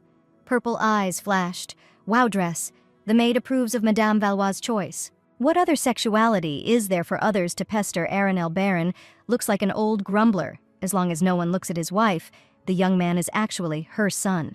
All eyes will be focused on such a beauty in any outfit, and Baron must try himself so that his wife does not lose interest in him, so the girl will try on both dresses. Arenelle came out to the howling family in the white, delicate dress of her husband. The girl looked like a fairy in such a sensual image. Well, what will the judges say about this? Whether this milky outfit suits the girl or not, why did the young man suddenly become silent there? Baron froze in shock. His wife was like an angel descended from heaven. Under no circumstances should she wear this to the ball. This was followed by trying on a second sexy outfit from her mother-in-law, and whether these cuts were too provocative, Arinelle looked like she was stirring other people's hearts. Her mother-in-law roared that this was a stunning outfit. In this open dress, the girl would impress all the guests, but did the Duchess really need it? And then the day came. The New Year's ball in the Imperial Palace. A whole bunch of aristocrats and court nobility were already crowded in the ballroom. In the end, the Duchess of Von Valois wore the delicate dress that Baron had chosen for her. Wow, just dazzling luxury. The most beautiful young man froze like a nutcracker and looked straight ahead. His wife was right. The royal ball was truly dazzling. And what is this with the young man? Her mother-in-law laughed. Baron is so funny. Her husband trained until the morning, afraid that Nayla would wear that sexy dress. The head of a great family believed that anyone who saw his wife in this dress could challenge him to a duel. This is what Baron told his mother. The girl smiled warmly at her husband. He should calm down because Nayla wore a delicate dress and she is beautiful, but the Duke still needs to be on his guard. A woman in a fluffy dress with bloody eyes and a glass in her hands watched the sweet conversation of the married couple intently and predatorily. And here comes the son of the Empire, a seemingly good-natured, middle-aged man with golden hair. The musicians thundered. His Majesty greeted all the guests and raised his glass to the health of each of them. The Emperor thanked everyone present for the honor and wished him all the best in the new year. Would his companion like to add something? That same woman with red predatory eyes shook her head. No, the Emperor's speech is quite enough. The terrible mother-in-law froze in amazement. The girl sees the ruling couple of royal blood for the first time in her life. How exciting it is. The Duchess of the great family could not even imagine that such a dazzling beauty was the Empress of their state. But the girl already knows this ghoul to her great misfortune. His very sight triggers a gag reflex in her, and he hasn't even opened his mouth yet. What an unpleasant personality. And the first heir has a half-brother on the side of His Highness. But that modest and silent young man, apparently, is the second crown prince and bastard of the Emperor named Frederick. And if Arinelle remembers everything correctly, then on the pages of the novel, it was written that this young man was not given birth to by the Empress, but by one of the maids. In all likelihood, this is why the poor and hunted young man tries to keep a long distance from the Empress. Then the son of the Empire passed through the entire crowd of guests and stopped at the beautiful mother-in-law Arinelle. How long it had been since they had seen each other. Delphine has not changed at all over the years. Madame Valois has not aged a bit. What kind of magic is this? His lordship would like to know. The same cannot be said about the ruler of the empire himself, which means Delphine von Valois decided to hit where it hurts right away. And this is the Grand Duke von Valois himself. The young man is simply a copy of his father and is just as successful. This is the merit of His Majesty. And Baron is also a flatterer. And finally, the Duchess of Von Valois remained. The son of the Empire learned that the idea of a girl with multi-seat carriages greatly impressed the people. Arinelle politely thanked and bowed to His Highness, however. Her project cannot be compared with the reforms of the Emperor. It is not for nothing that they say that husband and wife are one whole. The Emperor aroused mixed feelings in the young heroine. The ruler was attractive on the outside, but what was going on inside him? So, regarding the new business of Mrs. Von Valois, His Majesty has a request to the founder of this enterprise. His Imperial Majesty would like to expand the scope of the new transport project to the capital itself. The girl did not quite understand his words, meaning that it would be very unfair if such a curiosity did not appear in other lands. What will the Duchess of Valois say to this? Will she accept her sovereign's request? This guy is like a boss who overwhelms his subordinates with work. Here, behind the girl's back, there were numerous whispers, so this means it's true, and it is the woman who is at the head of the new growing business. Arinelle had already forgotten that for local residents, the concepts of woman and business always run parallel to each other and do not intersect. Damn discriminators, in this case, the Emperor's proposal seems surprising, because he could simply take her idea and implement it himself. This is disgusting, but nothing. The girl has just begun to conquer the economy of the Empire. There will be more discoveries ahead. Well, for now, we need to make sure that the girl's character doesn't get his head cut off in the main square. So why, in this case, ask the girl about this, since this is the request of the Emperor himself? She cannot refuse. Let her boldly rely on her subject. The Emperor laughed loudly. He really likes the courage of this girl. This man really speaks like a boss. It was still an order. His Majesty specifically expressed himself so that his words sounded like an ordinary request. Moreover, since this topic was raised at an official event with a huge crowd of invited guests, everyone will definitely remember it. The Emperor is a very skilled manipulator. His facial expressions and gestures are well controlled in order to win people over. Well, there are enough strong characters who can be potential enemies in the future and problems for Aranel. And then the Empress approached the founder of the new business and expressed her respect to her. Relatives always need to help. There is no need to be ashamed of this. What is this woman talking about? Something the girl does not understand anything. In all likelihood, the Empress has in mind the vile family of the Marquis of Saxena, the rotten mother and the worthless younger brother. It was thanks to Lady Valois, after numerous difficulties, that the Marquis of Saxe was lucky again, isn't that so? The girl still did not understand what this imperial person was trying to instill in her, but it was better to find out. The vile clan really had problems. Kyle even came to the Valois estate to demand money from his sister. However, the girl had not heard anything about solving financial problems, how to understand all this. She needed to put on an on-duty smile. The Empress took Aranel's hand. Her younger brother is on good terms with Reynold, so it will be great if the girl herself gets along with her son. This lady obviously hints that even being a duchess of a great family, Aranel should not forget about the Saxes. Simply put, the Moon of the Empire asks to take the side of her son in the political arena, and why all this tinsel? My head is already spinning from this dirty squabble over the succession to the throne. You just need to smile and avoid answering. The girl is grateful for the concern. Phew, Aranel almost died there in the crowd and reached for a glass of water. What would she do without the saving restroom? Where is Mother? Delphine is chatting with other aristocrats. She hasn't been out in public for a long time. That's what it means. How the head of the duchy endures all this, because all the aristocrats present here only discuss the throne in a veiled manner. Duke von Valois cannot even imagine how nervous his wife was during her conversation with the Empress. By the way, the Moon of the Empire mentioned that the vile Saxon family got out of financial difficulties. However, the girl only knew that the Marquis Saxena clan only had a bunch of exorbitant debts since they did it. Apparently, it won't be easy to find out the truth. The most beautiful young man asked his wife for forgiveness. Because of him, the girl is having a hard time. What kind of nonsense does the Duke of Valois say? It's just that Baron has a very difficult political position in the Empire. Well, what's wrong with that? The girl roared. That in general, the spouses are one whole. She is happy to be married to him. Therefore, Aranel can share his hardships. The spouses will go through all the problems and difficulties together. Is it possible to take Nayla into the bedroom right now to make sure how much they are one whole? No puppy dog eyes of this god of love will help him achieve what he wants. The girl is firm in her decision. Moreover, in all the latest events, there is something that will not cease to bother the Duchess of the great family. The girl talks about the Emperor's proposal. That's it. Well, His Highness has always been distinguished by his foresight. One can hardly be happy about this. The transport business that started in their fief is aimed at improving the life of society. You won't earn much from it. If the Valois family acts according to the original plan, they will suffer huge losses, but Aranel is right. In this case, the capital's aristocrats will begin to criticize the girl, flaunting the fact that the woman knows nothing about business matters. What a clever girl. She immediately guessed everything. This is exactly what the girl is worried about. She needs to think it over carefully. The Duke of the most powerful family agrees with his wife. This topic could become fatal for them. Then an unfamiliar voice came from behind Aranel. The Emperor's second crown prince, dear Frederick, appeared at the door, and the embarrassed young man offered to share his opinion with the couple. Duchess von Valois froze in amazement in her place. Wow, in front of her is the crown prince himself. What is he doing here anyway?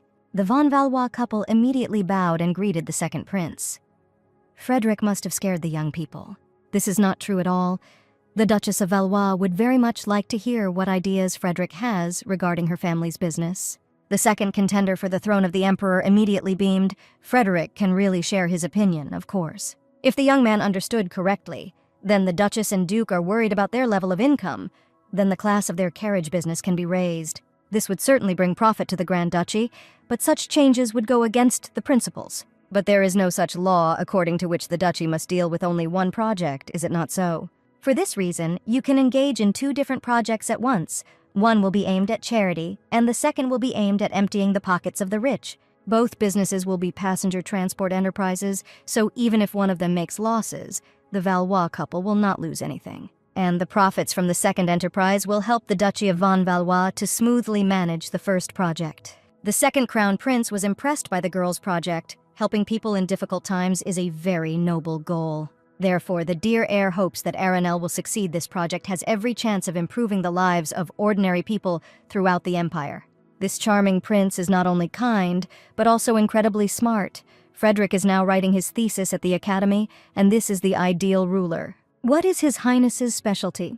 The mistress of the duchy is simply obliged to learn at least something from this genius. Frederick here begged for his back, distribution logistics, as well as sociology and public administration, 3 whole specialties. Aranel should ask a lot of questions to this treasure trove of knowledge, then maybe Frederick has other ideas regarding transport. The flow of thoughts of the young heroine could no longer be stopped. Aranel was amazed and excited. Yes, this is a whole encyclopedia, but the girl was interrupted. Baron announced that the long absence of the second prince from the imperial celebration could negatively affect the general atmosphere. Therefore, it would be better if Frederick returned to the ballroom. The second heir to the throne thanked the Duke for his concern. Why is her husband doing such a thing? This good-natured guy is capable of turning the entire economy of the empire upside down and improving the lives of every resident. They simply need him. The charming bastard returns to the banquet hall to the invited guests and wishes the couple a pleasant time. Well, the girl missed this opportunity because of her husband. That's why Baron drove him away now. The guy is simply incredibly smart. And what has come over this beautiful young man? Why Baron now looks like a watchdog? What kind of look is that? Was Baron really offended? The husband is not at all offended by his wife because she was talking so enthusiastically with another man, even if she pays absolutely no attention to him. The girl just wanted to thank Frederick for such useful ideas for business because it was unexpected to receive them from the prince, hence this inspiration. The charming young man returned to his former appearance. The second crown prince had indeed always been an outstanding young man. In addition, Frederick has a really kind heart and a bright soul. This is what the girl keeps talking about, which cannot be said about the first hereditary slug. The Duchess of Valois immediately stopped short. Baron supported his wife. The young man understands Nayla perfectly well. Everything is in order. There is no one here except them. In addition, the overwhelming majority will agree with the words of the Duchess von Valois. The first crown prince is not distinguished by nobility. But in this case, why then does the most powerful duchy not support the second crown prince? What is the point of neutrality here? Although the girl probably shouldn't have asked this, the head of the clan may not answer the awkward question. The girl herself will understand everything now. The second contender for the throne is truly a wonderful person. The young man is very smart, noble, and good-natured. Reynold's younger brother really has almost everything that makes an excellent and successful ruler, except for one important component. However, this is precisely the problem being a monarch. It is important not only to be virtuous, but also to be able to fight. To achieve what you want, you can't just avoid or run away from conflict, and that really makes sense. And that is why Prince Frederick is not fit to be the next emperor. Aranel now understands her husband. The second heir to the throne was so disgusted by political battles that Frederick simply hid from them in his academy. Meanwhile, the talented bastard walked along the corridor and hoped that he was not too interested in the conversation with the Valois couple. In general, the second prince really enjoyed talking with the representatives of the duchy. Frederick looks very happy. A nasty older brother appeared in the corridor behind the second heir. Where did the younger one get in such a good mood? The charming prince went to the restroom for a while, and there he met the Valois family. What a meeting. This means that the second crown prince was talking with the same couple to whom the first heir to the throne had recently visited. Frederick just gave a couple of tips about the transport business, and that's all. There was no more talk. So the younger crown prince was giving advice to the von Valois couple, how great it was to have such an outstanding mind as the second heir. After all, such knowledge will help his younger brother win the favor of influential people.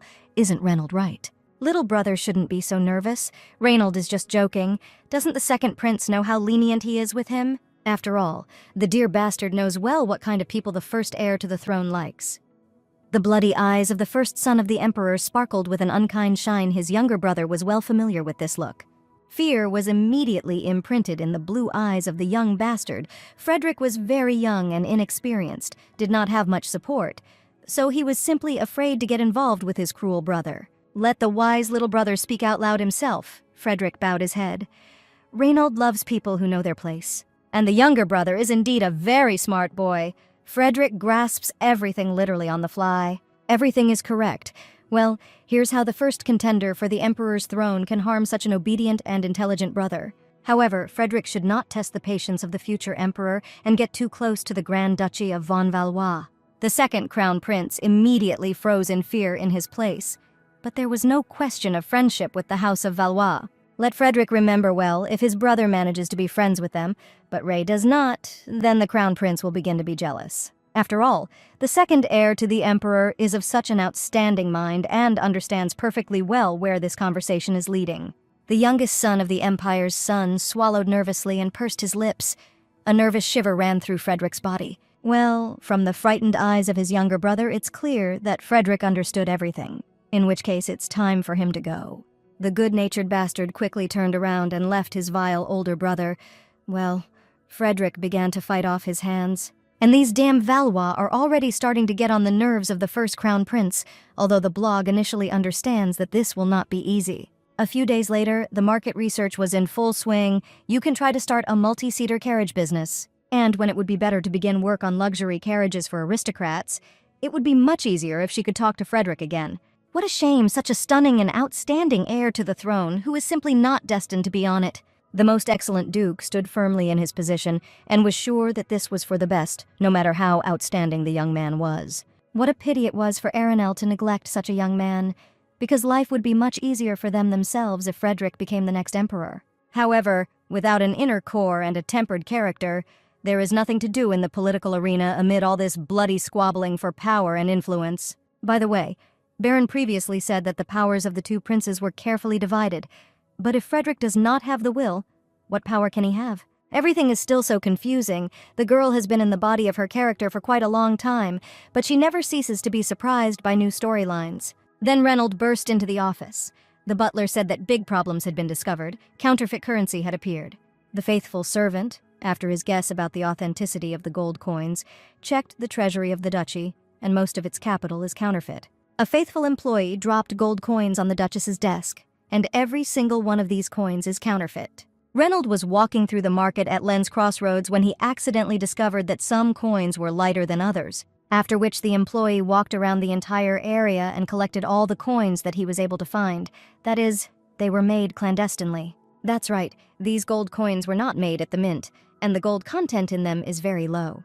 The terrible mother-in-law was immediately horrified, but now they were missing counterfeiters in this whole story. This promises serious problems, of course, since counterfeit gold coins discredit real currency. Counterfeit currency can even undermine the economy of a state, cause a wave of resentment among local residents, and lead to riots or revolution.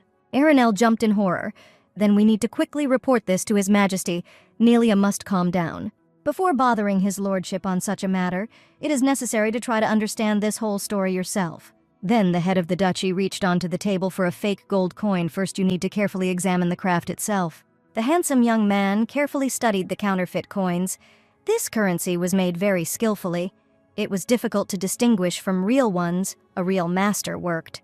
That's right, the butler decided to contact a specialist before informing his master about everything. The master confirmed that this work is of very high quality and expensive. Such a task cannot be done without advanced technologies. The Duchy of Valois will not report counterfeit currency to the palace. Baron will take this issue under personal control. But this could destroy the economy. There is no point in making a fuss about such an unpleasant incident. It could affect Nelia's business. But is it really possible to keep something like this a secret just out of personal interests? Of course, such care is very pleasant for a girl, because such an unpleasant jump in the economy of the empire would indeed have a very detrimental effect on the transport business. However, the young spouses have just witnessed a crime, which means they must report it. The thinking of a law-abiding citizen is activated. How sweet Nelia is when she's worried, but her husband doesn't think that now is the wrong time for compliments. The girl shouldn't worry so much because the head of the great family has one assumption, so there's no need to make a fuss just yet. However, if suddenly a personal and secret investigation on behalf of the Duchy of von Valois drags on, the Duke will immediately inform the Emperor about everything. In the end, the wonderful young man is trying for the sake of his wife. How quickly time has flown by. Very soon a meeting of the House of Lords will take place. Then Delphine von Valois ran into the room enthusiastically. Where was her beloved daughter-in-law? The woman had been searching her since the morning. The inspired Mrs. Valois was greeted in amazement by a young married couple. What was Baron's mother doing here? So the mother-in-law came to see her adored daughter-in-law, and what is her son doing here? This is the Valois estate, and Baron is its owner. The woman cannot believe that dementia visited her son before she did, but Delphine will find a good doctor for Barina. What are we talking about anyway? Well, the beloved son is talking about obvious things as if this is something new. Baron didn't mean that. Apparently the Duke is also deaf since he shouts at his mother like that. We urgently need to separate these two before they strangle each other with love. Which is what brought Mother Delphine here. My mother-in-law finally managed to find time to get out into the city. A new pastry shop has opened, so it will be great to go there with Nayla and the children. The charming young man asked offendedly, "What about her son? Why wasn't he invited?" Well, Baron is always busy. The head of the Grand Duchy, after all, was just about to go to a meeting. Well, his mother is talking about this. The handsome young man frowned amusingly and roared offendedly that in general Baron might not attend this meeting. Under no circumstances can the noble ladies of the House of von Valois allow the head of the duchy to neglect his duties. Let him go. After some time, the women escorted the dissatisfied young man to a meeting and visited a pastry shop. How beautiful everything is here. The little main characters were already devouring the fifth dessert by both cheeks, their big eyes shining with pleasure. Those plump, round cheeks move so cutely, and those little hands in which the kids hold their utensils. What little sweethearts they are. The younger Duke invited his future bride to eat a piece of pie and then try that cake. Doriana added that she should not forget about the cookies. By the way, the little gentleman had some questions for his mother and what the baby wants to ask about. Her dear boy can safely ask his mother what is bothering the younger Duke. Aranel listens attentively. The charming little hero would like to find out from his mother what sexual provocation is. The girl immediately spat out her tea. Where did the kid get all this? Although Aranel has very justified assumptions about this. Well, what kind of woman is she? Why is all this talk not for young ears? Why would a child even put something like that into his head? And why does Mommy Sunshine even ask about this? Granny said that thanks to this, Mom didn't wear a revealing dress to the ball, and their family didn't break up.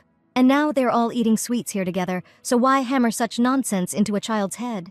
Elliot, as the future Duke of von Valois, has a responsibility to know whether his family is now safe or in danger of sexual provocation. So, to answer such a question, of course, it's funny to hear such adult terminology from children's lips. By the way, the charming little girl also has a question when her parents went to the festive banquet. There was nothing strange there. What Elliot's future bride is talking about, for example, was the first crown prince angry with Doriana. That's what else. Mother knows very well the true nature of this ghoul, but did Reynald really dare to harm the baby right in the house of the von Valois clan? Here, the beautiful mother-in-law already intervened. What exactly does Dorian mean? She and her mother do not quite understand the sweet girl. Well, just recently the little girl was playing hide-and-seek with her future groom and running along the corridor and then ran into Prince Reynald. Two beautiful ladies roared here.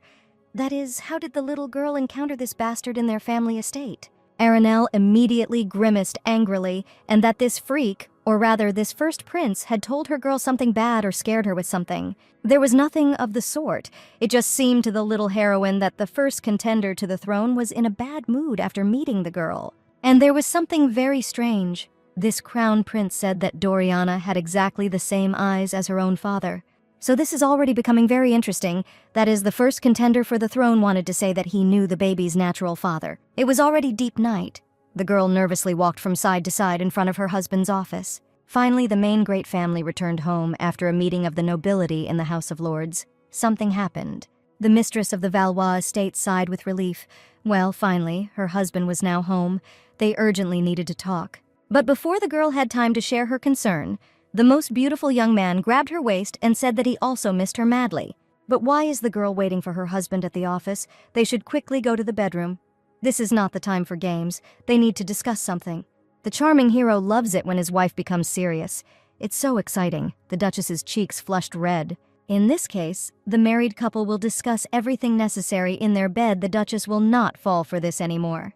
Even if this Apollo doesn't even make such a languid look and talk his teeth into his wife's mouth, it won't work on her anymore. A very strange situation. It means that the first crown prince and Elliot's future bride collided in a country mansion. And the most interesting thing is that this brat, that is, this contender for the throne of the emperor, made it clear to the girl that he knew her own father. The girl was incredibly surprised by what she heard, but the young master replied that in fact it was so. They really knew each other.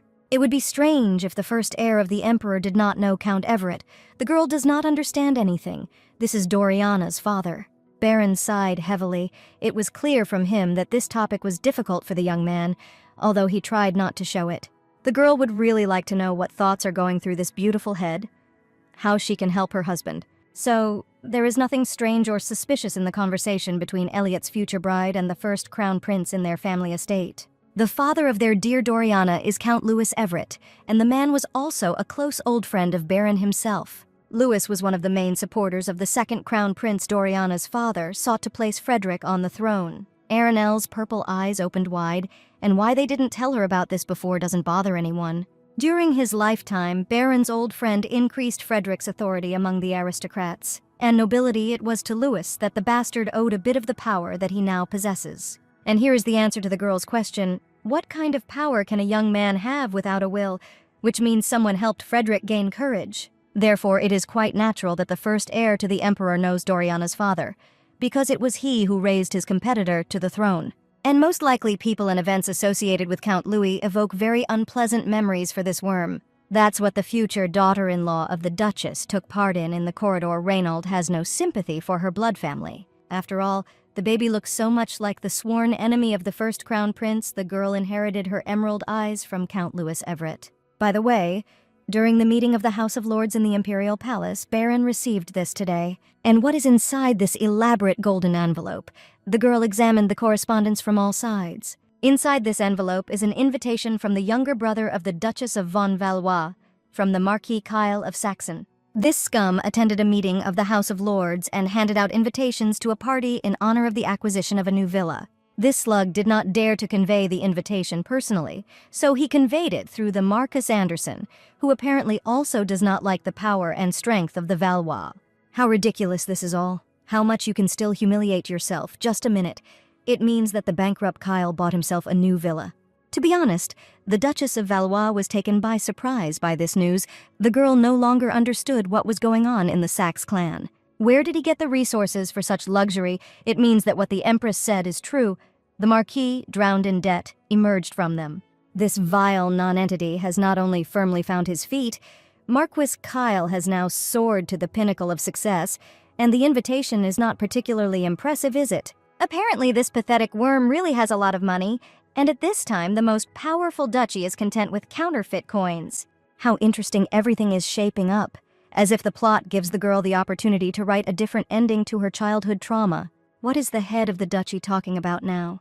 As if the Lord from above gave Aranel the sword of justice into his hands, and at the same time giving the young heroine the right to judge her younger brother, who poisoned her all her life. The terrible mother-in-law froze in incomprehension.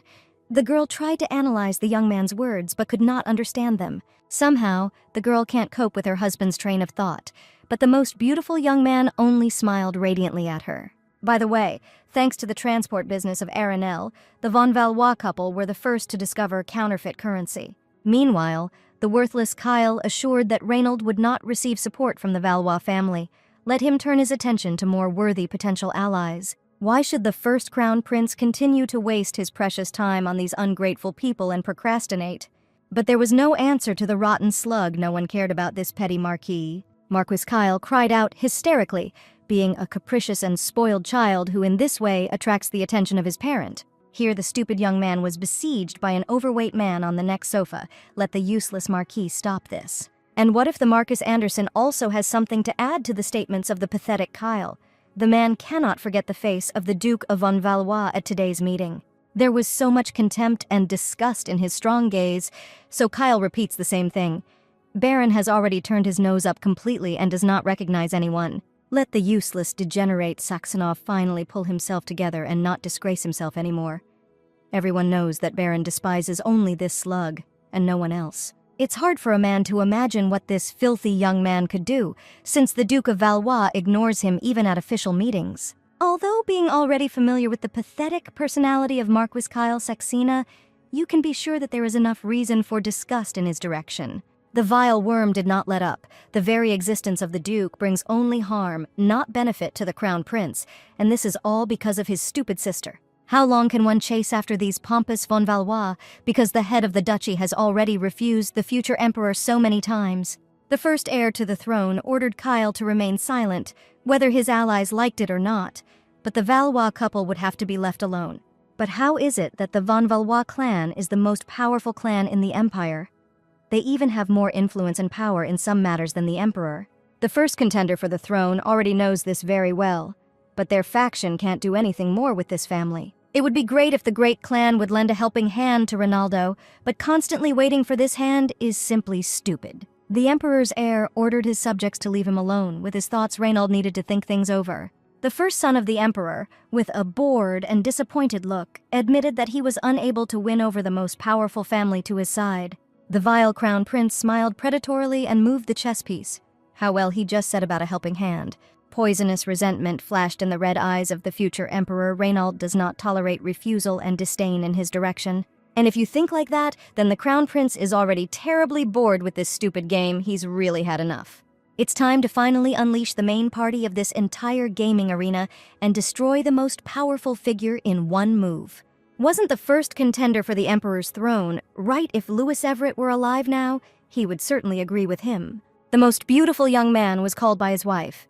It's okay if the Duchess of Valois goes in this image. The young heroine appeared in a tight riding uniform. The girl had already gotten used to full skirts all her time here, and it was unusual for her. Of course, in the real world, the girl only wore pants, but in the novel this outfit already seems strange to her. This won't work at all, but the young man himself said to wear this outfit, but in it, Aranel's legs looked too sexy. Elliot immediately roared. His mother was wearing a really sexy outfit. The little girl added that her grandmother warned that this could destroy their family. Everything is fine. Their mother didn't wear anything like that. The kids immediately sighed with relief. Well then, okay. Well, these kids are so sweet. We could capture these cute little faces as a souvenir. The girl needs a photo of them. Behind the whole family stood Delphine von Valois, her bright lemon eyes boring into the dressed young ladies. Then, the beautiful mother-in-law Aranel approached the charming little girl. Well, it will be very difficult for a woman to come to terms with the pants on the young lady. However, the granny patted the baby on her plump cheek. How beautiful Doriana is in this uniform. Why didn't she wear it before? By the way, this image also suits my dear daughter-in-law very well. Let her dress like this more often. Her legs are killer beautiful. Somehow Delphine quickly adapts, after which the guy from the picture majestically brought out a beautiful white stallion to the crowded family members. The beautiful mother-in-law smiled radiantly and good-naturedly waved her hand at her family. Have a nice trip to all of them. What a wonderful idea the young people had. It's so great to learn horse riding. It's very useful here and looks very graceful. It seems that this was a completely bad idea. And whoever pulled the girl by her tongue again, why did she want to learn horse riding? Last night, the girl was already preparing to say goodbye to her husband and go to her personal chambers. Well, why did the Duchess decide to leave so easily? Because Nelia spent the whole day with his mother. Baron cannot just let her go. Therefore, they will head to their shared bedroom together. The young man stretched out in a languid smile. Or, something is wrong. The girl kept blushing and couldn't stand it, of course. Something was wrong. Aranel could no longer contain it. Every time his wife spends the night with him, the next day the girl's whole body hurts, and it's very difficult for her. The handsome hero stood opposite his wife and listened carefully to her problems and worries with the air of an obedient student. That's the whole problem. What a relief. The girl finally plucked up courage and told this god of love about everything. The most beautiful young man asked his lady for forgiveness because Baron thought only of himself, and he had nothing to apologize for. Well, in this case, the girl needs to improve her endurance, since she did not have much workload, like horse riding. Aranel does not yet know her attitude towards this sport. Since she has never tried to ride a horse, then her husband will teach her. After all, the dear wife should become stronger and more resilient in order to share many happy moments with Baron in the future. The girl's purple eyes widened. Her mind became clouded. How could this guy talk about this so openly? So now Nelia is acting very constrained. She should relax and let the horse lead her. Like this is already too much. The fit is too loose. The girl straightened her back and froze like a string. This is too tense a pose. How difficult it all is. The Duchess of Valois just needs more practice, then she will succeed. Yes, it's just incredibly difficult. And it's not about the girl at all. Horse riding is unbearably difficult for everyone. Aranel is definitely not the only one. Her charming son is probably also dreaming of getting off his horse. Elliot contentedly patted his stallion on the scruff of the neck. It's like this. The boy can stay in the saddle with such ease, but the younger Duke rides with his father quite often. Then Elliot's future bride will definitely have problems with horse riding. The girls will understand each other. However, the little girl stood gracefully in the saddle, confidently riding her snow-white mare, with a smile on her face. It turns out that the future Duchess was taught this by her dad, which means that Aranel is the only one in the family who does not know how to ride a horse. Here, the thoughts of the terrible mother-in-law were interrupted by the ringing laughter of her beautiful husband. The young man laughs at the fact that the Duchess does not know how to skate. Not at all. Although perhaps Baron's eyes shone with an unusual enthusiasm and childish joy, which immediately softened the girl's reaction. The young man is just joking. It's just that the head of a great family is observing for the first time that his wife is doing so poorly. It's funny for Baron, yes. Here, captivating blue eyes looked sensually at Aranel, but the Duchess of Von Valois was always perfect in everything. It's just that the girl is persistent. Absolutely everyone will achieve their goal if they go towards it despite all circumstances and obstacles. The seductive young man instantly found himself behind his beloved wife in the saddle as soon as Baron pulled it off. The dazzlingly beautiful young man whispered into the inept rider's ear that Aranel looked incredibly cute when she behaved clumsily, after which the head of the duchy tightly squeezed his wife in front of him with his strong and reliable hands. What a shame. The crown prince doesn't like to show his inexperience because it's not common for newcomers to move forward without hesitation, so Louis is confused. Newcomers act with extreme caution, fearing that tactics they are unaware of will be used against them or that their ignorance will be discovered. Reinhold thought carefully about his partner's words. Well, it's simply not permissible for the future emperor to show such emotions. Louis looked in amazement at the first contender for the throne of the emperor, but that's not true at all. Reinhold is now in the wrong. What does his sparring partner say? Ignorance can lead to many unpleasant and dangerous things, so the future ruler should be wary. In this case, the ruler of the empire will try to learn much more and make more informed decisions. Reinhold was dissatisfied with this answer, because fear is a stupid emotion. You can make thoughtful decisions without this interfering feeling. Louis then slowly rose from his seat and loomed menacingly over the first crown prince. But his lordship was already feeling afraid, wasn't he? The next contender for the throne, the emperor, only pretends that he is not afraid of anything, but in fact, even the very thought of fear frightens Reinhold. The first heir to the emperor does not even know what is causing his fear and does not understand whether he should really be afraid. But all the same, Reinhold moves forward like a blind man, while the first son, the emperor, pretends to be a sage who has learned the whole essence of existence without understanding anything about it. The young heir, the crown prince, roared with indignation. And what does Louis even know? He will become the ideal emperor. Yes, the crown prince will cope with the responsibilities of a ruler perfectly.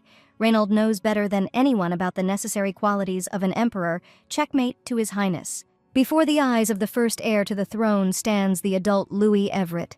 Scarlet blood flowing down his face and body, Reinhold was defeated. The emperor's heir woke up in horror in a cold sweat and jumped out of his seat, again having a nightmare. In the rays of the warm sun, the little protagonists cut through the surroundings on their majestic horses.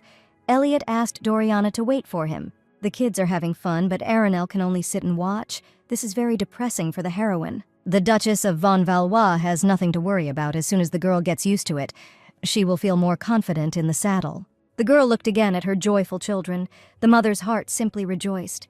Isn't this true happiness? In this case, such cozy and family moments will definitely become a major part of the life of the Duchess of Valois. What Nelia means is that their kids are just getting older every day, and the girl needs to watch them every second. It's just that the young heroine feels that Aranel will have to devote her whole life to raising her children. And for this reason, the Duchess of Von Valois is simply not sure that she will be able to do anything else. I wonder if she will regret it later. Attentive blue eyes examined the Duke's wife. Aranel is now trying to express doubts about the carriage business. The girl laughed nervously. Everything is exactly like that. Aranel is strange, isn't she? At first she was so passionate about this noble cause, but now she is overcome by doubts. Baron smiled warmly back at her. There is nothing strange about this at all, of course. This is a cause for concern. Of course, it's easy for an ideal hero to talk about this. Baron always makes decisions carefully and thoughtfully, not like the girl. In the Von Valois family, there is a certain saying that is passed down from generation to generation. Whatever a person chooses, he will definitely regret it. Cold sweat rolled down the girl's face. What did that sound like? A curse from the great Valois clan. This should generally mean that they are all doomed. and therefore there is no point in even trying to fix anything. The handsome young man laughed loudly at the girl's frightened reaction. Not at all, rather on the contrary, words of encouragement. After all, regrets are an emotion that defy logic. This feeling comes and goes, and does not accompany a person all the time. In addition, even after making the right decision in a situation, anyone can regret it after a while, but this state is not permanent. So there is no need to be afraid of anything or regret anything. Wow, what a good meaning there is in the family saying. Everything is exactly like that. The charming hero put his reliable hand on the hand of his wife. Let her do as her heart tells her. And no matter what the Duchess of von Valois chooses, no matter what coordinate decision she makes, her husband will always be by her side and support her. Baron is sure that their lovely children think exactly the same as the young man himself. Touching tears flowed from Nelia's eyes. The wonderful hero immediately, stunned, asked why the girl suddenly began to cry. It was just that the young man said such pleasant words. In the real world, the girl also had a family, but it was she who shackled the poor fellow hand and foot. The people who should have been closest to the heart and soul kept saying that the girl owed them. This has always been oppressive and instilled fear, but her character's current family in the novel is completely different. It makes her stronger and better. Only here did the girl realize that she could be happy herself, and this is really important for her close people. This is how it should be. A magnificent husband, 2 small, adorable children, and a wonderful mother-in-law became a real support for her. Now the family has become a kind of safe place for the heroine, an island of calm and comfort where the soul is always warm. And although Arenelle experienced this feeling for the first time in her entire life, she easily determined that this was exactly the same. The terrible mother-in-law stroked her husband's palm and thanked Baron for all the warmth that the young man gives her.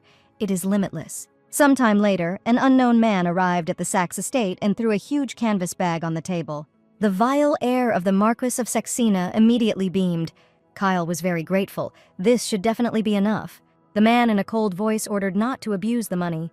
Kyle must be aware of all the risks. Kyle assured that no one would detect these counterfeit coins. Well, how much more can you talk about moralizing? The Marquis Saxon has already done this so many times. Finally, this miser left.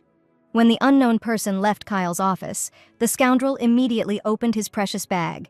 Today, he will have a lot of fun. Meanwhile, at the von Valois family estate, the Duchess looked out the door and her husband caught the girl's eye. The head of the great family was already getting ready to get down to work. But it was still only midday. Had something really happened? Then Baron's furious cry was heard throughout the entire estate, asking why this happened. The girl immediately jumped away from her doors. How come Reynold did not find a trace of them? The young duke was furious. The butler announced that they could not find the route. He was very sorry. The von Valois family is the most powerful in the entire empire. Even the influence of the emperor is not enough to resist it. And at the same time, the butler wants to say that the intelligence of the von Valois clan could not detect a single network of distribution of counterfeit coins in the empire. Baron hit the table with his fist. Isn't the Valois family the greatest and strongest in the empire, and its power is not enough to catch counterfeiters? How can the Grand Duchy fail to cope with such a task? This means that someone is more influential, which is unthinkable. Let the employee answer immediately. Is intelligence really too tough for such a trifle? Is the von Valois family really no longer omnipotent? Then there is only one thing left in this case. Baron immediately goes to the imperial palace. The Duke will ask to deprive the von Valois clan of their title, because they definitely do not deserve it. If Reynold wants to dissuade him, then let him find them in any way. Then the wife of Baron furiously burst into the office of the head of the duchy, loudly throwing open the doors. The girl was very excited and frightened first. The Grand Duke of Valois must immediately calm his mind and character. Bireg is very sorry that Arenelle had to see the ugly side of the Duke. It's okay, but this is not the reason to get so angry. Just think, intelligence failed to find the producers of counterfeit currency the first time, so it will work out next time. This is so obvious, because if the coins are counterfeit, then these criminals will cover themselves up by passing off manipulations as honest transactions. The young heroine was very excited and literally screamed in her husband's face that Baron had given up early. These bastards would be punished. And it is precisely for this reason that the trace of these counterfeiters is very difficult to find. The young man thought about the words of his wife. This makes sense. Fair deals means the young head of the clan burst out laughing. And why did the Duke suddenly start laughing? They say that when you are in love, everything seems funny. Well, the young heroine is pleased to see that she managed to cheer up the young man. But that's not all. Aranel found something. Did his beloved wife manage to find at least something with which the duchy could begin its investigation? The girl brought with her a list. Not long ago, Aranel began renting carriages to aristocrats, and this is the history of their use. Duke von Valois simply must take a look at this. There is one client who takes the carriage at the same time, regularly, and this is none other than the disgusting younger brother of the Duchess von Valois. It is Kyle Saxon who uses the services of her company. And in general, this whole story with the very quick and vague enrichment of her vile brother looks very suspicious. So the address is Harriet Street, house 285, fraction 7. The vile Kyle periodically visits this place. And what about this address? The fact of the matter is that there is absolutely nothing. The first thing the girl did was check all the papers at home. But the Duchess was unable to find absolutely nothing, no debts, no anything else that she could cling to. The most ordinary family home. No, there is definitely something in the regular trips of the vile Marquis Kyle, that is. It looks very unnatural. The answer lies on the surface. You just need to carefully analyze all the information received again. 1 minute. That is, according to documents, this mansion belongs to commoners. This is very suspicious. The girl was surprised why this was strange. She did not understand. The handsome hero smiled warmly at Nelia. Although Kyle is a vile scum, he still considers himself a true blood marquis. Cold sweat was running down the face of the young heroine. But why was her husband taking so long with his explanation? If he had already understood everything, it was painful. Isn't it strange that a true nobleman with a title regularly visits commoners? Why didn't the girl guess about it herself? Well, thanks to his charming wife, the Duke of Valois now has a clue. So Beren will visit them to see if he himself will go there. Absolutely right. For the purposes of his secret investigation, it will be much better the head of the family wants to follow the Marquis of Saxe. That is, how can you follow Kyle yourself? But if this bastard is involved, he probably took precautions. Then the look of the handsome young man became gloomy and heavy. Beren squeezed something in his hand. There is something else that the Duke would like to check. Well, the Duchess of Valois doesn't like that her husband will go there on his own. Let Beren be more careful there. The girl will still worry about the safety of the young man, but she believes that her husband is capable of conquering this world. The head of the clan looked at his wife with a warm platoon. The young man is grateful that Nelia always believes in him. The girl looked up at her ideal husband with her purple eyes. But this is how it should be. What is there to be grateful for because Aranel is his wife? The young duke immediately froze, hearing for the first time from Aranel that he really considered himself the young man's wife. Noticing the awkwardness and embarrassment that had descended, the girl immediately rushed to run from the office. What a shame she was drowning herself. Beren shouted after her, asking the Duchess to stop immediately and repeat what she had just said at least one more time. But the girl ran away. She was already burning with embarrassment. What kind of repeat? The heroine would hardly even be able to look into the eyes now. But the butler also heard that Nellie called herself his only and beloved wife. Reynold can just go. Well, what happened to the girl again? In the office, Aranel said a bunch of awkward words. Her ears were even burning. Okay, we need to discard these uncomfortable thoughts and move on to a serious issue. This all looks very bad. Today, the young heroine saw her husband so angry for the first time. She was very surprised, because with her, he is always so sweet and kind. But what happened? Why the head of the duchy was so fired up by this idea of finding the source of counterfeit currency? Why the criminals do not give him peace? Surely there is something big behind all this. Beren is clearly following the trail of the criminal so furiously, not because of a state crime. There is a personal motive. So here is Harriet Street. House 285, fraction 7, the very place where the vile Marquis of Saxon regularly looks. And today was no exception from his hiding place. The young duke could clearly see how Kyle went inside this building. A guard at the door of an ordinary family house of commoners is clearly talking about something suspicious. His guard nodded approvingly. The choice of location also speaks of criminal intentions.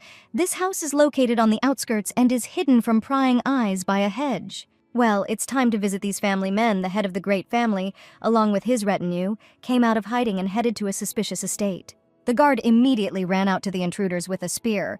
No one can enter without permission. However, the poor guard didn't even have time to finish speaking, and with one movement he immediately knocked Berenego out of consciousness. The young guards froze in amazement. They shouldn't anger the great sword master. Why did the guard suddenly freeze there in one place?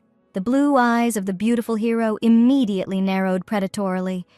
Today Beren will find out what the hell is going on in this house. Here is bad luck. Some player almost made a full house, some damn young man hid the cards under the table, and here is the long-awaited win. Some man begged Marquis Kyle to have mercy on him. Everything was fair. Kyle won and he lost. He should have taken more money with him. In any case, whether it's a business or a casino, you need solid capital. Without it, there's nothing to do here, right? Then the vile scum saw in front of him the head of the most powerful family in the empire and immediately jumped up from his seat. Kyle immediately turned pale and began to stutter, and what was the master of the sword and the head of the Duchy of Von Valois doing here? The wonderful hero looked at his wife's younger brother with a contemptuous and disgusted look. What an absurdity. Let them be arrested immediately. The bastard began to scream heart-rendingly and asked to give himself a minute to think. But the Duke of Valois was unshakable. The guards carried him out of the building. The young man was already sitting in his office. Illegal table gambling is so low that it's not even funny. After all, Baron was almost sure that he had already found this very key to the solution, but it was just a false trail. However, the young man was still haunted by something in this whole story. Kyle himself is a pathetic idiot. And even if this idiot was involved in the production of counterfeit coins, he would not be entrusted with the process itself, rather simply with sales. Then his faithful butler burst into the young master's office. What else happened there? Reynold came with a report about the Marquis of Saxena. Among the confiscated property of this scoundrel were many gold coins, and they were all counterfeit. The head of the Grand Duchy immediately jumped up from his seat, sensing that same thread to his unresolved question. This parasite denies his involvement in the production of counterfeit currency. The Marquis of Saxon claims that he himself knew nothing about it. However, this issue is closed. This scum was caught red-handed in a gambling house, and even with counterfeit money, there is no way for him to escape responsibility. Although it's unlikely that Kyle himself has the necessary tools that would allow such a perfect money counterfeit. After all these counterfeit coins are very difficult to distinguish from real currency. Each of them is identical in appearance to the original. The only difference is the weight of this coin, so most likely such work can only be done at the mint. Just a minute. Then the young duke was struck by a realization that had eluded the young man for so long, as Baron had not guessed before. What a fool. Where is his lordship going? Maybe the Duke of Valois needs to prepare a crew for the trip, or warn about his imminent visit. Baron turned around nervously. There is no time. Let them bring him a horse. He will go to the residence of the Marquis Anderson. The head of the great family has already arrived at the Anderson residence. The attendants must warn about the visit of the Duke of Valois. However, the young duke could no longer be stopped. Baron literally, in a matter of seconds, bypassed the guards and all the staff in the estate. And now the angry Duke von Valois has already burst into the study of the Marquis Anderson, which so suddenly brought the head of the duchy here. How come Baron didn't realize this earlier? Apparently all because at the time of this blatant incident, Marquis Anderson was already retired.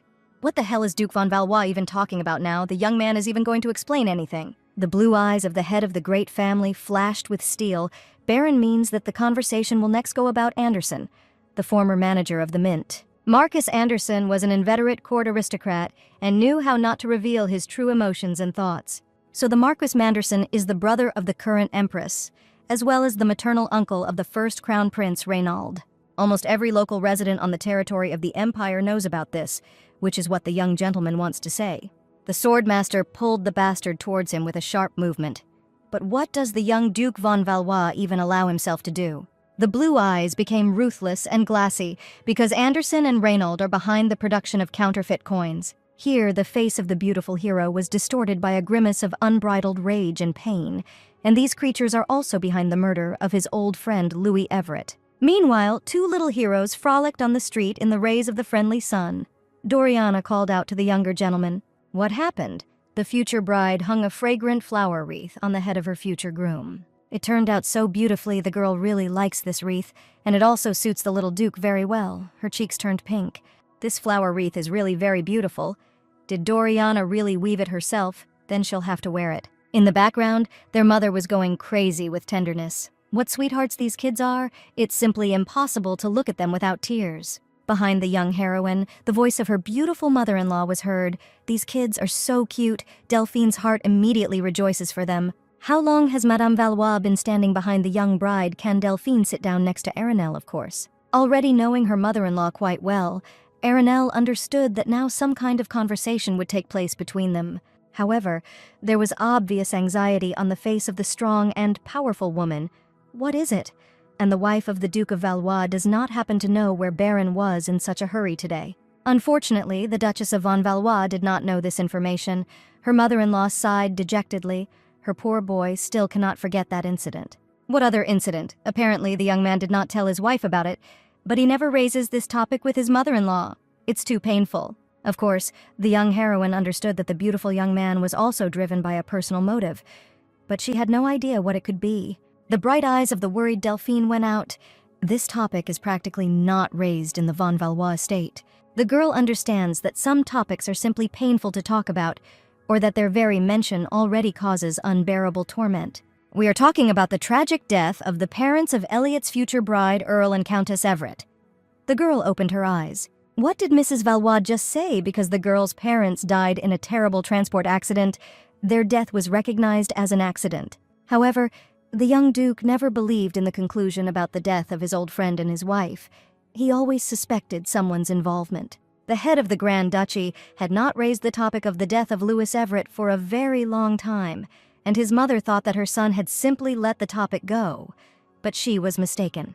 When the young gentleman so zealously and rapidly left the family mansion, the mother-in-law was visited by a strange premonition. After all, the last time this nervous and restless agony haunted the young man was when the Duke was investigating the death of his dear friend. Poor Baron. If the young man kept this pain in his heart for so long, how difficult is it for him now to restrain this feeling? The girl also seemed worried about her husband, which means that the young Duke believes that the production of counterfeit currency is connected with the death of his friend. Meanwhile, Marquis Anderson escaped from the hands of the young head of the duchy. What is Baron doing? Has the young man gone crazy? Even despite his status as Grand Duke von Valois and Master of the Sword of the Empire, Anderson is forced to report his inappropriate behavior. But the young Duke only smiled predatorily. Baron will pretend that he did not hear these words. There is several evidence of his guilt. After all, from the very beginning, all the necessary components were in the hands of the young gentleman.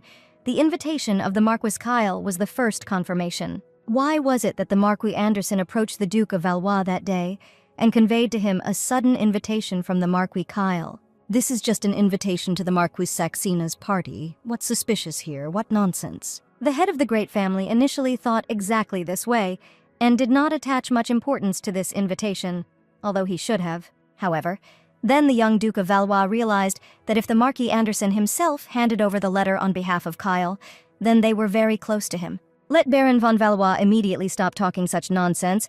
He and the Marquis of Saxe simply had a common hobby, and the young man used this hobby as an excuse to follow the vile Kyle, because Anderson did not trust this untalented idiot. That is why the retired Marquis took control of this non-entity, and this very hobby is the production of counterfeit currency. Yes, these are all stupid conjectures, and that's all.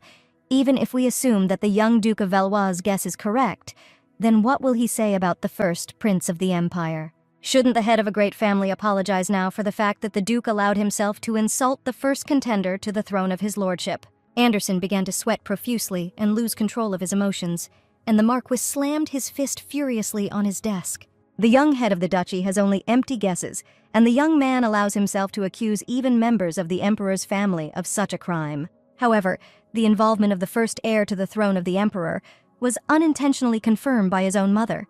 What is this madman talking about? Baron von Valois has gone too far and can no longer stop.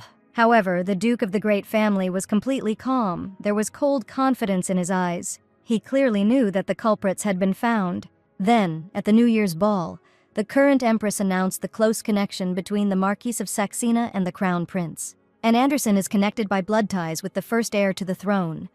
And if the Marquis of Saxe is friends with the Crown Prince, then who else is worth taking a closer look at?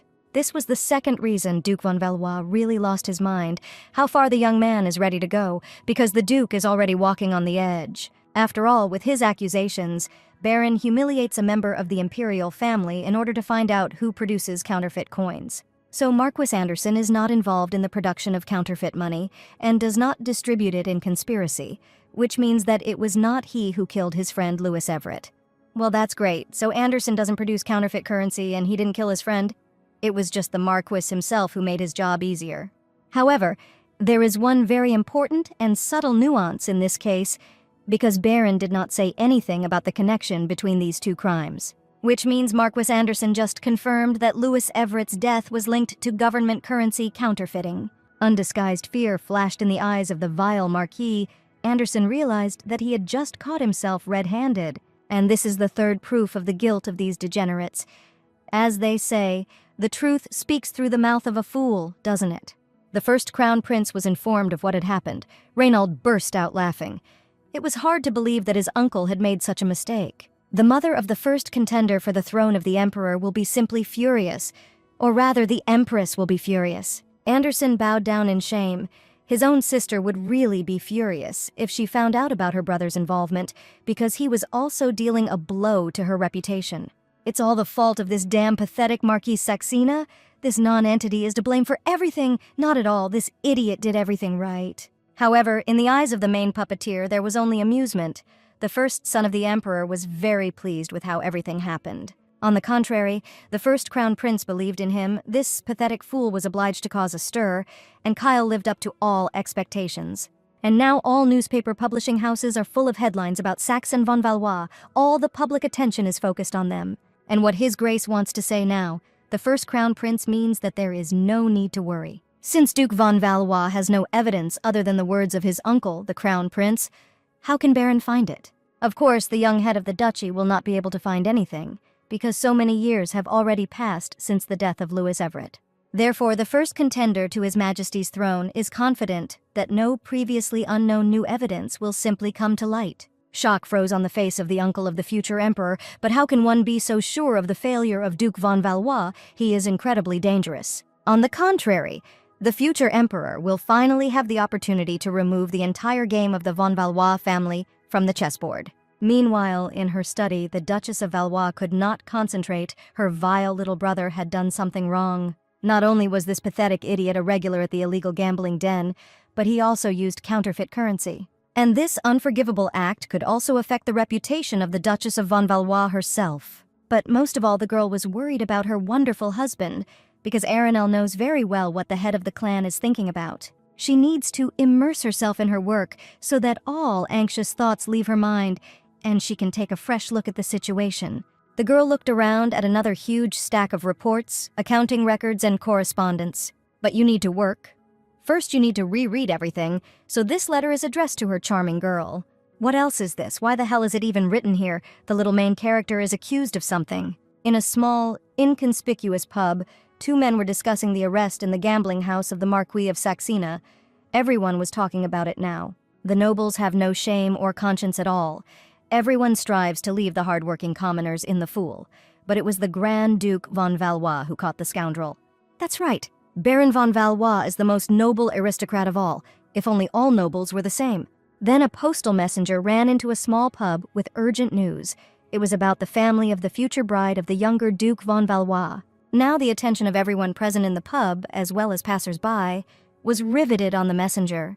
There was a rumor in the Empire that the famous Count Louis Everett, who is the father of Miss Doriana Everett, was involved in the manufacture of counterfeit currency. After all, Count Everett was always the most significant figure in the Empire, although he always remained in the shadows and did not pursue power, and this is such a stain on his reputation. Duchess von Valois roared with anger. This simply cannot be. As soon as this filthy hive was stirred up, Doriana's late father was blamed for everything. The head of a great family knows that his old and good friend was not involved in the production of counterfeit currency, of course. Just like the young master knows this better than anyone else, the girl immediately apologized.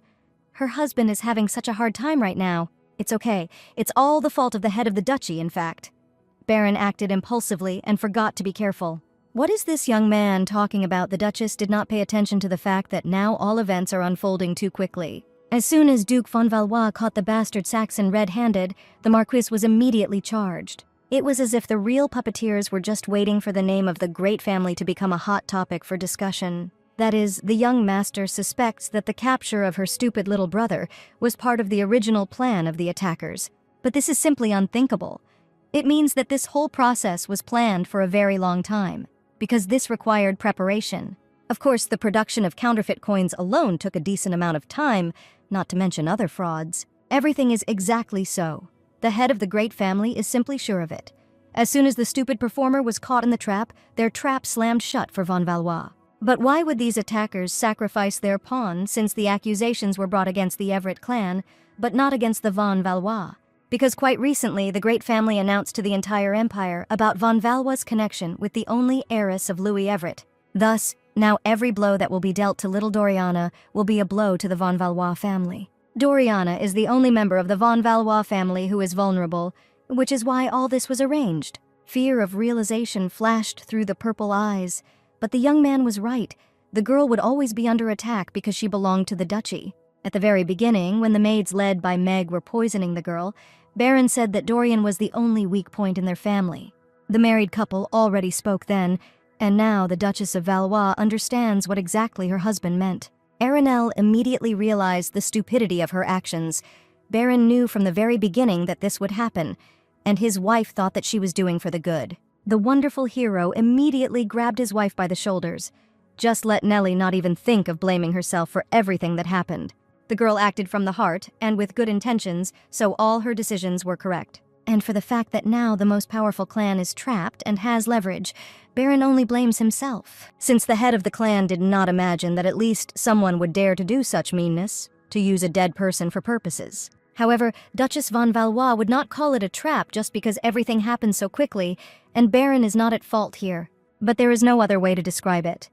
It is impossible to solve such a problem based on the testimony of one person without an influential figure behind the scenes. What other testimony the young Duke completely forgot. Duke von Valois visited the Ministry of Justice today. There, the head of a great family confirmed that his old and good friend Baron was engaged in the production of counterfeit coins. And who is this lying and rotten witness? Duchess von Valois will be very surprised. Janet Rodnini became a witness. That is, the prosecution of the Everett family was made only on the basis of one witness's testimony without any evidence. Just a minute. Something very familiar. The girl has definitely heard this name more than once. Arenelle remembered this same rotten heiress of Baron and Baroness Rondini. They poisoned Doriana with the whole family. But where did this snotty parasite come up again? As far as Madame Valois knew, the entire rotten Rondini clan got what they deserved. This cannot be true because Janet is a child and is already so rotten, but this reptile acted very skillfully. Janet Rondini was incredibly accurate in describing the events leading up to Earl Everett's death, and she was only 8 years old at the time. Well, this is complete absurdity. Even if this vile Avenger was a phenomenal child, she would not be able to remember everything so flawlessly. Arenelle agrees with her husband. Everything indicates that there is a certain puppeteer behind the scenes pulling his strings. And Duchess von Valois is simply sure that this very puppeteer is the first Crown Prince Reynald.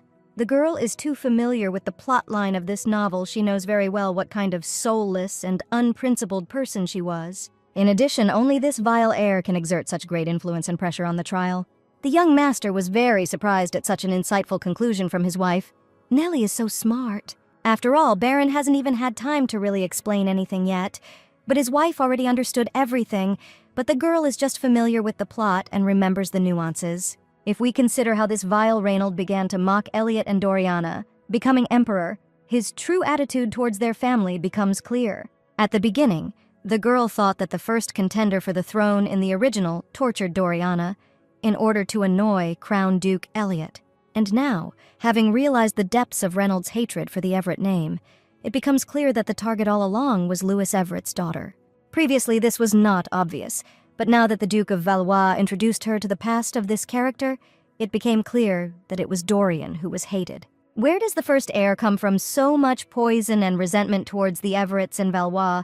Is it really all about the fact that Louis Everett supported the second prince? Indeed, even after the death of Louis Everett, Reynald hated him so much that he tortured his daughter in order to destroy all traces of his existence. Meanwhile, in the royal palace, the moon of the empire was combing her hair and preparing her everyday look. So much is happening around. A real wave of discontent has risen in the empire.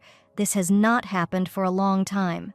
Recently, people have become very noisy. The great von Valois family is now in trouble, and this is all the work of her stupid son. What is her grace saying? The girl may not answer anything. These are just thoughts out loud of the Empress. The Empress thought with a blank look about her vulnerable son. So many years had already passed, and her boy had not grown up. This boy was never able to come to terms with his poverty, so he destroys everyone who gets in his way. The first Crown Prince acts literally blindly, his eyes clouded by the resentment of the past and the lack of internal integrity. It's so funny, isn't it? Reinald is the first contender for the throne, but in fact her son is just a stupid and pathetic child. But the crown prince could have had absolutely everything his soul required, even more than that. But he received nothing. The Empress's bloody eyes flashed predatorily. A frightening smile appeared on her face. What a funny paradox. Vile continuation. Rondini gave false testimony against Doriana's father. Janet saw everything. Duke Everett made counterfeit money. The vile liar gave her testimony in the courtroom. The judge asked how she knew this. She heard it from her mother. In the courtroom, the head of the great family immediately rose from the jury bench. Baron protested. Baroness Rondini and Count Everett did not even know each other. However, the judge called the jury to order during the trial and asked the Duke of Valois not to interrupt the witness. What's going on here is not a trial but a carefully prepared performance. The wonderful hero sat down in his seat dissatisfied. Is the judge really going to continue listening to this nonsense? This is an obvious conspiracy. Well, the puppeteer did a good job. This vile brat plays out his role perfectly in front of the judge and jury, and no one will look for malicious intent in the child. Here the scoundrel decided to add to her testimony that the head of the most powerful family is a close friend of Louis Everett. For this reason, Count Louis Everett always acted together with his faithful friend, Duke von Valois. They are accomplices. The judge froze in amazement, clearly not expecting such a brazen and open accusation against the most influential family of the empire. There was immediately a nervous whisper. Among the jury, Duke von Valois and Count Louis Everett had indeed been friends for a long time, which is why Baron Valois was so angry.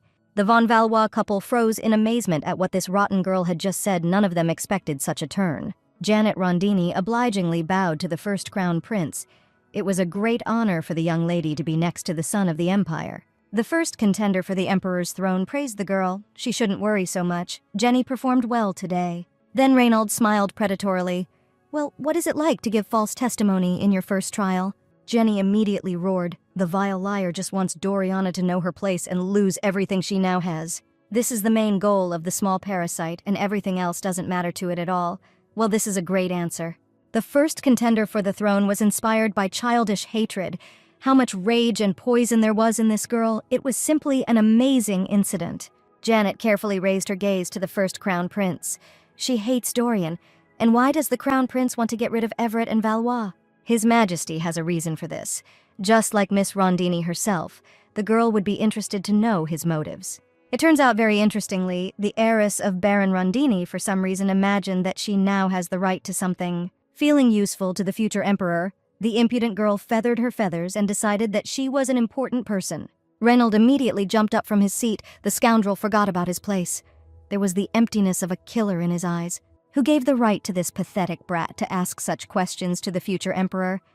Janet immediately apologized for her rudeness. The heir to the throne immediately burst into nervous laughter. This time Reinald will forgive Janet's ignorance, because she is still essentially a child. After which the first prince loomed menacingly over the girl. Janet must remember well. She does what they say, and without questions. The future emperor quite clearly explained the format of their further communication, of course. In this case, the false witness is free. Janet ran out of the first crown prince's office in horror. It seems that the girl had just escaped something very bad. In the head of the vile Janet, the words of the emperor echoed, who gave her the right. So this is what it's like to hear such words. The bastard immediately frowned. She was on the right path and would not back down from her goal. She had lost everything from damn Everett. This Doriana is a peasant hen who was lucky enough to become a member of the family of the greatest family of the empire. And Janet will take revenge on her.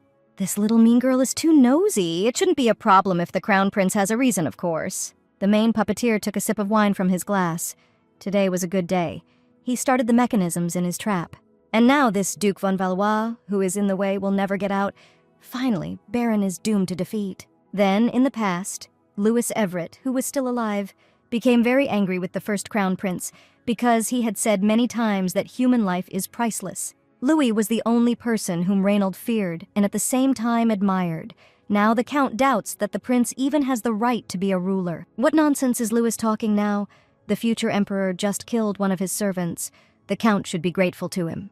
Why should Louis thank the vile heir to the throne? If the count continues to get on his nerves, Reinald will order Baron to be killed. After all, Louis will definitely not doubt that the next monarch is capable of murder and will do it without any regrets. The face of the wise and strong Louis immediately changed, showing fear at what the first crown prince had just said. Reinald saved the life of this vile fellow, who always gets underfoot only because Baron is dear to Louis. Therefore, if suddenly Count Louis Everett continues in the same spirit, let the young man be sure that the crown prince will kill this brat. How could the wisest young man in the empire not notice this before? It's so obvious and not working properly. This means how— Louis bowed his head. All this time he was so stupid and blind. Well, he finally realized. Reinald is waiting for an apology. However, steel flashed in Louis's emerald eyes. The Count was stupid when he decided to serve Reinald as his monarch. What does his comrade and mentor mean now? No one could bear this strong look. Louis had the strongest spirit and will. Like him, there is no more and there will never be. A person like Reinald has no right to be an emperor if he is devoid of virtue and does not value human life. Therefore, the first heir has no right to lead the empire, and Earl Everett will not allow him to ascend the throne. This cowardly and weak prince will never be strong enough to bear responsibility for his kingdom. The pretender to the throne was dumbfounded. The Count generally understands what he is talking about now. Let Louis think carefully again. And as for Duke von Valois, whom the unworthy heir threatened to kill, Louis will make him so powerful that the prince will not lay a finger on him. After which, the most influential man in the empire announced that Reinald should not seek any more meetings with him. The prince asked him to return. However, Louis Everett's decision was always unshakable. The Count turned over his shoulder and said that from now on he and the prince were enemies. The first contender to the throne froze in horror. His face turned pale, his heart stopped beating. This was the most terrible moment in his life. Memories associated with young Louis Everett, who always sees right through everyone, flashed before my eyes. This man was incredible and phenomenal. Only Louis could influence anyone and create anything in this world. Louis Everett always told the Crown Prince that he was moving along his path in life blindly, ignoring and not understanding his fear. And all this time, in fact, Reinald was afraid of only this.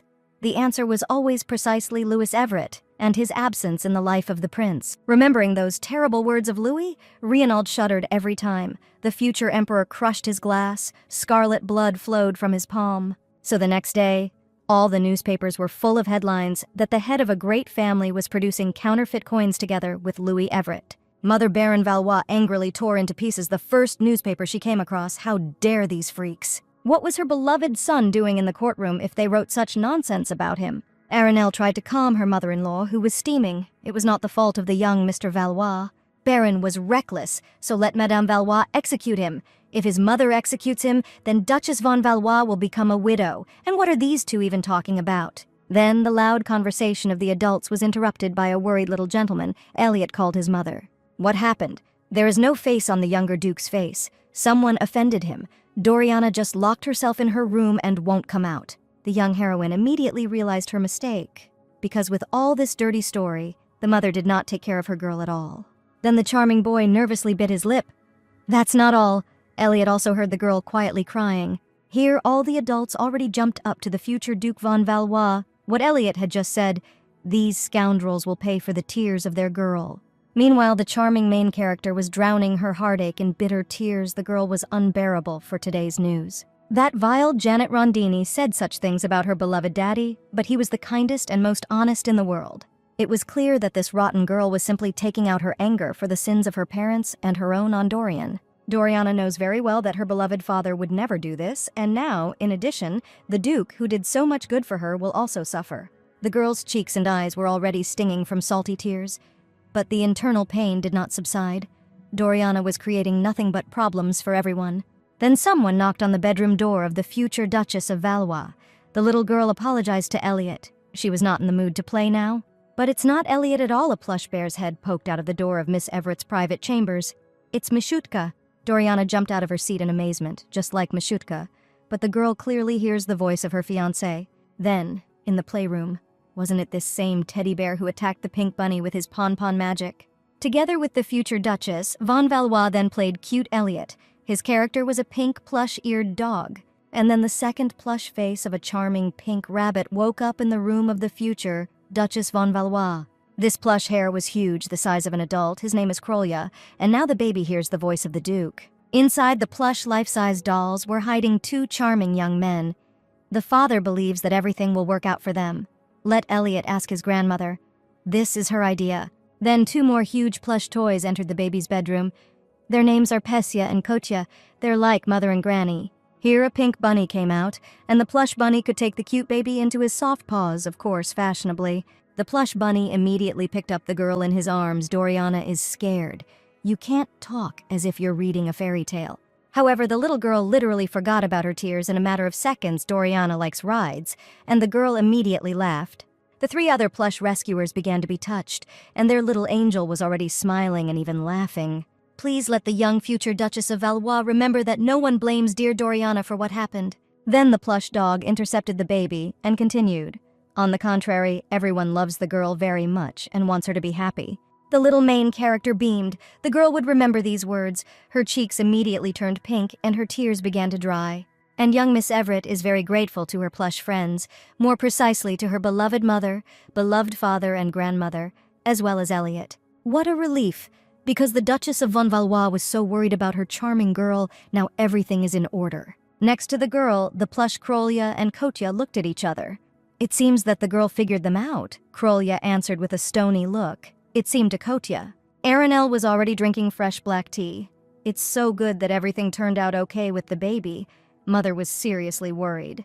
Doriana has already cheered up, but this does not solve the main problem that hangs like a threatening cloud over the powerful Duchy of Valois.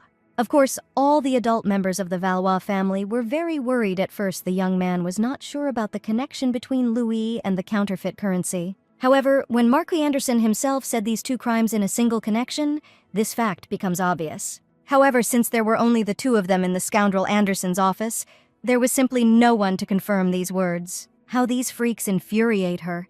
Maybe she should use her knowledge from TV shows about serial killers and frame everything as an accident. That is why there is no voice recorder in the novel, and as for the counterfeit gold coins, it has not yet been possible to find out the channels of their distribution.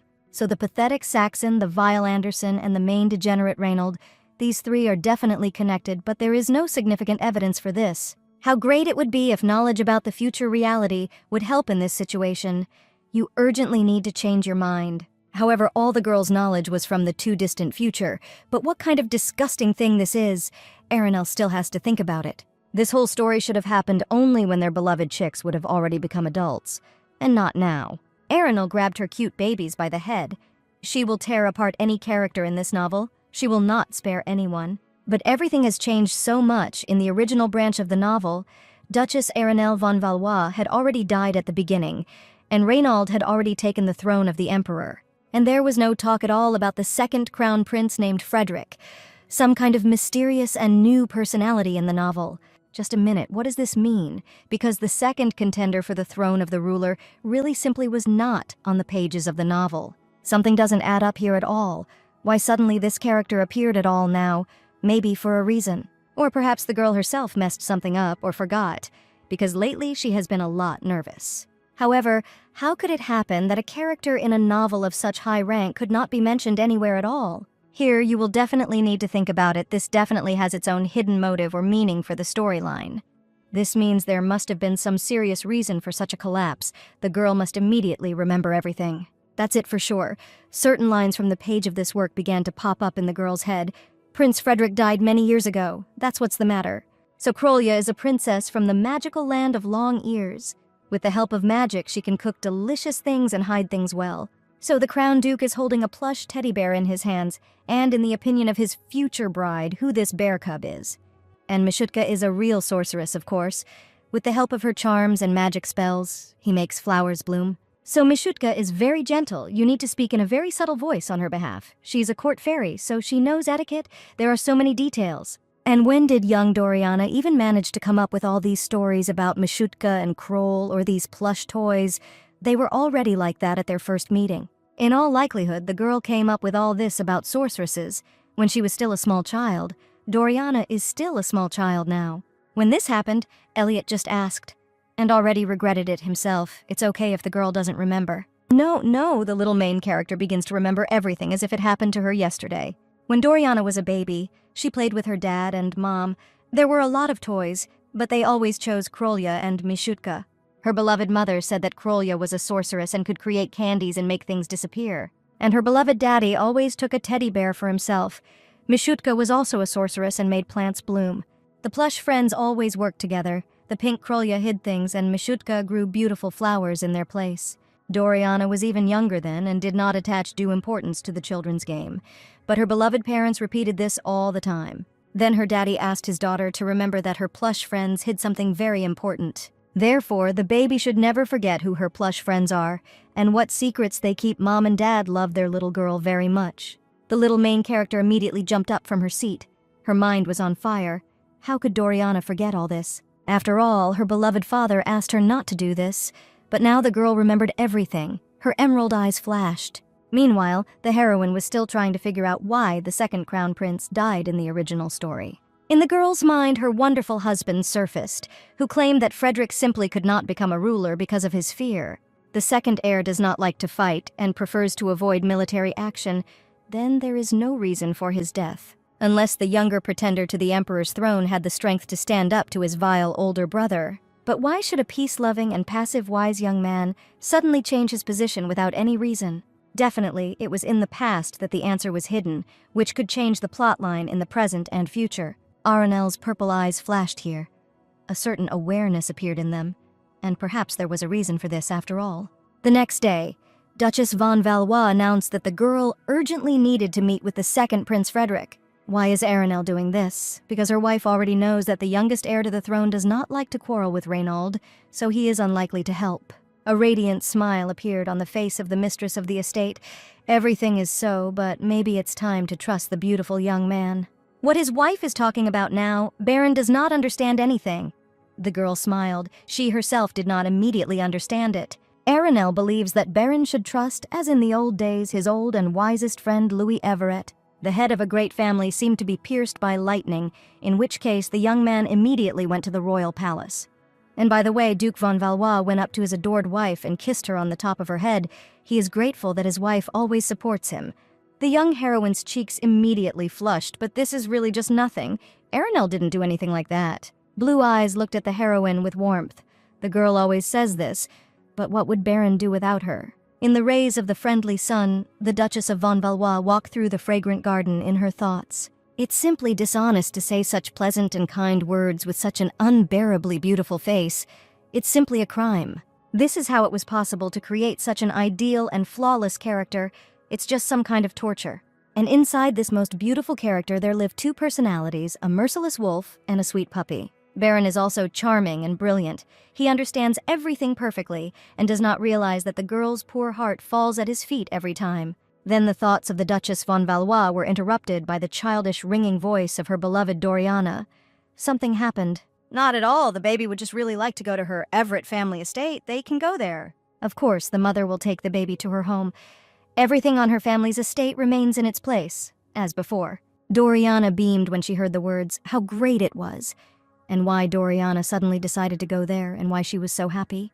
The girl remembered that her parents introduced her to Krolya and Mishutka and asked her not to forget about their magical abilities. The little main character shouted that she was simply sure that these two sorceresses were not as important as their skills. They needed to check it. So, sometime later, the von Valois couple had already arrived at the family estate of the little heroine, which means there must be something here. So let's start in order. The pink bunny is magical.